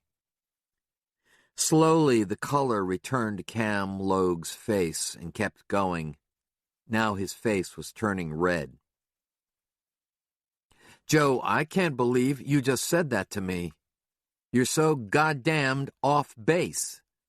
Cam said it with enough passion that Joe nearly flinched. You knew Stuart Tanner, Joe said. You hired him. He delivered the water report to you personally, right in this office. But when the news came out that he died, you said nothing. You didn't report it to the sheriff or even mention it to me. You're right about that, Cam said, his voice back to normal. You're absolutely right. I got the report, and I knew the guy. I paid Tanner Engineering for his work. And damn it, I didn't say anything, because given the current market, the less said about any of this shit, the better. Hell, Joe, I can't even sell a ranch with a willing buyer and a willing seller. Everybody's waiting for your stupid task force to make a conclusion or arrest somebody. But I can see why you're getting nowhere, if this is the best you can do. If all you can come up with is to target a guy who's made a huge commitment to this community. Cam looked up and shook his head. He was upset, invisibly trying to calm himself. Joe, there's a couple of things really wrong with your theory, and it pisses me off that you would be going in this direction. What's that? Joe asked. First, Tanner Engineering cleared the way for the CBM drilling. The water is fine. Cam turned quickly in his chair and dug through one of the neat stacks of paper on his credenza. He produced an inch-thick report bound in plastic and tossed it across the desk.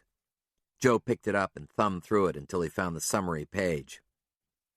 Tanner concluded that there was no excess salinity or anything else in that water, Cam said. The water's good, Joe. It's perfect. It's the best damned water in the 12-Sleep Valley. Joe read enough to see that Cam was right. Second, Cam said, his voice rising, the secret client is me and Sheriff Barnum. Joe was stunned. What? So this is where Barnum figured in, he thought. Cam stood quickly, sending his chair to roll back until it thumped against the credenza. He glared down at Joe.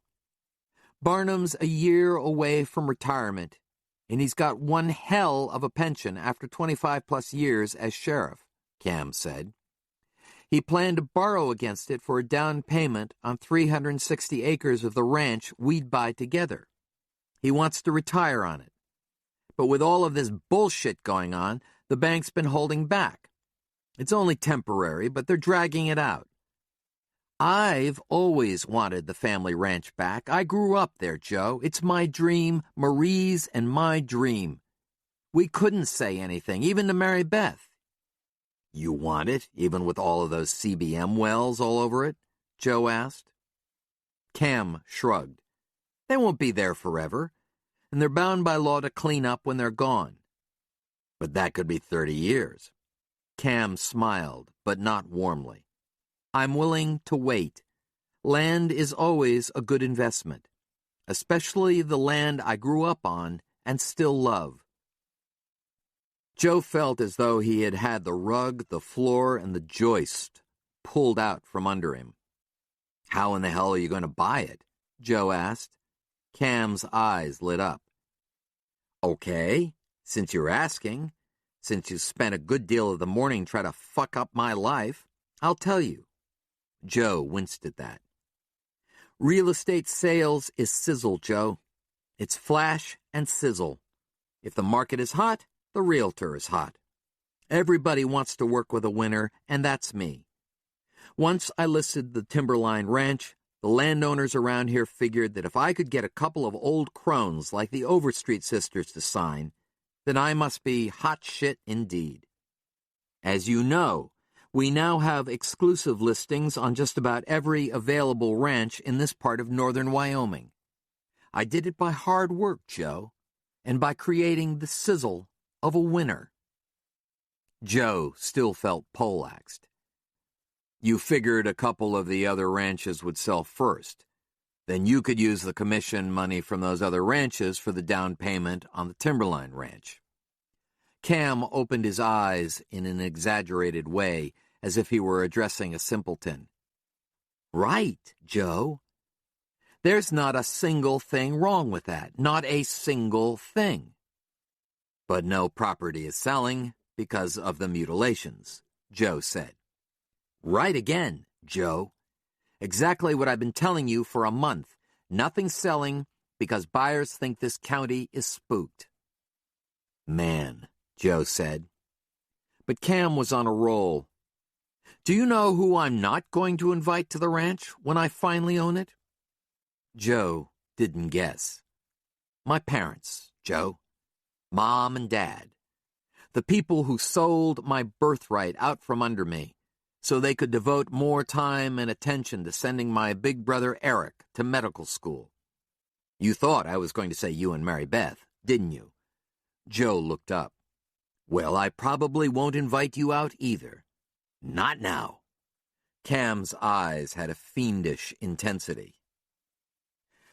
Despite feeling bad, feeling stupid, Joe caught a whiff of something in the air from Cam. It was the desperation he had recalled earlier, the over-the-top intensity that seemed a notch or two higher than it needed to be. Someday, all of you people are going to regret the way you treated Cam Logue, Cam said, his voice dropping but his face screwed up with rage. You sit around and come up with some lunatic idea that it must be the new guy in town, it must be the guy who just moved here who's upsetting the sleepy little village by working his ass off and being aggressive. It wasn't like that, Joe said lamely. Cam leaned across his desk, thrusting his face forward. I know what it's like, Joe. I remember what you people are like, and I don't forget. I remember you all looking down at the ground when we left this place. You wouldn't even say goodbye when I stood there with my stupid parents as they drove around this town and canceled their utilities and their post office box and got the transcripts for my school. We didn't even live here then, Joe said to himself, but not to Cam. Joe simply watched and listened. You people never even thought about me at all, trying to go to a school in South Dakota that was half Indian and half white and all fucked up. If anything, You wondered about my brother, the genius, the future doctor who would make my parents so proud. You wanted to be able to tell people you remembered when he was a student here, going to 6th grade when he should have been in 3rd grade, winning all of those science contests. If only you knew. Suddenly, Cam stopped. "Talking too much," Cam said, more to himself than to Joe. He lumped back into his chair, staring at something over Joe's head, looking drained. "I'm truly sorry, Cam." No response. "I screwed up," Joe said. "I came up with a conclusion and tried to find facts that would fit it, instead of the other way around." Putting his hat on his head, Joe stood up. Cam still sat there, eerily drained, his concentration elsewhere. Cam? Joe thought that Cam was somewhere deep inside of himself now. What had he done? Cam! Thankfully, Cam Logue seemed to snap back to the present. He blinked rapidly, then his eyes settled on Joe. "I'll be going," Joe said. Cam nodded. "Okay." Joe started to turn, then stopped himself. "Do you have any ideas on what's happening, Cam, with the mutilations and the murders? We obviously don't even have a clue." Cam shook his head wearily. "We've got bears, aliens, all sorts of bad ideas," Joe said. "Hell, somebody even claims he saw a couple of figures out in the alley behind your office a while back." Joe was surprised that Cam's face blanched again, as it had when he first saw Joe. "Who said that?" Cam asked. Joe shrugged. "That's not important. My point was about all of the crazy theories." "Tell me who said it." "Cam, I'm sorry. I've got to go now. I'm sorry I took up so much of your time." Cam stared at Joe and set his mouth. "I really am sorry about all of this, Cam." In his pickup, Joe thumped the steering wheel with the heel of his hand. He had been so wrong, he thought. He called Hersig, who answered anxiously. "You should take me off the task force," Joe said morosely. "I don't know what the hell I'm doing." "Dry hole?" Hersig asked. "Wrong county, even. Not even close." Hersig sighed. "We're going to have to mend some fences with the business community after this." "Worse than that, Roby. I've got to tell Mary Beth." Joe found her in her tiny back office at Barrett's Pharmacy. She looked up expectantly as he came in. "I was wrong about Cam." "Tell me." He did, her face hardening as he spoke. "Why did you come down on him so tough, Joe?" He shrugged. "I thought it was the best way. I thought I could shock him into saying something." "Well, I guess you did that all right." He shook his head and stared at the tops of his boots. "I feel terrible." "Don't." He looked up, puzzled. "It sounds like a hell of a performance," she said. "I know, I just thought if I laid it right out."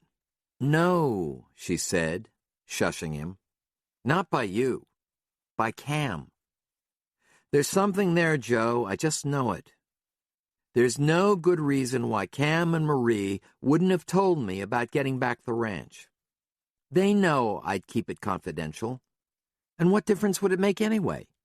Marie and I shared everything, Joe. We talked about both you and Cam. We talked about our children and our aspirations. Believe me, if Marie knew about Cam's plan to buy back that ranch, she would have told me about it. When Cam told us together about the secret buyer, he was misleading Marie as well. Why would he go out of his way to do that? So he's lying to you. Besides, there's nothing wrong with a realtor wanting to buy property. Realtors do it all the time." Joe felt a wave of relief for a moment. "But I sabotaged your career." She smiled. "If I wanted a career, Joe, I'd have it. And I'd be damn good at it. Even now, without the Logues, my small business is chugging along. I just need to keep it small, I know now. More flexible. I've got to think about Sheridan and Lucy and you. Mary Beth, it's just another setback. No one said this would be easy. Joe felt awful. I wish I were as tough as you are, he said. She smiled again and pinched his cheek. You're better than tough, Joe. You're good. I'll stick with good. Chapter 30. His mind and emotions on edge, Joe spent the rest of the morning patrolling the breaklands and foothills close to town, checking hunters for licenses. He did his job mechanically, his thoughts elsewhere. The few hunters in the field were clean, and in every camp someone asked him about the mutilations. He found himself getting irritated with the entire subject. Throughout the morning, he checked messages on his cell phone and home telephone, hoping to hear from Hersig, Ike, or Sheriff Harvey. He decided to push things along, if for no other reason than to see if anyone pushed back or panicked. He'd start at the county clerk's. Ike Easter, Millie, and the two other clerks were assembled around a conference table covered with dozens of old file boxes and stacks of files that smelled of age and dampness when Joe entered the county clerk's office. If his reception that morning was cold, this time it was something out of the Ice Age. The three clerks and Ike had hard scowls and dirt-smudged clothing. "There he is," Millie said, as Joe let the door wheeze shut behind him. "Here I am," Joe said, looking at Ike. "Find it?" Ike looked harried. Joe suspected that Ike had been abused for most of the day by his clerks as they searched the archives. "Good timing," Ike said to Joe, raising a file into the air. "I've got something for you, but it's kind of a puzzlement." Joe followed Ike into his office. "Thanks for your hard work," Joe told the clerks as he passed them. "We really appreciate this." Millie held his gaze for a moment, then rolled her eyes heavenward. Ike fell into his chair and pushed the file across the desk to Joe. Joe noted that the tab on the file said Overstreet and was followed by the physical coordinates of the tract. "Take a look," Ike said. Joe opened the file. Inside was a clean copy of a deed and title originally made out to Mr. Walter Overstreet in 1921. An amendment was added in 1970 when additional acreage, the Logue property, was added to the document. Joe thumbed through the paperwork, then looked up at Ike for some kind of interpretation. "Everything's there and in perfect order," Ike said, "except for two things. One, there's no record of the OG&M. It should have been attached to the document. Second, it's a duplicate of the original deed." Joe shook his head. "What's that mean?" Ike shrugged. "As far as the OG&M lease goes, that could just be an error. We find plenty of those in these old files. It's not that big of a problem because I can request a copy from the state easy enough." "How soon?" Ike looked at his watch, mumbled, "They'll kill me," before calling Millie on the intercom and asking her to contact Cheyenne ASAP and have them fax a copy of the lease to the office. Joe didn't even turn around to see what kind of furor Ike's request had set in motion. "What else?" Joe asked. "Look at the deed in your hands, Joe." Joe did. He saw nothing unusual about it. It had been typed, probably with a manual typewriter, on a deed form decades before. He looked at the dates and description and could see no alterations. "It's a clean copy of the original," Ike said. "It's all pretty and nice. It's not a carbon copy, which is what they used in those days. It's a modern machine copy." Joe felt a twitch in his scalp. "So somebody made the copy recently?" "That's what it looks like to me. The copy was made while it was still in the archives for some reason, and the file was put back in the old box. We probably wouldn't have ever even noticed it if we weren't looking for this particular file on this particular day. Joe looked up. How many people had access to the archives then? Ike raised his eyebrows. All of us. The sheriff's deputies who transferred them, the old county clerk, of course, and the new owners of the old county clerk's home, where the files were kept. Cam Logue, Joe said, and the sheriff. Maybe, Ike said, but there's no crime here. There's nothing wrong with making a copy of a deed. What about taking the mineral rights lease terms? Joe asked. Also not a crime, Ike said. Why do you ask? As Joe got up to leave, he asked Ike to call him on his cell phone as soon as the fax from Cheyenne showed up. Ike followed him to the door. Joe thanked the clerks again, and one of them actually smiled back. Joe, can I ask you a favor? Ike said. Of course. It's going to take me a while to get the office cleaned up after all of this. He gestured to the table and the boxes. I was going to give George a ride home from where he's fishing on the river. Would you mind taking him to the house? Not a problem, Ike. I'm headed that way now. Ike smiled and looked over at his shoulder at the clerks, as if assessing the threat before returning to battle. Chapter 31. Mary Beth didn't go to work at Logue Realty that afternoon, assuming she was no longer employed, and she felt guilty about it. She hated to leave a job unfinished, even if it were for someone like Cam. When she was through for the day at Barrett's Pharmacy, she used the telephone on the desk to call Logue Country Realty, and she asked for Cam. The temporary receptionist said Cam was out for the rest of the day. Is he on his cell phone? Mary Beth asked. He didn't say anything about that, the temp said. He seemed a little mad about something, so I didn't even bring it up. Can you please put me through to his voicemail then? After fumbling with the telephone system, the temp figured it out. Mary Beth listened to Cam's recorded greeting, then spoke softly. Cam, I talked with Joe about what happened, and I'm sure we'll both agree that it's best if you find another bookkeeper. I just hope this won't affect the friendship between Lucy and Jessica. I hope we can both be better parents than that. Mary Beth paused. And I hope Marie and I can still be friends. But you don't need to give this message to her. I'll go see her myself. She hung up. After all, Mary Beth thought, she now had the afternoon off. Mary Beth bought a quart of chicken noodle soup from the Burgo partner and chocolates from Barrett's Pharmacy and drove through downtown to the Logues. This time she anticipated the pickup and camper with the South Dakota plates and swerved around it and parked near the front door. The house, she thought, looked lifeless, even though she knew there were people inside. Carrying the bag with the soup and the chocolates, she rang the doorbell. She didn't hear it chime hollowly inside the house.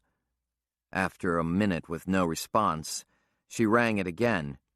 It was strange, she thought. She didn't hear rustling inside or footfalls in response to the bell. She knocked and waited, then knocked again, hard. Nothing. Putting the bag down on the front step, she walked around the front of the house to the side. The garage door was closed, so she couldn't see if Marie's car was there. Maybe, Mary Beth thought, Marie had taken her father and mother-in-law somewhere for lunch. But Marie was supposed to be sick. Maybe Marie was at the doctor's office, Mary Beth reasoned, and for a moment her mood lightened. But if Marie went to the doctor, would she have taken her in-laws with her? Puzzled, Mary Beth found an envelope in the glove compartment of her van and scribbled a note to Marie, saying she was sorry she missed her and hoped she was feeling better. She wrote, "Please call me when you can." Mary Beth left the note with the soup and chocolates on the front porch. As she returned to the van, Mary Beth took a last look at the house. Upstairs, in the second window to the right, she thought she saw a curtain move. Mary Beth stood stock still, not breathing, and stared at the window. She felt a chill despite the warm fall afternoon, but the curtain didn't move again, and she wondered if she had imagined it in the first place. Then she had another thought. Maybe Cam had already talked to Marie, told her what Joe had accused him of. Maybe, she thought with unexpected shame, Marie didn't want any part of Mary Beth Pickett anymore. Chapter 32. The Wyoming Game and Fish Department had a successful program where the department leased land from ranchers in exchange for allowing public access for hunters. Joe had negotiated most of the deals in his district the spring before, and it was his responsibility to keep the walk-in areas clearly marked. Unfortunately, the brutal winter before had damaged and knocked down a number of the signs, and as he patrolled, he was constantly finding the upturned signs. When he found them, he rewired them to posts from a roll of baling wire in the back of his truck. He was twisting the wire tight on a walk-in sign when he heard his cell phone ring in his pickup. He leaned inside the cab and plucked the phone from its holder. It wasn't Hersig, Ike, or Sheriff Harvey. It was Agent Tony Portenson. "I tried your office, but you weren't there," Portenson said as a greeting. He sounded weary, reluctant. "I'd rather this conversation was on a landline so it was more secure." "You FBI guys are a little paranoid, aren't you?" Joe asked. "Listen," Portenson said, "we might have something." "Go ahead. Thanks for getting involved." "Fuck that," he said. "I just want to get this thing over with so I can go home. Get transferred, maybe. I hope." "Anyway," Joe prompted. "Anyway, the Park County Sheriff's Office asked me to help them track down this Fort Bragg cell phone guy, as you know. It wasn't easy, and it should have been. This is what we're good at, you know?" Joe listened and watched the shadow of a single cumulus cloud move slowly across the sagebrush saddle in front of him. "I had to call in the big guns in Washington to put pressure on the Army down there to break through the wall at Fort Bragg. They just didn't want to talk. But we found out some interesting things. Just a second here." Joe heard papers being shuffled in the background. L. Robert Eckhart was an Army nurse, a real good one, according to his early evaluations. He was a combat guy. He was deployed in Bosnia, Afghanistan, and the Philippines. But he didn't go to Iraq. You want to know why? "Yes," Joe answered impatiently. "This is why the Army didn't want to talk to us," Portenson continued. "Eckhart was suspected of being involved in the surgical mutilation of enemy combatants. That's what it says here. Surgical mutilation. Some doctor was accused of it, and Eckhart was his assistant. The whole incident was kept way under the radar, I guess, like a lot of things are in the war. It was an internal Army investigation, and there's no press on it at all.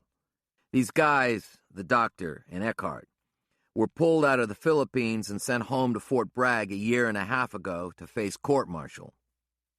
Joe stared at the cloud as he considered the information.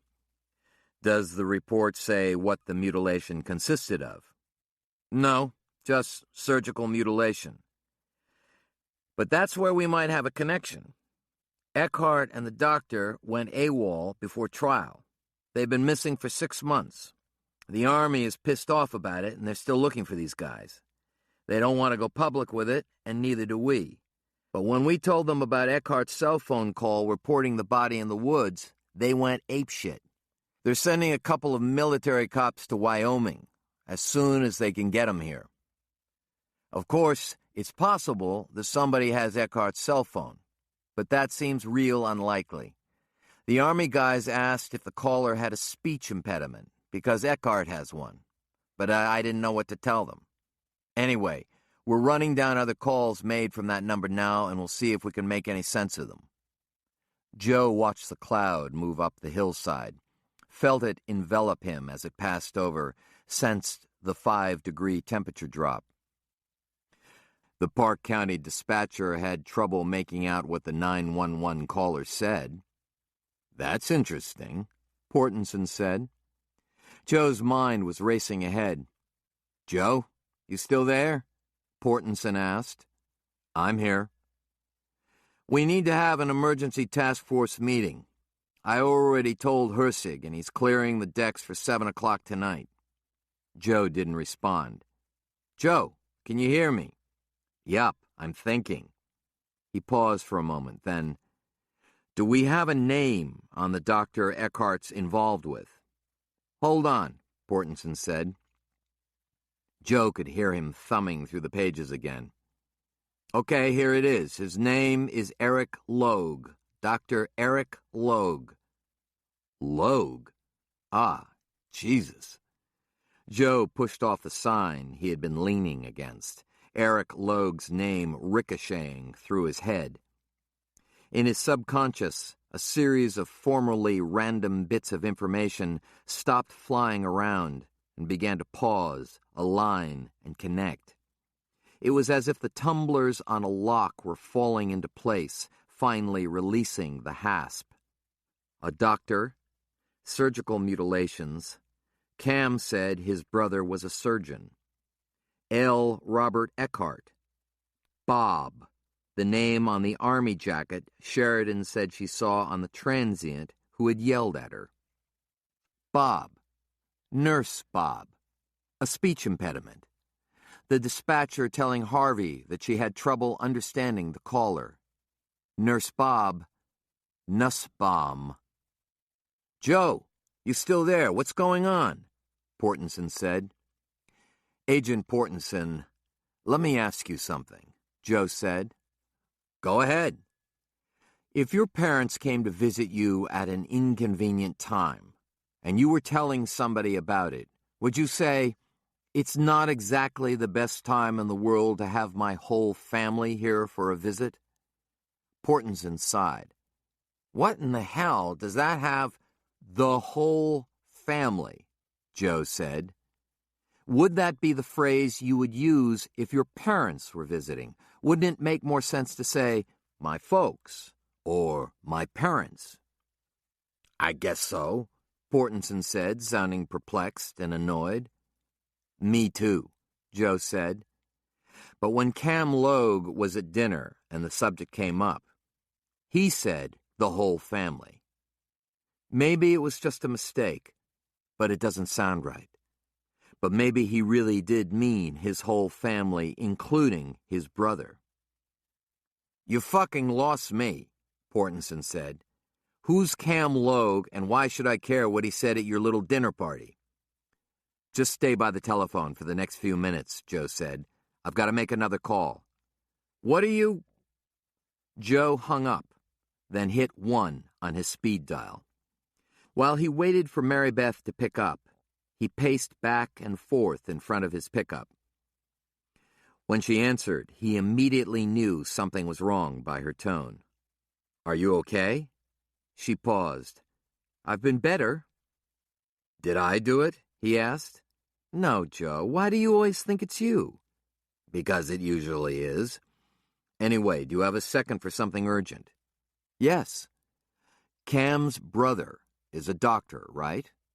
Mary Beth was clearly puzzled by the question. "Yes." "Where?" Joe asked. "Do you mean what state? I'm not sure. Marie mentioned a couple of times that he was overseas." "Was he an army doctor?" She paused again. "Yes, I'm pretty sure that's what she said." Joe smacked the hood of his pickup with his free hand. "What's his name?" "Eric. Dr. Eric Logue," Mary Beth said. "Why are you asking? What's happening?" Joe stopped pacing. "I don't have time to explain right now, and I'm not even sure how this all connects yet. But whatever you do, Mary Beth, stay away from Cam. I think either he or his brother are somehow mixed up with the mutilations. If you're at the office, pack up and leave now." She laughed sadly. "You don't need to worry about that, Joe. I'm at home. But I just got back from the Logues' house, and no one answered the door." "Thank God you're all right," Joe said, feeling a little of the pressure that was building vent out. "I'm worried about Marie, though," Mary Beth said. "I don't know where she is." Joe called Portenson back.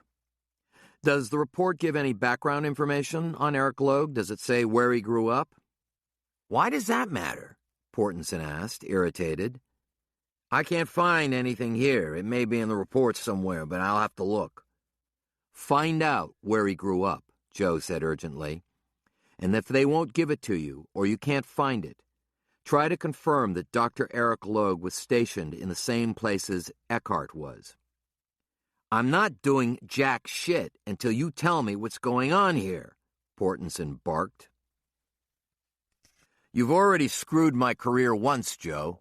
Now what is so important about where Eric Logue grew up?" "Cam Logue's a realtor in Saddle String," Joe said. "He grew up here and just moved back to open up a business. I think our Dr. Eric Logue is Cam Logue's brother. I'm not sure how it all connects, but there's something here. Look, I'm out in the field now, but we've got to talk to Hersig about this immediately, definitely before tonight's task force meeting. Then I can explain things better to both of you." "I'll call Roby right now," Portenson said. "Stop whatever game warden crap you're doing and head back to town so we can go see Roby. And keep your phone on. I'll call you as soon as I talk to him." Joe was rolling toward town when his cell phone rang. "Roby's stuck on the phone with the governor," Portenson said without preamble. "The governor called for an update on the task force's progress." "Do we know how long this is going to take?" Joe said. "Roby's secretary said she didn't think he'd be off any time soon, but she'd pencil us in for 5, Portenson said, his voice heavy with sarcasm. Joe looked at his watch. It was almost 3:30. "We need to nail down Eric Logue," he said. "The more information we can bring Roby, the better." "I already talked to the FBI. We should have something any minute." "Try to get photos of Eckhart and Eric Logue and let me know as soon as you've got something. See if you can find out where Cam Logue is right now as well. If Eric is his brother, then we'll need to pick Cam up for questioning immediately." "Who died and appointed you an FBI agent?" Portenson spat. "I know how to do my job. Just make sure you're at Roby's by 5. I'll take care of everything else." Joe tossed the phone onto the seat next to him as he drove toward Saddle String, his anxiety building. He wasn't quite sure what to do to fill the time before meeting with Hersig. He considered going to Portenson's office to wait for the FBI's information on Eric Logue, but Portenson was clearly not in the mood to have Joe hanging over his shoulder. Joe thought about going over to Cam's office, but quickly dismissed that idea. After that morning fiasco, he wouldn't be surprised if Cam never spoke to him again. Joe was almost across the bridge that would take him into Saddle String, debating whether he had enough time to go home and change out of his work clothes, filthy from fixing the signs, when he remembered Ike's request to pick up Not Ike.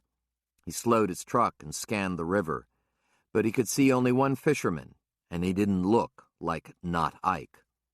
Joe pulled off the bridge and parked his truck. As he jogged down the riverbank, he recognized the fisherman as Jack, the retired school teacher, and the only man in town who rivaled Not Ike for fishing hours. "Hey, Jack, have you seen Not Ike?" Jack was tying on a streamer fly. The glare of the sun on the water behind him made Joe squint. "He was down under the bridge until about an hour ago," Jack said. "He yelled down to me and said he caught 3 fish. Joe smiled. "He caught a ride somewhere, though," Jack said. "He hasn't come back." "Do you know who picked him up?" Jack shook his head. "Didn't recognize him, but he was driving a big-ass truck and pulling a trailer behind it. Big silver trailer with some kind of writing on it." Joe froze. "Did it say Dr. Cleve Garrett, Iconoclast Society, Reno, Nevada. Looking up from his fly, Jack shrugged. Could have. I'm not sure. But I've never seen it around here before. I saw the guy driving, though, and I swear I've seen him before. Joe took an involuntary step backward. It made no sense. Why was Garrett back in Saddle String? And why would he stop to give Not Ike a ride somewhere? Then something clicked in his head, a sick pit of worry growing in his stomach. You okay, Joe? But Joe had turned and was running up the riverbank toward his pickup. As he threw open the pickup door, he called down to Jack. Which direction were they going? Jack pointed to the west, toward the mountains. Joe jumped into the cab, cranked the wheel, and did a screeching U-turn back onto the bridge, nearly taking out the railing with his bumper. Chapter 33. Joe accelerated on Bighorn Road, grabbing his radio as he drove. Cleve Garrett has kidnapped a man named George Easter, a.k.a. Not Ike Easter, Joe shouted into his radio microphone after switching to the mutual aid channel. Everyone out there watch for a Suburban towing an Airstream trailer. He described the vehicle, the trailer, and Not Ike as best he could.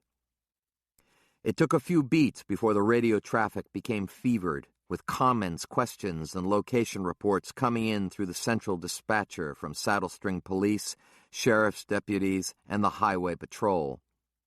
Everyone wanted to know what was going on. Everyone wanted more details. Deputy McClanahan complained that he was just done with his shift and headed for dinner at the Burgo Partner. He asked how to spell iconoclast. Joe's cell phone rang immediately, as he expected it would. It was Hersig, and he was distraught. What in the hell is going on, Joe? What are you doing? Everyone's in a damned uproar because of something you just broadcast. A man matching the description of Cleve Garrett lured Not Ike out of the river and took him someplace, Joe said. He was last seen headed toward the mountains. Cleve Garrett, Hersig shouted. Cleve Garrett? What about Eric Logue? I got a message from Portenson about him. I don't know, Joe yelled back angrily. Maybe it was Garrett all along. Jesus Christ, Hersig said. How do we know Not Ike wasn't just getting a lift to another fishing spot upriver? Because, Joe said, things are starting to fall into place, and not in a good way. None of us, especially me, took Garrett seriously because of all his goofy theories. But the fact is that he was in Montana when the first cattle mutilations were reported. When the cattle were mutilated in Saddle String, he was here too. No one else we know of was around when and where both sets of crimes were committed except Cleve Garrett. And Garrett pulled up stakes and vanished, so he was obviously trying to get away fast. I couldn't figure out why before, and assumed it had to do with Dina. Now I'm thinking he must have thought we were closing in on him, that I was closing in on him. But if that's all true, why would Garrett come back to Saddle String and risk getting caught? Roby said. Why grab Not Ike, of all people? Not Ike told us how he'd seen somebody, a couple of men, in an alley behind Logue Realty. He called them creepy-like. Remember from the report? Now I do. I didn't put any stock in it. Me either, damn it, Joe said. But I'm thinking that Not Ike was the only living person who may have actually seen the bad guys. Maybe he could identify them. Hersig paused. Who would know about what he said besides us? Cam Logue would know, Joe said. How in the hell would he know? Because I told him about it in his office. Oh, no. That's right, Joe said. There must be a connection between Cam and Garrett. I don't know what it is yet, but it's the only explanation I can think of. Not Ike said he saw two people in the alley by Logue Realty. Garrett was one of them, and Cam Logue was probably the other. Cam must have called Garrett and told him. Joe mentally kicked himself for being so stupid. If something happened to not Ike because of him, he'd never forgive himself. "Calm down, Joe," Roby said. "Just stay focused, all right? We don't even know for sure that Cam's involved. Not Ike could have told the same thing to others, and probably did. This morning you told me Logue wasn't part of all this, and now suddenly you're convinced he's in cahoots with Garrett?" "Forget what I said, Roby," Joe said heatedly. "I may be wrong, but if I'm not, then not Ike's life is in danger. You've got to send someone out to pick up Cam right away. He may know where Garrett is heading. Hell, for all we know, he could be running now too." "Who do you want me to send, Joe? Finding Garrett and not Ike is everyone's #1 priority," Hersig said. "Barnum and his deputies and basically all other law enforcement within 20 miles of Saddle String are already out looking for Garrett. I'm not going to call one of them and ask that they turn around to go pick up a respected local businessman who may or may not be involved in this whole thing." Joe gripped the phone so tightly that he thought it would break. "I don't care who you send. Call the goddamn highway patrol if you have to. Someone's got to be around. Cam's involved in this one way or the other, and we can't risk losing him like we did Garrett." "I'll see what I can do," Hersig snapped, "but I'm not making any promises." "Funnel everything through the dispatcher," Joe said. "I'll keep the radio on and report in if there's anything to report." Hersig clicked off without answering. Joe tried to tie it all together. Garrett's involvement puzzled him. He had been so focused on Cam Logue that he had paid scant attention to Garrett. Dina had provided Joe with a reason to dig more deeply into Garrett's motivations, but Joe hadn't done it in time to stop what was happening now. Something else clicked in regarding Cleve Garrett. Garrett was a publicity hound. He wanted the attention in order to advance his crackpot ideas on aliens and conspiracies. But maybe Garrett was darker, more twisted. Maybe Joe's lack of credulity was the motivation for Garrett to step up his crimes. And where in the hell did Cam Logue fit into all of this, Joe wondered. He had to be a part of this. How else could Garrett have known about Joe's conversation with Cam? Garrett had left before Joe confronted Cam. Were they in contact? Despite the bungling of the rest of the task force, Joe had been the closest to the killer all along, and he hadn't seen it. There might still be another explanation. He hoped so, but he doubted it. If this played out the way it seemed to be headed, it was his fault for not preventing another murder. He cringed as he drove. "Man, oh man, oh man," Joe said aloud. He grabbed his cell phone from the dash, speed-dialed Nate Romanowski's number. For once, Nate answered. "It's Joe." Nate was excited. "Joe, I haven't talked to you since we found the bear. Well, believe it or not." "Nate, I really need your help." "Go ahead." "How fast can you grab your weapon and meet me on Bighorn Road? I'm heading west toward the mountains." 10 minutes. "I'll pick you up." As Joe screamed over the hill, he saw Nate climbing out of his Jeep and pulling on his shoulder holster. Joe slowed to a roll, and Nate swung into the cab of the pickup. Without actually stopping, Joe eased the pickup back onto the Bighorn Road, and the motor roared. "It's Cleve Garrett," Joe said. "Really?" Nate whistled. "I guess it shouldn't be that much of a surprise." "No," Joe said sourly.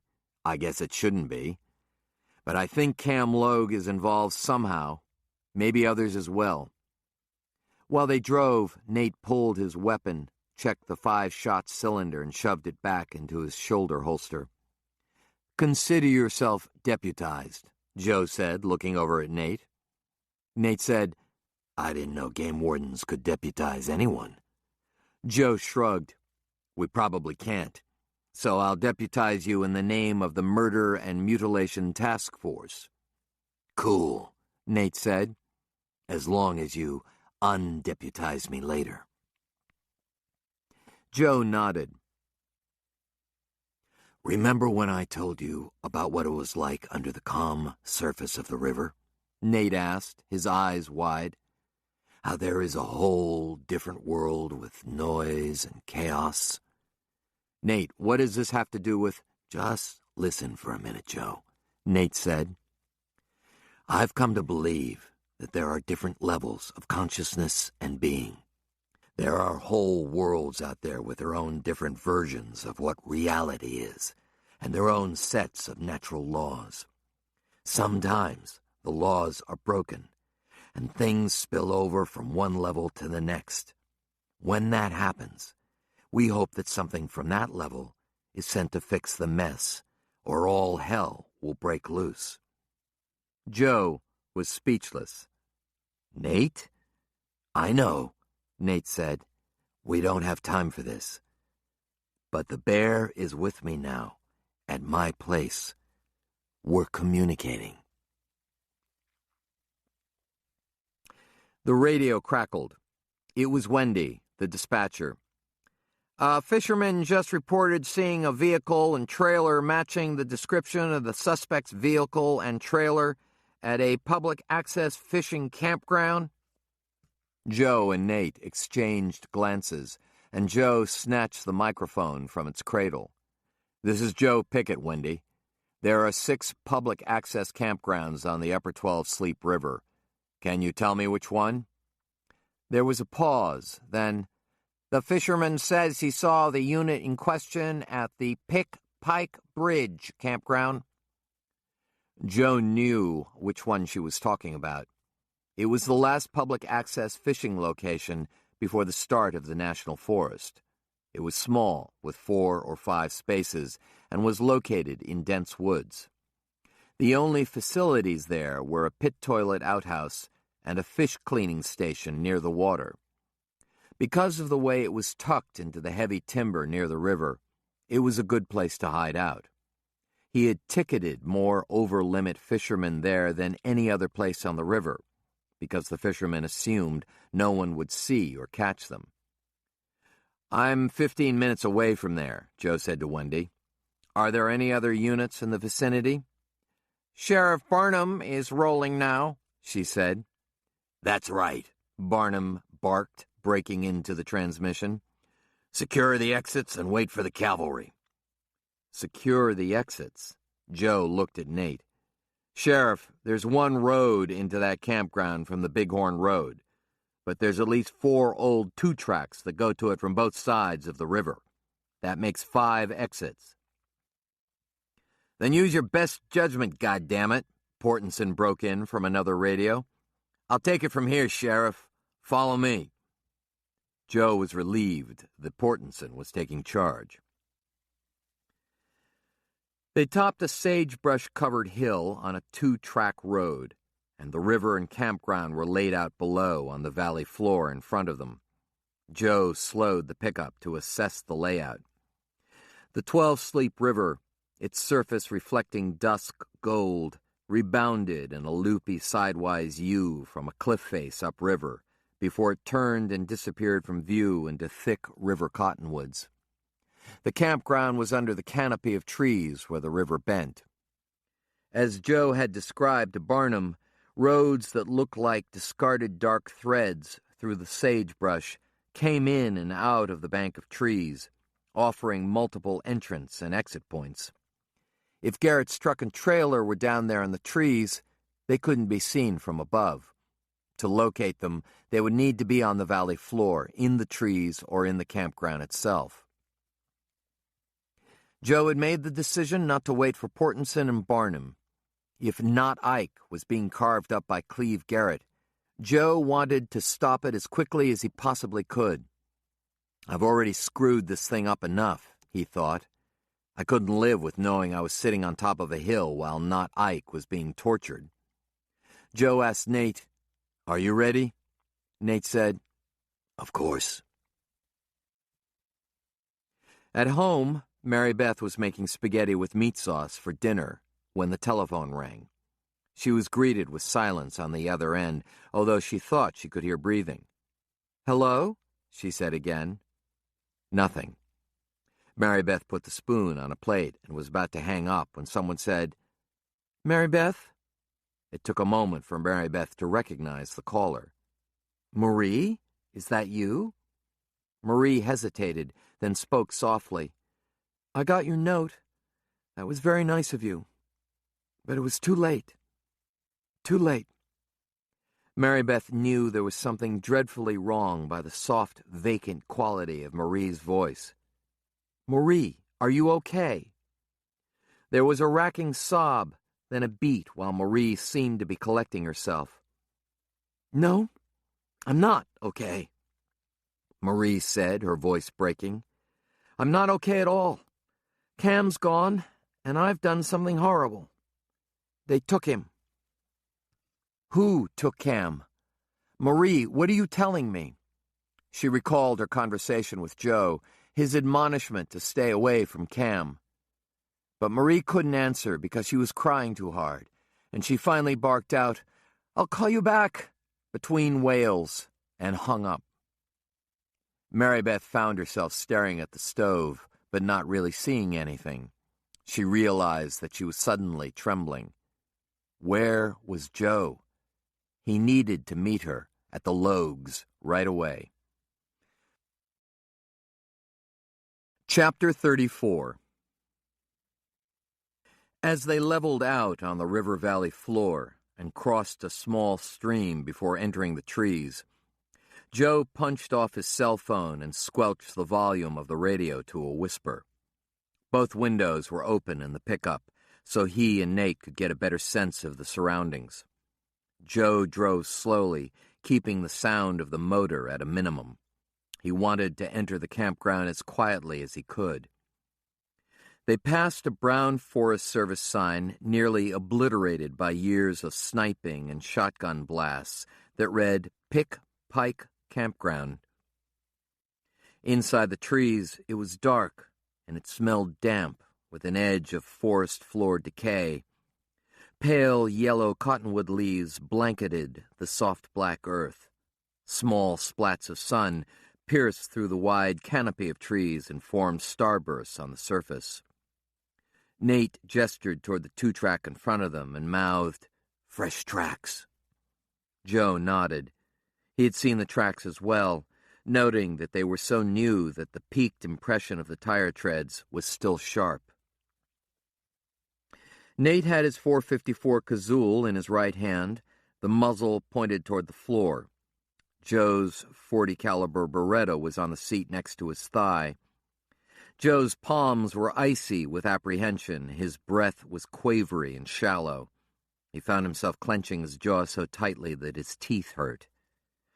Before turning toward the campsites, the road passed a rusting metal fish cleaning station near a boat takeout point on the riverbank.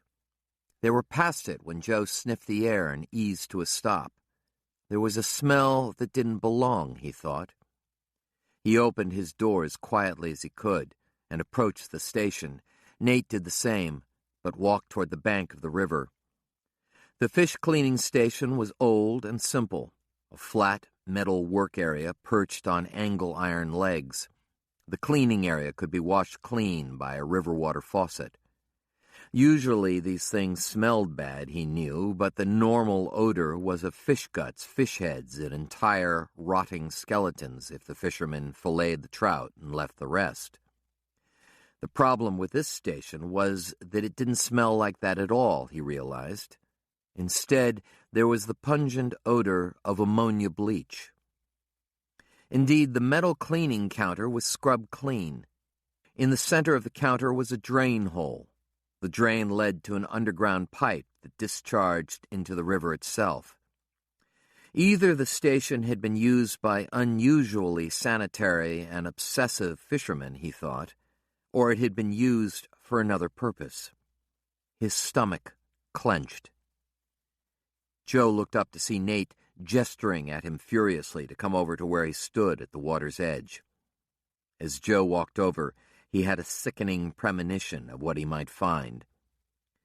Nate bent down and pointed toward the discharge pipe several inches below the surface of the river. A long white ribbon of some kind had caught on an underwater twig and undulated in the flow. Nate reached into the water and pulled the ribbon free, stretching it across both of his hands so they could look at it. It was human skin. White human skin. On the bottom of the ribbon was a dark blue stencil of some kind, a series of 3 consecutive horizontal lines. Through his horror, Joe realized what they were. "Oh, my God," he whispered. "That's the top of some lettering. T-E-E. He looked up at Nate. "From the word, abductee. It's from Dina. She had it tattooed across her abdomen. The son of a bitch skinned her." Now Joe was angry. Everything he had been feeling previously, frustration, embarrassment, outright fear as they descended into the trees, channeled into rage.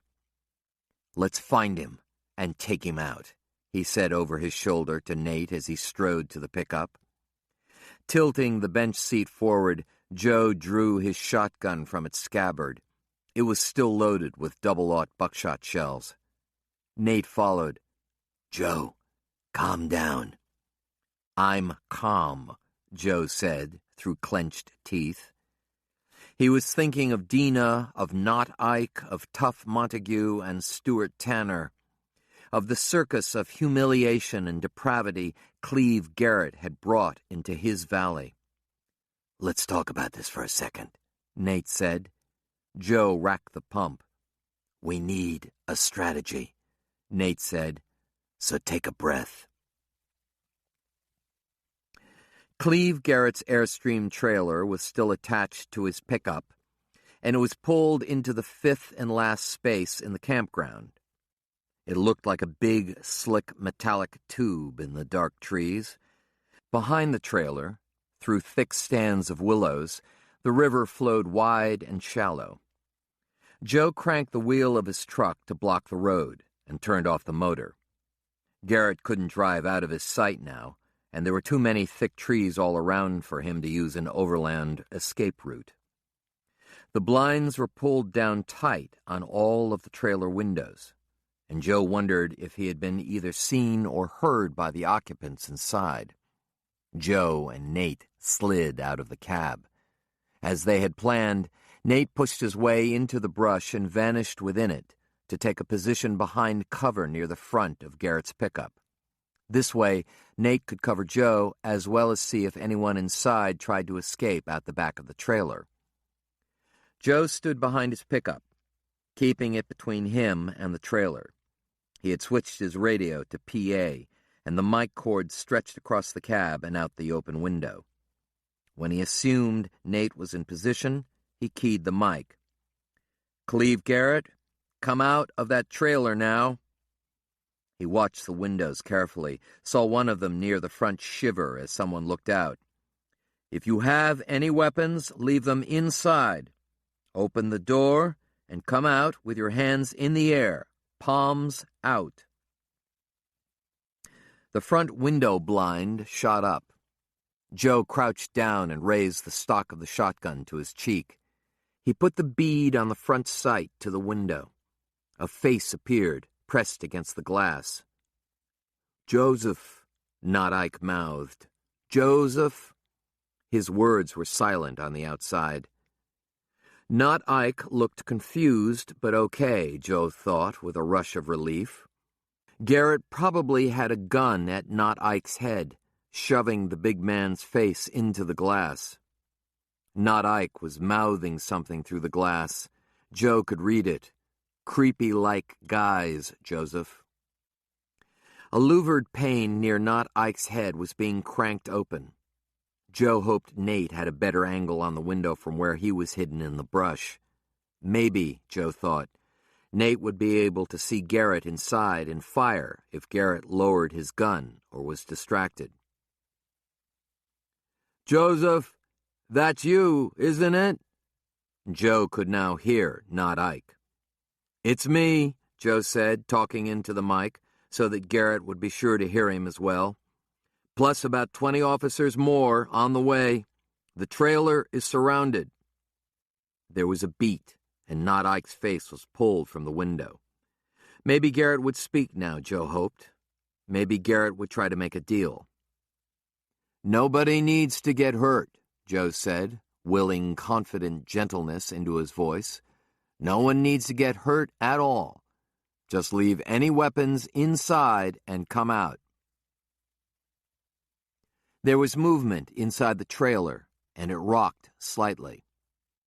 With a metallic click, the door burst open. Joe swung the muzzle of his shotgun to it, saw the door slam against the outside of the trailer, saw the door frame filled with Not Ike. Garrett was behind Not Ike with his forearm around the big man's throat and a pistol pressed into his ear. Because Garrett was much shorter, all Joe could see of him were his eyes over Not Ike's shoulder. "We're coming out," Garrett shouted. Not Ike stepped out of the trailer. Garrett pressed tightly behind him. Not Ike took several steps forward, grinning at Joe as if he didn't fully comprehend what was happening. Joe didn't lower his shotgun. For a brief, electrifying moment, Garrett's and Joe's eyes locked.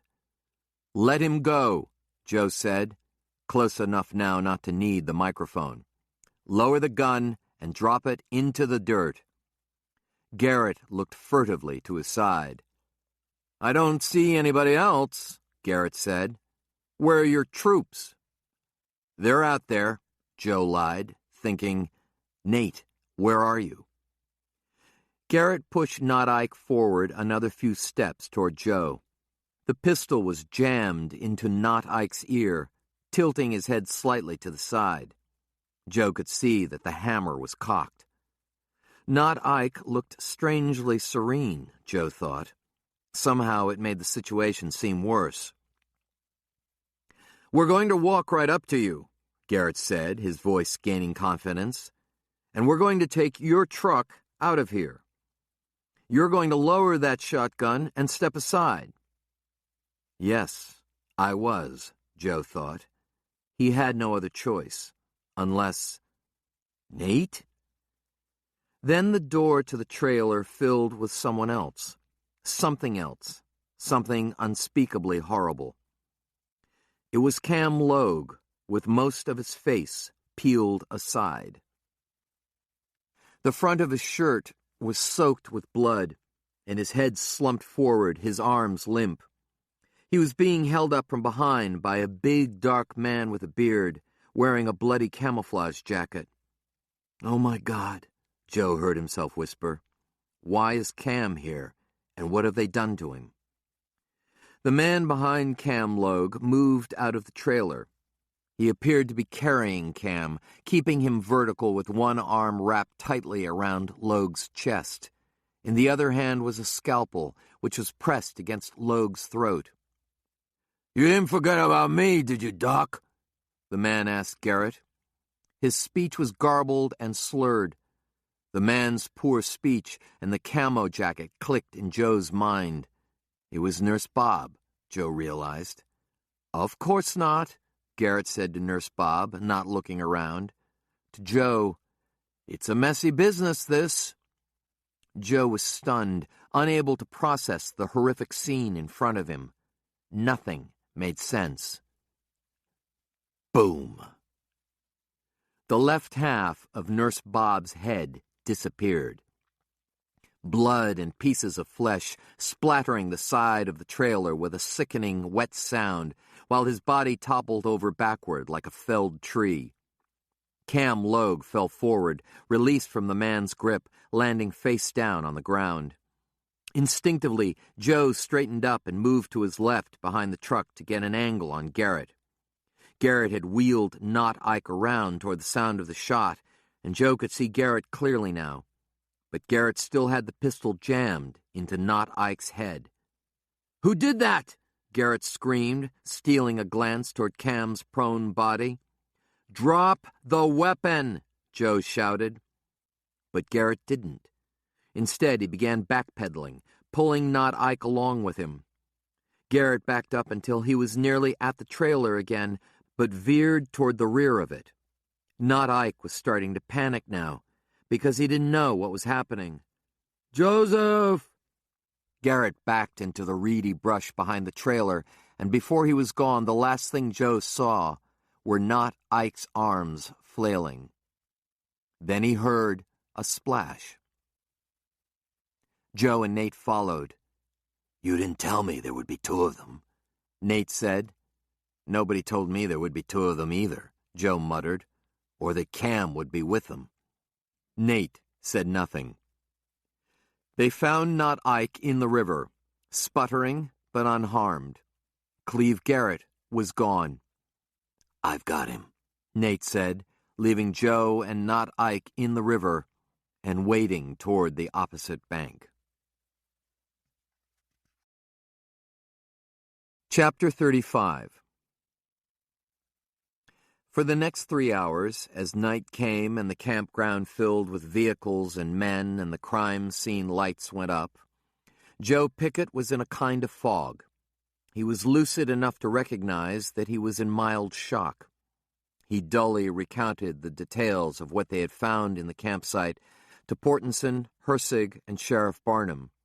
As activity whirled around him, he stayed out of the way, observing things as if he had no connection to any of it. Hersig came over to Joe at one point and told Joe that they'd found a duffel bag with some personal items in the trailer that confirmed that the man Nate shot was Robert Eckhart, the Army nurse accused of mutilations who had gone AWOL. The phone number of the cell phone in the man's bag matched the phone number Deputy Cook and Sheriff Harvey had pulled off their caller ID. Hersig said they were going to run the man's prints through the computer to prove his identification. The extent of his injuries would make a visual ID impossible. Joe watched as Cam Logue's body was hustled onto a gurney and loaded into an ambulance, followed by Nurse Bob's, and as Barnum put together a team of deputies to cross the river and track down Cleve Garrett. Remarkably, Dina was still alive. The EMTs brought her out from the back bedroom of the Airstream. She was naked, except for the bandages wrapped around her belly and legs, and a thin white sheet the EMTs had tucked around her. She was conscious, sleepy-looking, probably drugged, Joe assumed. As they carried her on a stretcher toward ambulance number 3, she rolled her head to the side and smiled faintly at Joe. One of the EMTs, whom Joe recognized from the Tough Montague crime scene, told a deputy that Dina had spoken to him when they found her inside. She said Garrett was experimenting on her, taking off strips of skin. She said she didn't mind all that much, but she was angry when he screwed up her tattoo. Can you imagine that? Deputy Reed came out of the trailer holding a bundle in dark cloth, and someone shined a flashlight on it as the bundle was opened. Steel surgical instruments glinted in the light. Joe recalled Lucy and Sheridan saying something about seeing silverware on a cloth in the shack behind the Logues, and that the man who chased them away had Bob stenciled above the pocket on his jacket. So did the man with half a head, who had been zipped up in a body bag an hour before, he thought with a shiver. How did this Nurse Bob guy get hooked up with Cleve Garrett? Hersig was asking Portenson. Why in the hell did they go after Cam Logue and not Ike? Portenson shrugged and cursed. Joe, do you know? Hersig asked him. Joe shook his head. He's in bad shape, Portenson said, looking at Joe with some sympathy. I don't think he's ever seen a man's head blown off before. Not only that, Hersig said, but did you see Cam Logue? Jesus, I'm going to have nightmares for years after that. You did good, Portenson said to Joe. You probably saved the lives of 2 people. Hersig stood near Joe, shaking his head and staring out into the dark trees. I'm confused, Hersig said as much to himself as to Joe. Why was Cam here? How did this Nurse Bob character get involved with Cleve Garrett? Or was he involved with Cam somehow? It wasn't just a coincidence, no way. Hersig looked at Joe. So was it Cam all along? Was Cam working with Cleve Garrett? Did he know Nurse Bob through his brother, or what? I thought Cam hated his brother. Joe barely followed what was being said. He waited for the sound of Nate's gunshot from across the river. The shot never came. Shortly after, Nate appeared beneath one of the spotlights, looking for Joe, causing the deputies who were milling about to stop and stare. Nate certainly had a presence about him, Joe noted.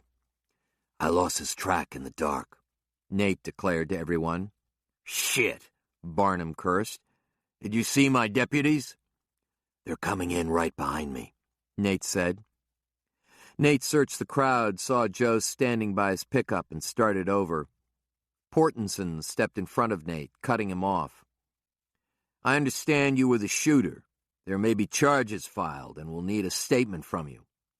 Nate looked at Portenson coldly. Charges? I deputized him, Joe interrupted. Portenson shook his head. What in the hell does that mean? Nate shrugged and stepped around Portenson. We still need a statement, mister. Nate said, You'll get one. Right now, I'm going to get Joe home. I'll come into your office tomorrow. Portenson approached Joe warily. The identification came through in the middle of all of this. The doctor who escaped was the same Eric Logue who had grown up here. We should have photos of Nurse Bob and Eric Logue on the computer when we get back. Washington is sending them out. But how in the hell everything connects is beyond me right now. Joe shrugged. His movements were a beat behind his thoughts.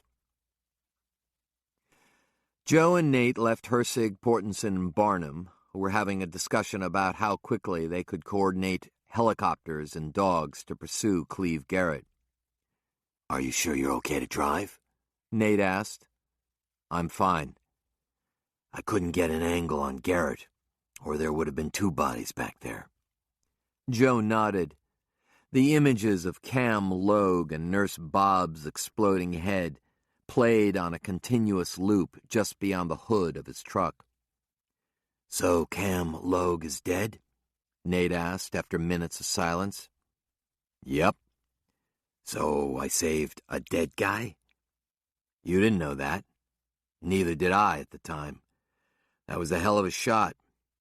Nate repeated, I saved a dead guy.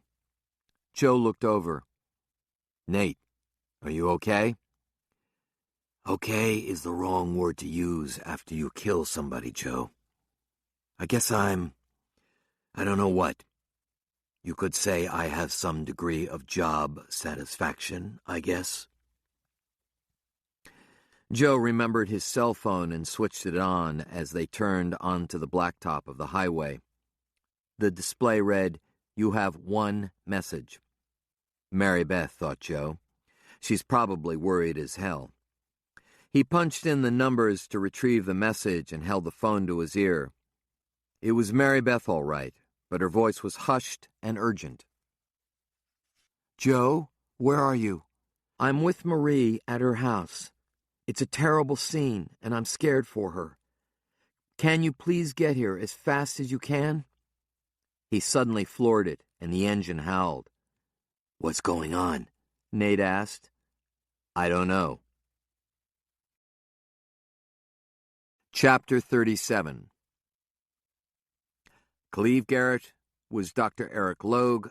Dr. Eric Logue was Cleve Garrett.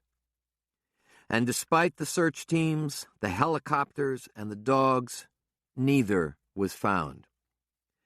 The closest they came to him 3 days after the shootout was the discovery of a crude, abandoned lean-to campsite 14 miles due west from the river. The camp was in the mountains in a stand of aspen. They found the remains of a small, sheltered campfire and a half-eaten fawn. The investigators determined that the last occupant of the shelter had likely been Garrett/Logue because the fawn's haunches and face had been removed. Another trophy. Following the discovery, the search was intensified. Governor Budd authorized the use of the Wyoming National Guard, and for a week they walked the west face of the Bighorns in concentric circles. No other camp or track was found. Garrett/Logue knew the terrain like someone who had grown up there, because he had. The day after Cam Logue's funeral, Marie and Jessica had stopped by the Pickett house on Bighorn Road. According to Ken Simon of Simon's Memorial Chapel, it was the largest funeral in Saddle String in a decade. Marie was on her way out of town. Mary Beth had agreed to let Jessica stay with them until Marie got settled in Denver, which delighted Lucy. Marie told Mary Beth they would live in Denver to be near her parents. Cam's life insurance, she said, would take care of her and Jessica for years. Both women embraced and cried, saying their goodbyes. Joe and Sheridan stood uncomfortably by, trading glances. "I think it was finding those files," Marie said, looking to Joe as if he had asked her the question. "They brought it all back to him. I think he was trying to get revenge on his past." Joe nodded. "Is it possible that Eric was trying to help him? By driving land values down so he could buy the ranch back?" Marie stared at the floor. "No, I don't think so. I don't think he knew Eric was here until that morning. I really don't." She looked up. "I don't want to think that, so I won't." As the days passed into weeks, Joe found himself thinking more about Cam Logue and less about Eric. It hurt to think about Cam. He felt more and more sorry for the man and how things had gone. Cam was the product of cruel, twisted, unloving parents who had produced 2 children, one an outright miscreant and the other an emotional orphan. Despite that, Cam had tried to make something better of himself and his own family. He was a hard worker, and as far as Joe knew, Cam was a good husband and father until the end. Much like Joe himself, whose parents specialized in alcoholism, neglect, and lack of direction, Cam had been driving without a road map. Cam needed Marie for structure, as Joe needed Mary Beth. Under her guidance, Cam had participated in the community, won awards and accolades, received deserved admiration. His doubts, frustrations, and outright fears were kept well hidden. Unfortunately, Cam had likely not shared his fears with Marie, who might have been able to help him. In the end, he didn't so much betray her as allow deeply embedded inclinations to reemerge. Cam was guilty of greed, of trying too desperately to provide a better place and a better life for his wife and daughter than he'd had growing up. He wasn't a criminal by nature or an unchecked, unprincipled entrepreneur. He had succumbed to his desire to make things right, to try and reclaim and rewrite his past. But his past came roaring back, driving a battered old pickup with South Dakota plates. Joe thought he had glimpsed the true Cam Logue that day in the real estate office when he confronted him. What he had seen wasn't the cocksure businessman, but someone who was unsure and bitter, someone who was deep into a scheme and situation that he never should have pursued. Trey Crump had called Joe with startling and disturbing news. "You're not going to believe this," Trey said. "You were right about that bear collar. It was older than hell, and the bear guy said it had been out of inventory for 30 years. We have no idea how it showed up in that sheep wagon." Joe digested this, his mind swimming.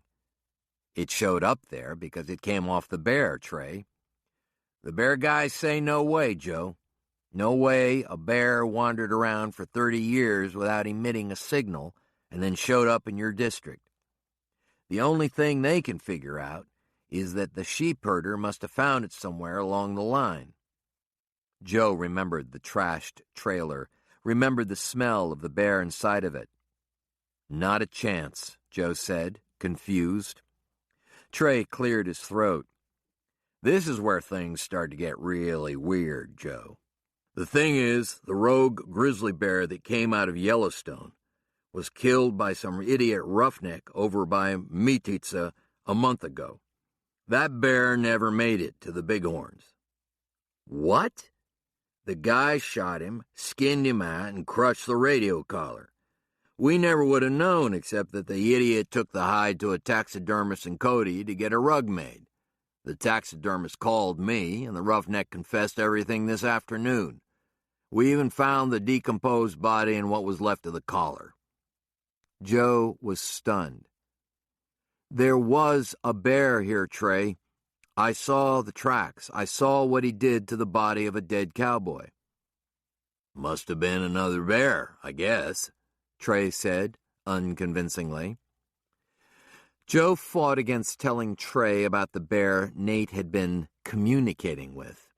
If he told his supervisor, both Joe and Nate could be faced with federal charges. The telephone was silent on both ends for 2 full minutes before they hung up. Joe stared out his window, confused. A 30-year-old bear collar? A bear that had vanished off the face of the earth for 3 decades had suddenly reappeared? Nah, Joe said out loud, deliberately shutting off that line of inquiry. God, he needed a beer. Moments later, as Joe was about to head to the kitchen, Nate called. Joe said, "You're just the man I want to talk to." He heard Nate chuckle. "I just heard some interesting news," Joe said. "They found the missing grizzly. It never got here." "That is interesting," Nate said slyly. "But we both know there was a bear." "Yes," Nate said. "I guess we do." "And I remember there was something you were starting to tell me just before we went out to the campground. We never finished that conversation." "No, we didn't." "Maybe we should finish it now," Joe said. Nate was prone to long silences, and he lapsed into one now. Joe waited him out.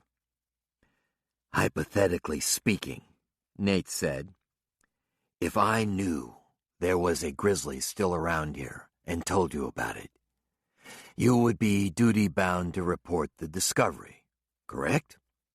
"Correct," Joe said. "Grizzlies are on the endangered species list, and they fall under the authority of the department." "That's what I thought." Another long silence. "Nate?" "I've learned so much. Not all of it is comfortable, but in the end, it gives me hope." "Why is that?" "There are bigger things than us out there, on other levels. Luckily, they take care of their own." "Nate." "All I can say right now is you need to trust me on this, Joe. It's fascinating, this experience. You'll be the first to know what happens, I promise." Joe sat back, thinking, recalling things Nate had said. "In my dream, the bear was sent for a reason. He has a mission." That bear may be more than a bear. That bear is here for a reason.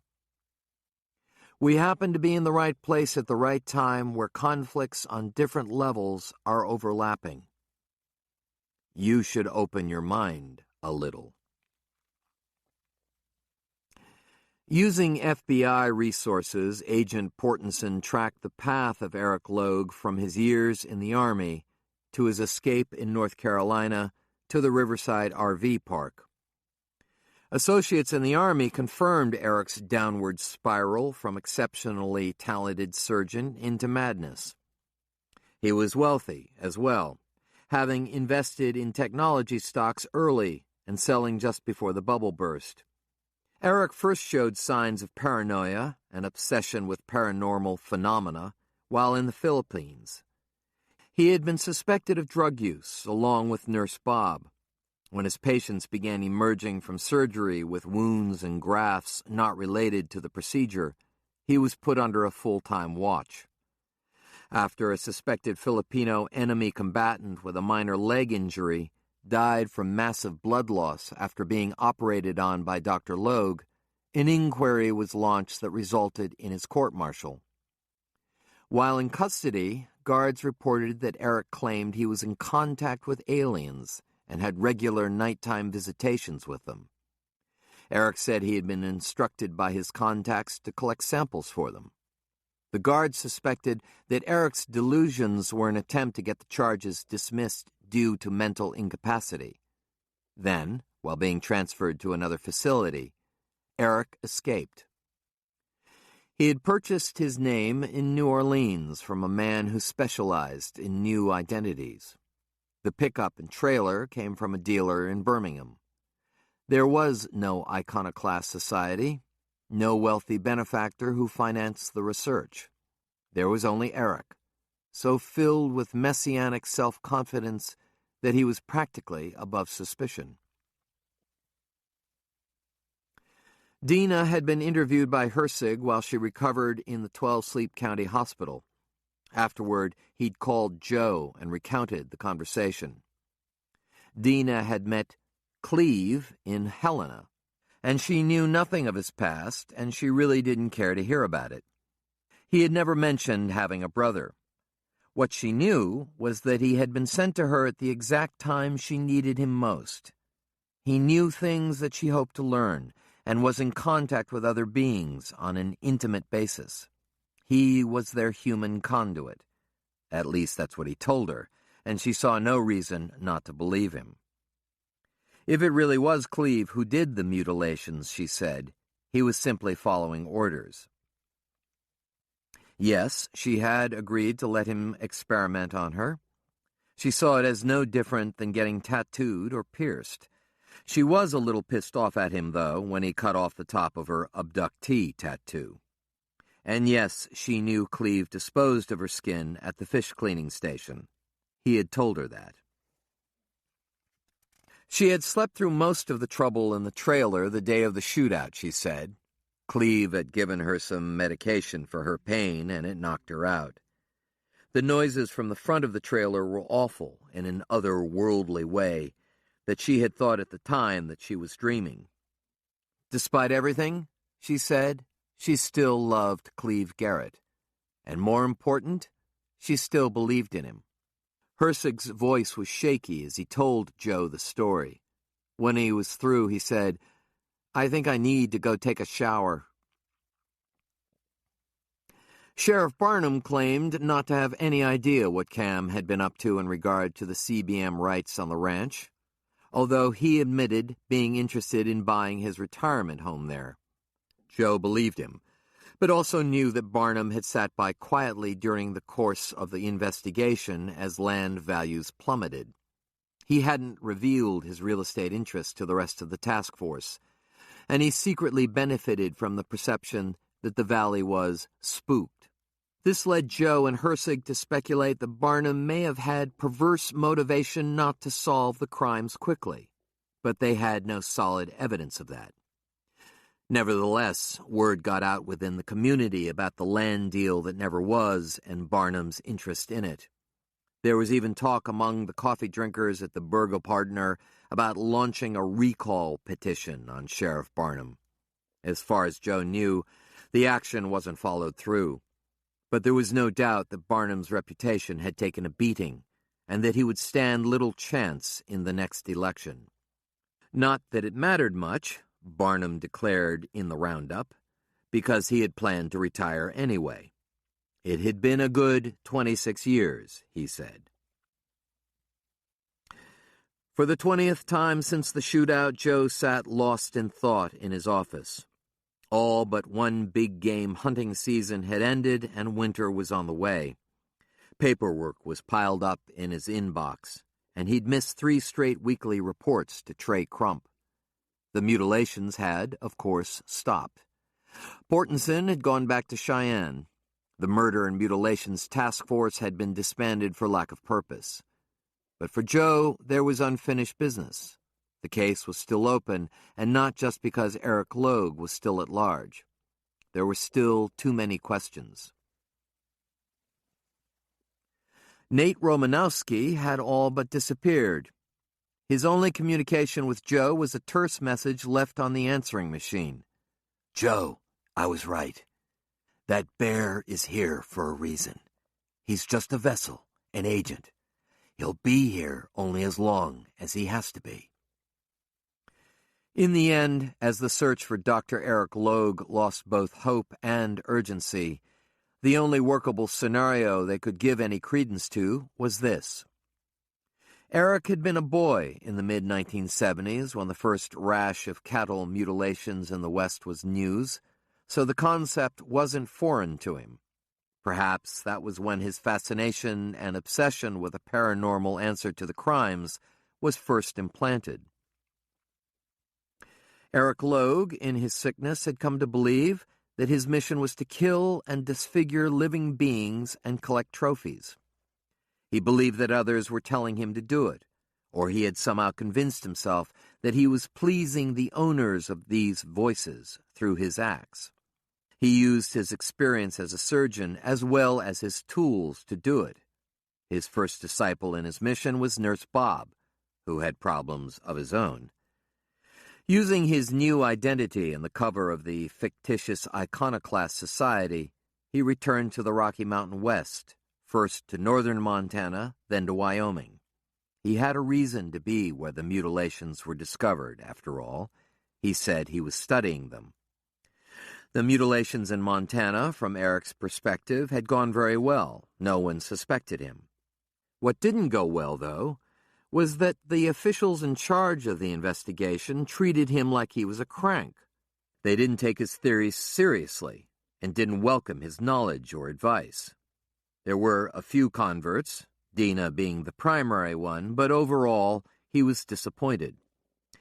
He realized that cattle and wildlife weren't enough. He needed to up the ante.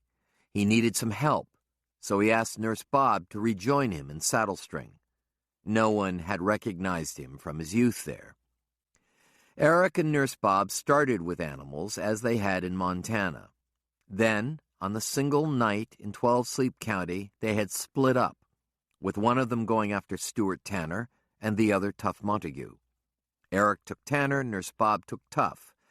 This explained why Tanner's death was similar in style to the cattle mutilations. Nurse Bob, who was not as experienced in technique, had done a crude job on Tough. Nate's thought was that while Eric stayed with Tanner's body, his presence discouraged predators from moving in. Meanwhile, Nurse Bob left Tough's body to the bear while he drove to pick up Eric. Once they were together again, Nurse Bob used his cell phone to report Tanner's body. This is where the scenario began to fall apart, as far as Joe was concerned. There was still no explanation for why Eric came home to Saddle String, or whether there had been any contact with Cam. If not, why had the murders obviously helped Cam's land deal along? Joe couldn't accept coincidence as an explanation. They must have been in contact, Joe thought. Either Cam had asked Eric to use the cover of the cattle mutilations to kill Stuart Tanner, or Eric had somehow taken it upon himself to help out his brother. Either way, they must have communicated at some point. Otherwise, how would Eric have known to target Tanner? The method and aftermath of the mutilations themselves, whether animal or human, still didn't produce a logical explanation. How had Eric actually killed the animals and mutilated them without leaving tracks or evidence? What had he done to the bodies to prevent predation? What explained the feeling in the air Joe experienced when he first found the dead moose? What scared Maxine so badly that he was now the proud owner of the world's only all-white Labrador? The last part of the scenario was just as troublesome. What had driven Eric and Nurse Bob to confront Cam in his home and to kidnap him? Why did they pick up Not Ike? And why had Eric and Nurse Bob killed and mutilated Cam? And the biggest question of all, where was Eric Logue? Joe was still distracted when he and Mary Beth cleared the dinner dishes from the table. He had scarcely heard the dinner conversation, with Lucy, Jessica, and Sheridan talking about their day in school. As he filled the sink with water, Mary Beth said, "You're thinking about Eric Logue again, aren't you?" He looked at her. "We may just never know, Joe. We've discussed it to death." "I didn't think it was possible to discuss anything to death," he said, taking a jibe at her. "Very funny." He washed. She dried. Lucy and Jessica laughed in the next room at something on television. Joe looked over his shoulder at them. They had changed out of their school clothes. They liked to dress alike, much to Sheridan's consternation. Tonight, they both wore oversized green surgeon's scrubs. "Why are they wearing those?" Mary Beth asked, suddenly alarmed, knowing whom the shirts once came from. She raised her voice. "Both of you girls, go change clothes right now. I thought I told you to get rid of those." Both girls looked back at Mary Beth, obvious guilt on their faces. They had forgotten. "Sorry, Mom," Lucy said as she skulked to her room. "Sorry, Mrs. Pickett," Jessica said. Then it was as if Mary Beth's legs went numb, Joe saw, the way she suddenly reached for the door jamb to keep herself steady. "What?" Joe asked, puzzled. Mary Beth looked at Joe. Her expression was horrifying. "What?" "Oh, no," she said, looking pale. "Mary Beth?" She turned to him and whispered, "Joe, Marie didn't throw out those scrubs. She let Jessica keep them and wear them." "So?" "Think about it, Joe. A woman wouldn't keep something like those scrubs around her house unless she had a reason. Marie had to know they were there. She watched them for Jessica and folded them up for her probably dozens of times." Joe said, "Go on." "Why would Marie keep those in her house? Clothes that would remind her husband of the brother he hated. Why would she keep a picture of Eric on her mantle? And now that I think about it, you were more surprised that Eric had come to their house after Cam that day than Marie was." Joe felt a hammer blow square in the middle of his chest. "Mary Beth, do you know what you're saying?" Instead of answering, Mary Beth stepped forward to intercept Jessica as she walked toward the bedroom to change. Mary Beth dropped to her knees so she could look at Jessica eye to eye. She placed her hands gently on the little girl's shoulders. "Jessica, how long have you had those shirts?" Jessica stopped and thought. "A while." "How long?" Jessica was surprised at Mary Beth's tone. "A couple of years, I guess. I don't remember exactly." "Who gave them to you?" "Uncle Eric." Joe watched Jessica carefully. There was fear growing in her eyes. Mary Beth asked, "Jessica, was your Uncle Eric at your house a couple of years ago, before you moved here?" Her eyes were huge, and she was on the verge of tears, but she nodded. "Your dad and your Uncle Eric didn't get along very well, did they?" "No." "Your dad even asked you to get rid of those hospital scrubs when he saw you wearing them, didn't he?" "Yes." "But your mom said you could keep them, as long as you never wore them around your dad, right?" Jessica nodded. "I think they're cool to wear." "I understand." Jessica looked over Mary Beth's shoulder at Joe. Joe knew that Jessica couldn't determine if she was in trouble or not. "No one's angry with you, Jessica," he told her. "Just answer Mary Beth's questions." Jessica nodded. "My mom said I could keep them as long as I didn't wear them around my dad, and I never did." Mary Beth asked, Your mom and Uncle Eric were good friends, weren't they? They talked a lot on the telephone when your dad wasn't there, right? Joe took a deep breath, feeling a shroud of dark horror engulf him. When Jessica nodded, Joe didn't even want to see Mary Beth's reaction. But Mary Beth remained calm, at least outwardly.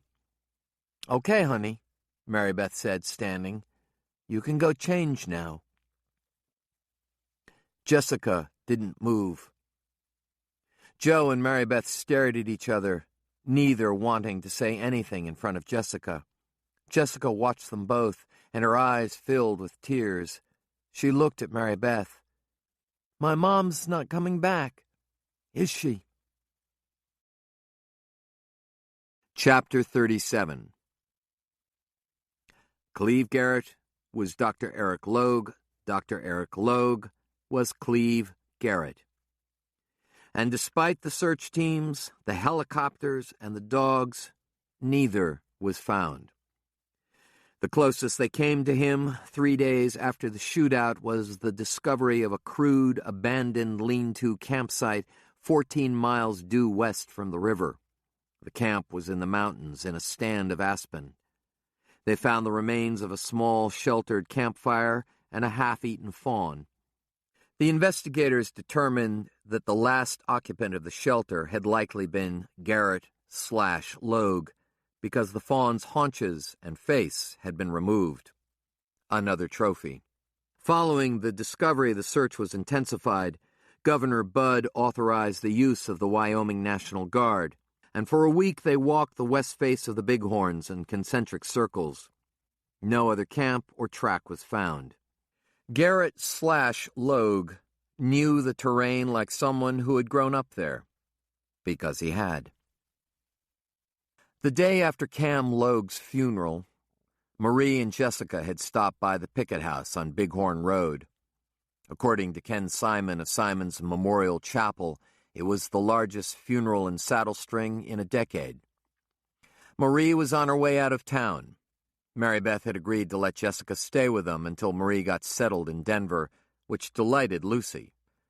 Marie told Mary Beth they would live in Denver to be near her parents. Cam's life insurance, she said, would take care of her and Jessica for years. Both women embraced and cried, saying their goodbyes. Joe and Sheridan stood uncomfortably by, trading glances.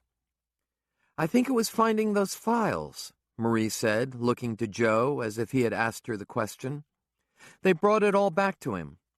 I think he was trying to get revenge on his past." Joe nodded. "Is it possible that Eric was trying to help him? By driving land values down so he could buy the ranch back?" Marie stared at the floor. "No, I don't think so. I don't think he knew Eric was here until that morning. I really don't." She looked up. "I don't want to think that, so I won't."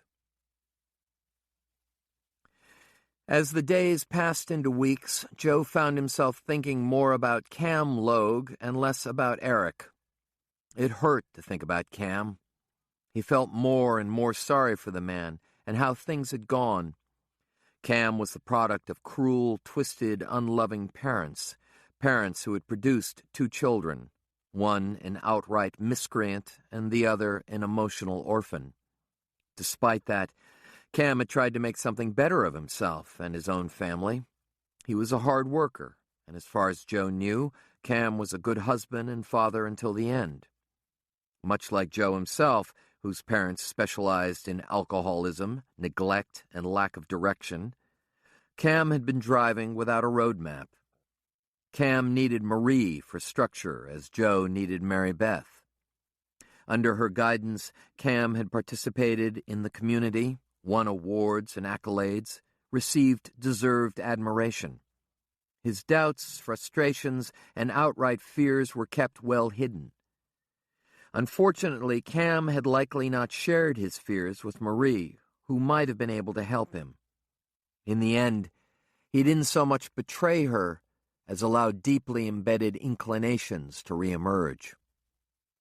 Cam was guilty of greed, of trying too desperately to provide a better place and a better life for his wife and daughter than he'd had growing up.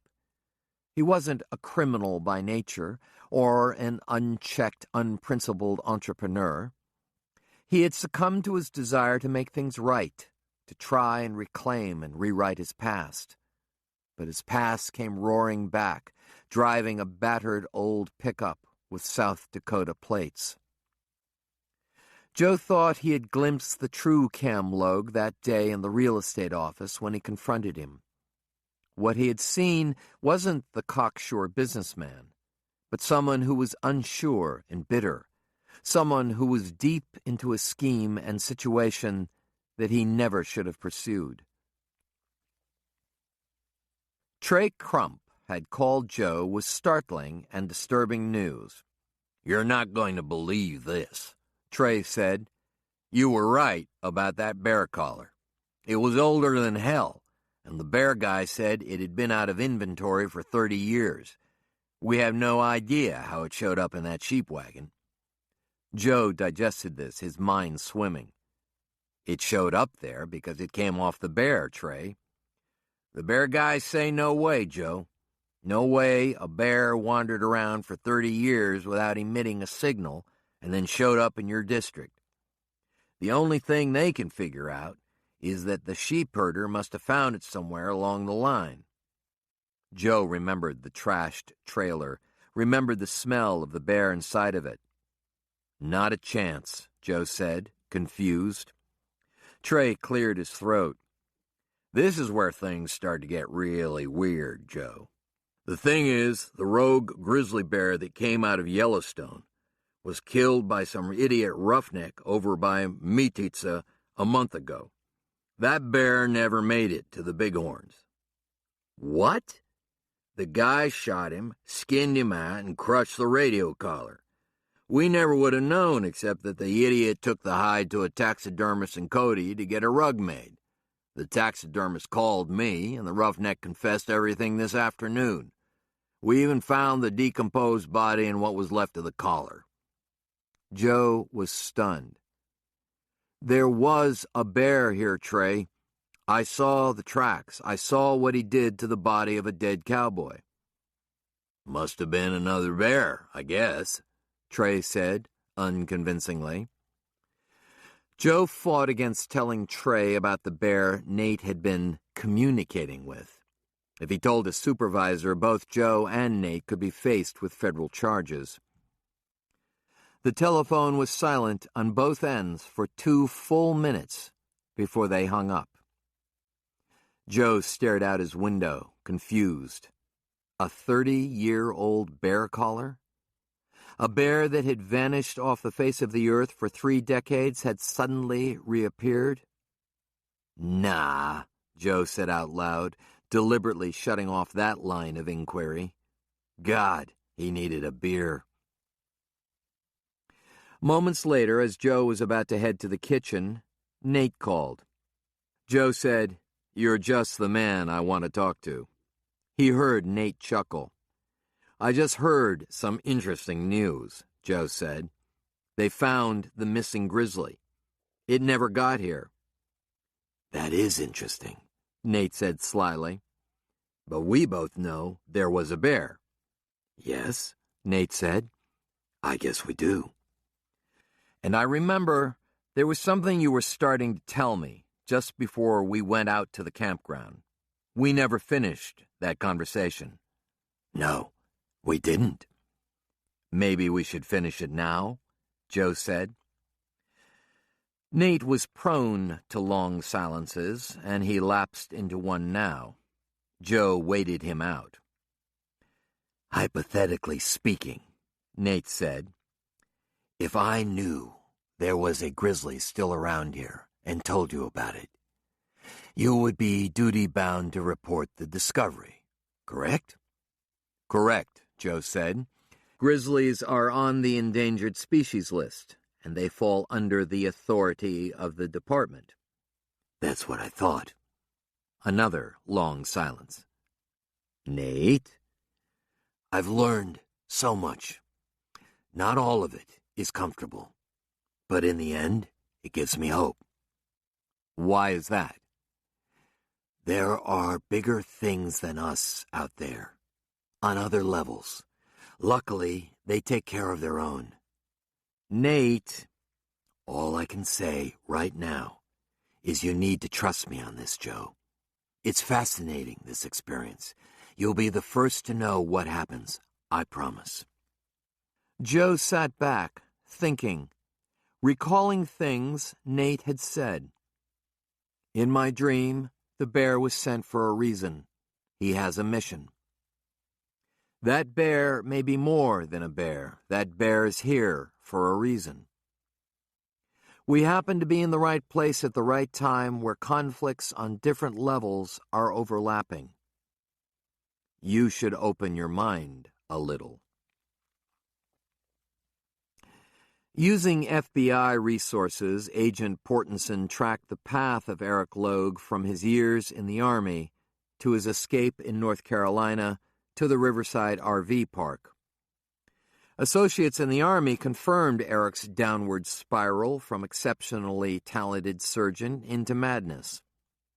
He was wealthy as well, having invested in technology stocks early and selling just before the bubble burst. Eric first showed signs of paranoia and obsession with paranormal phenomena while in the Philippines. He had been suspected of drug use, along with Nurse Bob. When his patients began emerging from surgery with wounds and grafts not related to the procedure, he was put under a full-time watch. After a suspected Filipino enemy combatant with a minor leg injury died from massive blood loss after being operated on by Dr. Logue, an inquiry was launched that resulted in his court-martial.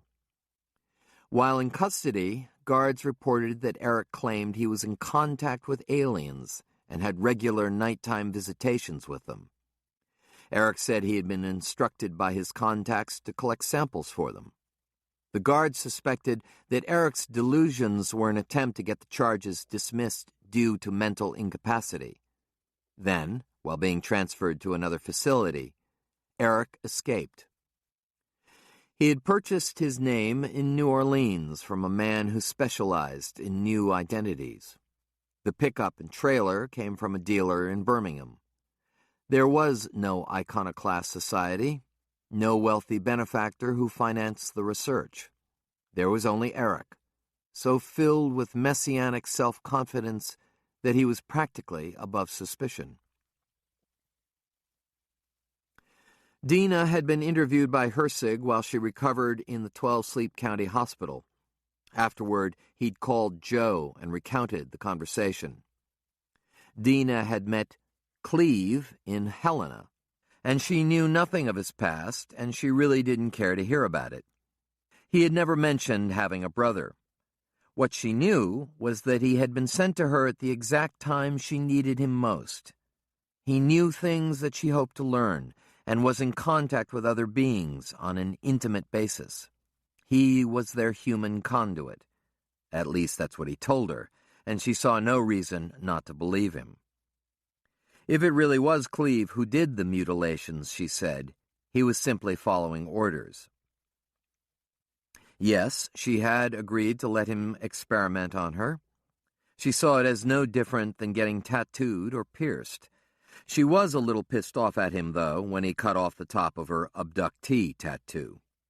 And yes, she knew Cleve disposed of her skin at the fish cleaning station. He had told her that. She had slept through most of the trouble in the trailer the day of the shootout, she said. Cleve had given her some medication for her pain, and it knocked her out. The noises from the front of the trailer were awful in an otherworldly way that she had thought at the time that she was dreaming. Despite everything, she said, she still loved Cleve Garrett. And more important, she still believed in him. Hersig's voice was shaky as he told Joe the story. When he was through, he said, "I think I need to go take a shower." Sheriff Barnum claimed not to have any idea what Cam had been up to in regard to the CBM rights on the ranch, although he admitted being interested in buying his retirement home there. Joe believed him, but also knew that Barnum had sat by quietly during the course of the investigation as land values plummeted. He hadn't revealed his real estate interests to the rest of the task force, and he secretly benefited from the perception that the valley was spooked. This led Joe and Hersig to speculate that Barnum may have had perverse motivation not to solve the crimes quickly, but they had no solid evidence of that. Nevertheless, word got out within the community about the land deal that never was and Barnum's interest in it. There was even talk among the coffee drinkers at the Burgo Partner about launching a recall petition on Sheriff Barnum. As far as Joe knew, the action wasn't followed through. But there was no doubt that Barnum's reputation had taken a beating, and that he would stand little chance in the next election. Not that it mattered much, Barnum declared in the roundup, because he had planned to retire anyway. It had been a good 26 years, he said.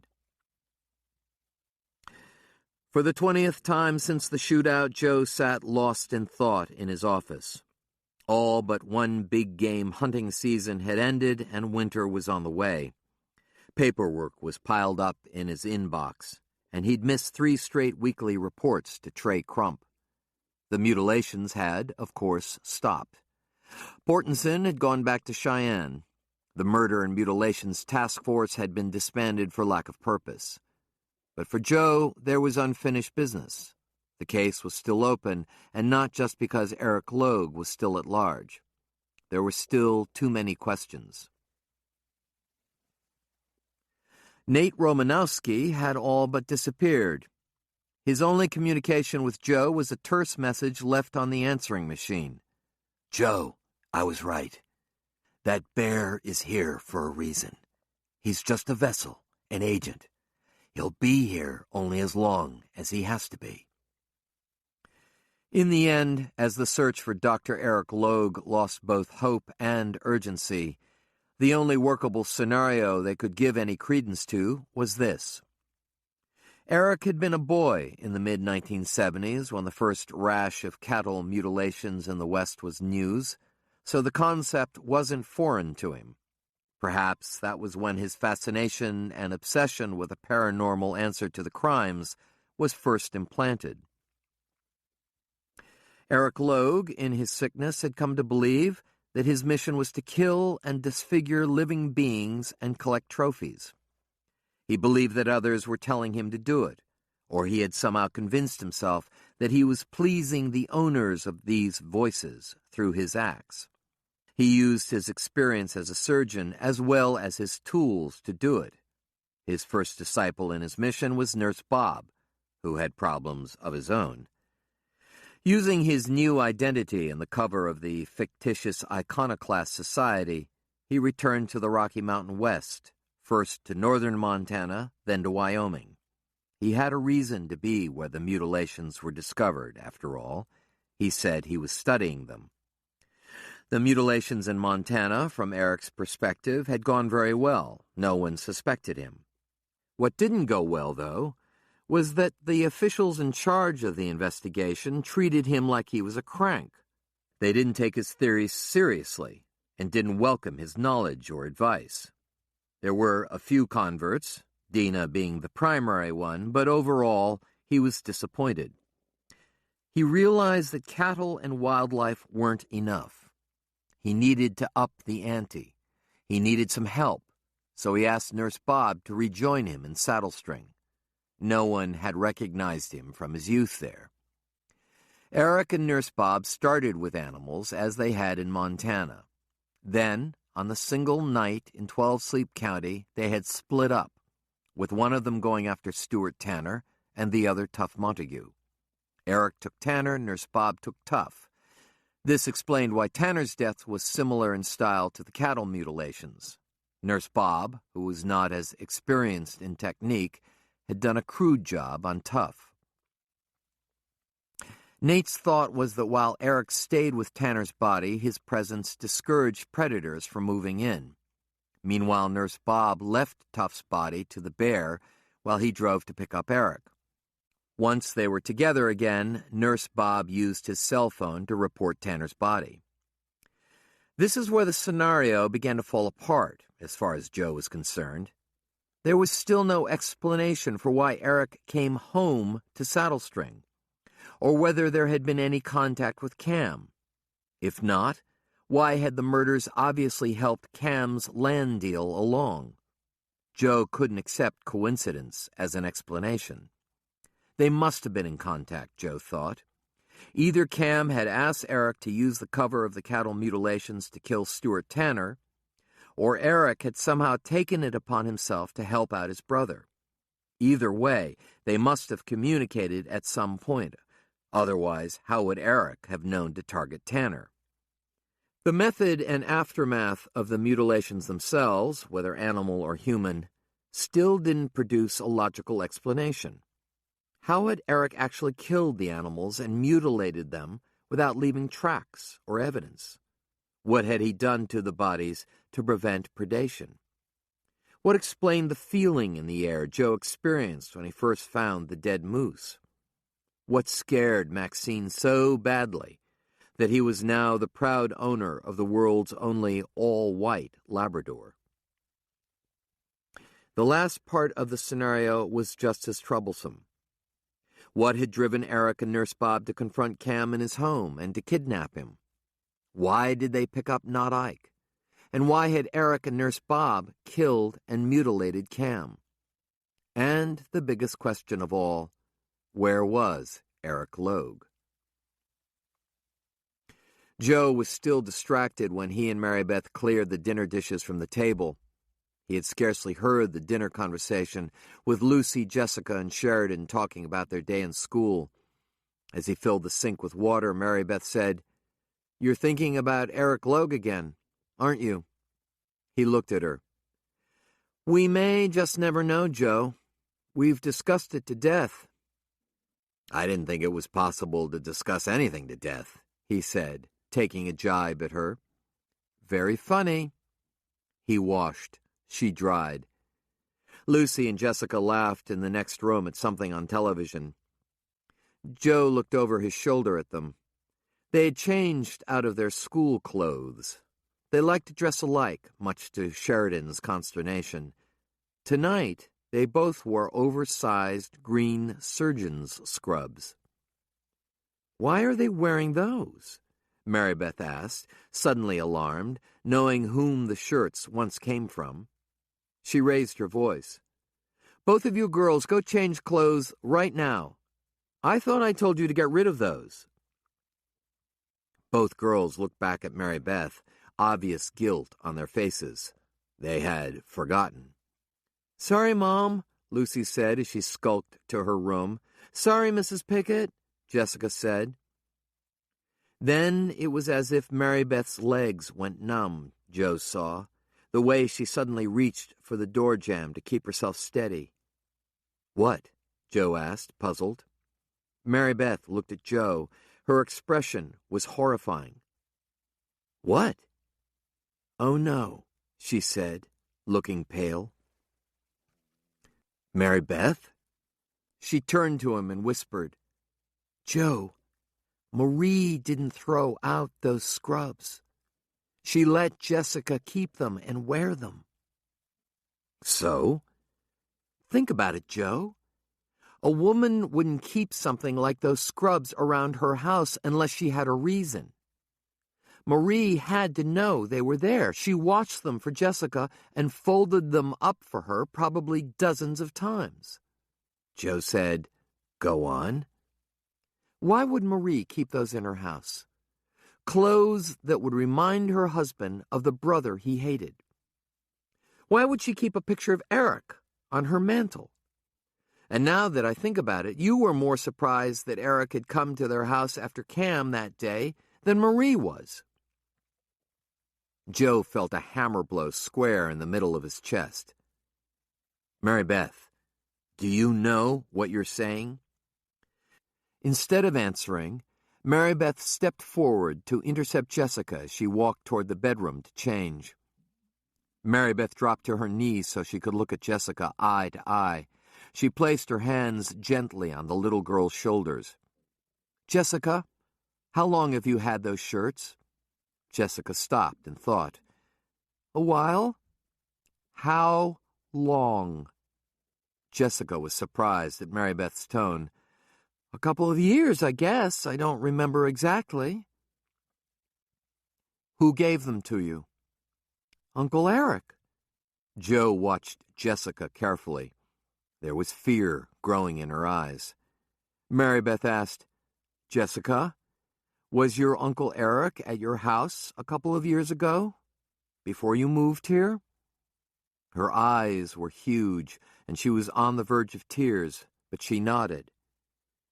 Your dad and your Uncle Eric didn't get along very well, did they? No. Your dad even asked you to get rid of those hospital scrubs when he saw you wearing them, didn't he? Yes. But your mom said you could keep them, as long as you never wore them around your dad, right? Jessica nodded. I think they're cool to wear. I understand. Jessica looked over Mary Beth's shoulder at Joe. Joe knew that Jessica couldn't determine if she was in trouble or not. No one's angry with you, Jessica, he told her. Just answer Mary Beth's questions. Jessica nodded. My mom said I could keep them as long as I didn't wear them around my dad, and I never did. Mary Beth asked, Your mom and Uncle Eric were good friends, weren't they? They talked a lot on the telephone when your dad wasn't there, right? Joe took a deep breath, feeling a shroud of dark horror engulf him.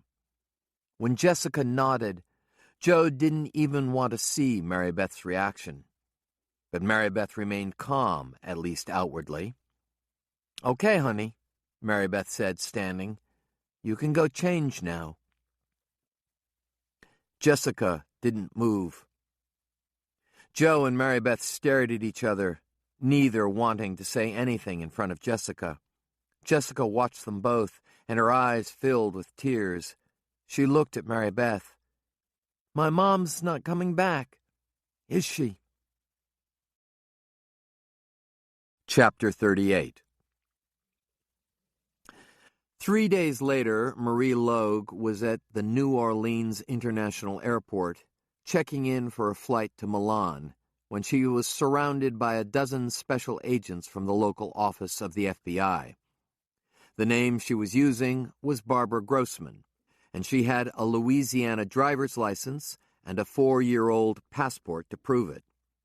Unfortunately for Marie Logue, the FBI had on videotape the footage of the transaction taking place between Marie and the same man who had sold Eric Logue his Cleve Garrett identity papers. Portenson was exuberant and cocky when he called Joe and told him what had happened.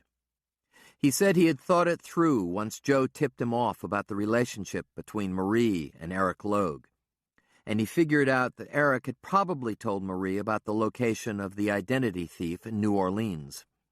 Portenson figured that Marie would eventually go there herself for her new documents. Portenson said his colleagues in New Orleans had arrested the identity thief earlier in the week and had made a deal for leniency with him if he would help them set her up, including the placement of video cameras in his office over a bar on Bourbon Street. We want to interview her tomorrow, and we'd like you to be here, since you know her, Portenson said. I thought I knew her, Joe corrected. Whatever. We want you there. New Orleans? I'll fax you the address for our field office, and we'll make you a reservation at a hotel nearby. If you take the commuter flight that leaves your little podunk airport in 2 hours, you can connect in Denver. You can be here tonight. I don't think I have the budget to. We're covering your expenses, Joe. I already got approval for it. Joe Pickett landed in New Orleans at midnight in a rainstorm of biblical dimensions. His Stetson got soaked through in just the time it took him to climb into a taxi at the airport. Despite the rain, there were throngs of people moving on the sidewalks downtown. Some carried umbrellas, but most just got wet. He checked in at the Bourbon Orleans Hotel in the French Quarter. As he stood at the front desk, dripping, the flirty blonde clerk found his reservation and said, Are you really from Wyoming? Yep. I don't believe I've ever actually met anyone from there before. Now you have, he said. There was a message on the voicemail in his room from Portenson saying to be at the FBI field office on Leon C. Simon Boulevard by 9 a.m. We'll brief you on what we've got so far, and then we'll go in and see her, he said. So don't party too hard on the quarter tonight. Joe called Mary Beth to tell her that he had arrived safely, then tried to sleep. He couldn't. The unfamiliarity of it all, Marie Logue, mutilations, New Orleans, kept him awake. At 2 a.m, he put on his wet hat and went outside into the rain. The streets were still crowded with people. He walked down Dauphine Street and then Bourbon, and a reveler from a balcony above him called him Tex and threw him a beaded necklace. It was still raining in the morning when he arrived at the FBI field office. The security guard found his name on the computer, gave him a guest badge, and sent him into the back offices. Portenson was waiting with a bookish woman he introduced as Special Agent Nan Schoon. Schoon had been the leader of the team that arrested Marie at the airport. Portenson said, "When we brought her in, she had $8,000 in cash on her and records that indicate that she transferred $1.3 million, the rest of the insurance money, to accounts in the Caymans. That's what she had spent her time doing after she left your place. The calls she made to your wife, supposedly to check on her daughter, were from all over the country. Not one actually came from Denver, where her parents do live. We interviewed them, and she never even showed up there." Joe whistled. "You did some good work." "I know," Portenson said. "I'm a fucking genius. But the great thing is that we built the case on her while we waited for her to show up here.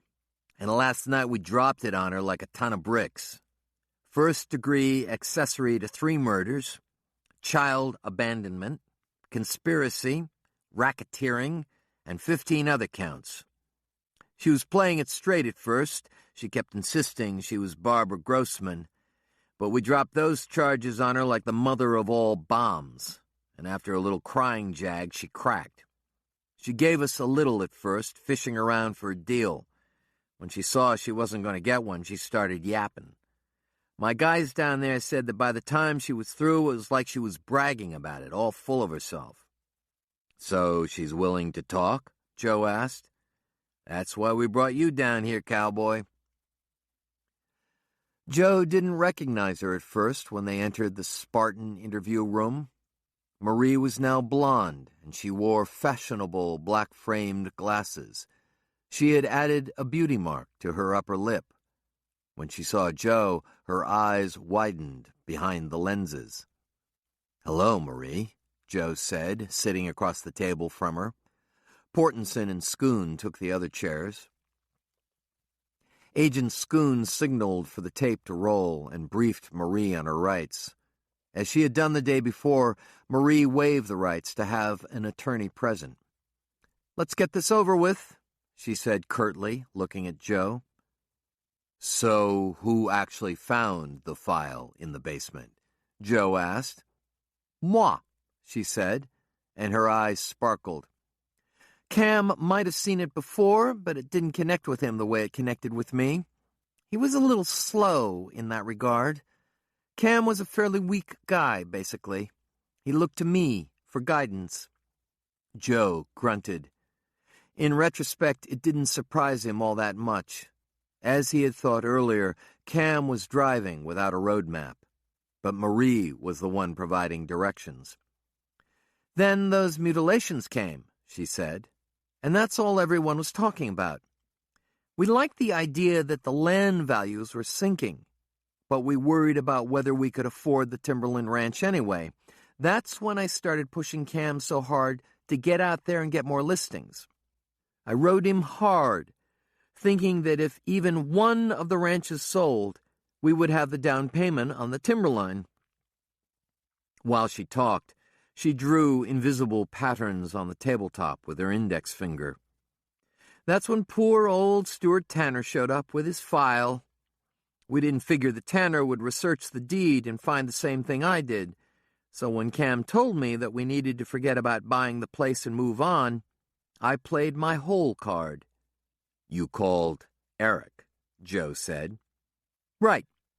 We'd kept in touch for years. She batted her eyes coquettishly. He's been smitten with me like forever.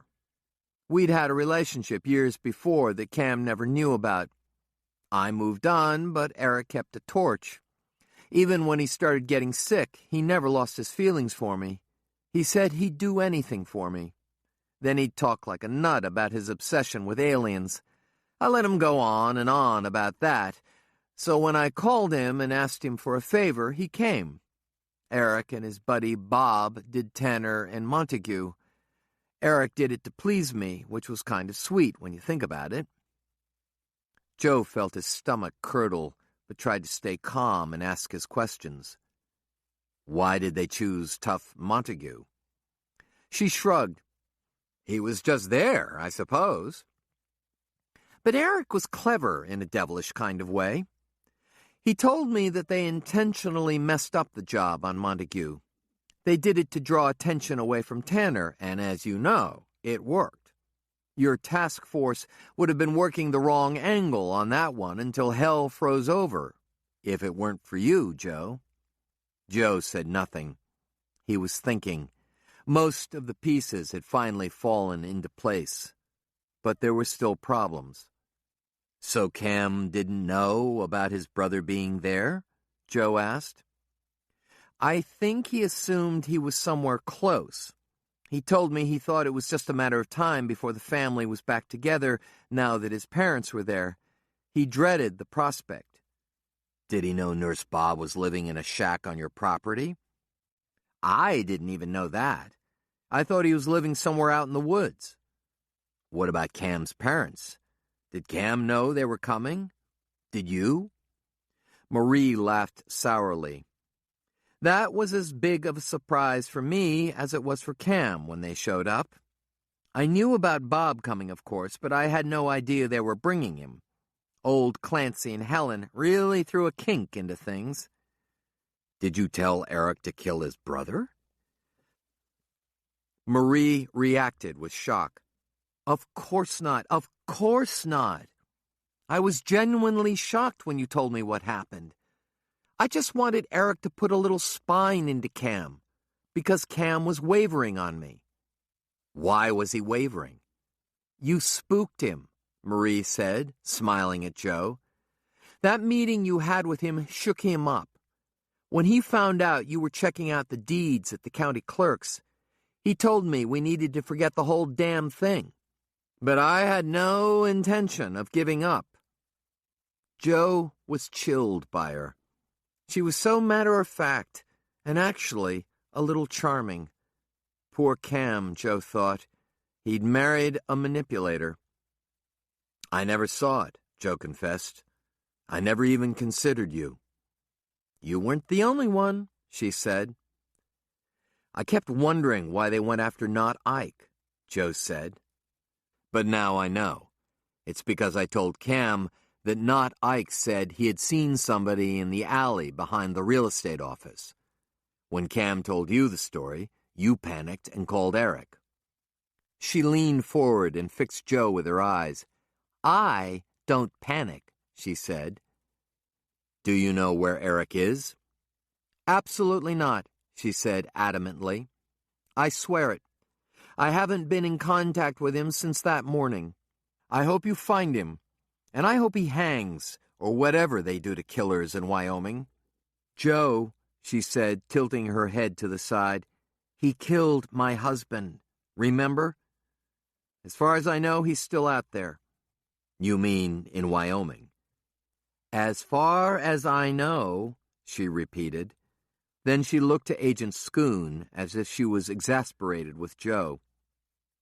Don't you think I'd give him up in a heartbeat if I knew where he was? Eric's location is the only thing I'd have to make a deal with.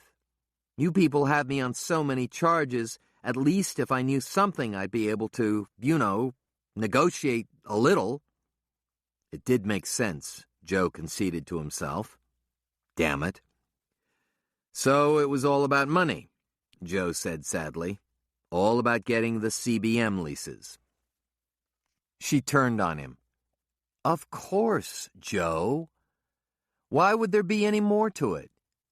You've got these rubes all over the state becoming instant millionaires just because they own mineral rights. It's not like they earn their money by being virtuous or working hard. Why not Cam and me? What did you expect? That we were going to just bump along all of our lives, living paycheck to paycheck like you and Mary Beth? That stung, and he blinked. Cam was okay with that kind of existence, but I never was, she said. When it's raining money, you can either put on your raincoat or get the buckets out. You better think about it too, Joe. You've got your family to think about. Mary Beth wants more, Joe. She deserves more. Don't think we haven't talked about it either. Joe sat in silence, staring at her. Stop staring, she snapped. Never once have you asked about your daughter, he said. Not once have you even mentioned her. Marie smiled. That's because I know she's in good hands. They left Marie in the interview room. Joe and Portenson stood in the hall shaking their heads at each other. Couple of things, Joe said. If Marie called Eric to come and get Stuart Tanner, then Eric couldn't have done the cattle mutilations. Portenson moaned, Why don't we forget about the dead cows for now? Because I can't. Joe didn't bring up the moose. Jesus Christ. It means that somebody or something else mutilated the animals, Joe said. It had nothing to do with Eric or Marie. She used the mutilations for cover to do in Tanner, but she didn't have anything to do with them in the first place. Portenson sounded almost physically pained. Joe, don't tell me it was birds, Portenson.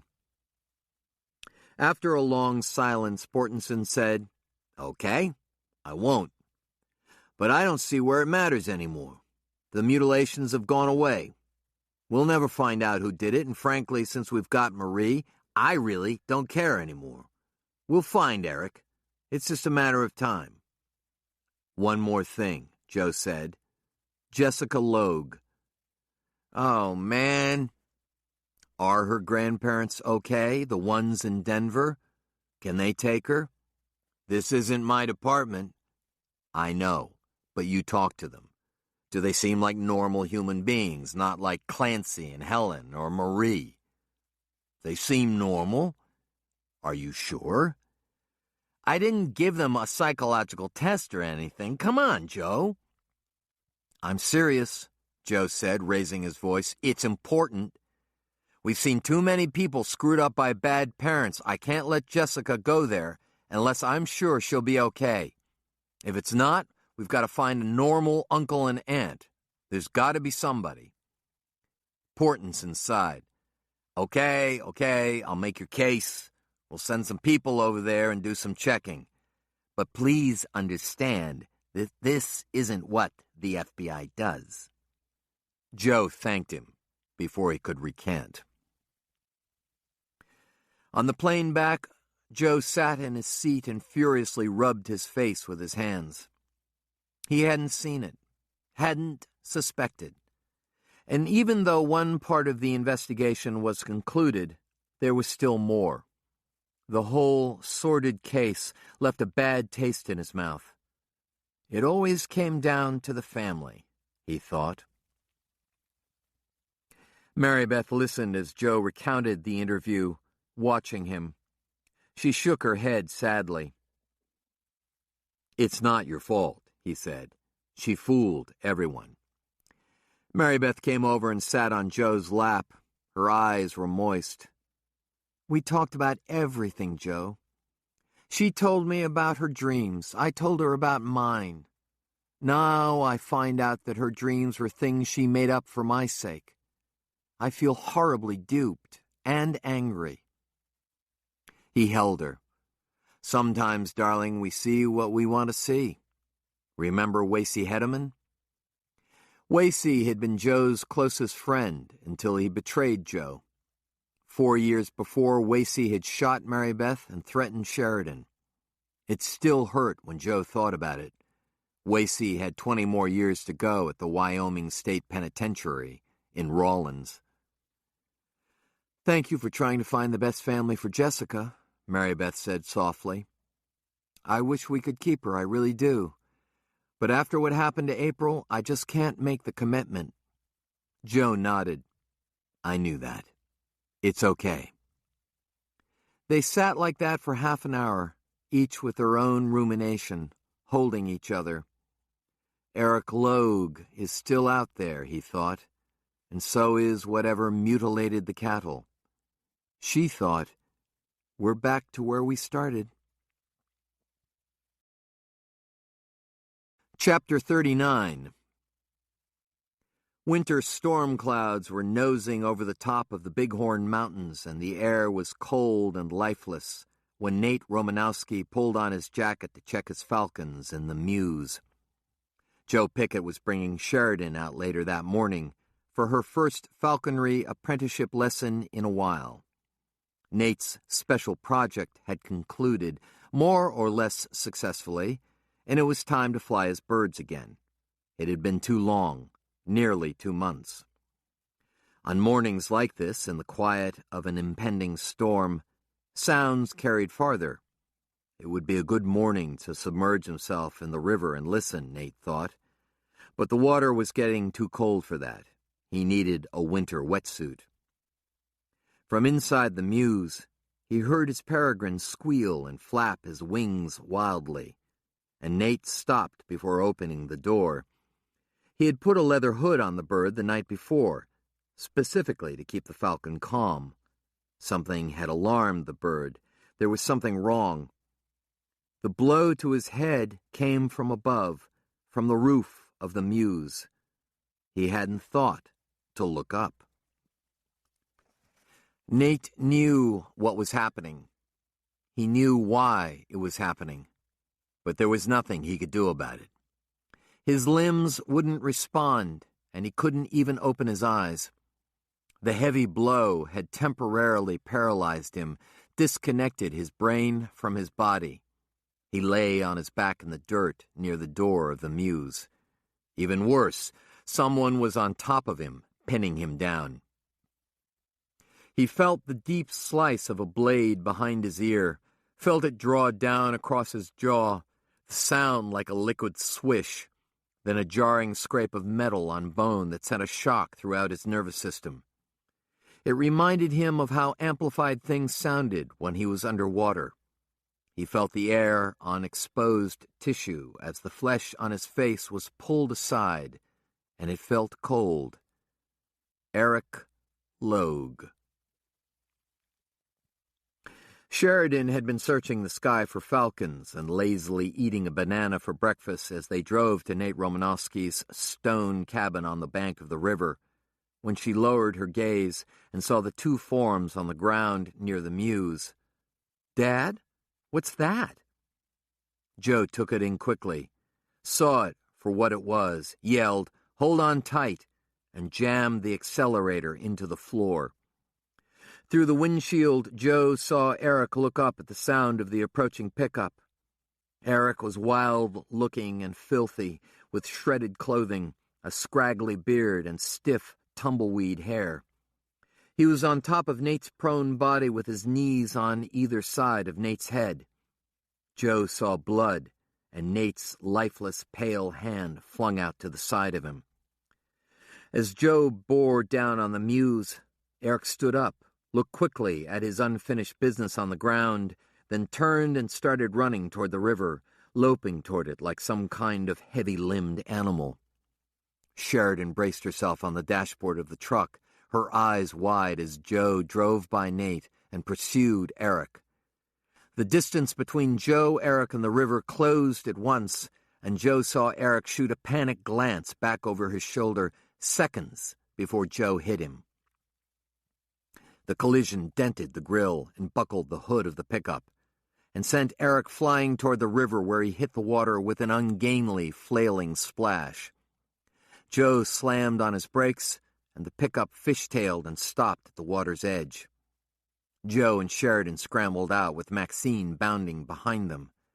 "Geez, Dad," Sheridan said, her face white. "I mean, wow." Joe concentrated on the surface of the river. The water was dark and deep, the surface blemished only by ringlets that spread from the center of the violent splash. Eric had sunk like a rock, but Joe wasn't sure he had hit Eric hard enough to kill him outright. He wished Sheridan hadn't been there to see it. Nate was breathing, and his eyes were open when Joe and Sheridan got to him. The cut on the side of his face was deep and bleeding profusely, and a flap of his skin was folded back and raw. Joe knelt and put it back, seeing that Eric had been interrupted before he could sever any arteries or do fatal damage. "Ouch," Nate said weakly. "Stay down," Joe said, still shaky. "Don't sit up. I'm calling the EMTs right now." Sheridan stripped off her hooded sweatshirt and dropped to her knees to compress the cloth against his wound. Joe ran back to his truck and keyed the mic. He completed the call and was told to expect the ambulance within 20 minutes. "That's a hell of a long time," Joe said angrily. "They're on their way," Wendy, the dispatcher, snapped back. "You're quite a ways out of town, you know." He looked back toward the mews. He could see Nate and Sheridan talking to each other. Nate was going to be okay, Joe thought, although he would have quite a scar on his face. For the first time since they'd arrived, Joe took a deep breath. He realized that his hands were shaking and his mouth was dry. He looked at the river, at its deceptive, muscular stillness. On the other side of the river, a high red rock face was dotted with tenacious clumps of sage. Then downriver, where the channel began a slow bend away from him, he saw Eric Logue dragging himself out of the water on the other bank. Eric pulled himself into a clump of willows, got to his hands and knees, and crawled out of sight into a small red rock fissure. "Stay with him until the EMTs get here," Joe told Sheridan, checking his loads and racking the pump on his shotgun. He had given her his first aid kit so she could use a sterile compress, as her sweatshirt was now heavy with Nate's blood. "You're doing a good job, honey." Sheridan looked up, concerned. "Where are you going?" "Downriver." Nate was watching him warily. He started to sit up. "Nate, stay down," Joe said. "Joe, you should know something. We've been waiting for Eric Logue to show up. We knew he would." Joe hesitated. "They're both vessels," Nate said. "Eric Logue and the bear. It's not even their fight, but you have to let it play out. It has to end here." Joe looked at him, then at Sheridan. "The next time you have a dream about bad things coming," Joe said to his daughter, "I'll listen." She nodded, her eyes wide. "It's about time," Nate said. A quarter of a mile beyond where Joe had seen Eric emerge from the river, there was an old footbridge that had been built by a Hungarian hard rock miner named Scotty Balyo in the 1930s. Scotty had used the bridge to work a secret seam of gold somewhere in the foothills. The bridge was no longer safe due to rotten and missing slats, but Joe labored his way across it by straddling the planks themselves and keeping his boots on the outside rails. The frame sagged and moaned as he went across, but it held. On the other side, he stepped down into soft, wet sand. He kept to the sand as he crept downriver, walking as quietly as he could. As he neared the willows he had seen Eric crawl into, he turned and scrambled up the loose wall of the bank so he could see the fissure from above. Never again, Joe thought, Would he discount a dream Sheridan had? Like Nate, she was connected to this thing in a way that was real, if incomprehensible. Perhaps it was intuitiveness born of her age, that pre-teen angst that allowed her to tap into events that were occurring on another level, as Nate had described. Sheridan had seen the evil coming and tracked it. With Nate, it was his preternatural animal sense, his interaction with the natural world around him that drew him to the bear. Joe couldn't explain either circumstance and didn't want to, but it was there, had been there, and if nothing else, he would now open his mind, if only a little, to accept it. The fissure was narrow where Eric had entered it, but it widened into a brush-choked draw. The floor of the draw was dry now in the winter, but in the spring it served as a funnel for snowmelt from the mountains into the river. The soft sand was churned up down there, Eric's track. Joe couldn't yet see him, but he couldn't imagine that Eric had gotten very far. Joe heard him before he saw him, a low, sad moan from farther up the draw. "Cleve?" Joe called.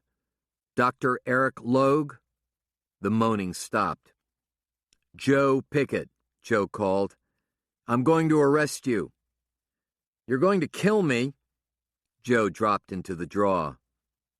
"Maybe so," Joe said. When he found him, Joe was surprised to see that Eric had managed to stand up, using the help of an emerged root on the side of the draw as a handhold. He was bent forward, obviously in great pain. His head was slightly lowered, but his eyes locked on Joe as he approached. A thread of bloody saliva strung from his lips to the sand. Joe kept his shotgun pointed at Eric's chest. Joe was a notoriously bad shot, but he figured even he couldn't miss with a shotgun at this distance. Eric still held the scalpel in his right fist, which rested on his thigh, but he didn't threaten Joe with it. It was almost as if he had forgotten it was there. "I'm really busted up inside, man," Eric groaned, never taking his eyes off of Joe. "I'm not going to make it." "Probably not," Joe said.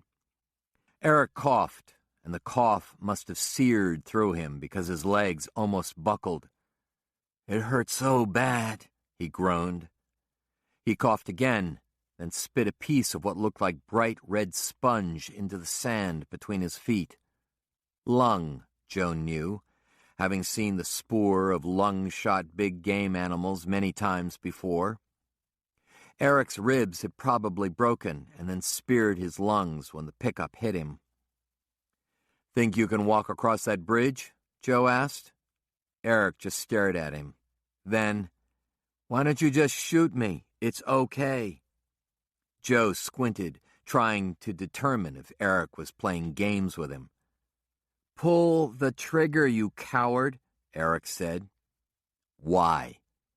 Eric coughed again, then righted himself. "I'm really sick, man, and they're through with me." Joe felt his scalp twitch. "Who is through with you?"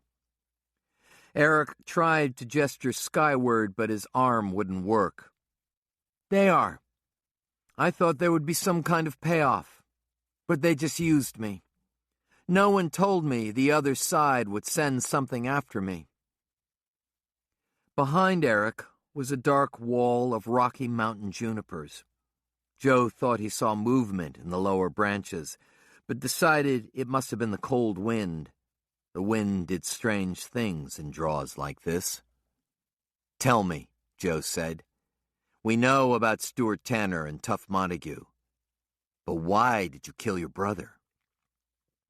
Eric's face twisted painfully. "It was Bob. Bob did that. I guess Cam tried to get away and Bob whacked him on the head. Then Bob figured he'd mutilate him to make it look like the others. I wasn't in the room when it happened." "You were carving on Dina in the other room at the time, I guess," Joe said. "Who cares about any of this?" Eric said. "You got me. So shoot, you bastard. Give me some peace." or I'll come over there and start cutting on you." What made tough Montague's horse throw him? Eric twitched. Bob said it was just dumb luck. Bob said he must have spooked the horse as he moved from tree to tree. "Why the animals?" Joe asked, gripping the shotgun tighter. "Why did you mutilate the animals?" Eric shook his head. "I didn't hurt any animals, except for that stupid horse on that ranch, and I messed that up." "What?" Joe asked, perplexed.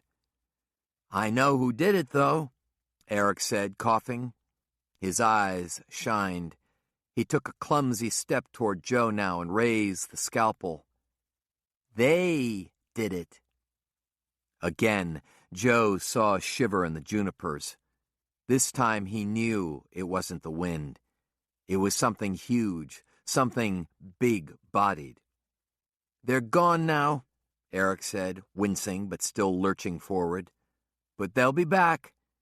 And if you think I'm scary—" The grizzly bear, the one Joe had once been chasing, the one Nate had made his obsession, blasted out of the junipers and hit Eric Logue in the back with such primal force and fury that it left Joe gasping for breath.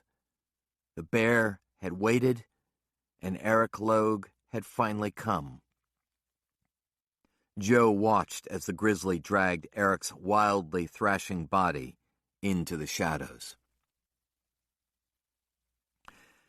Sheridan still dreamed vividly, and one dream in particular stayed with her, subtly growing in meaning until she would later look back on it as the end of something. In that dream, one of many that took place the night after Eric Logue attacked Nate Romanowski, the roiling black clouds were back. This time, though, the tendrils of smoke or mist leached from the ground in low brush and rose upward, as if being withdrawn. The black horsehead snouts of the thunderheads rolled back, eventually clearing the top of the Bighorn Mountain, leaving big blue sky. She believed there had been a battle. The battle took place in plain sight, in front of everyone, but few could see or sense it. She wanted to believe that the battle was between good forces, with the bear as the agent, and evil, embodied by some other kind of beings who had recruited Eric Logue and Nurse Bob. Perhaps the good forces had engaged her dad and Nate as temporary foot soldiers as well, but she would never know that. It was remarkable to Sheridan how little the incidents, the cattle, wildlife, and human mutilations, were talked about. It was as if everyone in the 12 Sleep Valley collectively wished that nothing had happened. But they had. Men had died. Maxine would forever be changed from seeing something that had scared her white.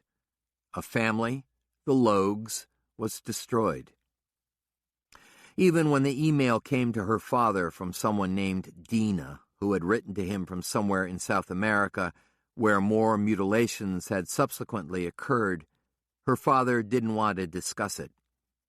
Sheridan wouldn't have even known about the email if she hadn't heard Nate try and broach the subject with her dad. "Too many holes in the earth," Nate had said. "Maybe something was released into the atmosphere that drew in a force like putrid meat draws in flies." Her dad had said, "Or maybe not," in that dismissive way he had, and changed the subject. When Nate tried to steer him back, her dad told Nate, "I don't want to talk about something we'll never have the knowledge to understand." Then, "Nate, I hate woo-woo crap." Nate said, "I know you do," and smiled, the edges of his new scar twisting his mouth slightly. She was with her dad later that fall when he slowed his pickup on the bridge to call out to Not Ike Easter, who was fishing in the river. Not Ike hollered back, laughing. Sheridan asked her dad what Not Ike had said. "He said he's caught 3 fish. Then he smiled, as if he were content, as if things had finally returned to normal.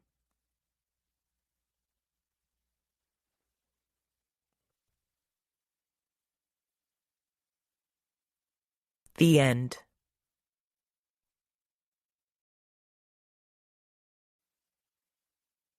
You've been listening to Trophy Hunt by C.J. Box, narrated by David Chandler. If you've enjoyed this book and this performance, Recorded Books recommends the next book in this series by C.J. Box, Out of Range, also narrated by David Chandler. A good friend and fellow game warden has killed himself, and Joe Pickett's been chosen to temporarily run his district. Compelled to investigate his friend's suicide, he watches his own life spiral out of control the closer he comes to the truth, and soon realizes that he could be the next victim. You'll find a wide selection of titles in the Recorded Books catalog, including bestsellers, mysteries, classics, histories, and more. Call us toll-free or log on to recordedbooks.com to learn about our latest releases and special offers, order another recorded book, or to read author interviews and narrator profiles. Don't forget to ask about easy 30-day rentals by mail. And thank you for being a Recorded Books reader.